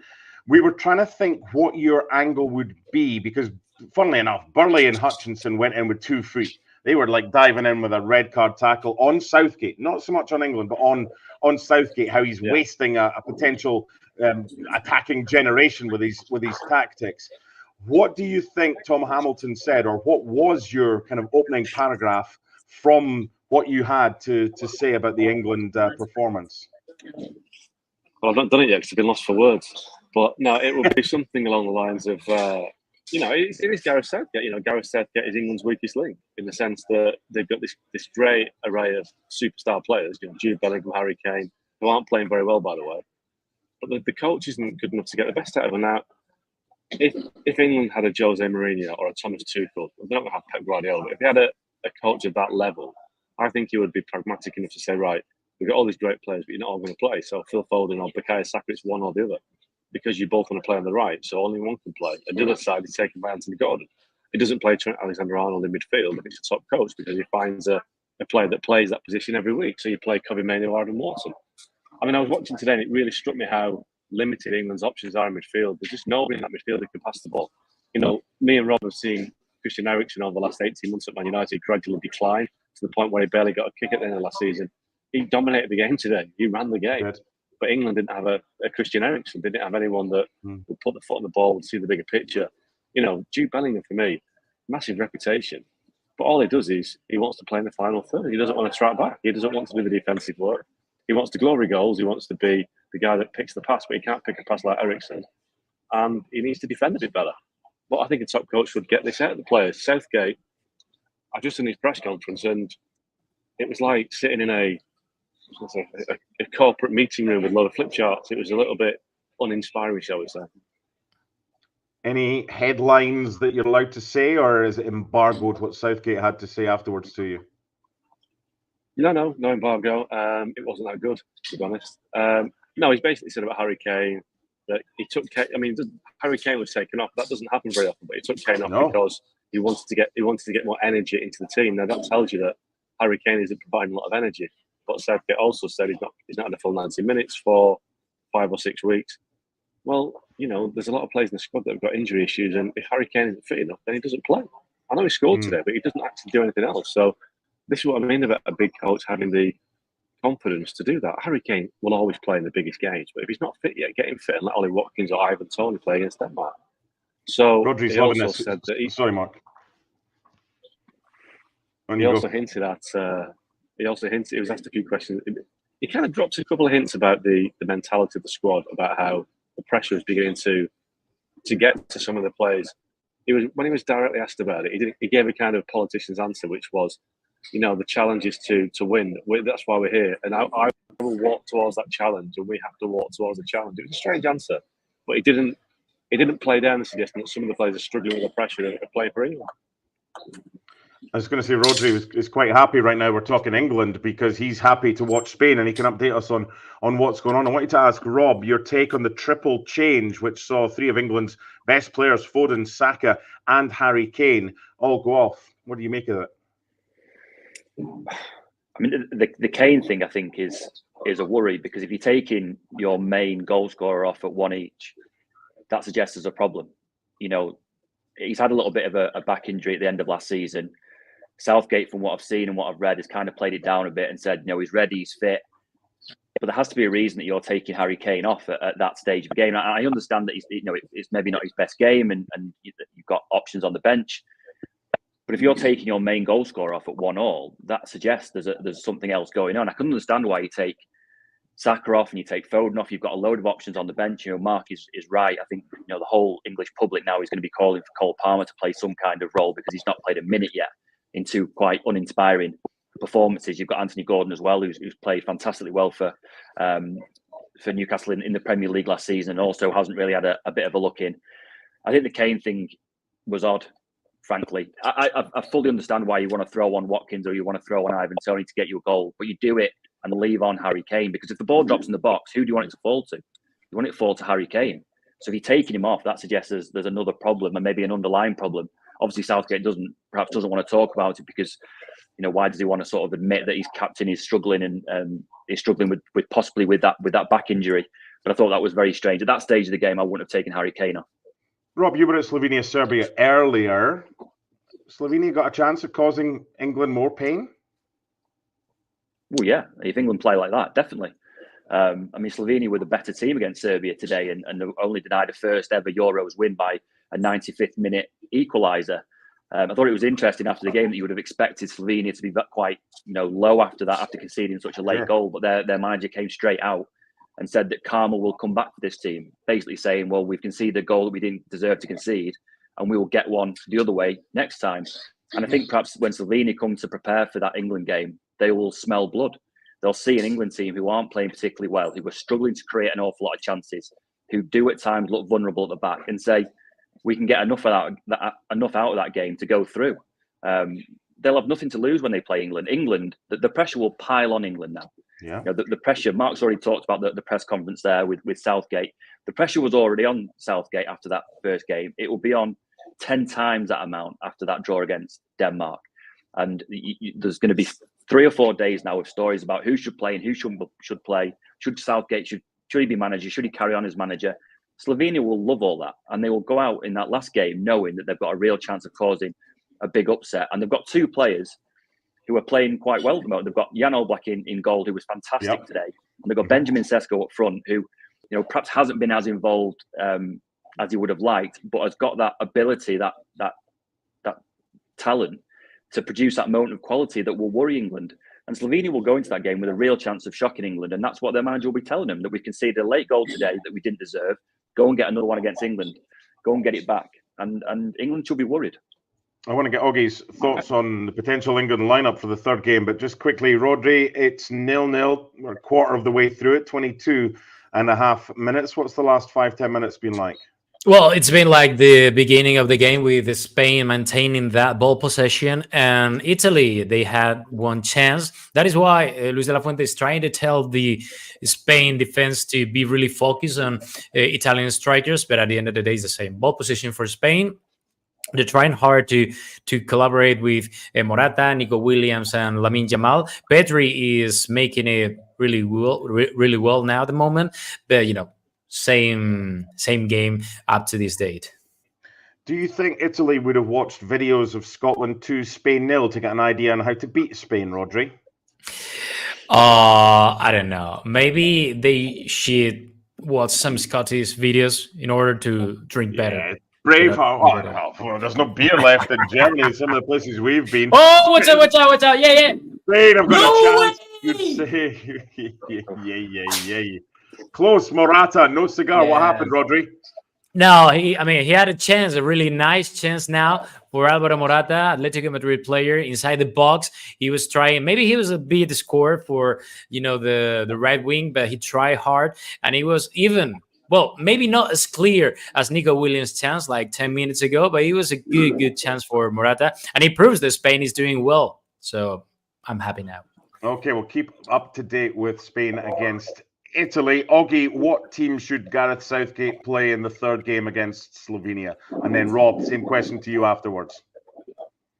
Well, just quickly before I address that point, Martin, it leads into it.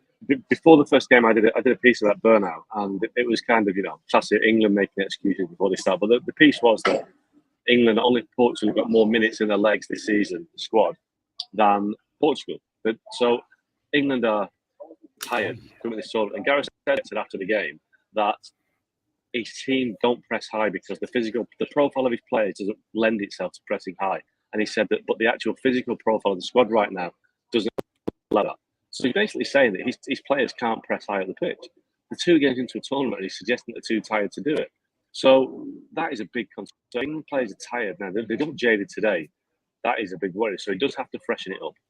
Now, what I would do... Hold on, sorry, hold that thought just 2 seconds, Oggy, because Donnarumma has produced a brilliant save to deny a Fabian Ruiz shot from distance, tipping it over, but the corner came to nothing, and now Italy on the counter-attack. We'll keep you updated with that. Sorry, Oggy, continue, please.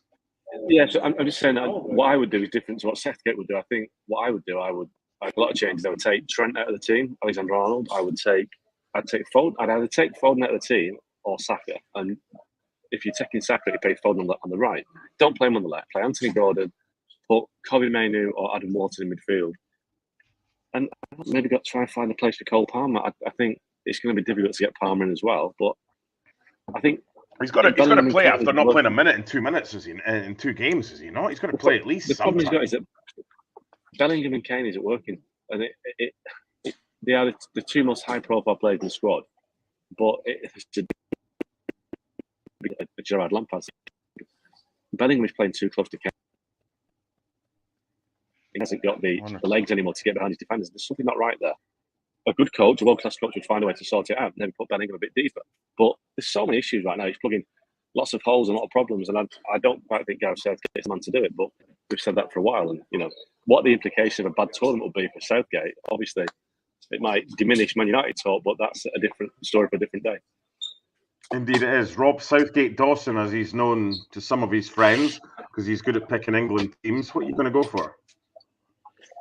I think there are 2 things that Southgate could do. Either, if he wants to keep the continuity in the team, he takes Trent Alexander-Arnold out and picks Kobe Mainoo, a passer in midfield who's going to get the ball moving.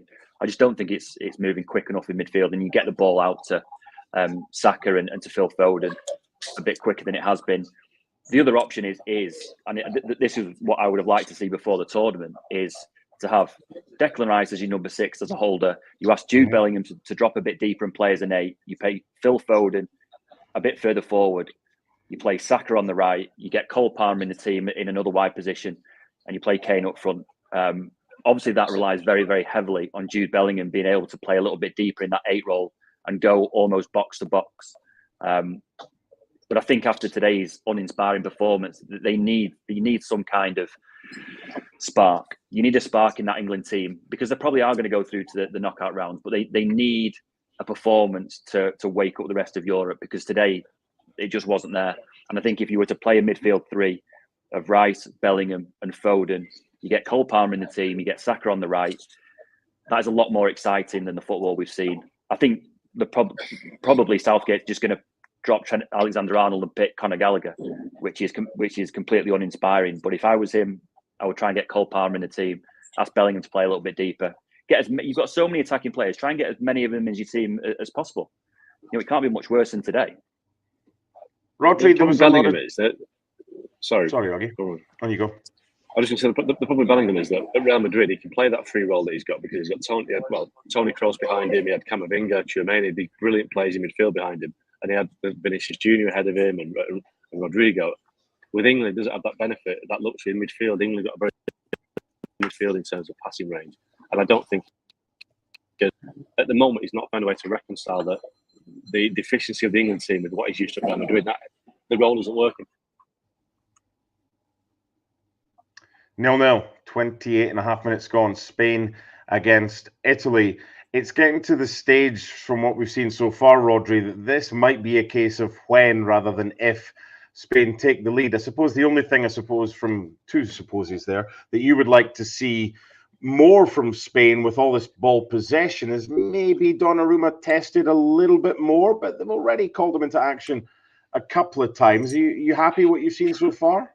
Yeah, I'm happy by Spain's performance, and even I gotta say, and it goes against Spain interest, but I'm surprised by the way Spain is playing now. At the moment, it reminds me, a little bit to the team that we used to have 10 years ago with Xavi, Iniesta. I mean, they're pressuring Italy, ball possession a lot. They're stealing the ball really quick. They are pushing hard, and the thing is that doesn't mind if they're trying to attack from the left or from the right. Any combination from Spain now is doing well. So I'm really happy and surprised because I never expected Spain to play like this tonight. Thanks to Mark Ogden. He's away to write his full-time piece. Mark Donaldson, Rob Dawson, and Rodrigo Faiez watching Spain against Italy. Rob, of the teams you've seen so far, I think this is game number whatever it is, but I think these are the 11th and 12th teams to play twice. So we're nearly halfway kind of through match day 2. Who do you like the most? Who's kind of surprised you and who's underperforming expectations? I have to be wary of saying this given that they're playing right now, but I was really impressed with Spain in that first game against Croatia. I mean, maybe the feeling about that Spanish team is different in Spain than it has been in the UK. I think maybe the people in the UK weren't really talking about Spain as a genuine contender. And maybe you have to judge the game against Croatia a little differently. Maybe this isn't a Croatian team that we saw get to the World Cup final and World Cup semi-final. The last time, maybe they are getting a little bit old, so you have to kind of judge it against that a little bit. But I was really impressed with the way that they played. Obviously, Germany. Obviously, they were handed it on a plate by your Scottish boys in the first game, but I thought they were impressive. They came through that second game as well, and looked full of confidence.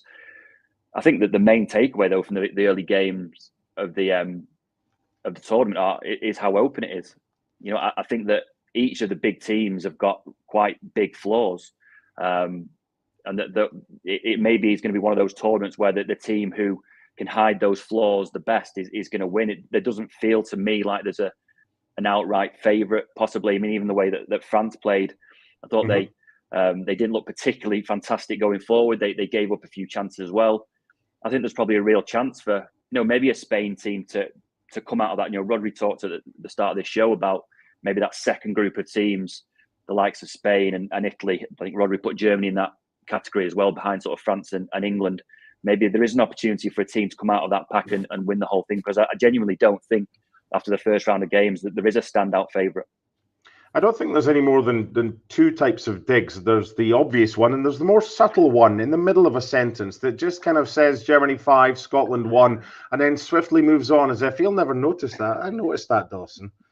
I noticed that. At least we bounced back. By the way, who's scored more goals in this tournament so far, Scotland or England? Look, my mother's from Kirkcaldy. I'm on your team. Hopefully, she's not watching this. You're on my team. You're on Team Burley. But yeah, earlier today, I know you were at the first game. Burley at halftime changed his attire and wore the jersey that he had at the World Cup in 1998. And not only that, he then wore the cap that he won when Don Hutchison scored that winner at Wembley in 1999. It looked like an episode of Still Game with those two. So I can remember that Wembley playoff game, thinking that was quite a nice result for my household, because with an English dad, we'd already won in Scotland 2-0, and then Scotland got to win at Wembley. England went through and Scotland went out, so everyone was happy. Yeah, indeed. 33 gone. Spain 0, Italy 0. I'm trying to keep tabs on Rodri's face to see if it's a good thing or a bad thing, because I'd like to play poker against you, because you kind of give a fair bit away. You don't hide your emotion very well. But we're all the same when we watch our country, are we not? No, I mean, for me, it's impossible, Mark, to hide my emotions, because I'm very emotional in all terms. And this is only with the Spain national team. But if you see myself, when my team, Sporting de Gijón, is playing, is much worse, because I couldn't be here on screen. So the good thing of all is that Spain is doing well, that they are playing really good for me, and I think that I'm really proud of this. I was listening to what Rob was saying now at the moment, and maybe that's real. That in Spain we don't really maybe value Spain national team in the right position, because we are really pessimistic sometimes with Spain. But it looks good. I was in Burley at the Olympic Stadium in the first game of the Euros when Spain won 3-0 to Croatia. And I was like, okay, perfect. This is a great game, a very calm game for Spain. But, at the end of the match, I was, maybe Croatia wasn't at that level that they had used to all the people. So I was like, maybe, it was more Croatia fail than a Spain positive way of playing. But, but now they are playing really well. And believe me, that if they keep like this, playing against Croatia, against Italy, why not they can win something this year? It would be history, believe me. As someone that commentated on one of the Segunda playoffs from a German hotel room on my first night in this country, it was the other semi-final that you were interested in, and twice Espanyol had a man sent off, and twice Sporting de Gijón could not score. Is that hurting? It was a hard time, because I was at the stadium, and it was heartbreaking for me, because we know that we didn't have a team for that level, for that playoff level, but we did it really well, and we had the chances. But at the end of the day, we didn't have any striker for the whole season, so that is why we are in Segunda División again another year. But don't worry, we are big, we are huge, we have tradition, we have history, and we'll be back soon. Okay, well, the Segunda playoff second leg, this is when I'm the company man, second leg on ESPN Plus. It's Real Oviedo winning 1-0 against Espanyol from the first leg. Second leg on Sunday to decide who takes the final spot in La Liga, La Primera, next season. So we've got 10 minutes remaining of this one. It's not a case of it not living up to expectations. We just see Spain, we see Italy coming against each other. We want a 3-3 draw. We want golazos all over the place. But we've had two of them prevented by Gianluigi Donnarumma, Rob. So an opportunity. We've got you until halftime, so we'll try and make the most of you between now and then, because you are being paid by the word. So that's quite encouraging. Lamine Yamal and Nico Williams over this free kick. The kids are all right, are they not, for Spain? Not bad, are they? I mean, Yamal's ball into the box for that goal against Croatia. I thought maybe again, lots of English fans haven't seen an awful lot of him. They've obviously read about him and seen the hype. But it's just these little moments of quality that show you how good a player is. And at 16 years old, it's absolutely unbelievable. I was just thinking then, we were talking before about favourites and perhaps who is the favourite. This performance by Spain, this could quite easily be 2 or 3-0 already. And if they'd taken those chances and it was 2-0, you'd be talking about a Spain statement performance against an Italy side who have come here as holders. Sure. I think Spain have been absolutely fantastic in this first 37 minutes. The only thing that's missing really is that little bit of a cutting edge. I mean, if this game was to finish the way it's headed and ends with Spain winning 2 or 3-0, the talk after this game should be about Spain possibly being favourites.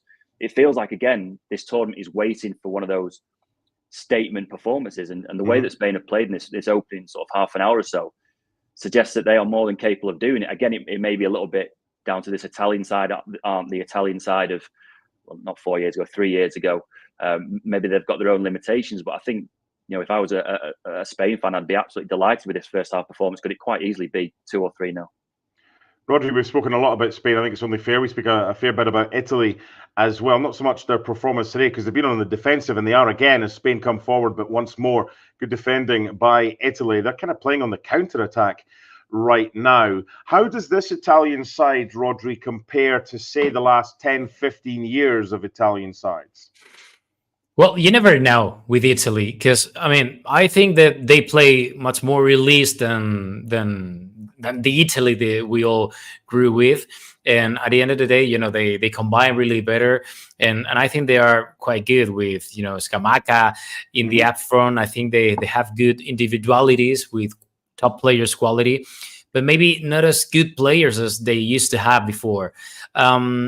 For me, is the kind of game, or is the kind of team that is really hard to beat, because on defense they are really hard. And this is, not only for Spain now, it's hard to build that wall down, but also for the rest of the teams. And I think that the key for Spain or for some other rivals in the Euros is to be calm down and being really focused on defense, because in those counter attacks you were talking about, I think Italy is really dangerous, because they kind of transmit that desperation to the opponent. Like, okay, Morata, he missed a couple of chances, so Nico Williams did. So if Spain is like, oh no, we failed this, but we're gonna try hard, and they don't focus on defense, they're gonna lose for sure. And that's not really matter if Spain is doing it well now against Italy, but Italy, they are really dangerous, and in those counterattacks, for me, might be the key of the game. A reminder, you're watching ESPN FC's Watch Along, and we've still got one to come. Argentina against Canada as Copa America gets underway in Atlanta later today. Wherever you're watching across the world, you're very welcome. My name is Mark Donaldson. Delighted to be alongside Rob Dawson. We've got Rob until half-time. Rodrigo Faiez as well. I think it's interesting from what we've seen so far. Currently, Lamine Yamal's in possession, and it's the first time he's had just one Italian player up against him, Federico Di Marco, because prior to that, Lorenzo Pellegrini put in it wasn't a nasty challenge, but it was a I'm here type challenge. He didn't make any contact with ball or man, and Lamine Yamal just skipped on and continued playing. But it's no surprise that the attention they're giving, Rob, to Lamine Yamal, that Nico Williams, who's in possession right now, is getting a wee bit more of the ball. Yeah, I think anyone that's watched Yamal play, you'd have seen that maybe you have to get very, very tight to him very, very quickly. You give him any kind of space. It's that confidence on the ball and that kind of freedom that he has. I guess that's what happens when you're a 16-year-old. And we like to say it in England a lot that sometimes with too many tournaments, players become burdened by the pressure of these tournament games, this tournament football. The pressure of delivering for a country. When you're 16, there's none of that. It's almost like you go out in the street with a ball and you're just playing with your mates, and just watching him there, he's taking the ball and flicked it to his teammate. It's all just so easy. It's incredible, really, for a kid of that age to be playing with that kind of freedom. Again, Rodri will know more than me, but to have that expectation, the level of expectation on your shoulders, and to be able to play with that kind of confidence is unbelievable. I mean, it's to have that skill and that natural talent is one thing, but to have the mindset and the mentality to go with it is unbelievable. I think people maybe forget how young 16 is. We've seen sort of 18, 19-year-olds come and break through at major tournaments. To do it at 16 when you're barely out of school is unbelievable. 0-0 with just under 4 minutes of normal time plus added time remaining. Another attempt from distance from Fabian Ruiz. Is there a player in Spain's past that you would consider Fabian Ruiz pretty similar to, Rodri? Whoa, not now. I think he's very unique in that term.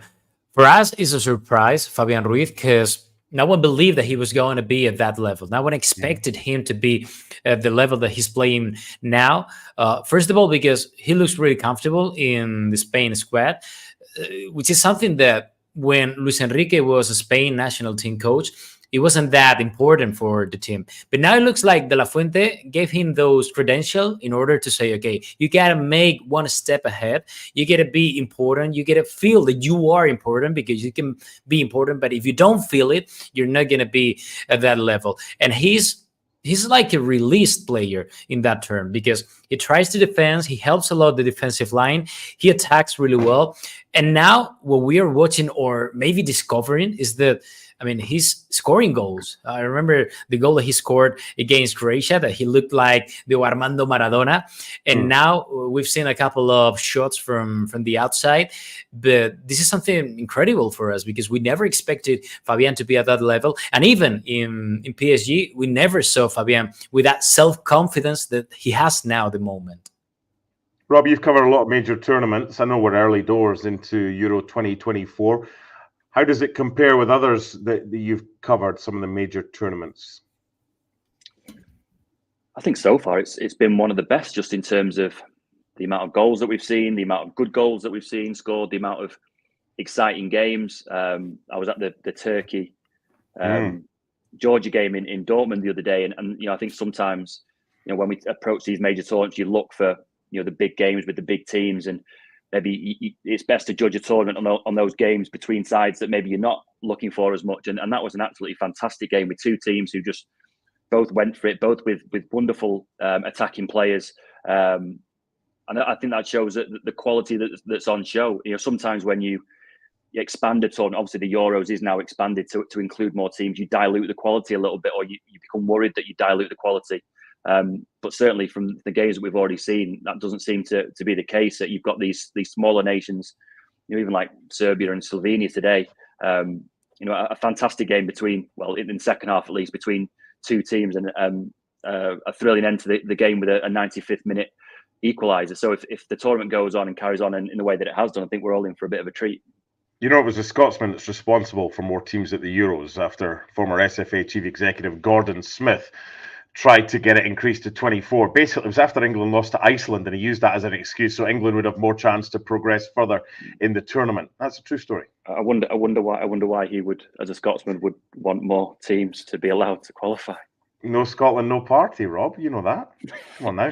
Do you know what? If I hear that one more time, I'm going to lose my. I've been in the country for a week, and I've barely slept a wink, because all I've heard all night is that song on repeat, and that's Scott McTominay one and Super John McGinn. And yeah, keep it going.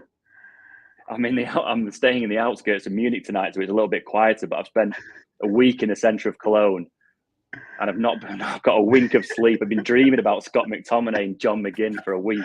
Enough. So have I, but differently. Yeah, scoring the winning goal. Hey, your Kirkcaldy relative is going to be proud of you. That Scottish side of you, you can't take that away. That's true. Hopefully she's not watching, and she's not going to message me saying, why are you giving Scotland loads of stick?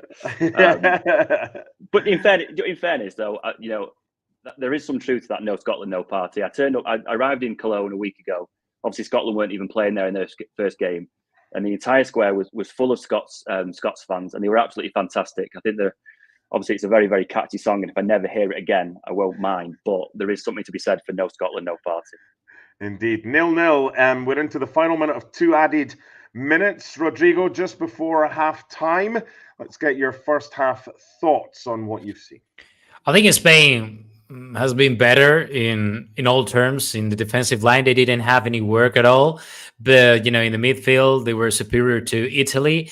And I think that those combinations that we were talking about in between Lamine Yamal, Morata, mostly Nico Williams, maybe the thing that I've missed the most in this first half is watching Lamine Yamal more in the game. Because, every time that he touches the ball, it looks like something is going to happen. And that is brilliant for a 16-year-old guy.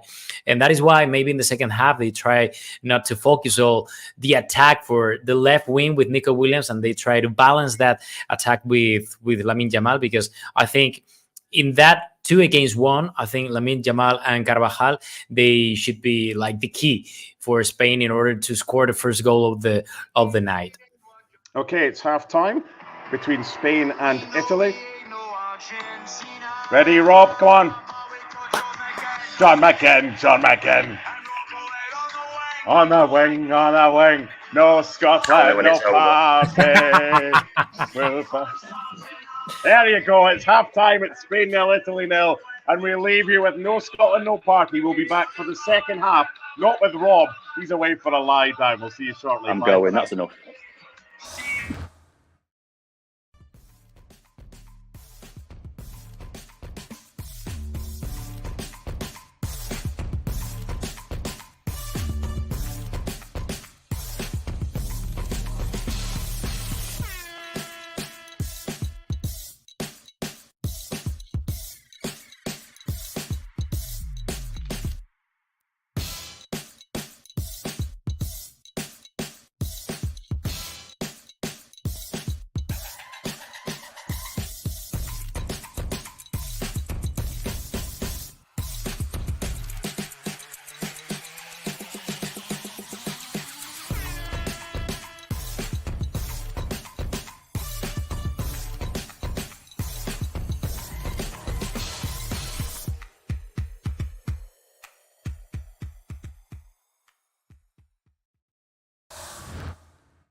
Copa America, Lionel Messi and Argentina continuing their preparations for the summer tournament. Messi, of course, off to a great start to the season with Inter Miami, 12 goals and 13 assists in league play alone. His future at Miami was one of the many topics that came up when Messi sat down with our colleagues at ESPN Argentina for this exclusive interview.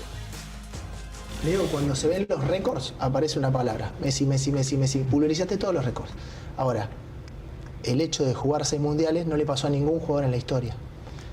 ¿Te tienta eso? No, la verdad que no. Por récord o por decir jugué 5 o 6 mundiales, no. Nunca le di importancia a los récords, si bien está buenísimo poder tener récord y poder seguir consiguiendo cosas, no estaría en un mundial simplemente por decir estuvo en 6 mundiales. Si se da y llego y estoy bien y se da todo como para poder estar, perfecto, pero estar por estar tampoco. ¿Vas asumiendo que queda menos? ¿Lo disfrutás más por eso? Yo creo que el mundo no está preparado para que vos dejes el fútbol. ¿Y vos? Y yo creo que yo tampoco, ¿no? Toda mi vida hice esto, me encanta jugar a la pelota, disfruto de los entrenamientos, del día a día, de los partidos. Y sí, un poco de miedo a que se termine todo siempre está, ¿no? Fue un paso difícil dejar a Europa para venirme acá. El hecho de haber sido campeón del mundo ayudó mucho y a ver las cosas de otra manera también. Pero no lo pienso, intento de disfrutar, por eso disfruto muchísimo más todo, porque soy consciente de que cada vez falta menos y la paso bien en el club, con la suerte que tengo de tener compañeros y amigos al lado, la paso bien en la selección, donde tengo compañeros y amigos también, y muchos, y disfruto de los pequeños detalles que sé que cuando no juegue más voy a extrañar. ¿Tu último club es el Inter? Sí, creo que sí, hoy por hoy creo que va a ser mi último club, sí. ¿Ya le avisaste a Mache que a los Juegos no vas? ¿A París? Hablé con Mache, sí, y la verdad que los dos enseguida entendimos la situación. Es un momento difícil por el hecho de que ahora está la Copa América, porque sería 2 o 3 meses seguidos el cual también estaría fuera del club, y sobre todo que a esta edad tampoco estoy para jugar todo y tengo que elegir bien los momentos también, y creo que sería demasiado hacer 2 torneos seguidos. Los Juegos Olímpicos tienen algo especial y es diferente a todo. Herc, lots to pick out. Where do you want to start from the interview there with Messi? Well, he says there's not a lot of time left in his career, and maybe that's relevant. He mentions that Inter Miami will be the last team he plays for. That doesn't mean that he's done with this contract. We know that Jorge Mas is trying to renew the contract. I think there's Messi for quite a while here. Really? Yes. 15 games that he's played, okay, this season in the club level, MLS, CONCACAF Champions Cup, 13 goals, 11 assists. When he's on the field, he is absolutely dominating. And what I think is a physically capable league like Major League Soccer, like you can say they're not technical enough, they're not tactical enough. You can't say they're not physical enough. So he's still there physically. And he's at home. And he will continue to be home. Whether it's the Club World Cup that we all feel Inter Miami will play in, whether it's Copa America or the World Cup, he's going to be in the United States the whole way through. What's to stop him from playing beyond 2026? I don't think that's impossible. Wow. I don't think him playing in 2026 is impossible. These are all good signs if you're a fan of Messi, domestically, at the club level, or internationally when it comes to Argentina. I think this run of being in the United States has given him a sense of love for the game, again, that he didn't have before, that he lost somehow at PSG in France. He wasn't happy. He's happy now, and we've seen this with footballers before. If you're happy on the field, or excuse me, if you're happy off the field, you're happy and producing on the field. I think as long as he can stay healthy, we're going to have some Messi. Yeah, I mean, it sounds great, what you're saying. We've always kind of assumed, though, that when he gets to 2026, perhaps plays that last walk-off World Cup, it's here in his now home country, that would be it. You really think he'll play past 26, like into 27, 28? Do you see him playing with Inter Miami when he's done with the Argentine national team? To me, that's a big part of it. Like, as long as he's playing with Argentina, I see him here. Once he's done with Argentina, he's having a blast. Is he just done with soccer? Except he's having a blast with his buddies in Southern Florida, you know? He's at the beach. He doesn't, I mean, he gets recognized, but certainly he could be left alone like he's not go to left Publix. Well, whatever you want. This is a different lifestyle for him. I really think it's rejuvenated this man in a way that we've not seen from him before. I mean, look at his time at PSG. He looked miserable. Off the field, on the field, he didn't look like he was having a good time. He looks like he's having a great time. He looks like he's enjoying himself. He's still playing for his country. When that commitment is over, if you're telling me he can't just play club ball, he said Inter Miami. He didn't say how many more years at Inter Miami. I think there's time.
Welcome back. Second half has just started. Spain against Italy, the ESPN FC live watch along. Mark Donaldson alongside Rodrigo Paez. And Rodri, we're going to get more analytical in the second half. You and me talking España against Italia, Spain against Italy. Just looking at the stats from the first half, 61% of the ball for Spain, 39% from Italy. A couple of big chances. Donnarumma providing 2 brilliant shots. 9 shots for Spain, just 1 for Italy. This doesn't have the makings of a dominant Spanish performance and then a late Italian goal, does it?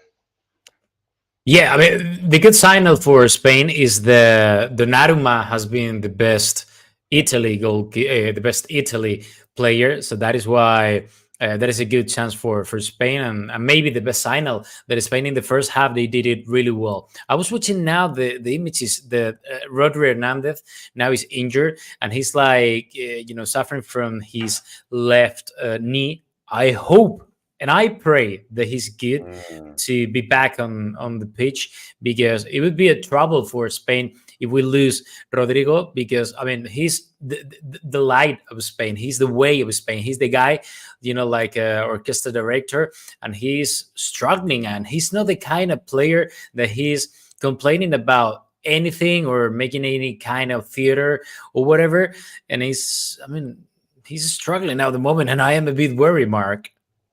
Got a couple of changes for Italy at halftime. Cambiaso and Cristante in for Fratesi and Jorginho, and it was Brian Cristante's challenge on Rodri that's left him hobbling, and he's picked up a yellow card for that. So he's the third caution of the game, joining Rodri, who was booked just before the end of the first half, and Donnarumma in the 18th minute, both for arguing with the referee. Remember, it's only the captain that can approach the referee and discuss a contentious incident. We're going to bring in Gab Marcotti very shortly, so this will really bring Really? I mean, if he's coming, I'm leaving. No. We have to have one from each side, because I'm the Scottish neutral. We love everybody. We've proven that in Germany this week. So we have Gab Marcotti, who's ready to come in. Look at this. Hello, Gab. How are you?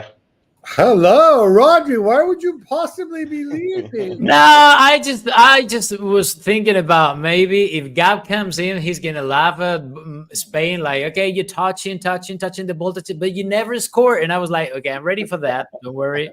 No. I just like to play. You know what? I think the reality is you're not super comfortable with the role of favorites. Maybe it's that's disturbing you a little bit. Thoughts on the first half, Gab? Spain are a better side. I think Italy went out there, tried to play in transition. I think had the transitions, but the problem is you need talent to execute in transition, and I think it's difficult. Scamacca is what he is. A couple times they had the counters. I think it's the right game plan, given that you're up against Cucurella and Laporte and Robin Lenormand and whatever. But every time Spain go forward, you kind of get a bit of that squeaky bum, right? Mm-hmm. What do you make of the halftime changes? Cambiaso and Cristante on for Fratesi and Jorginho. So obviously they're more defensive substitutions. I think Jorginho was having a lot of trouble there, just defensively. Uh-oh. I think you'll be all right. I think you're maybe 10 seconds behind us, because it was given away by Italy, but it came to nothing. Italy trying to play out from the back and nearly getting punished. I think the idea with Cambiaso, I think, is to have an outlet in terms of width, go more. You can push him. You can play him. He plays wider, obviously, than Fratesi does. And going back to Jorginho, the reality is, he's not a defensive player, and he has to defend a lot in that position. And I just got a little bit more uncomfortable. I think Spalletti was reading the game and said, all right, if we have more of the possession, obviously we need Jorginho. But if we're going to spend so much time at the edge of our box, I want somebody like Brian Cristante. if they get a penalty, Italy, as we have a look at Scamacca having a go forward, but his touch is too heavy, and that allows Unai Simon to come out. If Italy get a penalty, no Jorginho on, what's the pecking order? Good question. I hadn't really thought of that, because I hadn't thought of Italy without Jorginho, because it's not a pleasant thought. But I would assume Chiesa might be an option. Barella's taking them for Inter. Di Marco's taking them. I don't know. That's why don't we get a penalty and then we worry about it? You've got to get into the box first. That would be a start. It's a lot of possession for Spain. The way that the first half they have to create some chances before to get in the box. Yeah, but you know what? Here's the chance, and that should have been a goal for Spain. It was a cutback from Nico Williams. Cucurella was in there as well, and that was a right opportunity for Pedri. And look at Rodri. He's got his head in his hands, not the midfielder for Man City, the man in the middle of the three of us. Oh my God. I mean, you can't miss that chance. And this is not the first time, maybe not that clear, but we were talking about the first half, that Spain have to score one of these chances that they have, because if not, Italy, they're not going to forgive Spain. That's why I'm worried. Look at this. He's so nervous. He's so worried. I'm playing against Italy. I mean, you've always been like that for the whole football history, man. Once again, Gab, why are they trying to play out from the back the way that they're trying to play out from the back? They've just given it away again to Spain. Well, you want to play out from the back because this is what we're committed to doing. We're trying to be a possession side now.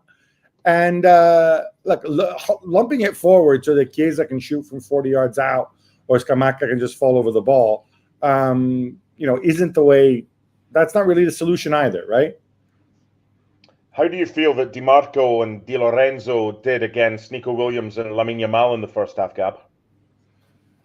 Well, they talked about they were really worried about Yamal, and I think having Di Lorenzo with Calafiori Di Marco with Calafiori coming over to help and double up all the time. I thought that worked relatively well. Nico Williams, I think he megged Di Lorenzo twice in the first 5 or 10 minutes. And then they made it clear that Chiesa needs to come back to help. But you know what? Another reason I think to play possession and try to kind of, even if you have to invite Spain forward, another reason is just to remove the threat behind of Nico Williams, because I think he's clearly the fastest player on the pitch. And if you can compress that space for him to run into, then it's a lot easier to handle them. I think that's the idea. Problem is, when you do that, we've seen Fabian Ruiz shoot a couple times from distance. We've seen Rodri pass the ball into the back of the net countless times for Manchester City. So, it does get uncomfortable in that sense. The good thing, so from one Rodri to another, Rodri back on the field now after the challenge, which led to the yellow card for the substitute after coming on. So he's good, and the nerves of our Rodrigo Fáez. He's it's the passion. I love the fact that we have an own goal as well, put into the back of his own net by Calafiori, and Spain have the lead. Gab's probably 10 seconds behind. Watch his face as that ball goes in on delay that Gab has got. And it's no point in Spain scoring against Italy when Italy can score against Spain themselves, putting it through their own net. Yeah, I feel like we've seen a bunch of these, right? Like the Austria one as well. I don't know. I think back to the last time Italy played in a major tournament in Italy. In Germany. As I recall, the only goal they conceded was an own goal against the United States. In fact, in the game in which Brian McBride had his face smashed in by Daniele De Rossi. So I take that as a good omen. This is what you need to score. Let's paint the picture. If you're just watching us and not watching along with the game, the cross comes in from Nico Williams. Rodri, it's a brilliant little flicked header from Alvaro Morata, just to kind of change the direction. And goalkeeper Donnarumma trying to get something on it. And then the defender, poor old Riccardo Calafiori, not much he could do about it. And the deadlock's broken. Great work from Nico Williams down the left, Rodri. Yeah, Nico Williams, we were saying about his job in the first half, and we were saying that all Spain's attack were in that side of the pitch, which is something good for Nico Williams. It's going to be even better for Nico Williams because he's improving his market value, which is something important because we are inside the window, summer window transfer. So let's see what happens with Nico Williams. But he's doing great performances during all this year, and now I think he's making that step ahead that those youngsters should do to try to be at that level to become a great player internationally. But that play, it was the example of what is Spain now at the moment. I mean, they're got the ball possession, they are trying to keep the ball with them, they are taking care of the ball really, really good. But at the end of the day, they're struggling a lot trying to score goals. Well, it was Italy trying to help Spain, which is something good for the Mediterranean solidarity. And this is something that I embrace. So thank you very much, Gab. Generosity knows no bounds. You're welcome. Look, we don't want teams from those cold, dark, unpleasant countries where it's pitch black at 4:00 in the afternoon in October. Yeah. Not like where you come from, Donaldson. Although, you know what? If it's got to be a country from up north to win it all, I'd be really good with Scotland. I'd be really happy if Scotland won it. We all. Oh my God! Don't even plant that seed. I've not even dreamt of that. Come on, Marcotti. That's unnecessary. You're on the verge of advancing out of the group stage for the first time in a major tournament in your history, I believe. Right? Gab. The one thing Scotland is good at. Listen, the one thing Scotland's good at is finding a way that's never been done before not to do something. Well, we'll find a way against Hungary. By the way, I got a message last night from Fernando Palomo, who's like, "Don't you dare lose to Hungary. Make sure you beat them, maybe by 10-0." And I was like, "Oh, has that got anything to do with El Salvador, 1982, Palomo, his home country?" And the 10-1, yes. Yeah, the 10-1 victory back in 1982. I think who won that World Cup? Oh, here we go. I don't remember. No one. No, it was declared null and void. Once David, it's off the line. Decent effort from Spain. They're looking like it's a case of when they're going to get a second goal here. They've upped the tempo. That was a decent header. I think it was Robin Lenormand who got the effort from the corner kick, but there was a man on the post for Italy. Gab, what's happened to the Italians here? They've not shown up in the second half yet. No, it hasn't been the best of starts. And look, we talked about the substitutions, and obviously, if you bring in Brian Cristante, who, God bless him, he's what you call an honest player, but he's a defensive midfielder. And I think the Canadian half, when he's on the ball, shines through more than the Italian half. And you lose that extra passer in possession, and then you try to play out, and then you get turnovers, and Spain get forward. I mean, I think without question, with Cambiaso now out there, I think it has to be more of a genuine 4-3-3. But instead, the way it's looking now, it almost looks as if Di Lorenzo's, going to really turn into that third center back. And I think this system was set up to counter Yamal and Nico Williams. But now they need to start thinking in terms of, all right, how are we going to score here? What's a good tournament for Italy, Gab? I think playing good football, like we saw against Albania, growing. It's a younger team. Obviously, you have to get out of the group stage, and then it depends. I haven't looked at the round of 16 pairings, but obviously, if Italy advance and they play France and they get Deschamps, which basically means France play horrendously, but they nick a goal at the other end. You can't really blame them for it, right? Equally, if they advance and they play Muppets in the round of 16 in the quarterfinals. Muppets. But you know what I mean, right? I don't think with these tournaments, I don't think you can just go by, they reach the semifinals or they reach the round of 16. I think the reality of where Italy are now is, it depends who they face. Right. Let me tell you who if they finish second, that's probably going to happen, right? In Group B. I don't want to count my chickens here, but sure. Okay. You face the runner-up in Group A. So it's either Germany, Switzerland, or Scotland. I'll take Germany. I'll take Germany. You'll probably get Switzerland. I know. I'd rather play Germany and beat them in Germany again, like at the Westfalen Stadium in 2006. I was there. Epic. Jens Lehmann losing his marbles and proving himself to be the scum that he is. Sorry, one of my least favorite footballers. Just going to leave this here. It's so adorable. I don't want to beat those guys. I'll let somebody else beat those guys. Let's just put Albert. You can't be nasty to Albert. Yes. Yeah. Sorry, Albert. Yeah. I'll take Switzerland. I'll take Switzerland. You would expect to beat Switzerland. Who we get next? After that, okay. Let's do this. Winner of Group C against third in D, E, or F. So Group C is the England group. You'd beat them, would you not? Well, they're not. I don't know if they'll probably win the group. So you've beaten England, so you're through now to where are we? That's you through round of 16, through the quarterfinal, through to the semi-final. So winner Group E or winner Group D. Right? Yeah, that's when it becomes a bit tricky, does it not? Yeah, it's not fun. Do you think, Gab, that this Italy can beat England? Yeah, without a doubt. I mean, I'm not saying they will, but the way that England were tonight, and the way that they were against Serbia, and the way that Southgate's got them playing, 100%. I don't know how Italy would cope if they actually allowed the front four of England to get the shackles off and play a little bit.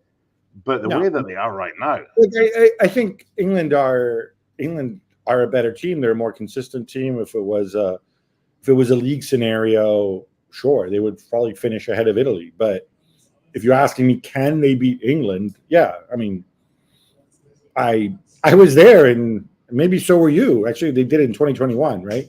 I don't think this team is. I don't think this team is worse than the Italy team that. From 2021, is it better? You know, so up front, it's probably worse unless, although knock on wood, I think Chiesa's had a decent tournament so far compared to what Chiesa is when he's injured, like he's been most of the season. But, you know, I don't think Bonucci and Chiellini were heroic in that tournament and whatever else, but Bastoni is pretty good, and Calafiori's pretty good. Di Marco, I think, is just as good as Spinazzola was. Here we go. A couple of changes. Matteo Retegui and Mattia Zaccagni coming on, and off going Scamacca and Chiesa. Thoughts, Gab? Yeah. So this is what I mean when I talk about Italy strikers. Like, okay, if you get good Scamacca, great. If you have Chiesa's fit, fine. And then you get beyond that, and you get to these two. And I'm not making it up. These two guys, and with all the love in the world, right? But Retegui, who's naturalized Argentine, he's not shockingly bad. He's a good striker for a mid-table team, which is what Genoa effectively are. And he was injured for a whole bunch of the season. Not as mobile as Scamacca, not as good as Scamacca, not as tattooed as Scamacca either.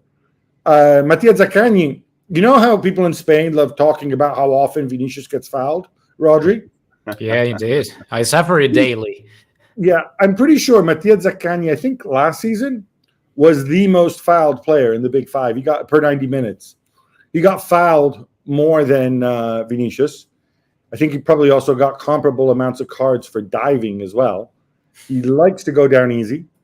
I guess the idea is launch it into space to him and hope that he gets away from somebody or gets fouled, maybe. I don't know. Well, what we're noticing here is Spain 1, Italy 0, 64 gone. Rodri Morata's just kind of dropping a little bit deep. He's dropping deeper than the two centre-backs. There's a big gap for him to drop into that Italy is leaving between their defence and their midfield that he's exploiting. Yeah, that was strange because, I mean, when he gets the ball, he's, with the Spain goal in front of him and with Italy and Donnarumma at his back. But he has enough time and enough space to go around and to look for Lamine Yamal. That was maybe the weirdest defensive play for Italy that now they have the chance to try to score and equalize. Let's see what happens. Yeah, they're coming forward. Good ball into the area. Just had a wee bit too much pace, but that's more like it from the Italians. But it's picked up, and Italy still have an opportunity here through Lorenzo Pellegrini. And now Italy have got to try and get beyond all the Spanish players that have been able to regroup. That's probably the first time, Gab, we've kind of seen them getting in behind Cucurella, who I'm sure they've identified as maybe one of Spain's lesser lights. Yeah, I think that was the most needless yellow card in the world in the first half when Chiesa tried to decapitate that big bushy head.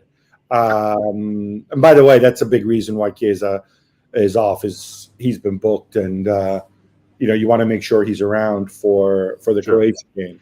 I don't want to say that Spalletti's already thinking ahead to the Croatia game and he's given up on this one, but he knows in the group stage, if they don't turn this around, well, then you can still beat Croatia and finish second. And to do so, you're going to need Chiesa for better or for worse. But yeah, so just a question about the cross. Yeah, that's what we said about Cristante, right? That was Cristante delivering the cross, and he does not have the silkiest of feet. He's a defensive midfielder. Nothing wrong with that. Trying to play it in behind, but far too much on that one, and through to Unai Simon. So Spain 1, Italy 0. I asked Gab Rodri where he thinks or what he thinks Italy will do in this tournament. What is a good tournament for Spain? Anything less than a victory would be seen as a failure, or reaching the semi-finals of final, would that be acceptable to the Spaniards? Well, to be honest, before the Euros, we all thought that Spain to be quarter finalists, that'd be more than enough, or maybe only quarters. Believe me, yeah. No. We talked about that with Rob in the first half, because we always do the same. We don't think that we have great team, but the rest of the continent, they think, but at the end of the day, we're like that. We are very pessimistic in that way. We don't really think that Nico Williams, Lamine Yamal, Rodri, or Morata are good enough for us, because we don't remember.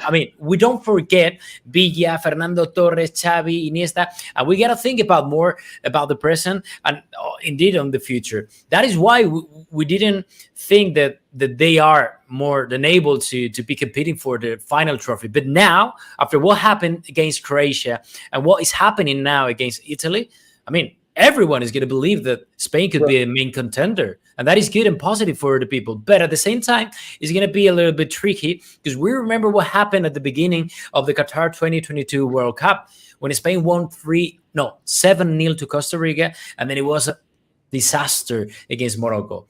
But now it looks positive for Spain. Yeah, but you have a coach now who doesn't spend his nights live streaming and talking nonsense. Whoa, no, that's not fair. That is not fair. He was better, by far, way far, coach than De La Fuente is.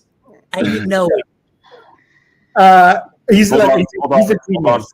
Hello, we've got issues. But it's an Italian and a Spaniard. The Italian's noisy. They're sending someone. YouTube, behave yourself, Gab.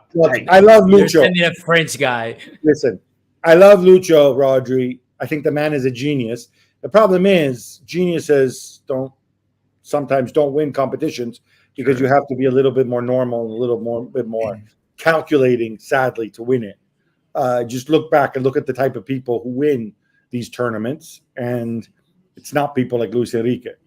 Even though I agree with you, the man is brilliant. But, I think it's interesting you say that in Spain, because, all right, we agree, right? The two outstanding teams in terms of talent are England and France, right? Yeah. And if they win their groups, and they're going to be on the same side of the draw, and if Spain win their group, which is looking very likely right now, Spain will be on the other side of the draw. So when you say, quarterfinals would be good, I don't get that. Who scares you on the other side of the draw? Scotland. Germany? Yeah, stuff with Scotland. No, the thing is that, to be honest, I think no one believed that. Nico Williams. What a thing that was. Oh, Gab, the Italians are imploding here. Why do you want to give someone like Nico so much time on the ball? What a hit from 25 yards. God. That was amazing.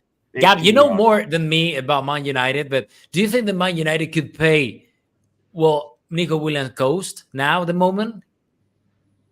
What are we talking for the value right now? Because they want him to be worth more, but how much buys Nico Williams? Wow. I think, I mean, unless Nico Williams wants to play on the right-hand side and replace Anthony, the problem with United is wingers. They have Rashford. They have Garnacho. I mean, if I had to make a list of United priorities, winger would maybe be 4th or 5th. We believe, we wrote this in our keep and dump piece, which you undoubtedly read closely, Rodri. Manchester United's net budget, we think, is 50 million. Wow. Plus whatever they can raise from sales.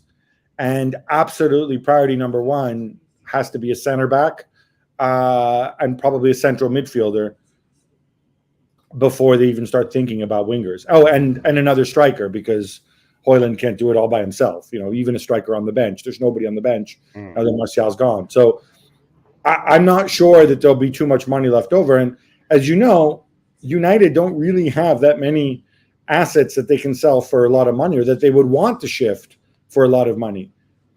Sure, somebody will pay a lot of money for Kobbie Mainoo, but he's a player you obviously want to keep, right?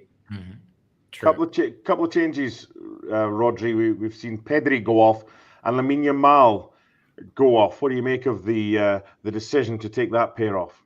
Well, I think it's fair for both. First of all, because Pedri is the kind of player that he's not physicality strong, so you have to try to take him for a rest in some parts of the game. And mostly now the game is turning more physical. So that is why I understand perfectly why Pedri goes off and why indeed Lamine Yamal. We talked about Lamine Yamal a lot in the first half, and we said that maybe he had to be more in touch with the ball.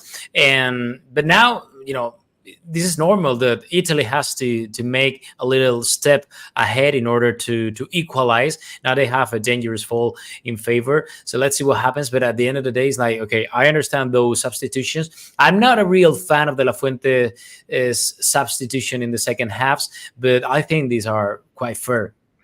Have you practiced your celebration, Gab, if Italy score from this free kick, left-hand side, 25 yards out? Yeah, I'll be cool about it. I celebrate when they win silverware. Yeah, just random goals and group stage games. Yeah, just group stage game. Pellegrini's over this free kick. Probably definitely within distance. Unai Simon's not really been troubled too much in this game so far. That may change here. Just beat the wall. Don't hit it. Don't find a way to get it stopped by the wall. 25 yards. Italian free kick. Over the wall, over the bar. How far are we ahead of you, Gab? I don't know, 4 or 5 seconds. But that's all right. I enjoy your commentary more than I enjoy the commentary from Hans and Franz here on German television. So that's fine. I was trying to find the game earlier, and I ended up with a German Wheel of Fortune. It's just like, I don't know what's going on here. This is our first watch along. It's been fun. We started earlier today, 5 minutes basically after I got in my hotel room, having just got off a train from Cologne. It was a rather rowdy train with all the Scots heading down to Stuttgart, where we play on Sunday. But the big boys are in action just now, and Spain lead Italy by 1-0. It was an own goal by Calafiore in the 55th minute after good work by Nico Williams, who's looked the more likely of any of the Spain attackers. Rodri, what have you made of Morata's performance so far this evening? I think it's a great performance. I know that in terms of scoring, he has a real lack of scoring tonight, but at the same time, he's trying to make Lamine Yamal, when he was on the pitch, and Nico Williams much better. And I understand that because it's like a dark job for him in order, I'm not gonna be as glitter as sometimes, but I make the other players play better, which is something good for Morata. I think too that he's been through such times because known in the press or in the the supporters, they really like Morata in Spain. We don't really know why. And it comes again to that debate that I told you about, that we are very pessimistic with our own people or own teams. But for me, Morata, he deserves much more credit in Spain. I think he's a great player, a great striker. He played for Juventus, for Chelsea, for Real Madrid. He was Champions League winner. He made a great first part of this season with Atletico de Madrid. And we know that he misses some chances, but he's really important for Spain because he's the only good striker that we have, the only reliable striker that we have. I've developed a Morata theory over the years after hearing him being like sort of savaged by. Oh, what are they doing? Sorry, Gab. Italy are making a mess of it at the back again, trying to play out. Nico Williams, chance for the Spaniards, but the Italians are able to get back. That's the third time in this second half, and they haven't got it cleared yet. Nico Williams on this left-hand side. You were saying, Gab, I'm sorry. No, I just think with Morata, there's a psychological thing. Like, let's face it, right? Yeah. Morata is more handsome than 99% of Spanish footballers, who in general are particularly ugly. He's handsome. Okay. He's a very handsome man. Yeah. Yeah. He has a very handsome wife, or a very beautiful wife, I should say. Yeah. Well, he is fast for a man his size. He's graceful. He's intelligent. He has everything going for him. And so when you see a striker like that, who really doesn't have any obvious flaws, not score, then you get even angry at him because he's like the guy. It's like from the Bible. It's a parable of the talents, right? He has all the talents. He has everything you need. And then when it doesn't come together, you're going to be harsher on him than you are going to be with a different striker. I don't quite understand why Morata's just been penalised. It was a delightful ball in from the right-hand side. And Rodri's got perfectly... he's perfectly entitled to go for it. He's actually being substituted now. There's double change for Spain with Oyarzabal coming onto the field to play alongside. And Nico's off. Yes, good. Nico finally goes off to give Italy a chance for Gab. He set up the goal. But just that ball in for Morata about 60 seconds ago, Rodri, it was never a foul on Di Lorenzo, and they've been pretty efficient. I think they've been good overall, the referees. I wasn't keen on the Belgium game against Slovakia, the referee there. I thought he was overly officious about getting outside the 18-yard box from goal kicks. But ultimately, these are the best officials that Europe has to offer, and there's been very few contentious incidents. Apart from that handball in the build-up to a potential Belgian equaliser. Gab, what did you make of that? Did you see it? Were you working? What, the Doku handball? Yeah. Because we were in the stands, and we knew it was penalised for handball, but we didn't get a second replay at it. Right, I thought it was definite. I think this is actually, when we talked about more communication, this is something that they should have explained. Because did they give it because they thought it was an intentional handball, or did they give it because it was a handball that led direct? It was unintentional. But no, because it's going to be the player that puts the ball in the back of the net. Otherwise, in the build-up, no. That's just a stupid Premier League interpretation because it already flipped out. Doesn't necessarily need to be, but it has to lead directly to the goal. And the reason I wouldn't have given it, like you, is that Doku still had a lot to do after that. He might even have been fouled, Doku. That's the other thing. Yeah. So I think that was a mistake. Overall, I think the officiating's generally been pretty good. Decent. I think Vincic has been good tonight, generally, and they're letting the games flow more than in previous tournaments. And I think that's what people want to see. You're okay with a certain level of physicality, and I think so far they've done a good job. Rodri, is that your happy, content 1-0 up face, or is that your concerned, oh no, we're only 1-0 up face? I think we need one more goal, to be honest, because I don't trust Italian players because I think they're good. No, believe me, they are really good in that dark game of football. The dark arts. It's red top tabloid man. Now it's the dark. They know how to tie your hands, and suddenly it's like, are you gonna win Spain? Yeah, 1-0. You're playing better. You have better players, more quality players. But now at the end of the game, we're gonna try to score the equalizer. So that is why we need more goal, please. I just look for that. Wow. I think the reason you need another goal is you might because get here, by the way, because it's a 3-on-3, and Spain coming forward down the left-hand side, good Italian defending. Gab. The reason you need another goal, Rodri, is because I'll tell you, you have three reasons you need another goal. And the three reasons are Aymeric Laporte, Robin Lenormand, and Marc Cucurella. Actually, it's four reasons. Cucurella counts twice. I'd add Unai Simon too. These people have a walking mistake in them. And the reality is you don't trust them. And that is what scares you. One of these guys is going to lay a big turd, and then Italy are going to equalize. That's what worries you. I'm not sure it's going to happen. Because Italy need to at least advance with purpose into the final third. And, you know, the way Spain are playing. And there's only one defense, and we're talking about Carvajal, is the only one that I really trust in. Because, I mean, he's performing at a high level, and maybe we're watching his best season so far in his career. But the rest, Robin Lenormand, Laporte, I mean, he's playing for Saudi Pro League, and we really respect him as a player, but he's not maybe the reality that we all thought at the beginning of his career. And then, Cucurella, look what he did at Chelsea. Okay, that's fair enough for him, but it's not enough for Spain level. So that is why I doubt of Spain trying to get to a semi-final or a final, because Italy is not attacking a lot. But maybe if you're playing against, well, maybe not this England, the England that we saw today, but against France or against some other team like Germany, maybe they struggle a lot at that side. Yeah, I mean, I think the reality is in this tournament and in most teams, this is international football. You cannot build the perfect team. We can't use Manchester City or Real Madrid as benchmarks where they're like, oh, I don't like this right back. Let me get another one, right? Everybody, I think, has guys who've taken as individuals are a lot worse than the rest of the team, even France. I mean, when you see Upamecano, you know, you're like, whoa, this guy, right? When you see England with some of their players, whether it's Kieran Trippier or there's others you could name. I mean, even Mark Gay, you know, still a guy who's very much developing. You know, so Germany with Mittelstadt, are you kidding me? Kroos at his age, whatever. But, you know, you can only have so many of those guys. And I think, Spain has them. Every team has these guys.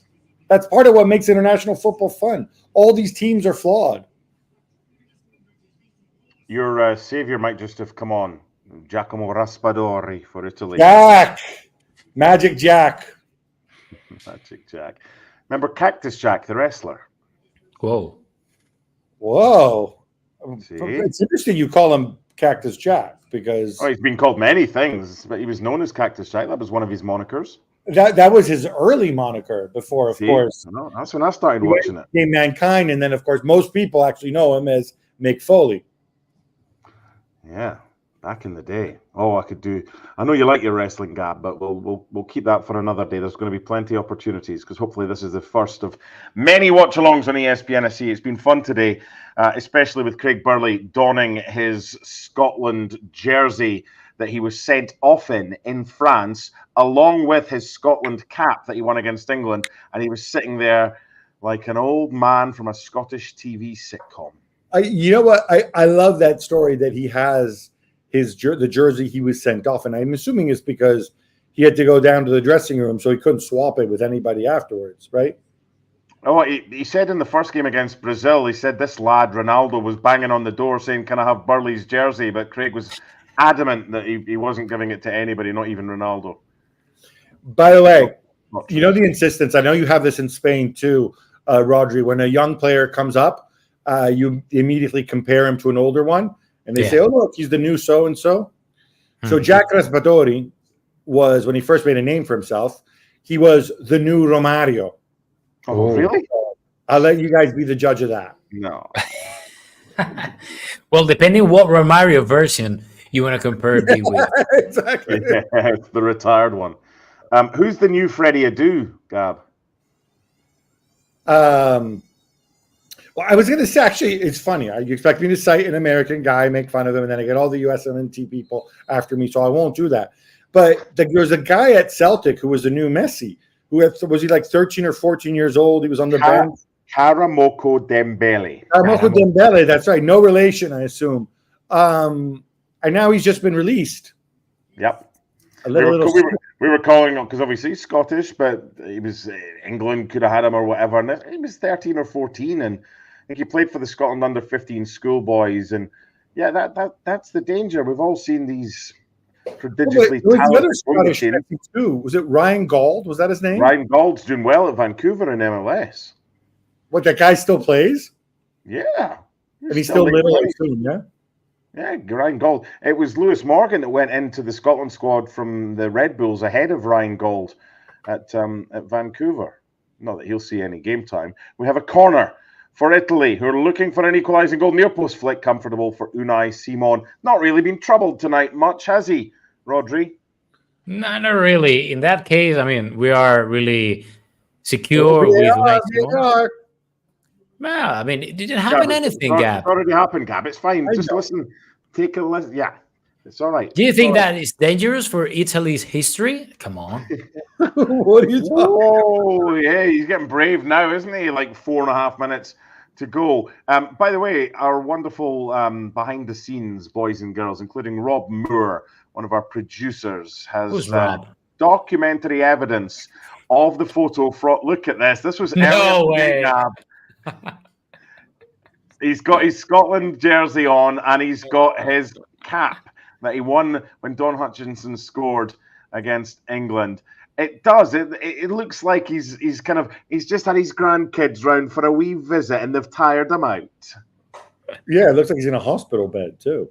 It's his front room. Hey, he said that's Granddad's chair. Not even the dogs get to sit on Granddad's chair. Wow.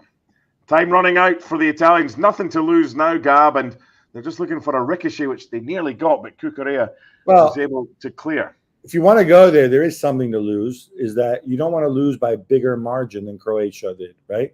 True. So there is something to lose there. But you're right. I mean, I think the only game, from Italy's perspective, all right, had they won the game, or if they, I suppose they can still win the game. If you win the game, obviously it changes things, but a draw really makes no difference in terms of the Croatia game, because you still have to go out and win that game to finish second, right? So I don't think that's going to change. Yeah, I mean, Albania in the final game for Spain, with Italy against Croatia, so I'd be very surprised. Yeah, actually, Spain are going to win the group, but they're not, are they?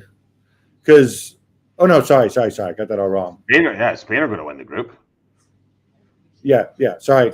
No, I was thinking about Albania. Yeah, so that's the main thing, right? You want to keep it close. I was really afraid of Albania because, as you may know, Silvinho's assistant is Pablo Zabaleta. He works for ESPN a lot of years. And I remember Pablo Zabaleta telling us during the Clásicos coverages that we are going to play really happy. We're going to be really released in terms that we don't have anything to lose. And they proved it. They are really happy to see national team. And I was, enjoying a lot the game against Croatia. And I think they would be the kind of national team that could make Spain or Italy. We know that they can struggle against these kind of small teams. They do not have anything to lose, so they are really released in those terms.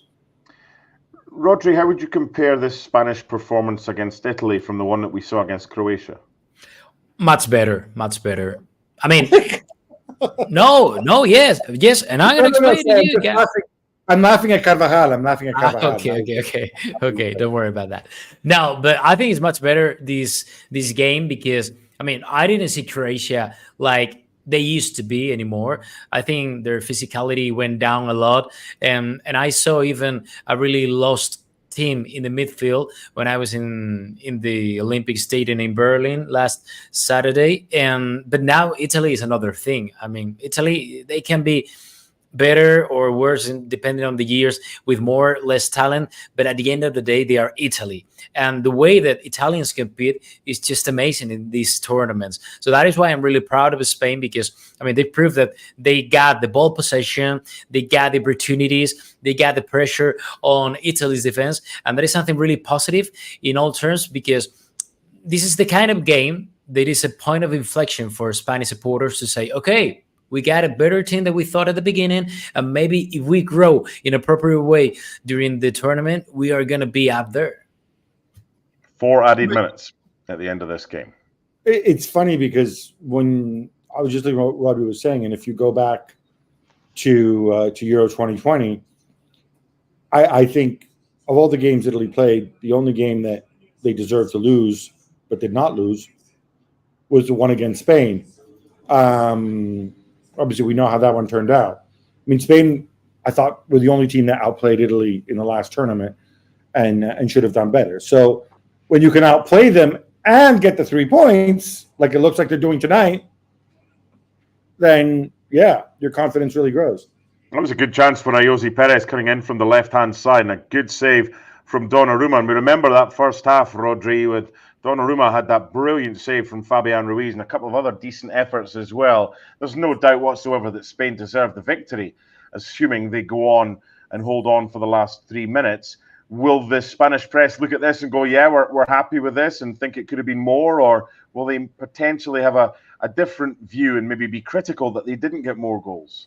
Now, Spanish media are going to say tomorrow, and you're going to see that on the front covers of a lot of newspapers, are going to say that Spain already won the Euros. So. Chance for 2-0. No! And it was not to be this time. A good save. And once again, Ayoze Perez getting in behind and Spain causing issues. And now Italy, with bodies forward, have got the opportunity. What are you saying, Gab? I said, how funny would that be? Oh. Yeah, Rodri's expression would have been a picture. Yeah, man. Imagine with Sporting de Gijón, it would be much worse. Believe After me. what happened in the Segunda playoffs.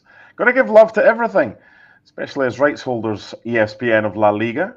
Segunda playoff second leg final at the weekend. Okay, last chance for Italy, but Cucurella to the rescue. As we say all the time, Gab, it's if Cucurella is there, everything will be fine. And yeah, exactly. Now they come again.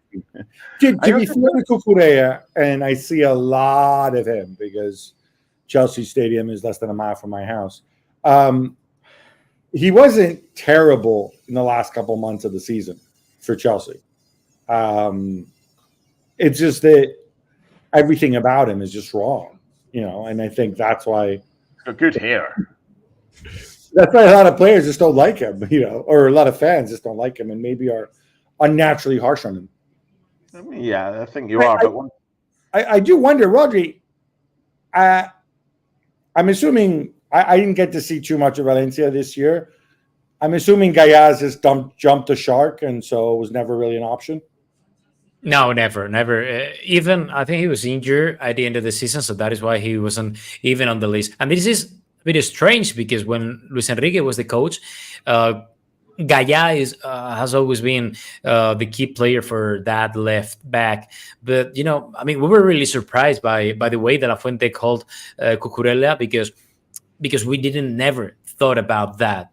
We never considered Cucurella like a real option for Spain. It's a personal De La Fuente's choice. I mean, this is good for De La Fuente and for Cucurella because this is getting well, game by game. But I'm not really sure if Cucurella is going to be fit enough for facing Germany or one of the main contenders. Let's see. It's going to be a real proof for him. But, against Croatia, he performed really well. He performed well again against Italy. So, I mean, there's no need to take him off. And you don't have to worry about him sticking we're into the fifth of 4 added minutes. It's a minimum of 4. So it's 94:20 on the clock right now. And this could be last chance saloon for Italy. We'll get back to the left back of Spain in just a second. The delivery when you need a bit of height on a cross into the box in the last minute, and you get that. They're going to have one more chance. There's going to be 1 added minute on top of the 4 that were already added. Referee looks at his watch. Spain might be in here for a chance on the counter. Good tackle by the Italians, and forward come Italy again. This one not yet in the record books as a Spanish win. How many more last chances are Italy going to get? Delivery to the back post, back in, headed away by the Spanish defence. Is there enough time for the corner? Everyone looks at the referee. Laporte headed it away. There's a caution, a free kick for Spain. It looks like, I don't know who he's booked. Is it? Nope. He's booked Carvajal for complaining, and the corner stands. So, one last chance. Hey, be afraid. Be very afraid. This is the 8th last chance that Italy have had. We're up to 8 last chances now. It's Andrea Cambiaso to deliver. Goalies forward. Last time the goalie came forward, it was Rajkovic earlier today. He ran near post. The ball was played far post, and Serbia got an equaliser. Donnarumma's forward. Look at Gab. Look how excited he is. Look at Rodri. Ferran Torres is marking Donnarumma. That is ridiculous. He's got mad hops, you know. What is happening here, referees? Just both hands on the hips, like send off Robin Lenormand. Send him back to France where he belongs. Right. 9th final chance. Keepers up. Header is away by the Spanish defense. He's over. Chance to get it back in. A chance to get it back in. The cross to the back post. Headed back down. Headed away. Back in by the Italians. And behind it goes. That should be that. Look at Rodri. You've just aged 3 years in 10 seconds. It's over. It's over. Yeah. Thank you very much, referee. Thank you very much. After 2 more minutes, additional of the addition time. That's perfect. Okay, perfect. That's good enough. Yeah. Are you happy now? You get this nervous over group stage, man. Unbelievable. I'll shake your hand. That's all right. We got a draw against Switzerland. Same result. It's just about competition, Gab. No, other hand, Gab. Shake his hand. Come on. Shake my hand. Shake his hand left handed. That's weird. Italian and the Spaniard. Yep, nice. Nice sportsmanship. Oh, kiss. Besos. There you go. So Spain win it. Spain deserved to win it, but tell you what, I love a goalkeeper going up for a final corner. Nothing like it. Is that water? Shit. Yes. Good. Once you finish for the day, I'm keeping the Pellegrino for later. Well, this is the thing, right? So earlier we had the conversation. It looks like that the blue in Spain is the still, not in Spain, in Germany is the still, and the green is the sparkling, I think it is. It's one of the two. Whatever. We're working it out. But anyway, Spain already, like Germany, have advanced with 2 wins to the round of 16 at UEFA Euro 2024. Congratulations, Rodrigo Fayez. How do you feel? Very much. Yeah, I feel good. I feel good because the sensations that Spain gave us tonight have been really great in all terms. I really liked how they were focused on defense, despite the fact that they didn't have a lot of job. I really liked the midfield with Rodri against being the commander of the Spaniards, and I was in love by the way Morata and Lamine Yamal play. And I'm pretty sure that if you are watching this and you belong to any sporting direction in any European big club, watch the market value of Nico Williams after what he did tonight against Italy. I think now he costs 20 million euros more than 2 hours ago. And it's a market opportunity. Believe me, he's good. He's nice. I mean, his marketing is perfect and he's a great player. So, I think that we are attending to the born and raised of a great football star. Okay, Croatia against Italy, Gab. Final game. Italy lose. They might be out. You worried? Well, you have to be a little bit concerned. I think it's going to be interesting to see how they approach it, because obviously the plan to go and hold your own in possession tonight really failed miserably. And if I have to point fingers at what let Italy down tonight, I would actually say it was probably the central midfield, where they thought that Barella and Jorginho and Frattesi could somehow, keep pace with Spain, and we found out that they couldn't. Rodri, Pedri, and Fabian Ruiz as well, who of course learned to play his football in Italy before moving on. Those guys just athletically they matched Italy. Technically, they're superior to them. And I think that set the tone. And even though, sure, Nico will get the headlines, and deservedly so, I think Italy actually did okay defending against Nico Williams and Lamine Yamal, but where they really needed to work was the midfield. So the question is, do you try to play that possession game against Croatia, knowing that if the pace of the game slows down, when Brozovic and Kova and Modric, obviously they've got the people who can really, really hurt you, or do you try something different? And I think that's going to be the real conundrum that Spalletti's going to have to deal with. So, Rodri, if Albania beats Spain and Croatia beats Italy, Italy are bottom of the group. Oh, stop it with this nonsense. You mean that we are making what they call a biscotto? Just saying. I'm not saying it's going to happen. I'm saying it's a possibility. No, because this is not the first time the Italians are saying that Spain is making a biscotto in order not to go through, so they get a big one out of the tournament. I don't know. This is not the first time that we are accused of that, but you're not going to be playing your under-15s against Albania, Rodri, are you? You're not. You wouldn't do that. Great. I mean, Albania, they play really well. I told you so. I was enjoying the game. I don't remember when they play, if it was today or yesterday or when. But to be honest, if they play like they played against Croatia, it was yesterday, by the way. Indeed, they can beat any team, and indeed they can beat Spain. The other thing is that which starting 11 we're going to see against Albania from Spanish version. I'm pretty sure that La Fuente is going to try to rotate and give minutes to the people that haven't had enough game in these two matches. So let's see if Albanians say, okay, we can win them. We're going to be with nothing to lose. We're going to be brave. We're going to be quick. Indeed, they can get even at least 1 point. But I think Italy deserve to be the second of the group. They have a lot of potential. They got individuals. They got great quality players. I trust Italy, and I think that they're going to be in the last of 16 or 18 or whatever you call it. So Spain has moved to 11-2, which is the UK odds, plus 550 with ESPN Bet. They've come in from plus 750, which is 15-2. France are the new outright favourites, 7-2 in the UK. And those that do their odds like that, plus 350. England have drifted. They are now 4-1.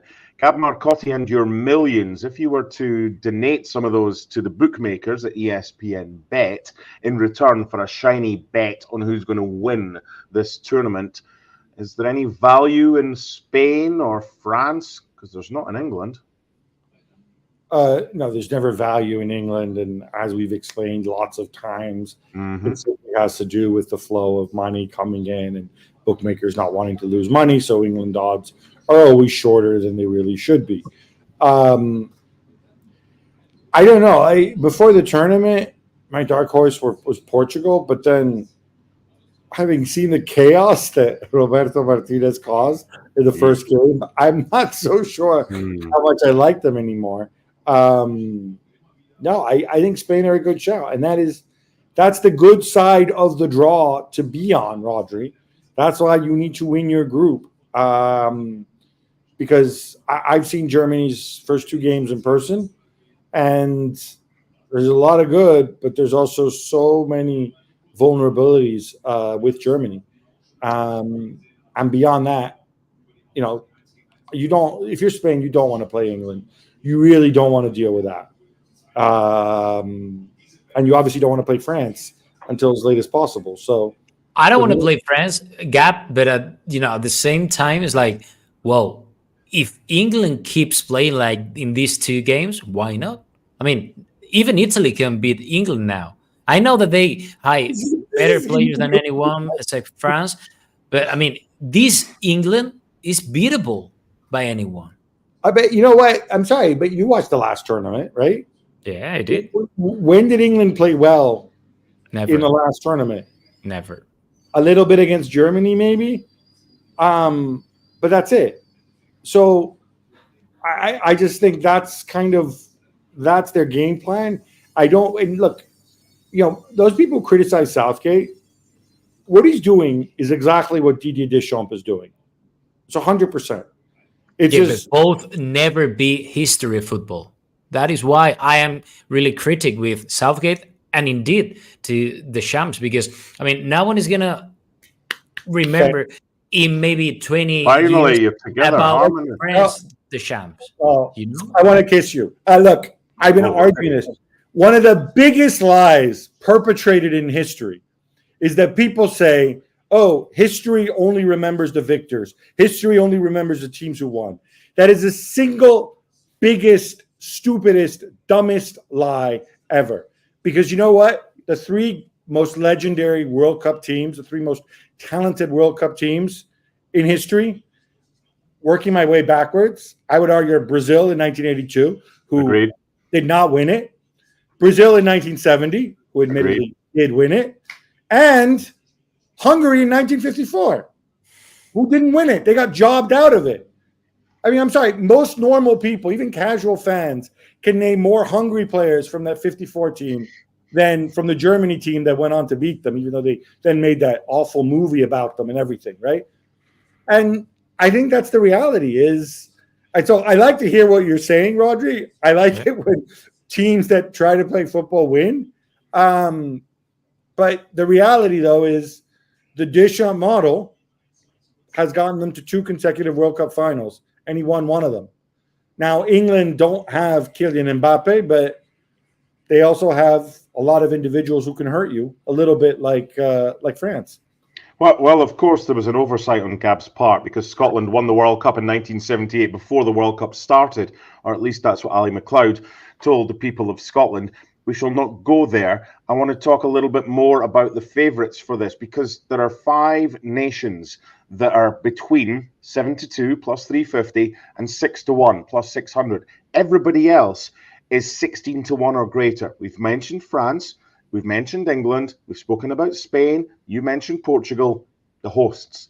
Germany got their own way against Scotland, who just laid down to them and had their tummies tickled while Germans fed them currywurst as the Scots danced as we got an own goal. But then the Hungarians gave them 1 or 2 more problems. So what have we learned about Germany so far based on the opposition that they've put 7 goals past? Gab, you can start. I think what we've learned is that this team, this Germany side, is very much imperfect. That this Germany side against teams who defend stoutly is too dependent on Toni Kroos. And look, it's fine as long as you have Kroos, but it was frankly surreal watching him last night. Toni Kroos dropped so deep that he was basically the third center back.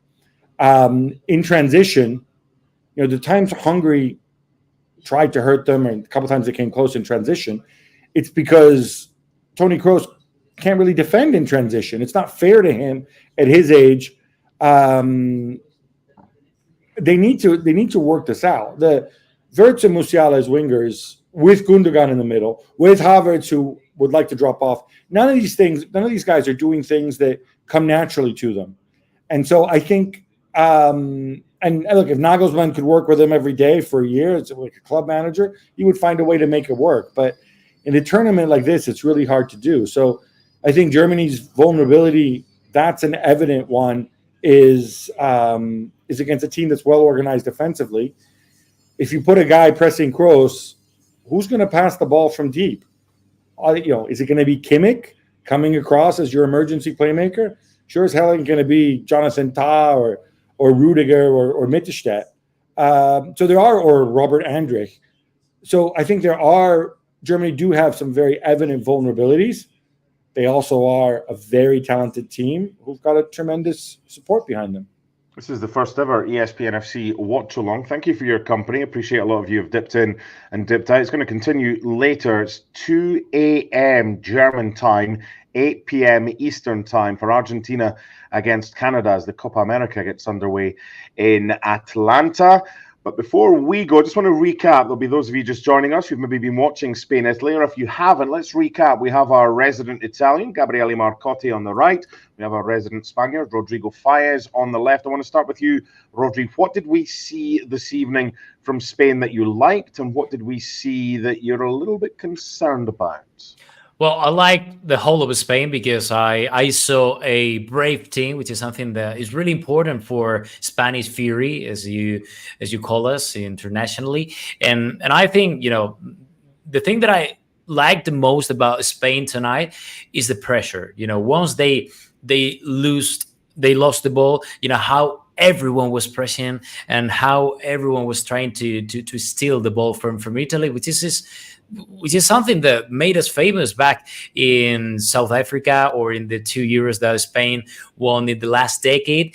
And I think this is something important to get back in order to make the rest of the team works perfectly. And I really enjoy the way that we played. I really enjoy the way Nico Williams. I'm in love with Nico Williams. I have to admit it. And maybe the thing that I'm most concerned about is Cucurella, is Lenormand, and is mostly Laporte. We don't really have a 4 great guys at the back except for Carvajal, because I think and I believe that Carvajal is making his best performance in a whole season so far in his career. But the rest of the defense, for me, is a bit tricky because I don't really rely 100% on those defenders. Let's see if they try to answer me and to say, okay, shut up, shut your mouth or whatever. But this is good. This is good. I would be great to be okay. I failed at 11:09 in that 20th of June when we were doing this, maybe in 2 weeks, and I'd be proud indeed. But it's the most thing that really concerns me a lot because I think this is enough for Italy or Croatia, which are great teams. But at the same time, it's like if you play against France or England, I don't know what will happen to that defense. Gavin, for Italy, just stop conceding the first goal. Yeah, that would help. Look, I think there's character in this team, but I also think they needed a reality check. I think they tried to go toe-to-toe with the so-called talented midfield with Pellegrini and Jorginho and Barella and Frattesi and have the ballers in there and keep possession and blah, blah, blah. But as Rodri said, when you press as well as Spain do, and it's not just the energy that Spain puts into their press, it's the intelligence.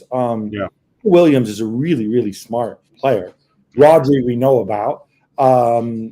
And that created all sorts of problems. And to play through that press, you need to be really, really technically able, which Italy weren't on the day. So I'd point the fingers at the midfield. Up front, we've had confirmation again that we don't have changes who are as good as the starters. I'd like to see Jack again, Raspadori maybe, but I just don't see how people like Otegui or Zaccagni are going to change things. At the back, I'm not really concerned. I thought, that was a bit of a freak own goal that they conceded. We knew Spain were going to have more possession and more shots, and they did. But I'm comforted by the defense, and they just have to take the right approach against Croatia and maybe remind themselves that Croatia need the win more than Italy do.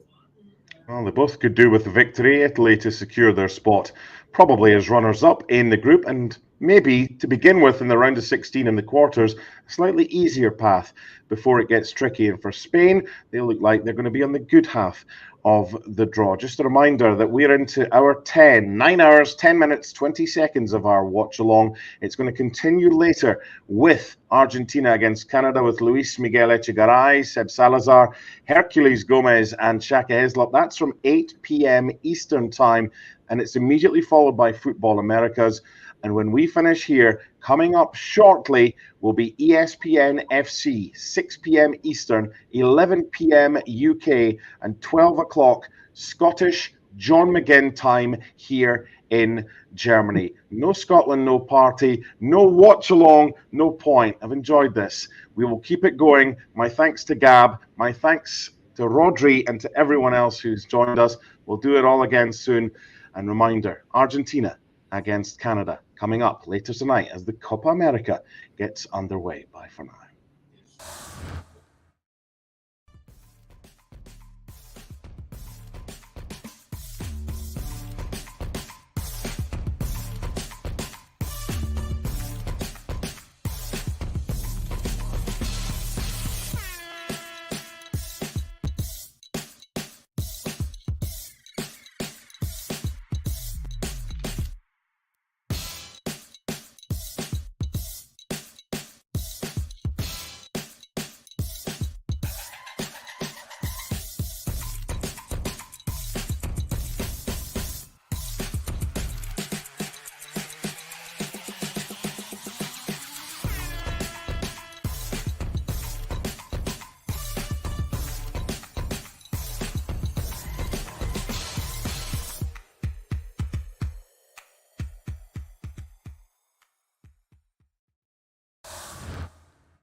Tomorrow sees the Copa America kick off. We see Argentina against Canada. For the US, you have to wait until Sunday for their opening game as they take on Bolivia. It's been an interesting preparation for this tournament, Jurgen, given that performance against Colombia, of course, much improved against Brazil.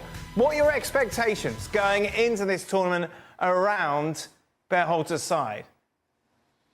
Well, I think for all American soccer fans, your expectations are to not only go far, possibly quarterfinal, semifinal. Semifinal would be fantastic, as we did in 2016.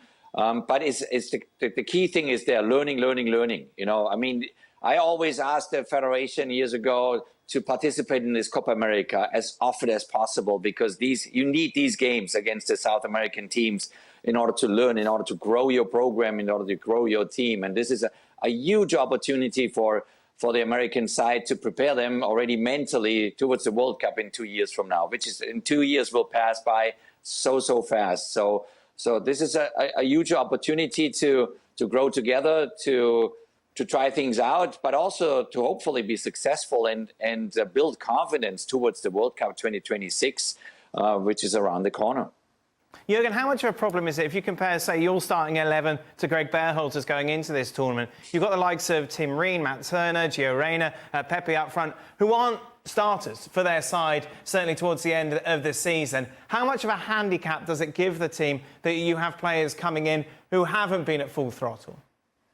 Well, I think that's always been a challenge for every American manager, coach, you know, of the men's national team, because you have to make the best out of the players, you know, wherever they come from, if they play in Europe or if they play in MLS, or in my days, some of them played in Mexico, and have them basically, play at their limits in a certain way in order to kind of be competitive with the powerhouses then in world football. So this is normal, and this is something that you obviously enjoy also, you know, because there's so many little elements that play a role in that. Like you said, you know, some are not starters in Europe, some are on the bench, some are starters. Then you have, you know, the bigger names, you have the smaller names, you have players, you know, they come back maybe from injuries, but this is the beauty of it. And now they have, you know, the option to name 26 players in your roster. In my opinion, it's too many. I would rather go back to the 23 and put the pieces together. But this Copa America for the U.S. men's national team is huge. It's huge. You know, it should give you a clear picture of what to expect in 2 years from now. Jurgen, we've seen Christian Pulisic, you know, be the man, the captain on the pitch, putting in performances where he stands out and says, yes, I am the best player in this side. Who would you like to see to step up to support him in those roles? I mean, I would like to see everybody stepping up, you know, and giving him a hand, because Christian is definitely, it's the key player, and he will be always double marked. You know, there's the moment he will touch the ball, there will be two defensive players on him, you know, will shut him down. So you need the other ones, you know, to come to life, you know, if it's a Timothy Weah, if it's a Westy McKinney, if it's all the other players around him, you cannot put this solely on the shoulder of Christian Pulisic. That's not fair at all to him.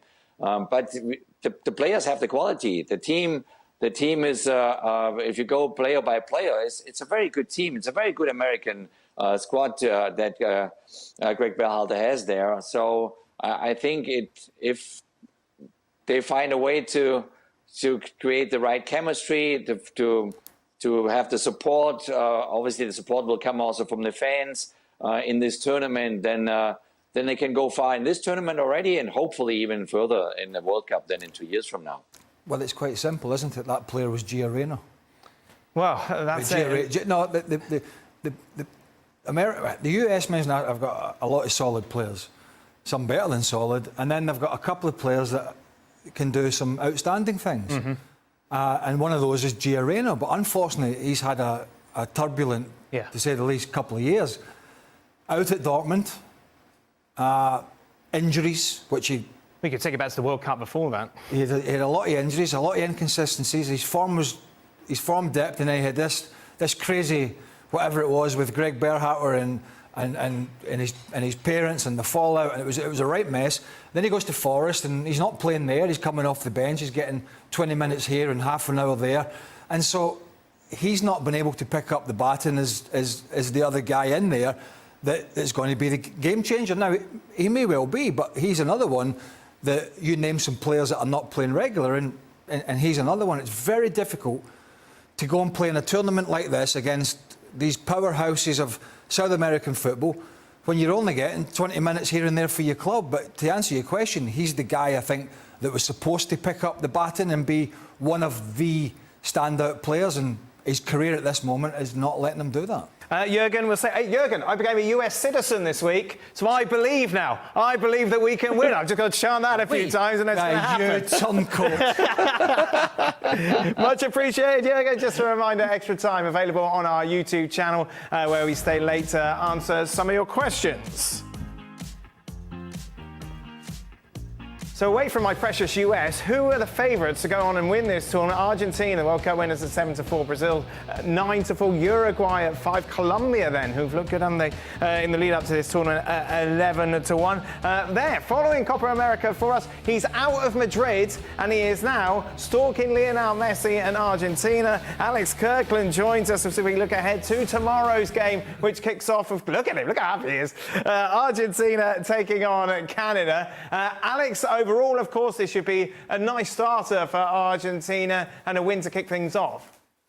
Yeah, well, we saw the odds just there. Argentina, the heavy favourites for this tournament, and even greater favourites maybe than they would normally be for a Copa America, given the uncertainty around Brazil, who are the other big team. Because Brazil, we know they've been up and down with results in World Cup qualifying. They've got a relatively new coach. There are doubts about how they're going to play. Argentina, quite the opposite. Very settled. We know the team. They won the World Cup. They're the world champions, of course. And this kind of glorious cycle for Argentina started, of course, in the Copa America. They brought an end to so many years without a trophy back in 2021 when they beat Brazil. So Argentina are on top. They're the team to beat. After that, you look at the likes of Uruguay, a strong contender as well under Bielsa. But Argentina, like I say, pretty clear idea of the players, the team, the setup. The coach has been there and done it. And they've got an opening game here where, as you say, up against the Canada side who they've got some good players. They've got some really good players. The likes of Alphonso Davies, albeit had a difficult season at Bayern, but he's still a world-class player. You've got Jonathan David up front, had a very good season in club football. Someone like Carl Larry, who I've watched a lot of in Spain, is a decent player. And, of course, a coach in Jesse Marsh, who has experience at the top level in club football and some international experience as well. So Canada are no mugs. But, yeah, Argentina, of course, they are the favourites, not just for this game, but this tournament as well. But we've seen before, of course, how important it is to get underway with a win. We saw that. Think of Argentina at the World Cup, that shock loss they had in their opening game to Saudi Arabia. They came back from that, turned it around and won the tournament. But it's not an ideal way to get a tournament underway. So they'll be keen to get this tournament underway with a win. Obligatory Messi question, Alex. I haven't got one. What's the answer? Well, so much, of course, all the focus is on Messi. The big question, I think, Dan, is one we still don't know the answer to, which is this going to be Lionel Messi's last international tournament or not? He hasn't said. He has said that, the end is kind of approaching, but he hasn't said exactly how close it is. He's talked about it being unlikely maybe to make it to the next World Cup. So in that case, this would be his last tournament. But him and his teammates, they don't want to say that. They don't want to come out and say this is going to be his last tournament. It'll depend on a lot of things, on his fitness, on how he feels. He said over the last few days that Inter Miami will be his last club.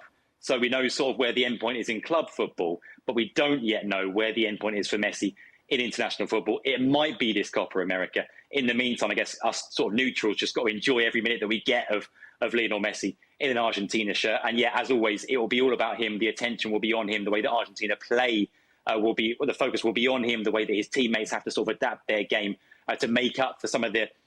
I mean, it's funny to talk about deficiencies in Messi's game, but we know the sort of player that he is at this stage of his career and the sort of off-the-ball work that he won't do, understandably so, and the way that his teammates will have to sort of make up for that. So yes, as always, it will be all about Lionel Messi in this tournament, whether it is his last major international tournament or not. He'll play in the 2026 World Cup, won't he? I think so. I think so, yeah. Particularly in the States. Yes, don't have far to travel.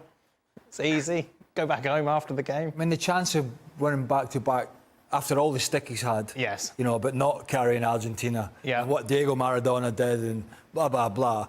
To be able to go out and, I mean, not going to be easy, but if they to win it back-to-back in the States, I mean, you got to think he's going to hang on for that.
All right, let's move on. Copa America starts Thursday. Argentina taking on Canada. We got to get our wagers in. So time for a Copa America look-ahead edition of Book It. Our very first category here is what Herc used to get paid to do. The goal scorers. Who do you think, Herc, is taking home the golden boot at Copa America 2024? Woo! Some chances to make some money here, but there is only one way for me to make money here, and that is not betting against Messi. I learned my lesson. I will take Messi at plus 300. This is very simple, Seb. Messi's got 108 international goals. When it comes to big tournaments, Copa America or the World Cup, he's got 26 goals, 25 assists in just those two tournaments, in the tournaments that he's played. In fact, in the last Copa America, he had 4 goals. In the last World Cup, he had 7 goals. He's going to take all the set pieces. He's going to take all the penalties. He's going to be a focal point in a very good national team's attack. And oh, by the way, he'll also be playing home throughout. He owns the U.S. Everywhere he goes, it will be full. There will probably be the most well-traveled national team, more supported national team in this Copa America. It's all catered for him. And like I said when I started this, I have learned my lesson. Yes, thank you. I am not betting against Messi in a 7 games for a trophy style tournament, especially in the United States. I'll take Messi at plus 300. Of course. You mentioned the fact that he takes penalties, and we know Argentina get a lot of penalties as well. Here we go. There it is. Steady. Lionel Messi, actually, I mean, at plus 300, he's kind of the obvious choice. It's not a bad value. I think I like one player slightly more than Lionel Messi, and that is Darwin Núñez, who is a slightly better value as well, going off at plus 450. Now, I know what you're thinking, Herc. Here's Seb, classic Seb, prisoner of the moment. Watch Darwin Núñez destroy Mexico, drop a hat trick on L3, and that's what he's going with. And you're not wrong. I definitely watched that game and saw Darwin Núñez and said, man, this guy is looking good, and he's going to do some damage. But if you look at his recent play for Uruguay, and I know he frustrates some Liverpool fans here and there, he has scored goals and scored big goals against these teams in World Cup qualifiers. He scored against Brazil. He scored against Uruguay. He scored against Brazil. He scored against Colombia. He scored against Argentina. And so when you're scoring against those teams who are likely who you're going to see late in this tournament, and I do think Uruguay is going to be there late in this tournament, I think Darwin Núñez, Herc, at plus 450 is a very good value to take on the Golden Boot. I took Darwin Núñez for Golden Boot at the World Cup. That was very similar odds, if not just slightly greater. Wow. 0 goals.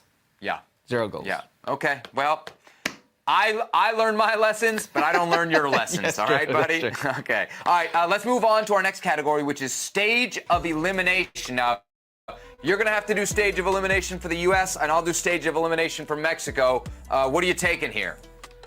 All right, let me just start off with why would I take, because the obvious here, because you could say, well, they could potentially face Colombia or Brazil in the quarterfinals. Why would I take the odds makers are telling you it's going to be the quarterfinals. Why minus 145. Why would I take minus 145? It doesn't make sense to me. I want to make some money. So what sounds good to me? Plus right, well, you don't want to lose money. You don't want to lose money, though. Remember. Well, think about this that's for how a second. this thing works. No, that's fine. But think about this for a second. Plus 550 for them to make the semifinals. What needs to happen for them to make the semifinals? Can they do it? Win one game. Can they get out of the group? Absolutely. I expect them to get out of the group. I expect them to get out of the group. Can they get out of the group in first place to avoid playing what I think... Does it really matter? I mean, Brazil or Colombia, they're dogs. No, hold on. It does matter. Hasta entre perros hay razas. Even with dogs, there are certain types of breeds. Okay? So forget about the dogs. I'd rather get a little Chihuahua than a Doberman or a Rottweiler. There's just certain types of dogs I'd rather see. I want to avoid Colombia. In order to avoid Colombia, you have to come in first place in your group. I think Colombia is going to come in first place. Okay?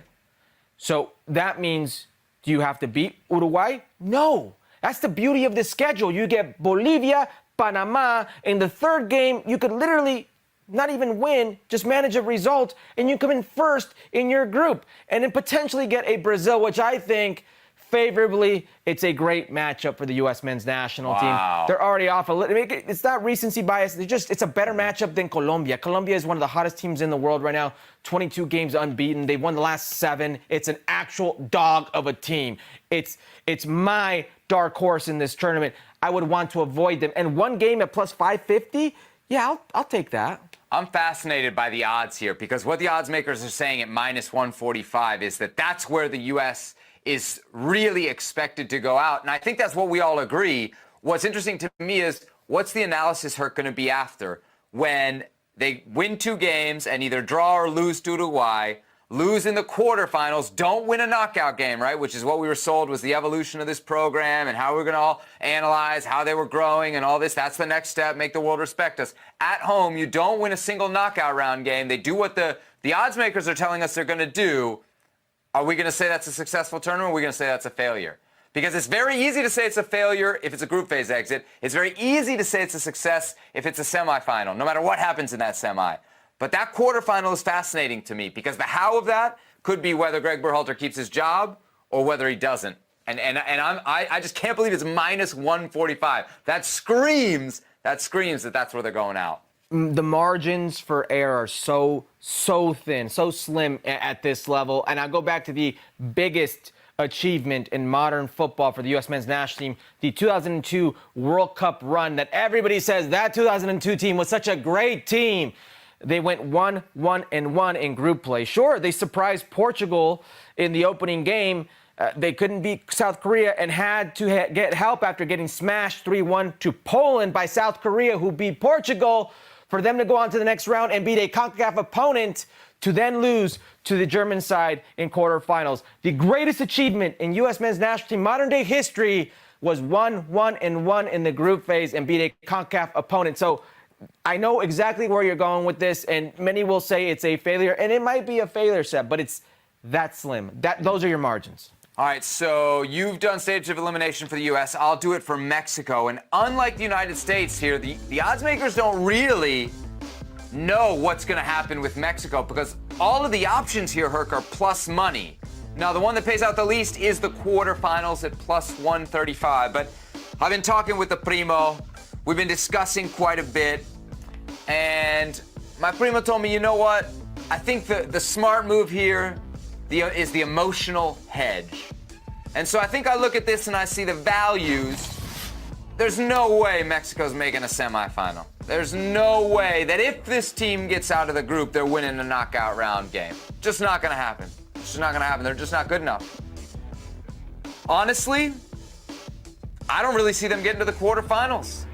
I don't think this team is good enough to get out of this group. There's been some recent developments, okay? Jamaica, who I thought was going to be a very weak team in this group, suddenly has Leon Bailey. Suddenly has Andre Blake on the roster, even though he had knee surgery. Suddenly, Jamaica's back to a potential threat. On top of that, you've got Venezuela, who has always given Mexico a tough time, including a draw at the last Copa America Centenario, which was actually probably a game Venezuela should have won, if we're being honest. And that was a good Mexico back in 2016. And then Ecuador, which is a very good team right now and has put together some very good results down in World Cup qualifying. They're on quite a run themselves. I see Mexico going out in the group stage here, Herc. I'm protecting myself a little bit I'm protecting my primo a little bit here because if it happens, we're going to be plus 290 happier. But tell me I'm crazy to see Mexico going out in the group. All right, let me play devil's advocate for mis amigos mexicanos for a second, okay? Mm-hmm. This great Jamaica squad that you speak of, while it's given Mexico problems, it's not beaten Mexico in the last 5 years. Okay, that's a reality. It hardly has ever beaten Mexico when it's mattered. There are internal problems within that own federation, and this team never plays to the level of what we see the names on paper. This Venezuela team historically has been manhandled by Mexico. It is a team that has some very interesting names, but a little top-heavy, and Mexico is going to be a very, very overwhelming favorite everywhere they play because of the home crowds. And Ecuador, this Ecuadorian team you speak of, and again, I'm playing devil's advocate for mis amigos mexicanos. Do you see what they did against the most powerful Honduras team of all time who's not in this tournament? They barely squeaked out a win 2-1 just a few days ago. It was that bad. Now, you talk about this quarterfinal game. If they go on first place with honestly, it could happen. I don't think if Mexico goes first place, any of us would be shocked. Like we wouldn't be shocked if they get grouped. That's a reality. If they don't make I'd be shocked if they finish first. I would be. Hold on for a second. If they finish first, they will play against the second place in Argentina's group, which Peru, Chile, Canada. It's as accessible as you're going to find, Herc, but would you really bet on them to win a knockout round game? This Mexico, Herc, I get it. It's the easier path, but it's this Mexico. You've said it a million times. It's the worst Mexico we've ever seen. I am playing devil's advocate para mis amigos mexicanos. You said it yourself. The road is much more easier. Yeah. You said it yourself. The second place team is not a great team, is not a great opponent out there. It's one game to a semifinal. Can it happen? Yes, it can happen. Where do you think they go out? Group. There it is. Look at that. Look at that. The devil's advocate comes around at the end of the day. All right. So we've got stage of elimination done for both of these. Last but not least in our Book It segment, look ahead to Copa America. Who's going to win it all? Argentina, the odds makers favorites at plus 175. After that, it's Brazil, Uruguay, Colombia, and then the USA and Mexico. Look at that, USA plus 1,100. Herc, you pick any Americans? No, not today, Sebi. Not today. But not because I don't believe they can make a run. I just don't believe they can win the tournament. You know, you win this tournament, you might as well be a favorite to win the World Cup. That's a reality. I think Copa America is a very good tournament when you get to the cream of the crop, when you get to the elite of the elite. Listen, smart money is Argentina plus 175. The players they have, Messi being one of them. I already told you I think he's going to be the leading goal scorer of this team. Well coached, defensive. They're going to be the home team throughout this tournament. But I'm going to go with Colombia because I like to bet for enjoyment. I don't bet because I need the money. And you should not bet if you need the money. Walk away if you need the money. Big time, but if you want to enjoy and make some money, plus 1,100 for the hottest team in the world right now? The hottest team in the world son los colombianos. They are a team that's on a 22-game unbeaten streak, smashing teams, beating very good teams.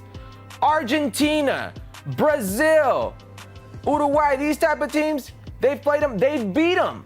This is a team that does very well in a good moment. That's a team, not a bunch of individuals, an actual team. At plus 1,100 to be my dark horse in this tournament?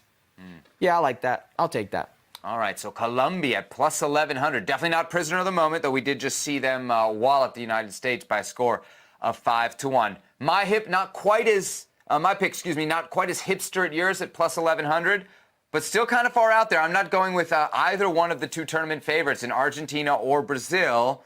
I'm going with Uruguay. Also, perhaps a little bit prisoner of the moment, having seen what they did, of course, against Mexico 4-0. This is obviously a well-drilled team. It's an experienced team. They've got Darwin Núñez. As I said, I think he's going to be the top scorer in this tournament. Honestly, Herc, I'm looking at this kind of in a big picture kind of bracket sense. I see Uruguay winning their group with the U.S., which puts them obviously on the opposite side of the bracket as Argentina. I do think it's going to be an Argentina against Uruguay final. I don't really see too much of a difference between the two of them there, but I'm going with Uruguay because it's a little bit more of a payoff. I'm curious as to why you didn't pick Brazil and Argentina. For me, Brazil, we've talked about, maybe not the Brazil that they've been in recent years. Obviously, we saw them against the United States, didn't look their best. For Argentina, my only logic is this. I feel like the margins were so thin for them at the World Cup, right? A couple games that they win on penalties. They just barely get past Australia. It almost went to extra time in that game in the knockout rounds.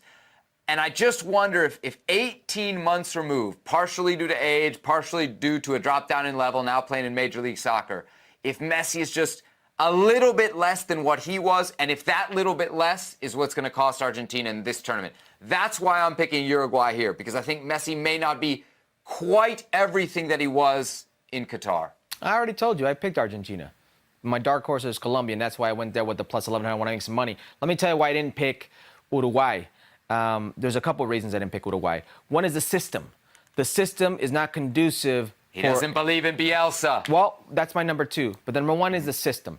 When you play that type of pressing, when you play and you have to have that type of engine, to go 7 games and maintain that type of fitness, that type of press, is very, very unlikely. I think The farther they go, the less it's likely, even though they are the team that's won this tournament the most out of any other South American team on this planet, I don't see them going that far because of their system, because of how high intensity and physically demanding that system is. And number two, it's Bielsa. Bielsa, while he may be grandfather to systems for Pep Guardiola and Pochettino and very many other coaches who admire Bielsa, when you look at that trophy cabinet, the vitrina, it's awfully dusty and empty. Ooh, okay, all right. So, Herc, you're on the record pick is Argentina. Your long shot pick is Colombia. I'm taking Uruguay with my picks here on Book It at plus 500 to win Copa America.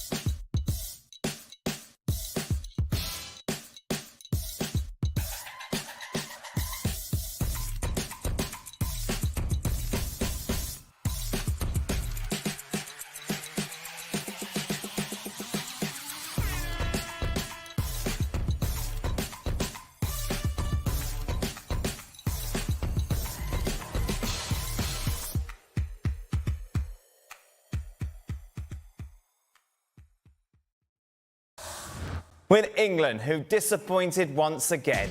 They could only manage a 1-1 draw against Denmark. They'd actually score the opening goal. Harry Kane make it 1-0, and as we've seen so many times, then sat back. Denmark gained in confidence, got a deserved equaliser, and were the far better side throughout the 90 minutes. I'll be disappointed in the end that they only picked up again a draw against a miserable England team. Right then, this is going to be fun. Told you it was going to be better. It was worse. It was worse than the Serbia game, which was terrible as well. But it was the same problem. Yeah. Taking the lead, bright start, then giving away possession. Sitting back, 4 points, going to qualify, everything's rosy. The performances with the talent available has been awful. To be dominated in the second half by Serbia, and this Denmark side that are not a patch on 3 or 4 years ago, is quite embarrassing. We're going to talk about Spain a little bit later, but all the Spanish talent are getting on the ball and they're passing it and they're moving and they're creating stuff. They're getting Spain on the front foot. Foden, Bellingham, Shaka, Kane. I mean, 3 of those were taken off, weren't they? I mean, it's just, quite frankly, this buck stops with the manager. Team selection, substitutions, tactics, and he's going to get away with it thus far in terms of points. But in terms of performances, absolutely atrocious from England. Why is it so slow? It's a great question. It was quite embarrassing. I mean, it's copy and paste. When you watch England, they take the lead. It's incredible how many times they take the lead, England, and then just go back foot. Retreat. But that can't. Nothing about them. Southgate can't be on the touchline going, right, boys. I agree. Retreat now. I agree. So therefore, where's the leaders? Where's Declan Rice? Where's Harry Kane verbally getting his team up the pitch? It was so bad. It was far worse than the Serbia game. The substitutions were very bizarre. And my biggest question with Gareth Southgate is, when you're making these substitutions, you're not really changing the tactics. Why would you take Harry Kane off? Why couldn't you put Ollie Watkins on and play a different formation and play Ollie Watkins with a Harry Kane? It's almost like you just take Phil Foden off, put Eze on, take Kane off, put another centre-forward on, take a midfield player off, take a midfield player off. I've seen Jose Mourinho take Joe Cole off in a game for Chelsea in 20 minutes. I've seen Pep make changes at half-time. Southgate he doesn't inspire, he doesn't make the right decisions. It was such a bang-average performance. Let's start with Alexander-Arnold, shall we? Who is normally a right-back for Liverpool. A Liverpool team that's been very successful over the last few seasons with him playing in that role. He's never played as that holding midfielder for Jurgen Klopp. Yet Gareth Southgate feels like he sees something within him that makes it work. It didn't work against Serbia. He doubled down today, and it really didn't work again today. I imagine the idea for Trent Alexander-Arnold to be in this position is because of his range of passing. And part of his range of passing is actually playing a ball in behind. how many times did England actually look to get in behind? It wasn't until the 25th minute that we saw the first run in behind from Jude Bellingham. And so if you have Harry Kane coming and showing for the ball, as he does quite often, then those guys on the outside have to be willing to run in behind. Jude Bellingham has to be willing to run in behind. Because then, if he's not finding those through balls, if he's not finding the big switches, then the role of Alexander-Arnold actually becomes mute. Yeah. Because, quite frankly, if you're just going to have a guy who's going to pass it sideways and back, and he's not going to defend, then you're missing out on what his strength is. And his strength is actually finding that ball forward. He's not going to be a defensive presence, never has been. He's a guy that certainly can pass the ball sideways and back, but that's not why he's on the field. And so, structurally, England looks all sorts of out of position. It's not just Alexander-Arnold. If you didn't know any better, watching the second half, you may have thought that Denmark were playing with 15 players on the field and England had only 7. Denmark are getting to every second ball. They're getting to every challenge. They're jumping on every loose ball. They're jumping on every rebound. Where are the England players? Where is the pressure on the ball? The quality of possession, or lack thereof, I should say, from England, it's unbelievable, really. When you think about the quality of players that we're talking about, that we see on a weekly basis, that they cannot keep a ball for more than 3-4 passes against Denmark, it's embarrassing. And so, I agree with the guys. Look, you look at this team and you don't recognize the personality of the group. Jude Bellingham and Phil Foden, just to pick out 2 players, right? They've got lots of talented players. Best player in Spain, best player in England this year. Exactly. They must be going, and we talked about it, if England are going to have a serious tournament, those 2 will have to be super involved, which they are not, by the way, at the moment. But they must be going back, as other senior players must be, and going, what the hell are we doing? Yeah, what's the plan? You know, Gareth Southgate told English TV after the game, Trent Alexander-Arnold's an experiment. We're in the European Championships. Are England so arrogant that they think they can experiment just all through the group stages because, once again, they have a soft group, which they do have? They got Slovenia in the last game. Because if they'd played like this in a better group, the Spain, Croatia, Italy group, if England had played like that, they'd be going out. Yeah. Right? The other thing is, as you said to Don there, Southgate's not saying to the England players, hey, sit deep. Well, that's maybe the case, but why is he not saying get up? Why is he not saying squeeze up?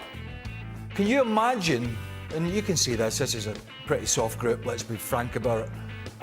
Can you imagine the real top coaches at club level, Ancelotti, Klopp, Guardiola, you name them,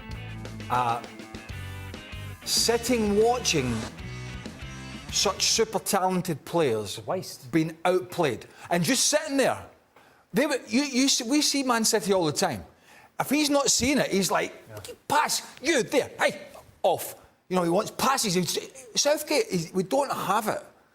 And this is not down to the England Achilles heel, the defence. No. This is not. This is down to their lack of ability to control a game.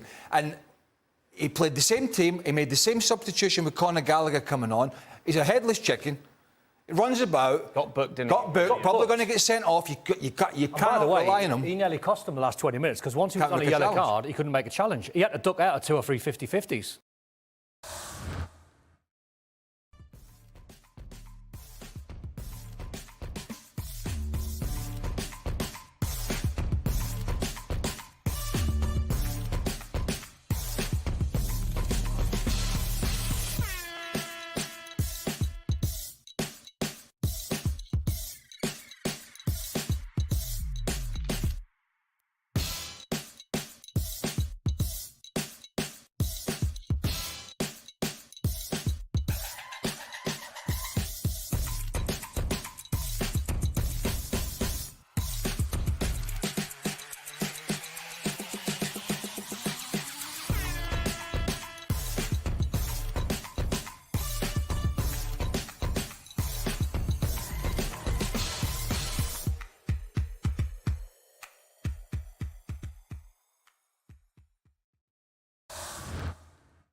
No, so he's been cheating the whole time, and you know I've not done anything. That looks like Mickey Mouse.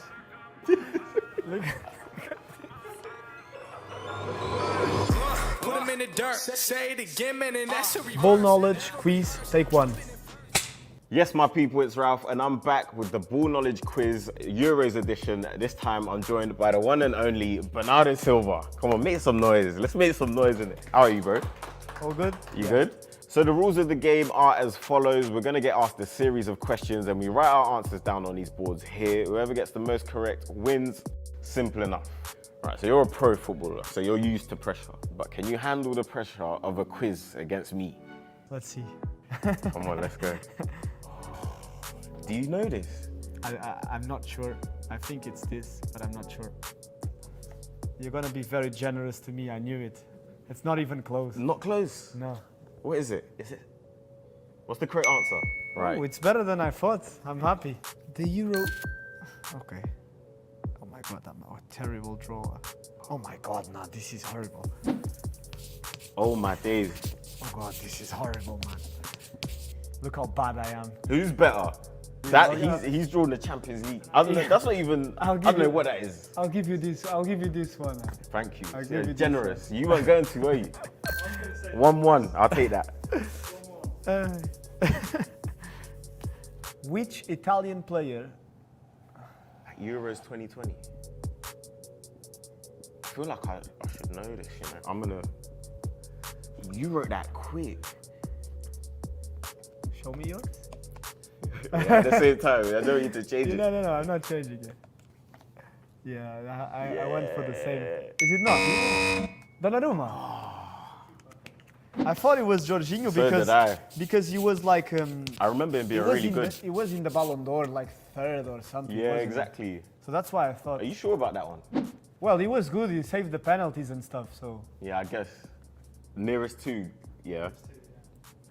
I know more or less. I think so, but... No, you're far away. It was Is it? 110, huh? Not bad, huh? These are all for him to win. I see what's going on here. You think this is rigged? You was chatting with him outside, innit? 1988. What year were you born? 1994, so... I'm 96, bro. Did you right? Cruyff. Oh, let's go. Cruyff was before, wasn't he? Cruyff was way older, right? Way before, huh? What's the score now? 2-2. Oh. No, I don't know German. I've got no clue. I've got my answer, but I don't know if it's right. Is that S like the German S? Are you trying why are you cheating, No, bro? I'm not changing mine. Are you replicating the German S? I'm trying to, like, style points, innit? I just put two S's. But we're similar, huh? It's just the I and the E. Oh no, you've got two L's. I've got one L. Who's? Oh. Fus? Or your S is wrong to start with. What is that? That looks like initiative. That looks like a B. Yeah, but that's how it is. To the camera. Is that not how the S is in German?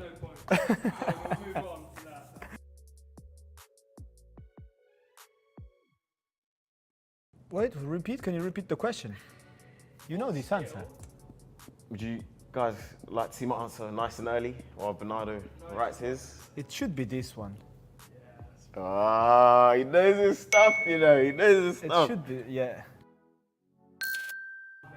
At the Euros. Yeah. Okay, wait. Am I allowed to do some working out? Not sure here. I think it's more closer to. It's closer to this. Let's say. 23. 35. What? He played 5 Euros. Yeah, that's what I worked out 5. Then I was like, at least 5 maximum. He's reached the final. Before 2016, there were no last 16. There were only quarterfinals. I thought he's reached 3 finals. I don't know where I got that from. I thought that he was averaging like 4.5, 5 games per competition, more or less. I'm leading. No, and I was all bigging myself up before, you know. Do you know this? This is what I wrote. If you're asking me, I have no clue in it. Coin toss. Yes! But that's an educated guess, though. Like, 'cause that's not far off that answer. You think they already played the Bro, rock paper scissors at the time? It's just as mad as a coin toss, no? Bro, he's won, isn't it? It's a bear, but I don't know how to draw a bear. I'll try. You've won anyway. This is for pride. That looks like... No, so he's been cheating the whole time, and you lot have not done anything. That looks like Mickey Mouse. Wow. It's a bear. Bernardo's doing up Picasso over here. Look, no. Look what? Look.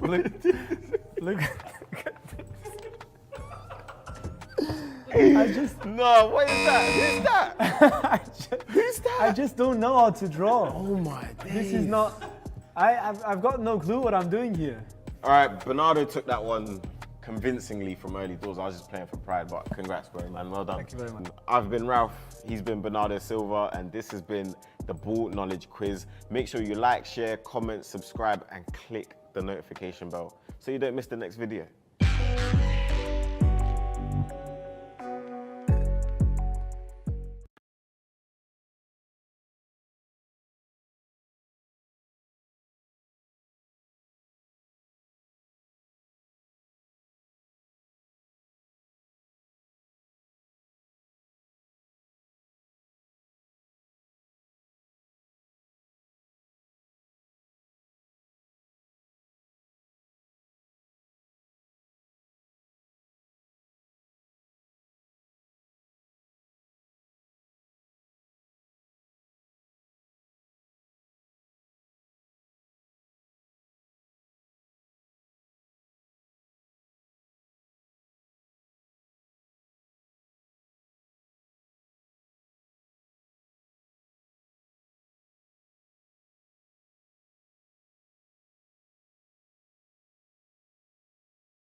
Shaka, you got Argentina winning over Colombia, and I'm the only one doing something different here. Uruguay defeat Argentina.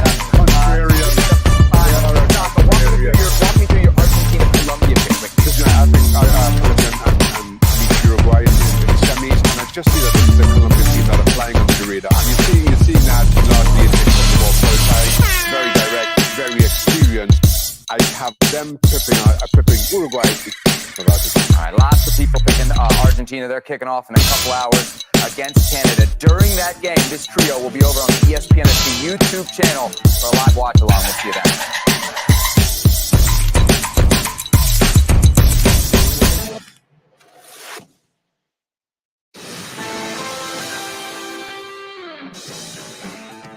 Welcome into the latest edition of ESPN FC. I'm Dan Thomas, joined in the studio today by Ali Moreno, Craig Burley and Don Hutchison. Later on in this show, we'll be looking back at a brilliant performance once again from Spain and looking ahead to the start of the Copa America. But we'll start with England, who disappointed once again. They could only manage a 1-1 draw against Denmark. They'd actually score the opening goal. Harry Kane make it 1-0, and as we've seen so many times, then sat back. Denmark gaining confidence, got a deserved equaliser, and with a far better side throughout the 90 minutes. I'll be disappointed in the end that they only picked up again a draw against a miserable England team. Right then, this is going to be fun. Told you it was going to be better. It was worse. It was worse than the Serbia game, which was terrible as well. But it was the same problem. Yeah. Taking the lead, bright start, then giving away possession, sitting back, 4 points, going to qualify, everything's rosy. The performances with the talent available has been awful. To be dominated in the second half by Serbia and this Denmark side that are not a patch on 3 or 4 years ago is quite embarrassing. We're going to talk about Spain a little bit later. But all the Spanish talent are getting on the ball and they're passing it and they're moving and they're creating stuff. They're getting Spain on the front foot. Foden, Bellingham, Shaka, Kane. I mean, 3 of those were taken off, weren't they? I mean, it's just, quite frankly, this buck stops with the manager. Team selection, substitutions, tactics, and he's going to get away with it thus far in terms of points. But in terms of performances, absolutely atrocious from England. Why is it so slow? It's a great question. It was quite embarrassing. I mean, it's copy and paste. When you watch England, they take the lead. It's incredible how many times they take the lead, England, and then just go back foot, retreat. But that can't. Nothing about Southgate them. can't be on the touchline going, right, boys. I agree. Retreat now. I agree. So therefore, where's the leaders? Where's Declan Rice? Where's Harry Kane verbally getting his team up the pitch? It was so bad. It was far worse than the Serbia game. The substitutions were very bizarre. And my biggest question with Gareth Southgate is, when you're making these substitutions, you're not really changing the tactics. Why would you take Harry Kane off? Why couldn't you put Ollie Watkins on and play a different formation and play Ollie Watkins with a Harry Kane? It's almost like you just take Phil Foden off, put Ezra on, take Kane off, put another centre-forward on, take a midfield player off, take a midfield player off. I've seen Jose Mourinho take Joe Cole off in a game for Chelsea in 20 minutes. I've seen Pep make changes at half-time. Southgate he doesn't inspire. He doesn't make the right decisions. It was such a bang average performance. Let's start with Alexander-Arnold, shall we? Who is normally a right back for Liverpool. A Liverpool team that's been very successful over the last few seasons with him playing in that role. He's never played as that holding midfielder for Jurgen Klopp. Yet Gareth Southgate feels like he sees something within him that makes it work. It didn't work against Serbia. He doubled down today, and it really didn't work again today. I imagine the idea for Trent Alexander-Arnold to be in this position is because of his range of passing. And part of his range of passing is actually playing a ball in behind. How many times did England actually look to get in behind? It wasn't until the 25th minute that we saw the first run in behind from Jude Bellingham. And so if you have Harry Kane coming and showing for the ball, as he does quite often, then those guys on the outside have to be willing to run in behind. Jude Bellingham has to be willing to run in behind. Because then, if he's not finding those through balls, if he's not finding the big switches, then the role of Alexander-Arnold actually becomes mute. Yeah. Because quite frankly, if you're just going to have a guy who's going to pass it sideways and back and he's not going to defend, then you're missing out on what his strength is. And his strength is actually finding that ball forward. He's not going to be a defensive presence, never has been. He's a guy that certainly can pass the ball sideways and back, but that's not why he's on the field. And so structurally, England looks all sorts of out of position. It's not just Alexander-Arnold. If you didn't know any better, watching the second half, you may have thought that Denmark were playing with 15 players on the field and England had only 7. Denmark are getting to every second ball. They're getting to every challenge. They're jumping on every loose ball. They're jumping on every rebound. Where are the England players? Where is the pressure on the ball? The quality of possession, or lack thereof, I should say, from England, it's unbelievable, really. When you think about the quality of players that we're talking about, that we see on a weekly basis, that they cannot keep a ball for more than 3-4 passes against Denmark, it's embarrassing. And so, I agree with the guys. Look, you look at this team and you don't recognize the personality of the group. Jude Bellingham and Phil Foden, just to pick out 2 players, right? They've got lots of talented players. Best player in Spain, best player in England this year. Exactly. They must be going, and we talked about it, if England are going to have a serious tournament, those 2 will have to be super involved, which they are not, by the way, at the moment. But they must be going back, as other senior players must be, and going, what the hell are we doing? Yeah, what's the plan? You know, Gareth Southgate told English TV after the game, Trent Alexander-Arnold's an experiment. We're in the European Championships. Are England so arrogant that they think they can experiment just all through the group stages because, once again, they have a soft group, which they do have? They got Slovenia in the last game. Because if they'd played like this in a better group, the Spain, Croatia, Italy group, if England had played like that, they'd be going out. Yeah. Right? The other thing is, as you said to Don there, Southgate's not saying to the England players, hey, sit deep. Well, that's maybe the case, but why is he not saying get up? Why is he not saying squeeze up? Can you imagine, and you can see this is a pretty soft group, let's be frank about it. Can you imagine the real top coaches at club level, Ancelotti, Klopp, Guardiola, you name them, sitting watching such super talented players being outplayed and just sitting there? We see Man City all the time. If he's not seeing it, he's like, pass.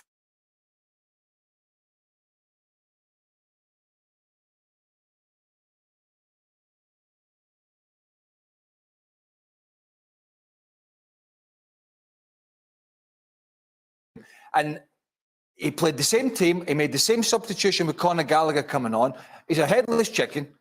He runs about. Got booked, probably going to get sent off. You can't rely on him. He nearly cost him the last 20 minutes because once he was on a yellow card, he couldn't make a challenge. He had to duck out of 2 or 3 50-50s. Take me into some of these world-class players' heads. Bellingham, Foden, Kane, been there, done that, yeah? Domestically. Why do they need coaching?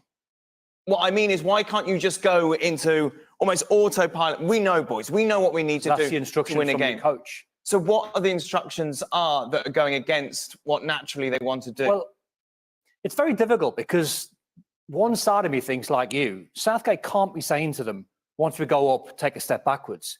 Well, you can quite clearly see it's in their mentality at international level, not at club level, because Phil Foden's excellent and so is Jude Bellingham. Phil Foden, after the first 15 minutes the other day, invisible. Jude, apart from one pass to Ollie Watkins when he slid it down the side, invisible. So you're not making usage of your world-class players. I mean, you can see his stats, but you don't even have to see the numbers. You just watch his performance. And we're starting to watch a team like Spain with Nico Williams and Yamal, who are just like front foot, take your fullbacks on, terrorise them, take your team further up the pitch. You watch England, as Ali said, they can't string passes together, so that's a problem. The pitch didn't help today, but that's not an excuse. Lack of service to Harry Kane, who can't run in behind, so he offers, apart from coming short, not much. So therefore, in my opinion, he needs a partner. Instead of just having one up front, you could play Ollie Watkins, Harry Kane comes short, the other centre-forward spins in behind. There's so many problems when you watch England. But the worry for England fans is they must be tearing their heads up because they're looking at the players on paper and they're thinking you wouldn't swap some of these players for other players. But performances are not showing. The tactics are not showing. The patterns of play are definitely not there. I watch England and I go, apart from maybe asking Shaka to take someone on and Phil Foden maybe coming a bit inverted and Harry Kane getting a tap in or a penalty, what's the plan? I don't see it. We've had this we had this conversation before about Gareth Southgate. Have we had this conversation? But is there any world in which they just go, look, don't listen to him. We're doing our own stuff here. Yeah, because clearly you know what he's telling us isn't working. I certainly, as a senior player, when I was getting on a bit in my career with Paul Lambert and others, would go, hey, listen, sod that, we're Right. doing this. But I don't know if they've got that in them to do that, some of them. But at the end of the day, he's got a lot of young players he's got who are not going Well, what's the point in taking... What's the point? They're not going to adapt that attitude, All right. are they? What's the point in taking Kobe Minu and Adam Wharton from Crystal Palace, a youngster they got from Blackburn? Little or no experience, but they've taken them. Right? What's the point? You're going to go to Conor Gallagher, you're going to go to Trent Alexander. Yeah, exactly. What's the point? And then cry about not having Calvin Phillips. That is bizarre. That's the statement. What's the point of having Cole Palmer if you're not going to find a place from when things are struggling? What's the point of having the pace of Anthony Gordon? Even Ivan Toney, or who was it come on the day up front? Watkins. Yeah, a bit of physical presence. But what's the point of having all these players, both the ones on the screen there and the ones that played, if you're not going to try and utilise them in the right way? Now, they've got this Slovenia game coming up, and I think he has to use that as a mechanism for the first knockout game. Because this current side that he's picked for the 2 games in a row are going to get put out by the first decent team they come up against. Calvin Phillips one's going to haunt him. Saying we haven't got a Calvin Phillips, you have. You know, you've got Wharton, who's had a sensational season, Main, who's a very intelligent player. But you're talking about Calvin Phillips, or he's talking about Calvin Phillips, who couldn't even get in the West Ham team. Well, you're talking about Calvin Phillips as if he were Rodri. That's what I'm saying. And he hasn't been for a while. And he'll never be. And no, he'll never be. There was a cutaway, and while the game is going on, late in the match, in which they just look at Cole Palmer just sitting like this. Yeah. And Gordon yawned. It was like, And you're thinking, this team needs a different type of energy, right? Yes. At different time, a different type of idea, a different type of feeling. That kid could give that feeling. At least that's what we saw from him at Chelsea. And at the very least, you have somebody who doesn't have any scars, okay? Doesn't have any scars with England. And so he's going to go and out on the field, and I imagine, look, give me the ball, which is kind of what we saw from Phil Foden towards the end of the first half, in which it felt like he was just saying, all right. Yeah, when he made that run. Yeah, I'm not getting the ball over there, so I might as well come over here. Some players, Ali, are built that way, aren't they? When you talk about like Shaka, they're a team player and they'll listen to what the manager wants. Phil Foden will listen to what Guardiola wants, obviously, and he'll listen to Southgate. With Cole Palmer, he's got that bit of flair and arrogance where he will just say, give me the ball, I'm just going to go forward. Right. I'm just going to do what I want. That's his strength. Of what would Spain do? With Rice and this, I'll tell you what they do. They would put 3 of them. They would put Foden in there and they would put Bellingham in there. And they would figure it out. Yeah. That's what they do. They wouldn't worry about, and by the way, their 2 centre-backs are not the best. No. Right?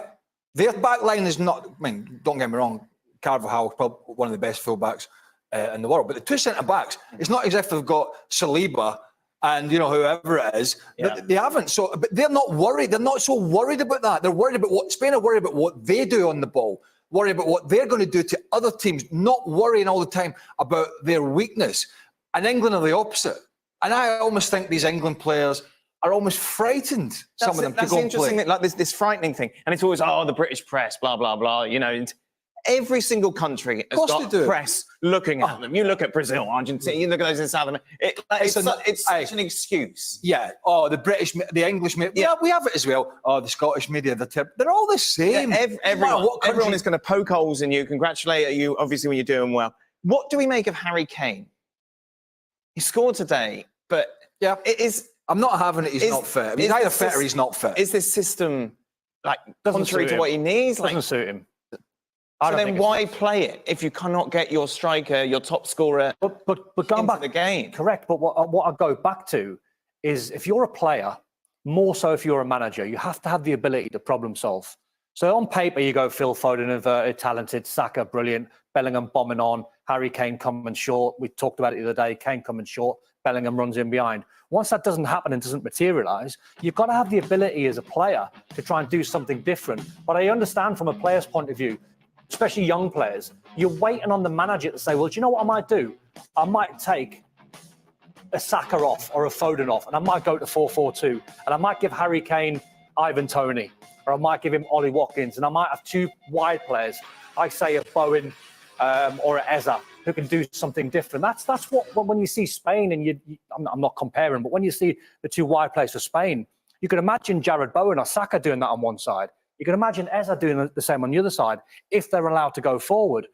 It's just shockingly bad how how petrified they are to go forward, especially once they score a goal. It's a very low, and I mean low quality performance from England. When you look at the fact that there were moments in the first half in which Denmark had literally 5 guys in a line in the back, right? Which then you just do the math.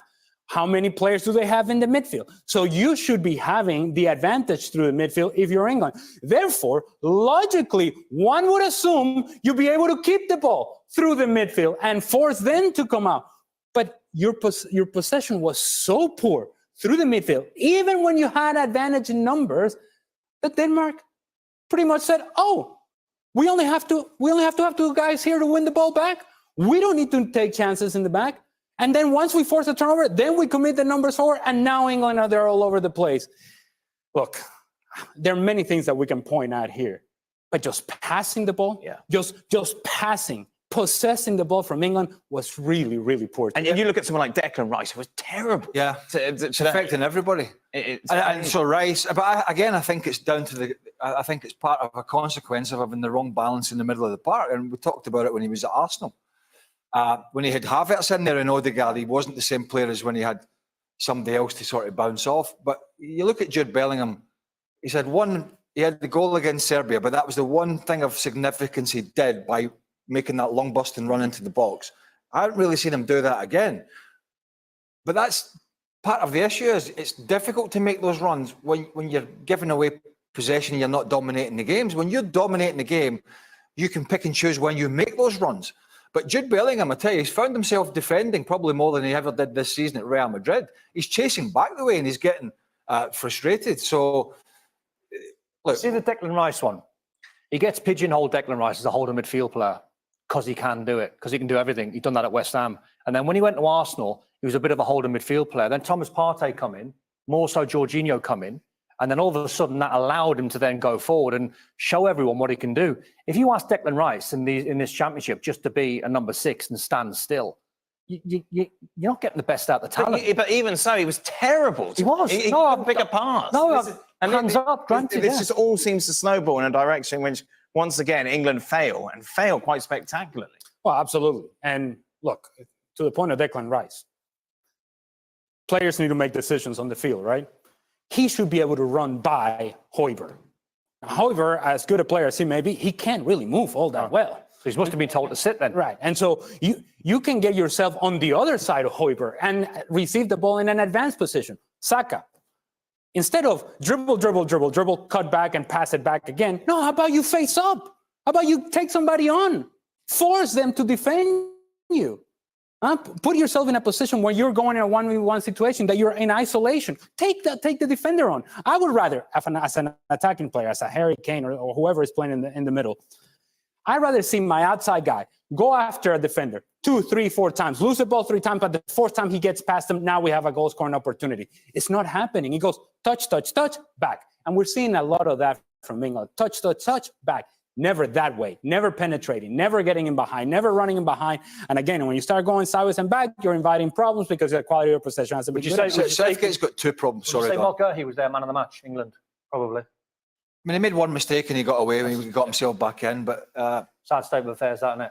I mean, I think it's a 2-pronged problem for Southgate, this. And the first one could remedy itself. Second one, I don't think will. First, he's got to get his team selection correct, which he hasn't. And second, I think it's his biggest problem, is when other managers do things in a game, he's never, for me, been able to react. Most of the best managers are not the ones that pick the best team. They're generally the ones that sit back and go, tell you what, I didn't expect him to be playing there and there. So we need to make, you speak to your coaches, we need to make adjustments. I go back to the World Cup semi-final. We all sat and watched that Croatia game, and almost every one of us who was there went, England need to get an extra man in the middle of the park. Mm-hmm. We sat and we kept saying it, and the only person that didn't see it was the England manager. And they got dominated by Croatia and they got put out. And we're seeing similar things against mediocre sides, by the way. Serbia and Denmark are, I mean, I don't want to be harsh on them, but they're a level down from where England should be and others. So this is a big problem. And I wonder if Gareth Southgate is getting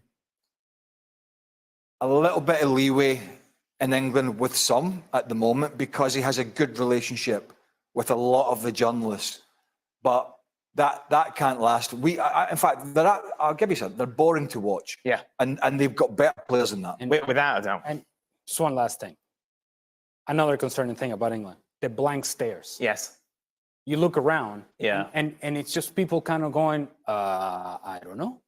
Do you know? And these are players that have won correct so much. Correct. And yet they have blank stares. And that is worrisome because it's not just one player. It's across the board. And when it's across the board, then you know it's symptomatic of a team that right now doesn't quite know what is it that they're supposed to be doing. This is so disappointing for you, isn't it? Hey, it's all right. It's okay. What was more disappointing for me, of course, we've got a 14-hour marathon watch along on ESPN FC's YouTube channel going on at the moment. Now it included, there's Craig Burley. What a programme. In a Scotland shirt. And look at that.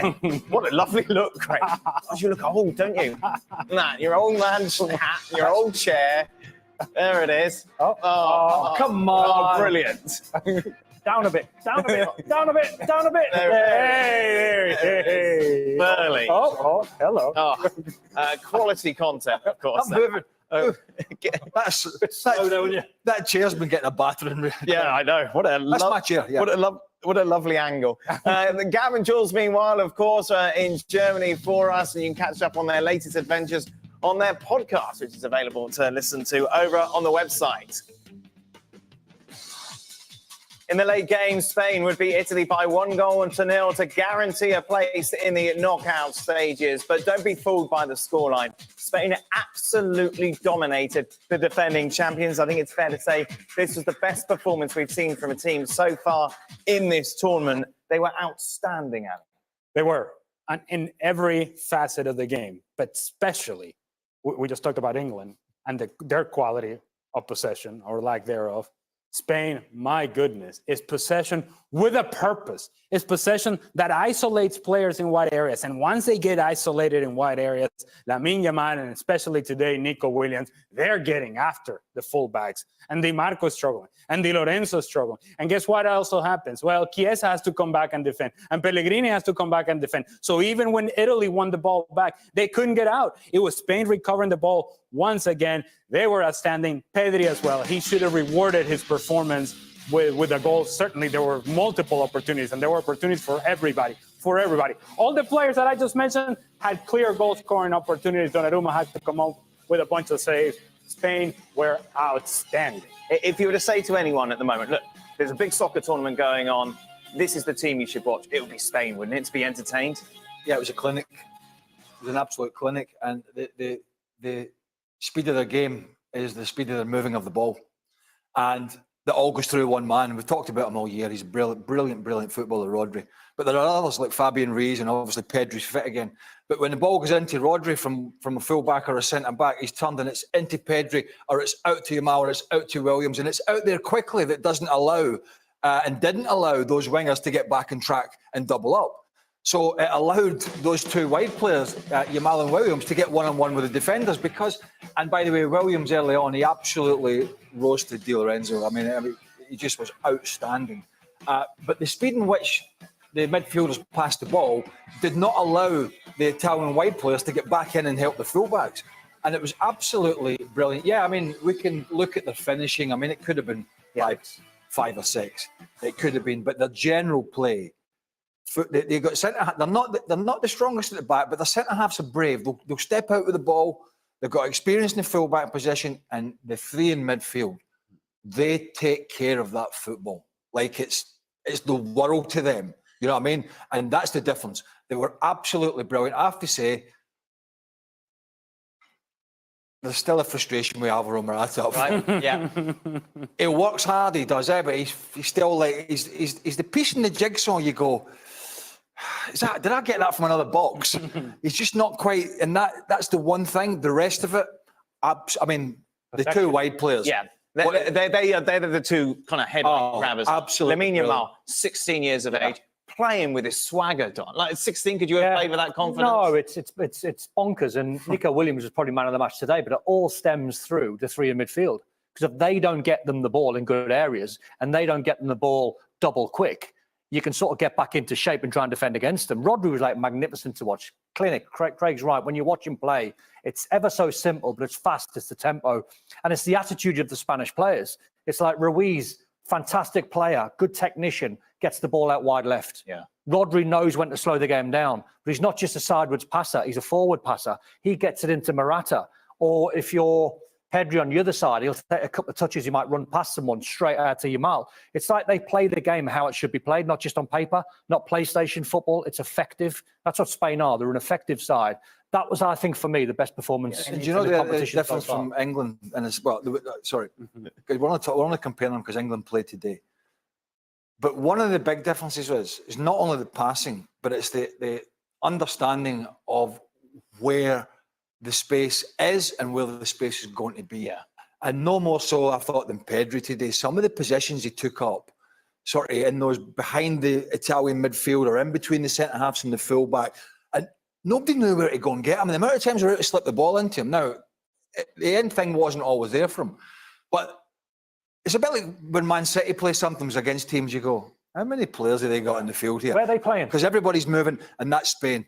Absolutely brilliant. I hope it continues because they're great to watch. What was their chances today? Pedri missed the sitter first 10, 15 minutes. Pedri's header, Nico Williams and hit the crossbar. Williams missed the sitter first half. And then you had Ozzy Perez coming on, couple of chances for him. You know, a fair reflection of that scoreline because it was a mauling. Should have been 5. Iñaki Williams is so brilliant to watch. Well, Iñaki's good. Nico's better. Oh, yeah, sorry. Look, I wrote Nico down because I knew I was going to say his brother's name. He kept saying that today, and I was thinking, why is he saying that? Keep doing that. I wrote, look, Nico's written here and here. I've always told you, keep it simple. Just say Williams. Williams. Exactly. Just go. And it was you killed yourself. Nico.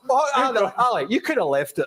No, it's too easy. No, it's a 2-footer from Ali. Watching it at the park. It's not live, Ali. I'll tell you what, Nico Williams is great to watch. Yes, he was. And it was from the very first sequence in the game in which the ball gets switched out to him. Di Lorenzo comes out and is like, okay, I got you. No, you don't. No, you don't. It was outside, inside, outside. And Di Lorenzo, mommy. The crossover to Pedri should have been a goal. And that was just the beginning. When you're a defender and you think you have a handle for a player, and early on you're guessing, the rest of the match you spend guessing. Because now the attacking player knows, I got him. Oh, I got him.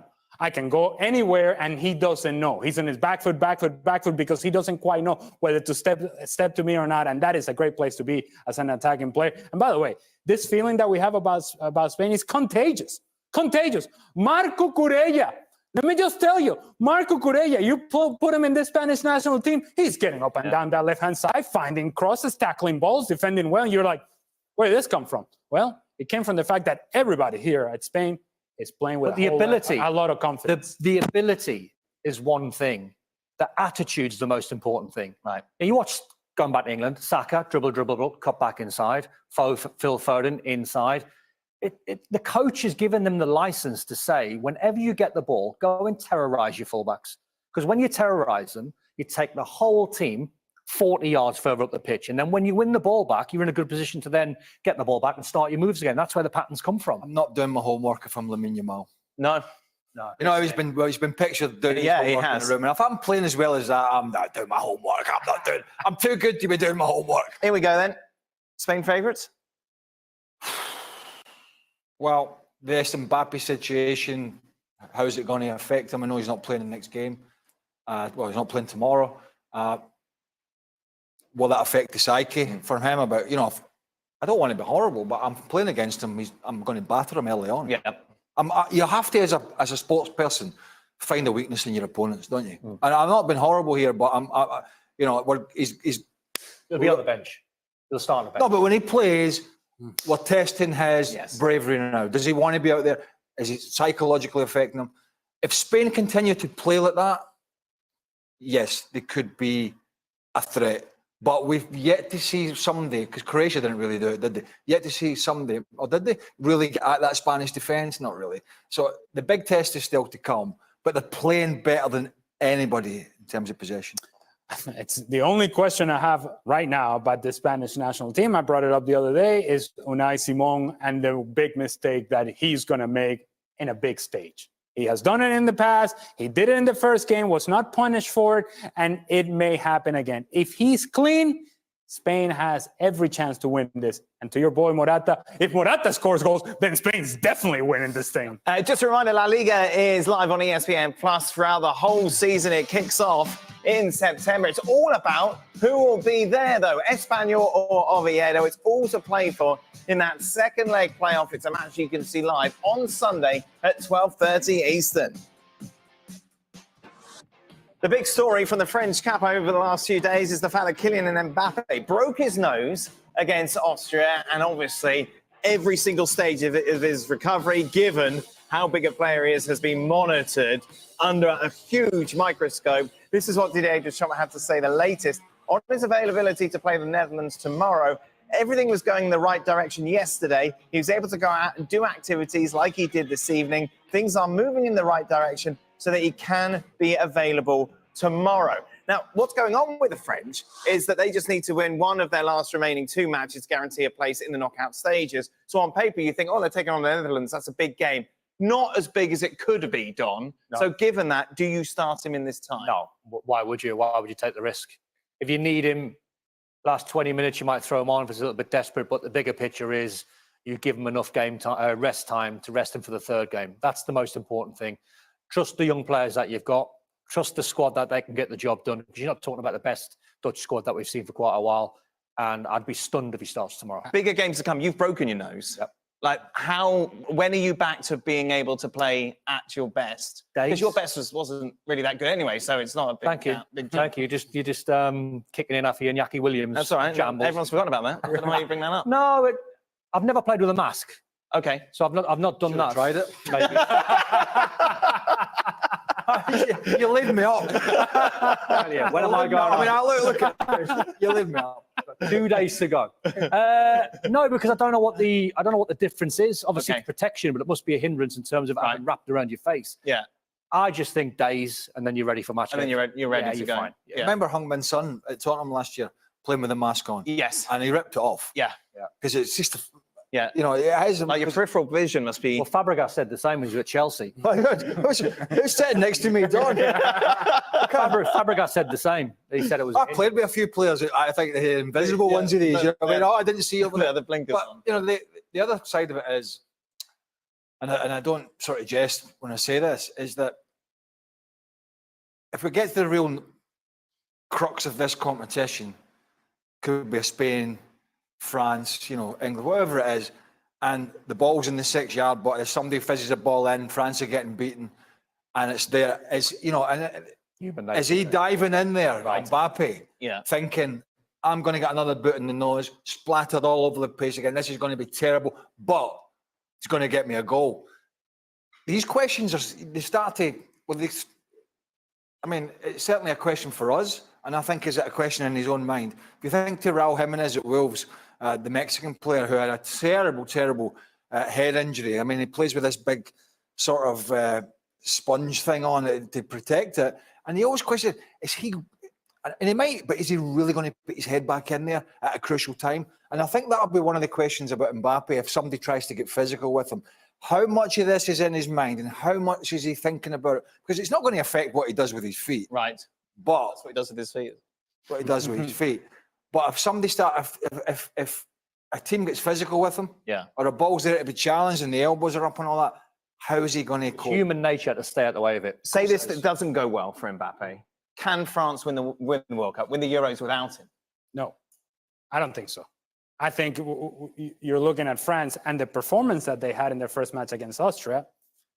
It wasn't overwhelming. It wasn't all that convincing. It wasn't great, certainly. And you look at teams that have sort of been underwhelming in some sense, disappointing in some sense. That performance from France, I think, qualifies as that. And so I don't see a French team that has the capability of winning this without killing Mbappe. And to the point that Don was making in terms of days to play with a broken nose, I've broken my nose twice within days. And I broke it, got it repaired, went to play again, broke it again. It's a wonderful time to be had by everybody. Wonderful. What I can tell you is, in days, it's not going to be any better.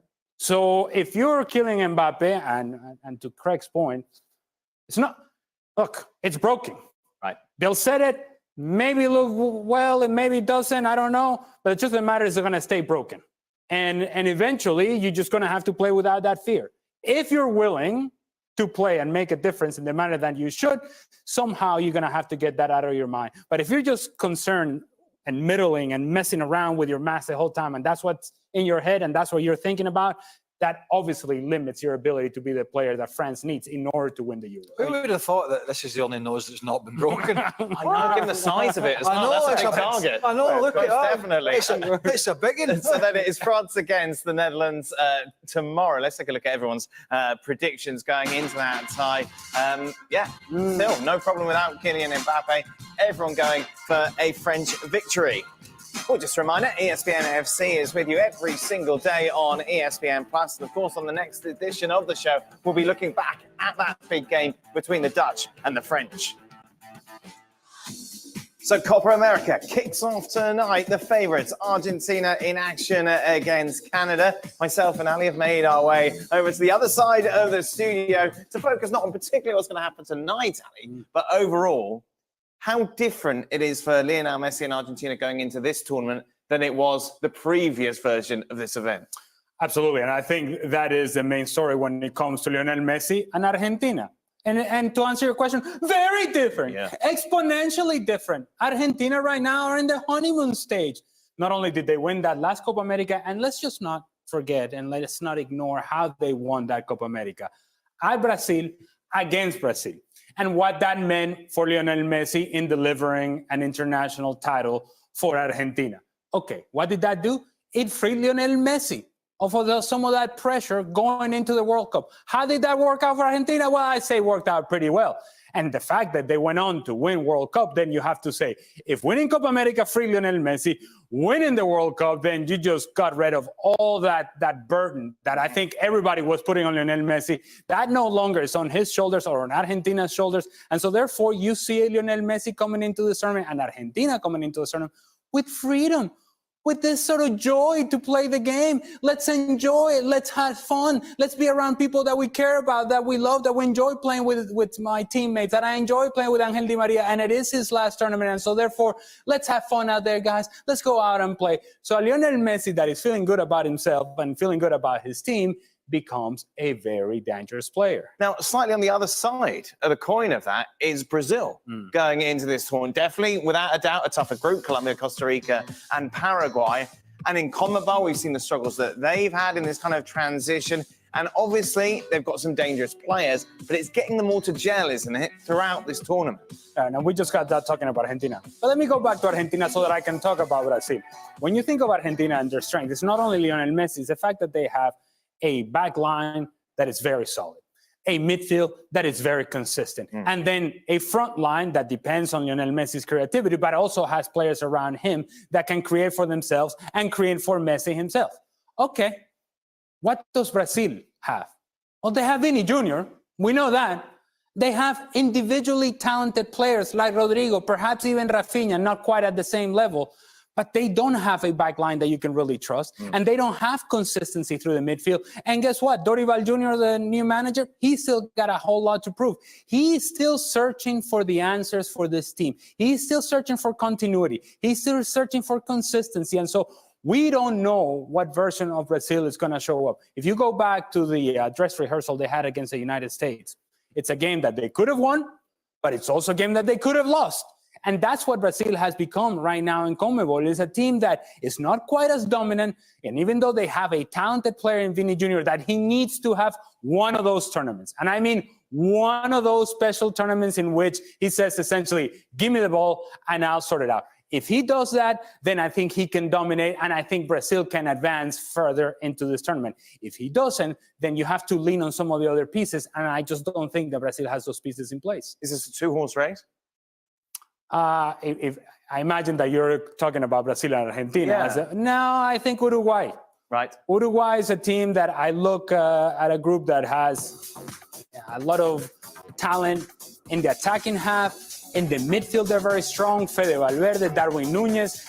I think this is going to be a big tournament for him. And defensively, they are a very consistent team. And so Uruguay can be dangerous. Colombia can be dangerous. But on the whole, I really look at Uruguay and Argentina as the teams that come into this tournament playing the best. Colombia as well, they've been undefeated in CONMEBOL. They've been outstanding. I just think that when it comes to the further stages of this competition, I believe that Uruguay and Argentina are better suited than Colombia to advance. Who wins it? Argentina.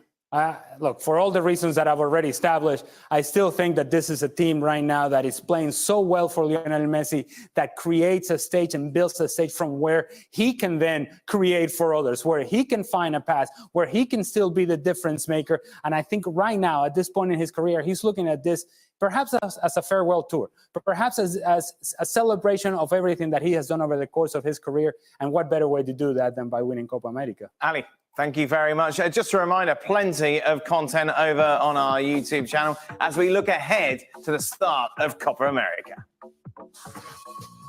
Whew, we made it back here quick. Look at that. It's a change of pace. Very much so. Change of pace now as we're heading to the West Coast as well. Sebi, Herc and Shaka to look ahead to Copa America. Take it away, boys.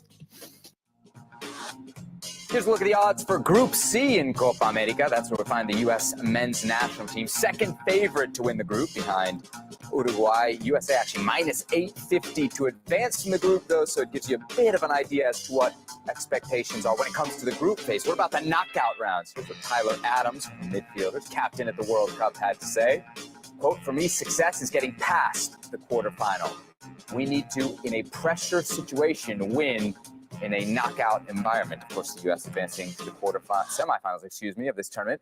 Back in 2016, alongside Herculez Gomez, Shaka, Hislop, I'm Sebastian Salazar. Great to have you with us from our LA studios. This will be the headquarters for our Copa America coverage throughout the tournament. There we just saw the bar set by Tyler Adams. He's saying at least semifinals. You agree for this U.S. men's national team? It's tricky. It's very easy on paper to say semifinals should be the bar, because we've said actually about the World Cup. You're going to host a World Cup at home with this golden generation. That should be the bar. If you ever had an opportunity to do something special, it would be that time. But with this tournament, the way it's structured, it really depends on that cross. If you go first or second place, is it a Colombia? We've seen what Colombia did to the U.S. men's national team. Or is it a Brazil? Maybe a more favorable matchup, if you will, on paper, because Brazil will let you play a bit. They won't press you as much. It really depends, but there's a strength of schedule here that favors the U.S. men's national team. You're going to play the weakest opponent first, Bolivia, the weakest in the group, probably one of the weakest in Copa America, for a very good matchup against Panama. You should have their number and all to play for. Maybe not even need to beat Uruguay to top the group, manage a result. It depends on how they go through. But if you have any hope of doing it, anything special, forget the World Cup. But in Copa America, it doesn't matter if you play Brazil or Colombia. That's got to be the bar. It's that knockout win for Greg Berhalter and these men. Listening to Tyler Adams' credit, I think it's good as a player. You set your bar kind of high. I don't see it happening from a U.S. perspective. And while as hosts, of course, there's an expectation to there, given home field advantage, which I know we'll discuss. It almost feels as though it's easier to go deeper in a World Cup as host than it is certainly this version of Copa America, because in a World Cup, the draw is a lot more kind to the hosts. This time around, you look at the grouping, particularly the grouping that the US is in, up against Uruguay, one of the favorites, as we have been discussing. You get through the top or second. I can't see the US getting the better of Uruguay. You then draw on with Brazil and Colombia, two more of the favorites in this competition. I think that's where the buck stops for the US. I don't see them advancing any further. So all being said, I don't see the U.S. clearing, well, certainly the bar that Tyler Adams has set them. If there is a player who's going to drag them past that bar, it probably is Christian Pulisic. What kind of impact do you think he could have in this tournament? Well, listen, if they are to make that run, it's off the back of Christian Pulisic. You look at the most important moments of Greg Berhalter's U.S. men's national team, this U.S. men's national team. Christian Pulisic has been at the helm of all of them. Finals versus Mexico, in the World Cup versus Iran, when they needed that win to go on to the next round. Christian Pulisic, what he did against Brazil, albeit a friendly. The biggest moments of Greg Berhalter's U.S. men's national career have come with Christian Pulisic leading the way. If they are to make a run, and I agree with Shaka, it'd be very, very difficult given the cross. It has to be through Christian Pulisic. The trouble is, I just feel that too often in the past, this U.S. team has relied on Christian Pulisic. If he doesn't have a big game, the U.S. just seem to falter. And that's a lot on his shoulders. And I felt for a period maybe the US went past that they had a lot more balance about them, but all of a sudden maybe it's part a weaker squad, and maybe Christian Pulisic doing as well as he did in Syria, and expectations ramping up on him. But again, coming into this tournament, it just feels that it's Christian Pulisic or bust. Yep. And another big part of that is they haven't been able to establish a number 9 around him. You get that guy, then maybe you've got a guy you can count on for some goals beyond Christian Pulisic. We'll be talking about that a lot more on tonight's edition of Futbol Americas. We're live on ESPN Plus right after Argentina, Canada. We're back from here in the LA studios in a moment to wrap things up. Unfortunately, Shaka, we got to say goodbye to Herc. He's got to go off into a big fancy sports center. So it looks like it's just going to be you and me for today's edition of Extra Time, where we take questions from social media. For those of you watching right now on YouTube, head over to ESPN Plus for the end of show and Extra Time.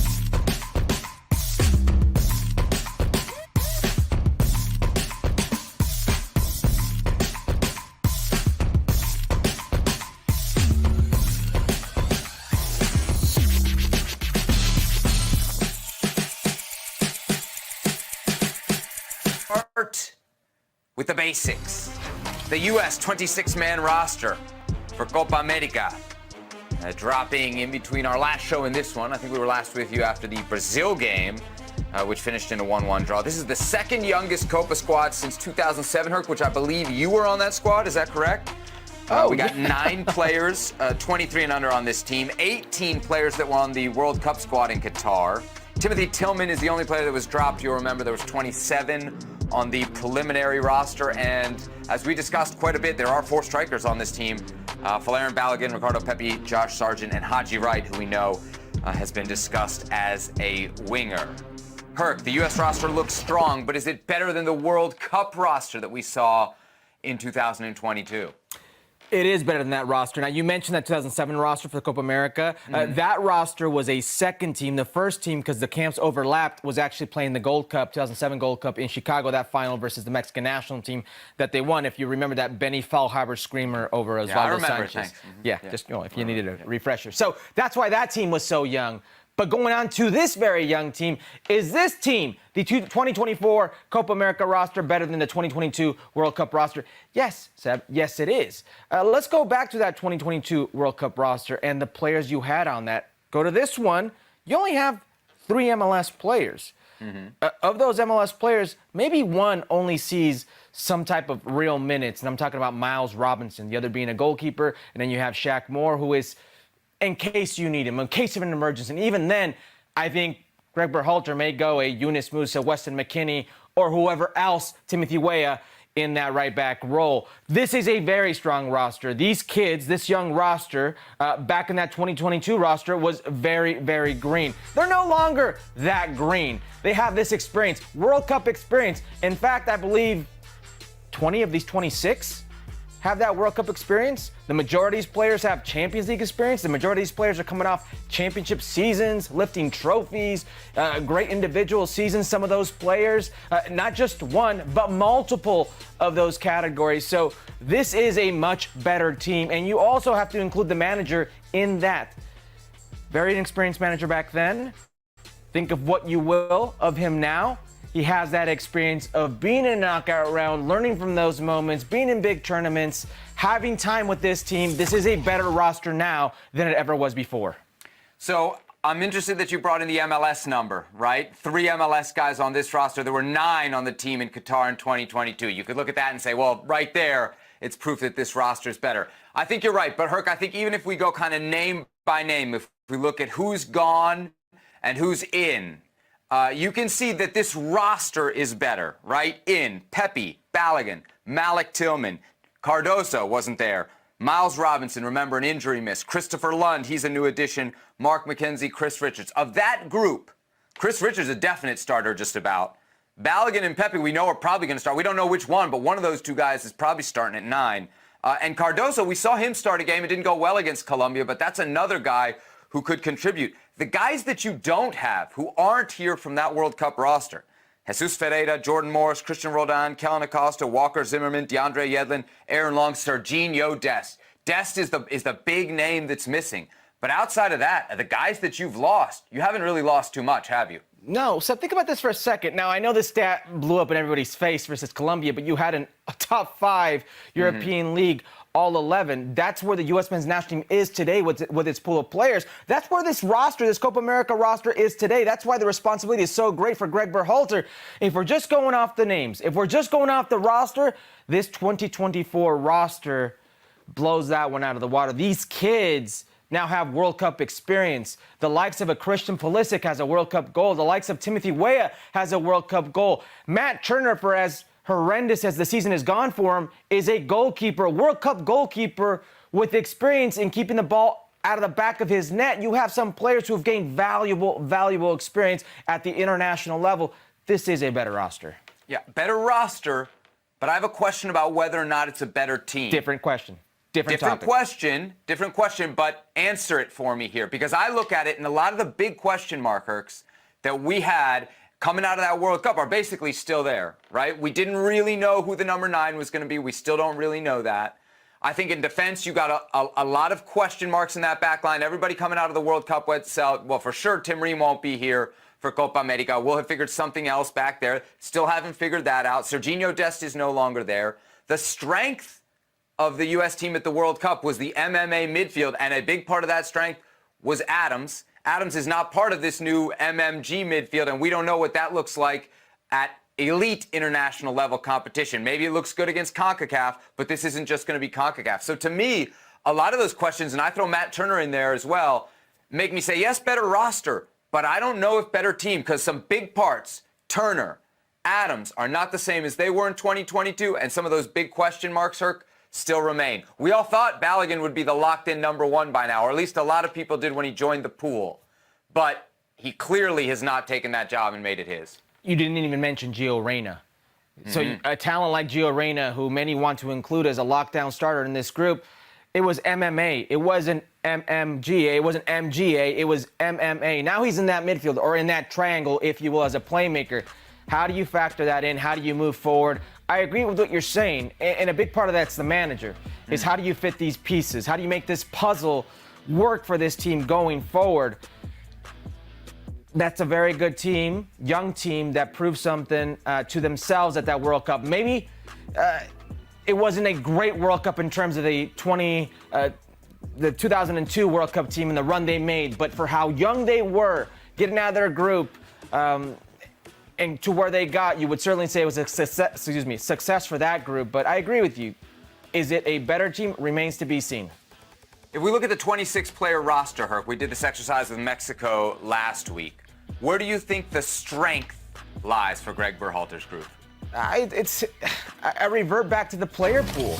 And I think we've spoken about this. This is what makes, or what gets fans so optimistic about this group, about them being a good team. It isn't the string of results over Mexico, albeit that's fun for the fans. That doesn't prove anything. Wins over the worst Mexican generation shouldn't prove anything. It's what you do against top teams, top quality teams that they've not done. But what gives you hope is the individual player pool. You can go down this list. You've never had such a vast player pool of players who are playing Champions League football, players who are important to their clubs in important leagues, important clubs, players who individually have already won Champions League, who are on some of the best teams in the world. It's the player pool that gets you excited. That's the biggest, I would say, strength, and will continue to be a strength because you have so many players littered around Europe and will continue to go to Europe. That's the biggest strength on this team. Yeah, and that means depth too. And in a tournament, of course, where you go, if you go deep, and we don't know if they're going to go deep, but if they go deep, you're going to pick up injuries, you're going to pick up suspensions. Remember, there were areas like at the number 9 where they kind of ran out of depth in Qatar. You hope they're just a little bit deeper maybe in some of those key areas should they go deep here in the Copa America. My strength here is a little bit different. It's a position, very specifically the wing play. I think if we look at this U.S. pool and you look at not just the guys who start, your Christian Pulisic and Tim Weahs, I think those are your lockdown starters, but the guys behind them who can give you a little bit difference. That's where your strength, and that's frankly, Herc, where most of your goals are coming from. I know a lot of people point to Gio Reyna, and he's a very creative player in the middle. But when you watch this team in big games, it is Christian Pulisic over and over and over again who's either scoring or creating the goals for others. We saw it against Brazil. I'll never forget the way he laid his body on the line in the World Cup against Iran for that goal that put them into the knockout rounds. And Tim Weah, for me, is the same. I know he's not coming in hot like Christian Pulisic is right now. But if you think about what Weah has been for the national team, it's a consistent role, and he's always getting in behind. He's always trouble for the opponents. He's always dangerous. And I haven't even mentioned somebody like Haji Wright, who I know we think of as a number 9, or we've discussed mostly as a number 9, but clearly Berhalter sees him as a player that can play out on the wing. It's what he did mostly in a very successful club season as well. And even somebody, Herc, like Brendan Aronson, I think, who didn't have a great season, can be a very useful player off the bench late in the game. If you tell me where is this team deep and where is this team good and where are the goals likely to come from on this team, I'm pointing to the wings. And it's hard to really point too many other places. Yeah, I'll get to why those wingers have the opportunities they have in a bit. Did you see that list? It's Christian Pulisic behind Vinny Jr., who's going to be a candidate for the Ballon d'Or. And then you have Rafinha, who plays for Barcelona, and Savio, who's one of the best wingers in the world, had a hell of a season with Girona. That is where Christian Pulisic is today in terms of wingers in this tournament. That should show you how much of a ridiculous season this man has had. I can't disagree with what you're saying, and I'm going to get to it when I talk about the biggest, I would say, weakness for this team is probably why the wingers do so well. If you want to go there now, if we want to talk about the weakness, it's the number 9 position. Now, let me tell you why it's the number 9 position. It's not these players themselves, Seb. It's the way they're utilized. Why is it that you have these 9s who do well at their club, very well, ridiculously well at their club, a tell as old as time, but they get to the U.S. men's national team, and it's a different story. I'm talking about guys who, one point in time, have killed it at the club level, wherever their club level was at. Guys like Ricardo Pepi, guys like Josh Sargent, guys like Daryl Dike, Haji Wright, Jesus Ferreira, Farler and Balogun, Jordan Pifak. For whatever reason, they do well at the club level. Once they come to the international level, with the U.S. men's national team, why don't they do well? It's the setup. It's the way Greg Berhalter uses these 9s in this system where they're a facilitator. They cater to the wingers, which is why the strength for this U.S. men's national team is the wingers, like you just rightfully pointed out. It's because that 9 is a facilitator. That 9 needs to interpret space, needs to be oftentimes a dummy, a decoy for that wing play. And it's not conducive to these players. Herc, is Greg Berhalter wrong to build his attack that way, though? I mean, I would say if I got to give the ball to one guy, Christian Pulisic, or any of those number 9s, I'm building through Pulisic. Or even Weah ahead of those number 9s. So I hear what you're saying, but I don't blame Berhalter for not picking a 9 that's not going to help those guys, because those are your guys. I blame a coach who has quality finishers and can't make them quality finishers on his team. I blame a coach for that. Now, Christian Pulisic has no problem and has never had a problem playing with quality 9s in his club career. Why is it the exception now on the U.S. men's national team? Why can Christian Pulisic play with a quality 9 in AC Milan and also get his goals, but he gets his assist, but it's different on the U.S. men's national team? Why are we ignoring that there are some quality goal scorers in the pool for the first time ever? It's not a 9 issue. It's the way you use the 9. That, to me, is a weakness. There's going to come a time where the goals aren't going to come from Christian Pulisic. They're not going to come from Timothy Weah. You're going to need somebody to bail you out. Usually that person who bails you out is a 9. Why can't that 9 function in this system? All right, you're saying it's a weakness. Let me ask you this. If we compare this batch of strikers to the Qatar strikers, who do you think's stronger? This batch, Pepi, Balogun, Sargent, I guess nominally right. And, of course, in 22 you had Sargent, Haji Wright, and Jesus Ferreira. This batch is a better batch of players. Now, Greg Berhalter loves going by the profile. Enough to make a difference? Remains to be seen. In the history of the U.S. men's national team with Greg Berhalter, only one striker has made a difference for Greg Berhalter and has saved his job, and that is Ricardo Pepi. He did it as a teenager. But he did that in a string of games, and he wasn't even rewarded with the World Cup. He was left home. That's where he was at. He was watching from home. So will it make a difference this go around? Remains to be seen. I hope, because we've never had, the U.S. men's national team has never had a pool of forwards like this, as talented as these players. You've got to take advantage of it. Fowler and Balogun at one point was a 20-plus goal, contribution in one of the top 5 leagues in the world. Haji Wright, from multiple positions, was tearing up and scoring goals against United. A bad call, blown call away from being an FA Cup final. You've got guys like Josh Sargent, who have proven when given a chance at the 9 position and can be healthy, that are very good goal scorers. Why is that the exception at the senior level? That can't be. That can't be. All right, so Herc has chosen his position of expertise as the weakness on the current roster. If I were to have a position of expertise, it would be the back line. And I'm going with the back line here. And I'm including Herc, Matt Turner in this, right? Because I think the back line in goalie is all kind of part of the same thing. If you look at those positions, and who knows how they're going to line up, but I think we can assume for now it's going to be a back 4 plus Turner. At least 3 Herc of those positions have a big question mark. Now, Joe Scally, you might feel a lot better about Joe Scally after the game against Brazil than you did after the game against Colombia. But man, that game against Colombia left a lot of questions about the depth behind Sergiño Dest. And we already know what you're losing going forward with Sergiño Dest, which might have an impact, Turk, on just how dangerous Tim Weah is when we go back to that winger conversation. Beyond that, again, Tim Ream is a guy who I think most fans thought would have been replaced after the World Cup and before this international tournament. Not only is he still there, but he's coming off an end of the season where he wasn't getting first-team starts for Fulham on a regular basis. That's a concern. And then on top of that, we got the Matt Turner situation, which is a goalie who's basically getting no minutes for 3 to 4 months leading into this major tournament. So, Herc, when I think about those 5 positions, and I can look at 3 of them with big question marks, yeah, you feel great about Anthony Robinson out there on the left side. You feel great about Chris Richards in the middle of the park. But outside of that, man, I'd be worried about the U.S. back line, especially when they get to those knockout round games, especially when they get to that group phase finale against Uruguay. Yeah, because Tim Ream right now, despite his age, is still a major contributor for the U.S. men's national team, and you're banking on him staying a major contributor for the U.S. men's national team for 2 more years. Will that be the case?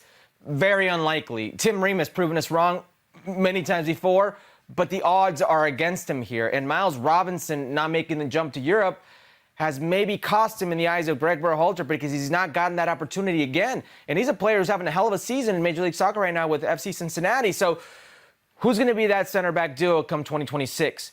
If Sergiño Dest isn't the same player come 2026 or come this next summer, is Joe Scally ready? Can he be that player for you on the right-hand side? He's shown flashes of it, sure, but can he be that consistent playmaker? If Anthony Robinson is to go down, are we having another situation like Sergiño Dest where you're really grasping at straws to see there? And then Matt Turner, how can he react? What club does he go? What form can he stay in?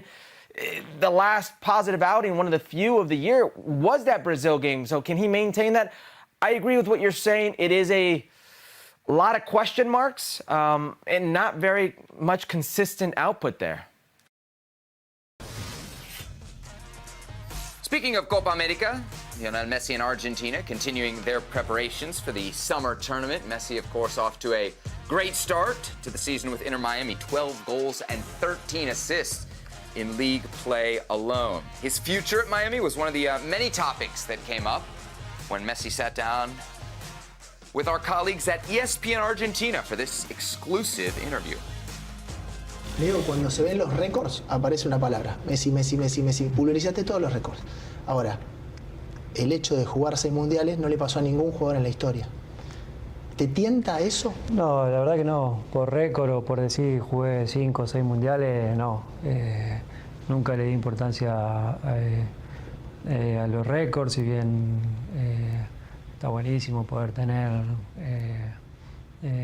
récord y poder seguir consiguiendo cosas. No estaría en un mundial simplemente por decir estuvo en 6 mundiales. Si se da y llego y estoy bien y se da todo como para poder estar, perfecto, pero estar por estar tampoco. ¿Vas asumiendo que queda menos? ¿Lo disfrutás más por eso? Yo creo que el mundo no está preparado para que vos dejes el fútbol. ¿Y vos? Y yo creo que yo tampoco, ¿no? Toda mi vida hice esto, me encanta jugar a la pelota, disfruto de los entrenamientos, del día a día, de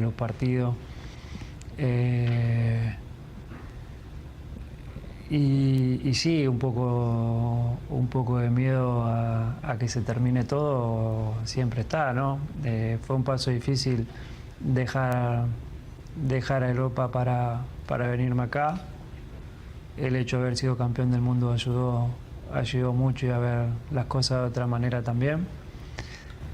Pero no lo pienso, intento de disfrutar, por eso disfruto muchísimo más todo, porque soy consciente de que cada vez falta menos y la paso bien en el club, con la suerte que tengo de tener compañeros y amigos al lado, la paso bien en la selección, donde tengo compañeros y amigos también, y muchos, y disfruto de los pequeños detalles que sé que cuando no juegue más voy a extrañar. ¿Tu último club es el Inter? Sí, creo que sí, hoy por hoy creo que va a ser mi último club, sí. ¿Ya le avisaste a Mache que a los Juegos no vas a París? Hablé con Mache, sí, y la verdad que los dos enseguida entendimos la situación. Es un momento difícil por el hecho de que ahora está la Copa América, porque sería 2 o 3 meses seguidos el cual también estaría fuera del club, y sobre todo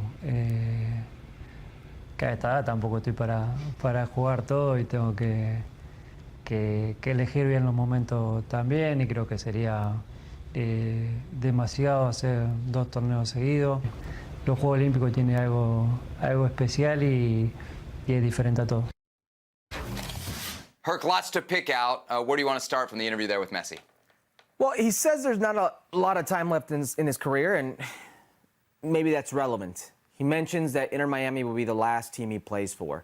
That doesn't mean that he's done with this contract. We know that Jorge Mas is trying to renew the contract. I think there's Messi for quite a while here. Really? Yes. 15 games that he's played, okay, this season in the club level, MLS, CONCACAF Champions Cup, 13 goals, 11 assists. When he's on the field, he is absolutely dominating. And what I think is a physically capable league like Major League Soccer, like you can say they're not technical enough, they're not tactical enough. You can't say they're not physical enough. So he's still there physically. And he's at home. And he will continue to be home. Whether it's the Club World Cup that we all feel Inter Miami will play in, whether it's Copa America or the World Cup, he's going to be in the United States the whole way through. What's to stop him from playing beyond 2026? I don't think that's impossible. Wow. I don't think him playing in 2026 is impossible. These are all good signs if you're a fan of Messi, domestically, at the club level, or internationally when it comes to Argentina. I think this run of being in the United States has given him a sense of love for the game again that he didn't have before, that he lost somehow at PSG in France. He wasn't happy. He's happy now, and we've seen this with footballers before. If you're happy on the field, or excuse me, if you're happy off the field, you're happy in producing on the field. I think as long as he can stay healthy, we're going to have some Messi. Yeah, I mean, it sounds great, what you're saying. We've always kind of assumed, though, that when he gets to 2026, perhaps plays that last walk-off World Cup, it's here in his now home country, that would be it. You really think he'll play past 26, like into 27, 28? Do you see him playing with Inter Miami when he's done with the Argentine national team? To me, that's a big part of it. Like, as long as he's playing with Argentina, I see him here. Once he's done with Argentina, he's having a blast. Is he just done with soccer? Except he's having a blast with his buddies in Southern Florida, you know? He's at the beach. He doesn't, I mean, he gets recognized, but certainly he could be left alone like he's not go to left. Publix. Well, whatever you want.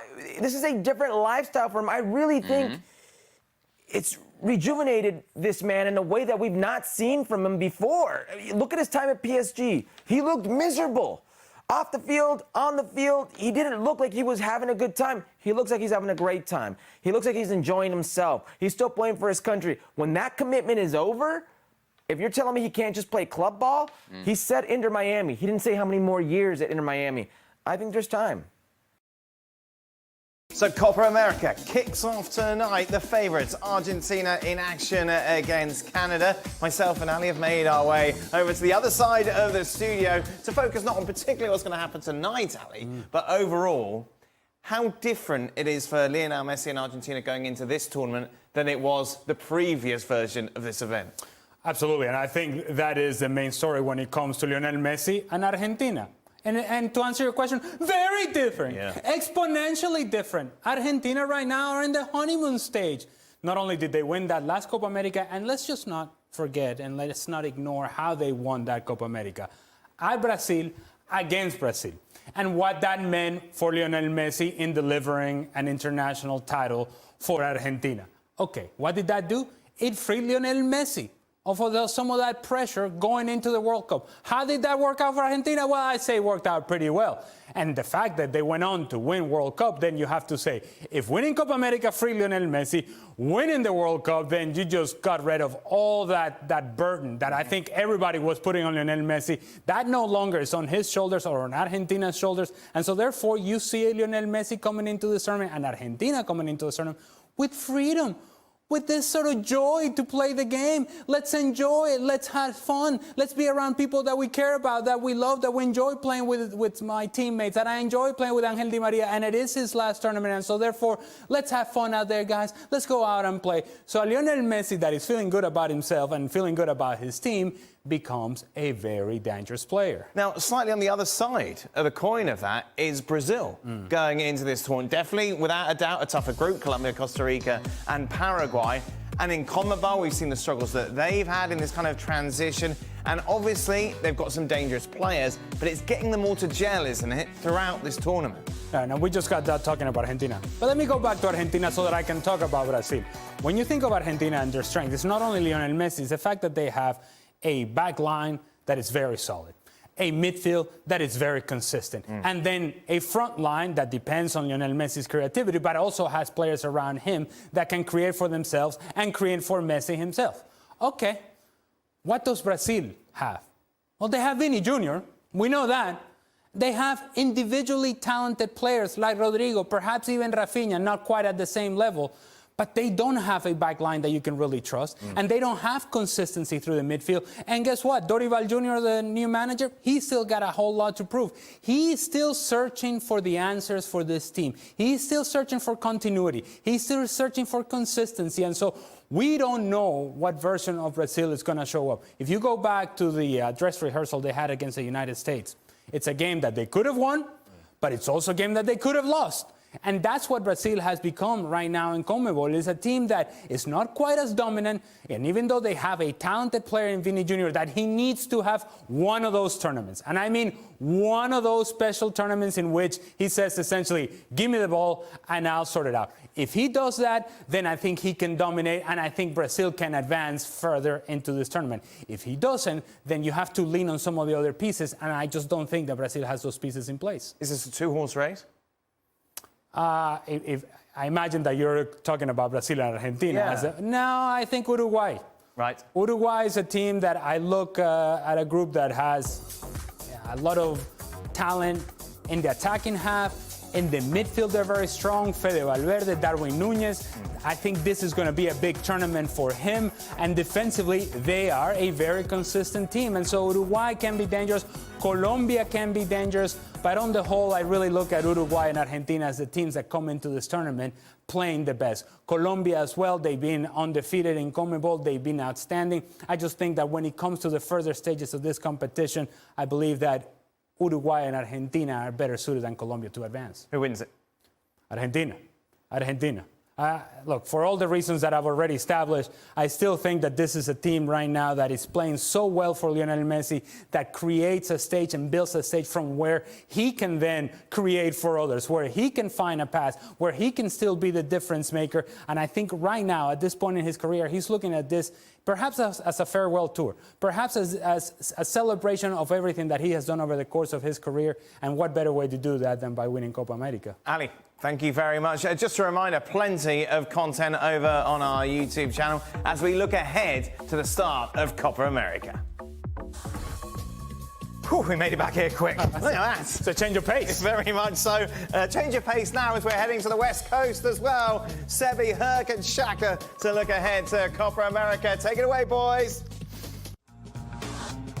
Here's a look at the odds for Group C in Copa America. That's where we find the U.S. men's national team. Second favorite to win the group behind Uruguay. USA actually minus 850 to advance from the group, though, so it gives you a bit of an idea as to what expectations are when it comes to the group phase. What about the knockout rounds? Here's what Tyler Adams, one of the midfielders, captain at the World Cup, had to say. Quote, for me, success is getting past the quarterfinal. We need to, in a pressure situation, win in a knockout environment. Of course, the U.S. advancing to the semifinals, of this tournament. Back in 2016, alongside Herculez Gomez, Shaka, Hislop, I'm Sebastian Salazar. Great to have you with us from our LA studios. This will be the headquarters for our Copa America coverage throughout the tournament. There we just saw the bar set by Tyler Adams. He's saying at least semifinals. You agree for this U.S. men's national team? It's tricky. It's very easy on paper to say semifinals should be the bar because we've said that actually about the World Cup. You're going to host a World Cup at home with this golden generation. That should be the bar. If you ever had an opportunity to do something special, it would be that time. But with this tournament, the way it's structured, it really depends on that cross. If you go first or second place, is it a Colombia? We've seen what Colombia did to the U.S. men's national team. Or is it a Brazil? Maybe a more favorable matchup, if you will, on paper because Brazil will let you play a bit. They won't press you as much.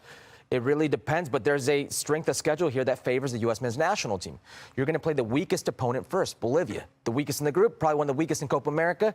For a very good matchup against Panama, you should have their number and all to play for. Maybe not even need to beat Uruguay to top the group, manage a result. It depends on how they go through. But if you have any hope of doing anything special, forget the World Cup. But in Copa America, it doesn't matter if you play Brazil or Colombia. That's got to be the bar. It's that knockout win for Greg Berhalter and these men. Listening to Tyler Adams' credit, I think it's good as a player you set your bar kind of high. I don't see it happening from a U.S. perspective. And while as host, of course, there's an expectation to there, given home field advantage, which I know we'll discuss. It almost feels as though it's easier to go deeper in a World Cup as host than it is certainly this version of Copa America, because in a World Cup, the draw is a lot more kind to the host. This time around, you look at the grouping, particularly the grouping that the U.S. is in, up against Uruguay, one of the favourites, as we have been discussing. You get through the top or second. I can't see the U.S. getting any better of Uruguay. You then drawn with Brazil and Colombia, two more of the favourites in this competition. I think that's where the buck stops for the U.S. I don't see them advancing any further. So all being said, I don't see the U.S. clearing, well, certainly the bar that Tyler Adams has set them. If there is a player who's going to drag them past that bar, it probably is Christian Pulisic. What kind of impact do you think he could have in this tournament? Well, listen, if they are to make that run, it's off the back of Christian Pulisic. You look at the most important moments of Greg Berhalter's U.S. men's national team, this U.S. men's national team. Christian Pulisic has been at the helm of all of them. Finals versus Mexico, in the World Cup versus Iran, when they needed that win to go on to the next round. Christian Pulisic, what he did against Brazil, albeit a friendly. The biggest moments of Greg Berhalter's U.S. men's national career have come with Christian Pulisic leading the way. If they are to make a run, and I agree with Shaka, it'd be very, very difficult given the cross. It has to be through Christian Pulisic. The trouble is, I just feel that too often in the past, this U.S. team has relied on Christian Pulisic. If he doesn't have a big game, the U.S. just seem to falter. And that's a lot on his shoulders. And I felt for a period, maybe the U.S. went past that they had a lot more balance about them. But all of a sudden, maybe it's part a weaker squad, and maybe Christian Pulisic doing as well as he did in Syria, and expectations ramping up on him. But again, coming into this tournament, it just feels that it's Christian Pulisic or bust. All right, let's move on. Copa America starts Thursday. Argentina taking on Canada. We got to get our wagers in. So time for a Copa America look-ahead edition of Book It. Our very first category here is what Herc used to get paid to do. The goal scorers. Who do you think, Herc, is taking home the golden boot at Copa America 2024? Woo! Some chances to make some money here, but there is only one way for me to make money here, and that is not betting against Messi. I learned my lesson. I will take Messi at plus 300. This is very simple, Seb. Messi's got 108 international goals. when it comes to big tournaments, Copa America or the World Cup, he's got 26 goals, 25 assists in just those two tournaments, in the tournaments that he's played. In fact, in the last Copa America, he had 4 goals. In the last World Cup, he had 7 goals.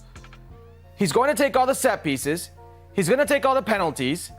He's going to be a focal point in a very good national team's attack. And oh, by the way, he'll also be playing home throughout. He owns the U.S. Everywhere he goes, it will be full. There will probably be the most well-traveled national team, more supported national team in this Copa America. It's all catered for him. And like I said when I started this, I have learned my lesson. Yes, thank you. I am not betting against Messi in a 7 games for a trophy style tournament, especially in the United States. I'll take Messi at plus 300. Of course. You mentioned the fact that he takes penalties, and we know Argentina get a lot of penalties as well. Here we go. There it is. Steady. Lionel Messi, actually, I mean, at plus 300, he's kind of the obvious choice. It's not a bad value. I think I like one player slightly more than Lionel Messi, and that is Darwin Núñez, who is a slightly better value as well, going off at plus 450. Now, I know what you're thinking, Herc. Here's Seb, classic Seb, prisoner of the moment. Watch Darwin Núñez destroy Mexico, drop a hat trick on L3, and that's what he's going with. And you're not wrong. I definitely watched that game and saw Darwin Núñez and said, man, this guy is looking good, and he's going to do some damage. But if you look at his recent play for Uruguay, and I know he frustrates some Liverpool fans here and there, he has scored goals and scored big goals against these teams in World Cup qualifiers. He scored against Brazil. He scored against Uruguay. He scored against Brazil. He scored against Colombia. He scored against Argentina.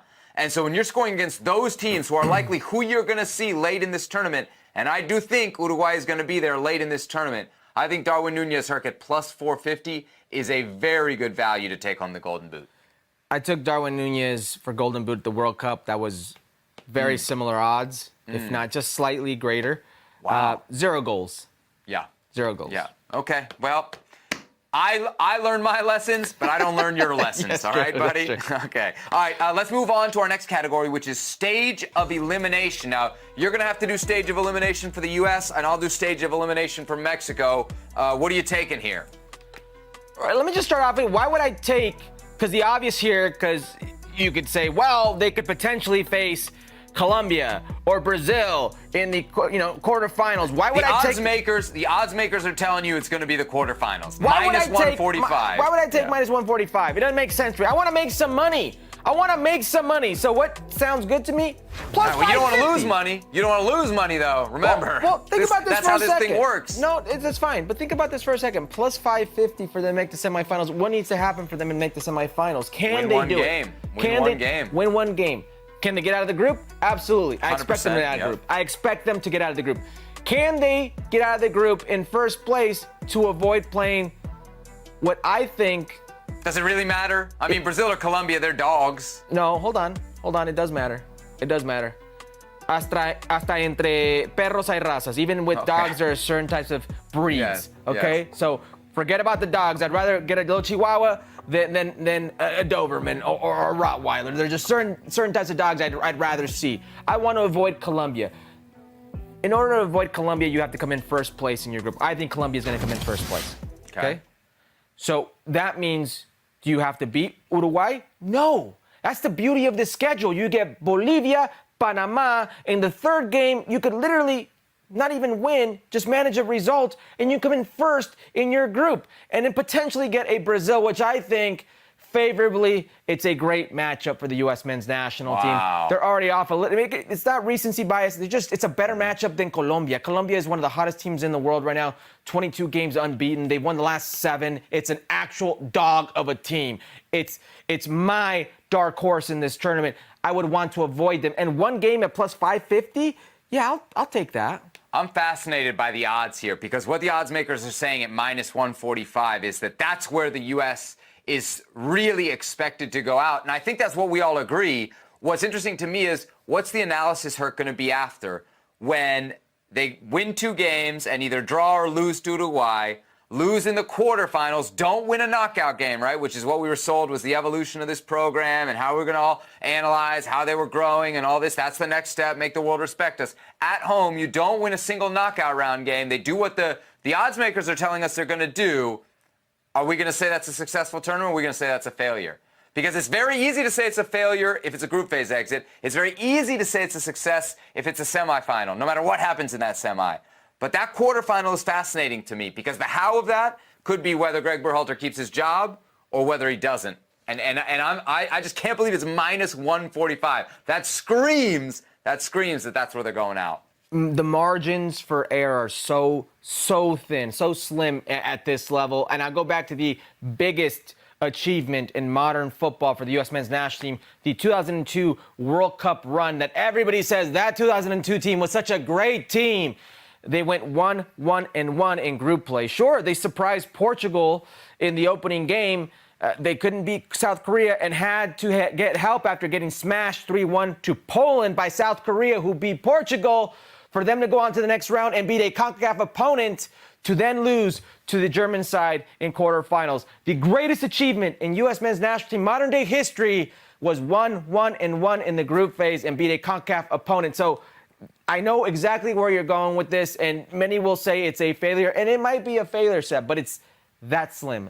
Those are your margins. All right, so you've done stage of elimination for the U.S. I'll do it for Mexico. And unlike the United States here, the odds makers don't really know what's going to happen with Mexico because all of the options here, Herc, are plus money.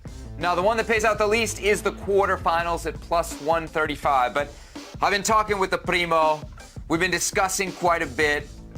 And my primo told me, you know what? I think the smart move here is the emotional hedge. And so I think I look at this and I see the values. There's no way Mexico's making a semifinal. There's no way that if this team gets out of the group, they're winning a knockout round game. Just not going to happen. It's just not going to happen. They're just not good enough. Honestly, I don't really see them getting to the quarterfinals. I don't think this team is good enough to get out of this group. There's been some recent developments, okay? Jamaica, who I thought was going to be a very weak team in this group, suddenly has Leon Bailey. Suddenly has Andre Blake on the roster, even though he had knee surgery. Suddenly, Jamaica's back to a potential threat.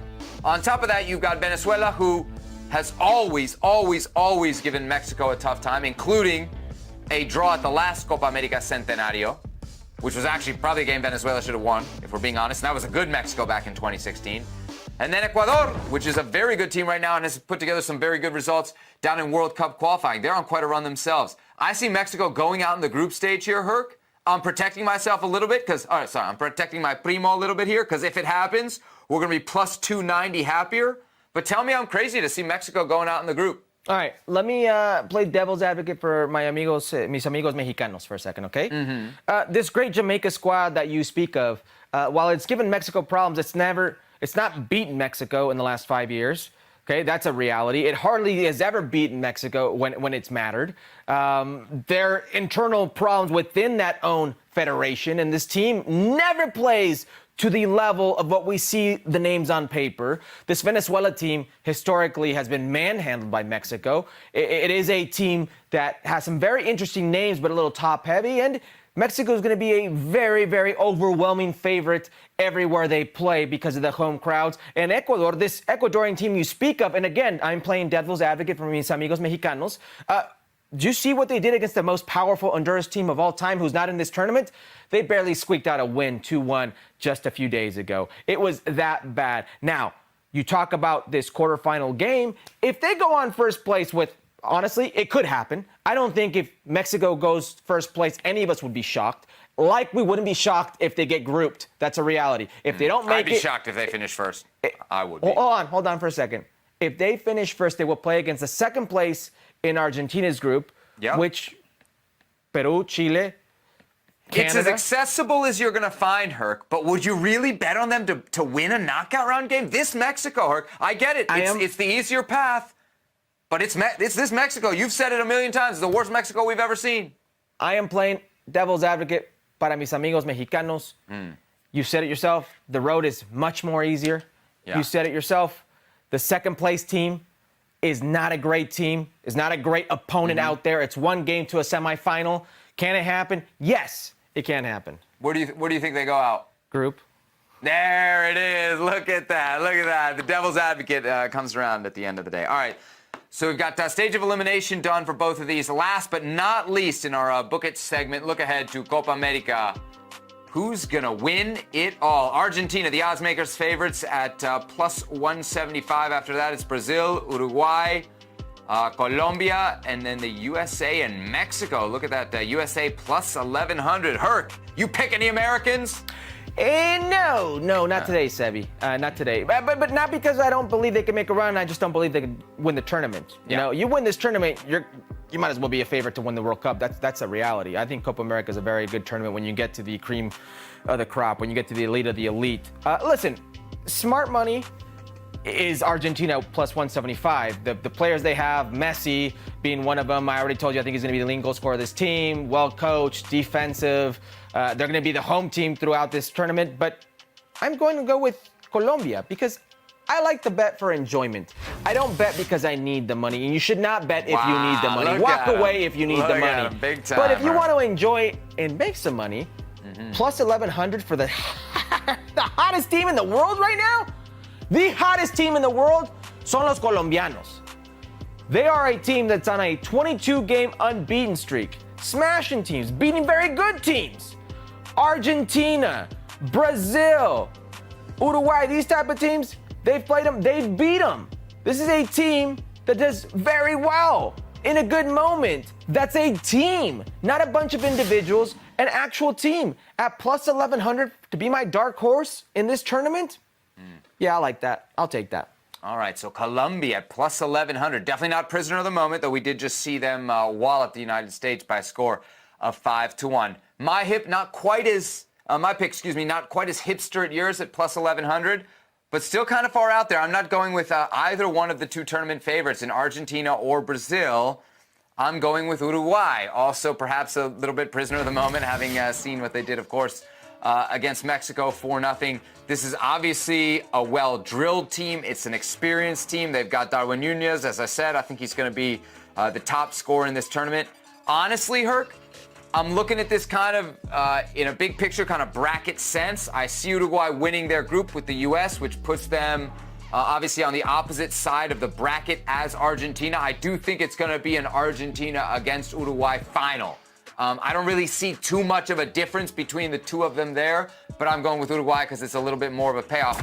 I'm curious as to why you didn't pick Brazil and Argentina. For me, Brazil, we've talked about, maybe not the Brazil that they've been in recent years. Obviously, we saw them against the United States, didn't look their best. For Argentina, my only logic is this. I feel like the margins were so thin for them at the World Cup, right? A couple games that they win on penalties. They just barely get past Australia. It almost went to extra time in that game in the knockout rounds. And I just wonder if 18 months removed, partially due to age, partially due to a drop down in level, now playing in Major League Soccer, if Messi is just a little bit less than what he was, and if that little bit less is what's going to cost Argentina in this tournament. That's why I'm picking Uruguay here, because I think Messi may not be quite everything that he was in Qatar. I already told you, I picked Argentina. My dark horse is Colombia, and that's why I went there with the plus 1,100. I want to make some money. Let me tell you why I didn't pick Uruguay. There's a couple of reasons I didn't pick Uruguay. One is the system. The system is not conducive. He doesn't believe in Bielsa. Well, that's my number two. But the number one is the system. When you play that type of pressing, when you play and you have to have that type of engine, to go 7 games and maintain that type of fitness, that type of press, is very, very unlikely. I think the farther they go, the less it's likely, even though they are the team that's won this tournament the most out of any other South American team on this planet, I don't see them going that far because of their system, because of how high intensity and physically demanding that system is. And number two, it's Bielsa. Bielsa, while he may be grandfather to systems for Pep Guardiola and Pochettino and very many other coaches who admire Bielsa, when you look at that trophy cabinet, the vitrina, it's awfully dusty and empty. Ooh, okay, all right. So, Herc, you're on the record pick is Argentina. Your long shot pick is Colombia. I'm taking Uruguay with my picks here on Book It at plus 500 to win Copa America.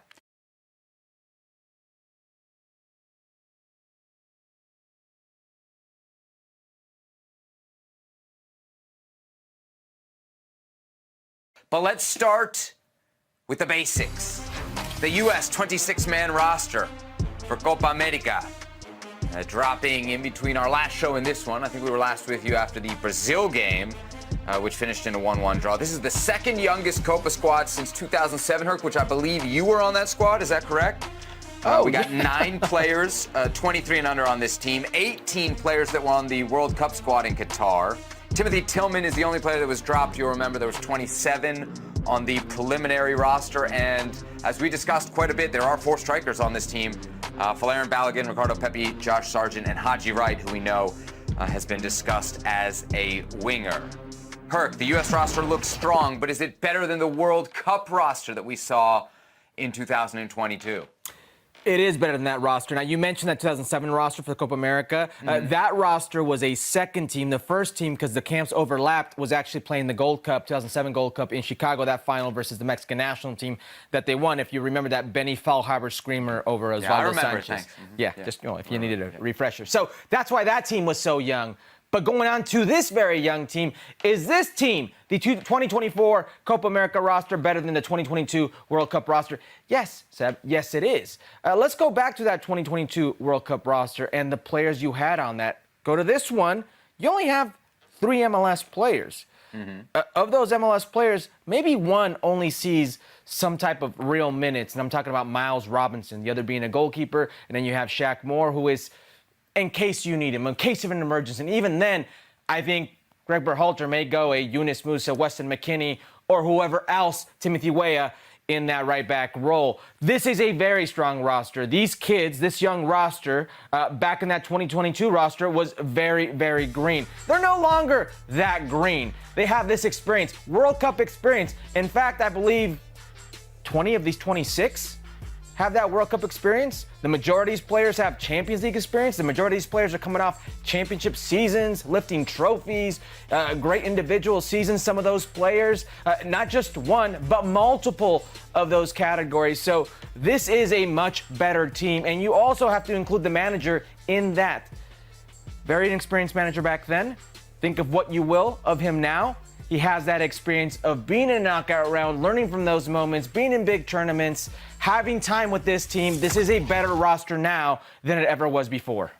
So I'm interested that you brought in the MLS number, right? 3 MLS guys on this roster. There were 9 on the team in Qatar in 2022. You could look at that and say, well, right there, it's proof that this roster is better. I think you're right. But, Herc, I think even if we go kind of name by name, if we look at who's gone and who's in, you can see that this roster is better, right? In Pepi, Balogun, Malik Tillman, Cardoso wasn't there, Miles Robinson, remember an injury miss, Christopher Lund, he's a new addition, Mark McKenzie, Chris Richards. Of that group, Chris Richards is a definite starter just about.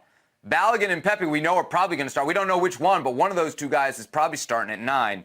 And Cardoso, we saw him start a game. It didn't go well against Colombia, but that's another guy who could contribute. The guys that you don't have, who aren't here from that World Cup roster, Jesus Ferreira, Jordan Morris, Christian Roldan, Kellen Acosta, Walker Zimmerman, DeAndre Yedlin, Aaron Long, Serginho Dest. Dest is the big name that's missing.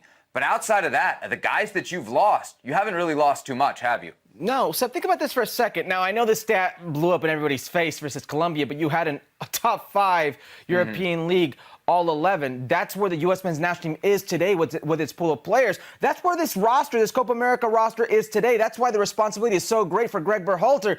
If we're just going off the names, if we're just going off the roster, this 2024 roster blows that one out of the water. These kids now have World Cup experience. The likes of a Christian Pulisic has a World Cup goal. The likes of Timothy Weah has a World Cup goal. Matt Turner, for as horrendous as the season has gone for him, is a goalkeeper, World Cup goalkeeper with experience in keeping the ball out of the back of his net. You have some players who have gained valuable experience at the international level. This is a better roster. Yeah, better roster, but I have a question about whether or not it's a better team. Different question. Different question, but answer it for me here. Because I look at it, and a lot of the big question mark, Hercs, that we had coming out of that World Cup are basically still there, right? We didn't really know who the number 9 was going to be. We still don't really know that. I think in defense, you got a lot of question marks in that back line. Everybody coming out of the World Cup well, for sure, Tim Ream won't be here. for Copa America. We'll have figured something else back there. Still haven't figured that out. Serginho Dest is no longer there. The strength of the U.S. team at the World Cup was the MMA midfield, and a big part of that strength was Adams. Adams is not part of this new MMG midfield, and we don't know what that looks like at elite international level competition. Maybe it looks good against CONCACAF, but this isn't just going to be CONCACAF. So to me, a lot of those questions, and I throw Matt Turner in there as well, make me say, yes, better roster, but I don't know if better team, because some big parts, Turner, Adams, are not the same as they were in 2022, and some of those big question marks, Herc, still remain. We all thought Balogun would be the locked-in number one by now, or at least a lot of people did when he joined the pool. But he clearly has not taken that job and made it his. You didn't even mention Gio Reyna. So a talent like Gio Reyna, who many want to include as a lockdown starter in this group, it was MMA. It wasn't MMGA. It wasn't MGA. It was MMA. Now he's in that midfield, or in that triangle, if you will, as a playmaker. How do you factor that in? How do you move forward? I agree with what you're saying, and a big part of that's the manager, is how do you fit these pieces? How do you make this puzzle work for this team going forward? That's a very good team, young team that proved something to themselves at that World Cup. Maybe it wasn't a great World Cup in terms of the 2002 World Cup team and the run they made, but for how young they were, getting out of their group, and to where they got, you would certainly say it was a success for that group. But I agree with you. Is it a better team? Remains to be seen. If we look at the 26-player roster, Herc, we did this exercise with Mexico last week. Where do you think the strength lies for Greg Berhalter's group? I revert back to the player pool. And I think we've spoken about this. This is what makes, or what gets fans so optimistic about this group, about them being a good team. It isn't the string of results over Mexico, albeit that's fun for the fans. That doesn't prove anything. Wins over the worst Mexican generation shouldn't prove anything. It's what you do against top teams, top quality teams that they've not done. But what gives you hope is the individual player pool. You can go down this list. You've never had such a vast player pool of players who are playing Champions League football, players who are important to their clubs in important leagues, important clubs, players who individually have already won Champions League, who are on some of the best teams in the world.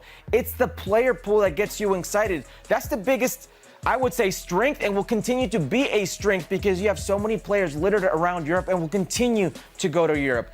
That's the biggest strength on this team. Yeah, and that means depth too. And in a tournament, of course, where you go, if you go deep, and we don't know if they're going to go deep, but if they go deep, you're going to pick up injuries, you're going to pick up suspensions. Remember, there were areas like at the number 9 where they kind of ran out of depth in Qatar. You hope they're just a little bit deeper maybe in some of those key areas should they go deep here in the Copa America. My strength here is a little bit different. It's a position, very specifically the wing play. I think if we look at this U.S. pool and you look at not just the guys who start, your Christian Pulisic and Tim Weahs, I think those are your lockdown starters, but the guys behind them who can give you a little bit difference, that's where your strength, and that's frankly, Herc, where most of your goals are coming from. I know a lot of people point to Gio Reyna, and he's a very creative player in the middle. But when you watch this team in big games, it is Christian Pulisic over and over and over again who's either scoring or creating the goals for others. We saw it against Brazil. I'll never forget the way he laid his body on the line in the World Cup against Iran for that goal that put them into the knockout rounds. And Tim Weah, for me, is the same. I know he's not coming in hot like Christian Pulisic is right now. But if you think about what Weah has been for the national team, it's a consistent role, and he's always getting in behind. He's always trouble for the opponents. He's always dangerous. And I haven't even mentioned somebody like Haji Wright, who I know we think of as a number 9, or we've discussed mostly as a number 9, but clearly Berhalter sees him as a player that can play out on the wing. It's what he did mostly in a very successful club season as well. And even somebody, Herc, like Brendan Aronson, I think, who didn't have a great season, can be a very useful player off the bench late in the game. If you tell me where is this team deep and where is this team good and where are the goals likely to come from on this team, I'm pointing to the wings. And it's hard to really point too many other places. Yeah, I'll get to why those wingers have the opportunities they have in a bit. Did you see that list? It's Christian Pulisic behind Vinny Jr., who's going to be a candidate for the Ballon d'Or. And then you have Rafinha, who plays for Barcelona, and Savio, who's one of the best wingers in the world, had a hell of a season with Girona. That is where Christian Pulisic is today in terms of wingers in this tournament. That should show you how much of a ridiculous season this man has had. I can't disagree with what you're saying, and I'm going to get to it when I talk about the biggest, I would say, weakness for this team is probably why the wingers do so well. If you want to go there now, if we want to talk about the weakness, it's the number 9 position. Now, let me tell you why it's the number 9 position. It's not these players themselves, Seb. It's the way they're utilized. Why is it that you have these 9s who do well at their club, very well, ridiculously well at their club, a tale as old as time, but they get to the U.S. men's national team, and it's a different story. I'm talking about guys who one point in time have killed it at the club level, wherever their club level was at. Guys like Ricardo Pepi, guys like Josh Sargent, guys like Daryl Dike, Haji Wright, Jesus Ferreira, Farler Balogun, Jordan Pifak. For whatever reason, they do well at the club level. Once they come to the international level, with the U.S. men's national team, why don't they do well? It's the setup. It's the way Greg Berhalter uses these 9s in this system where they're a facilitator. They cater to the wingers, which is why the strength for this U.S. men's national team is the wingers, like you just rightfully pointed out. It's because that 9 is a facilitator. That 9 needs to interpret space, needs to be oftentimes a dummy, a decoy for that wing play. And it's not conducive to these players. Herc, is Greg Berhalter wrong to build his attack that way, though? I mean, I would say if I got to give the ball to one guy, Christian Pulisic or any of those number 9s, I'm building through Pulisic or even Weah ahead of those number 9s. So I hear what you're saying, but I don't blame Berhalter for not picking a 9 that's not going to help those guys, because those are your guys. I blame a coach who has quality finishers and can't make them quality finishers on his team. I blame a coach for that. Now, Christian Pulisic has no problem and has never had a problem playing with quality 9s in his club career. Why is it the exception now on the U.S. men's national team? Why can Christian Pulisic play with a quality 9 in AC Milan and also get his goals, but he gets his assist, but it's different on the U.S. men's national team? Why are we ignoring that there are some quality goal scorers in the pool for the first time ever? It's not a 9 issue. It's the way you use the 9. That, to me, is a weakness. There's going to come a time where the goals aren't going to come from Christian Pulisic. They're not going to come from Timothy Weah. You're going to need somebody to bail you out. Usually that person who bails you out is a 9. Why can't that 9 function in this system? You're saying it's a weakness. Let me ask you this. If we compare this batch of strikers to the Qatar strikers, who do you think's stronger? This batch, Pepi, Balogun, Sargent, I guess nominally right. And, of course, in 22 you had Sargent, Haji Wright, and Jesus Ferreira. This batch is a better batch of players. Now, Greg Berhalter loves going by the profile. Enough to make a difference? Remains to be seen. In the history of the U.S. men's national team with Greg Berhalter, only one striker has made a difference for Greg Berhalter and has saved his job, and that is Ricardo Pepi. He did it as a teenager. But he did that in a string of games, and he wasn't even rewarded with the World Cup. He was left home. That's where he was at. He was watching from home. So will it make a difference this go around? Remains to be seen. I hope, because we've never had, the U.S. men's national team has never had a pool of forwards like this, as talented as these players. You've got to take advantage of it. Farler Balogun at one point was a 20-plus goal, contribution in one of the top 5 leagues in the world. Haji Wright, from multiple positions, was tearing up and scoring goals against United. A bad call, blown call away from being an FA Cup final. You've got guys like Josh Sargent, who have proven when given a chance at the 9 position and can be healthy, that are very good goal scorers. Why is that the exception at the senior level? That can't be. That can't be. All right, so Herc has chosen his position of expertise as the weakness on the current roster. If I were to have a position of expertise, it would be the back line. And I'm going with the back line here. And I'm including, Herc, Matt Turner in this, right? Because I think the back line in goalie is all kind of part of the same thing. If you look at those positions, and who knows how they're going to line up, but I think we can assume for now it's going to be a back 4 plus Turner. At least 3, Herc, of those positions have a big question mark. Now, Joe Scally, you might feel a lot better about Joe Scally after the game against Brazil than you did after the game against Colombia. But man, that game against Colombia left a lot of questions about the depth behind Sergiño Dest. And we already know what you're losing going forward with Sergiño Dest, which might have an impact, Turk, on just how dangerous Tim Weah is when we go back to that winger conversation. Beyond that, again, Tim Ream is a guy who I think most fans thought would have been replaced after the World Cup and before this international tournament. Not only is he still there, but he's coming off an end of the season where he wasn't getting first team starts for Fulham on a regular basis. That's a concern. And then on top of that, we got the Matt Turner situation, which is a goalie who's basically getting no minutes for 3 to 4 months leading into this major tournament. So, Herc, when I think about those 5 positions, and I can look at 3 of them with big question marks, yeah, you feel great about Anthony Robinson out there on the left side. You feel great about Chris Richards in the middle of the park. But outside of that, man, I'd be worried about the U.S. back line, especially when they get to those knockout round games, especially when they get to that group phase finale against Uruguay. Yeah, because Tim Ream right now, despite his age, is still a major contributor for the U.S. men's national team, and you're banking on him staying a major contributor for the U.S. men's national team for 2 more years. Will that be the case? Very unlikely. Tim Ream has proven us wrong many times before, but the odds are against him here. And Miles Robinson not making the jump to Europe has maybe cost him in the eyes of Greg Berhalter because he's not gotten that opportunity again. And he's a player who's having a hell of a season in Major League Soccer right now with FC Cincinnati. So who's going to be that center back duo come 2026? If Serginho Dest isn't the same player come 2026 or come this next summer, you know, is Joe Scally ready? Can he be that player for you on the right-hand side? He's shown flashes of it, sure, but can he be that consistent playmaker? If Anthony Robinson is to go down, are we having another situation like Serginho Dest where you're really grasping at straws to see there? And then Matt Turner, how can he react? What club does he go? What form can he stay in? The last positive outing, one of the few of the year, was that Brazil game. So can he maintain that? I agree with what you're saying. It is a lot of question marks and not very much consistent output there.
It's ESPN FC live with the Futbol Americas crew. Copa America is here. Forget the Euros, baby. Let's talk Copa America with the Futbol Americas crew. Sebi Salazar, Shaka Hislop, Herculez, and look, they're all very nice and relaxed, just chilling out on the couch. Well, I have to do all the hard work. It's so ridiculous. I am so underpaid, underappreciated, but it's okay.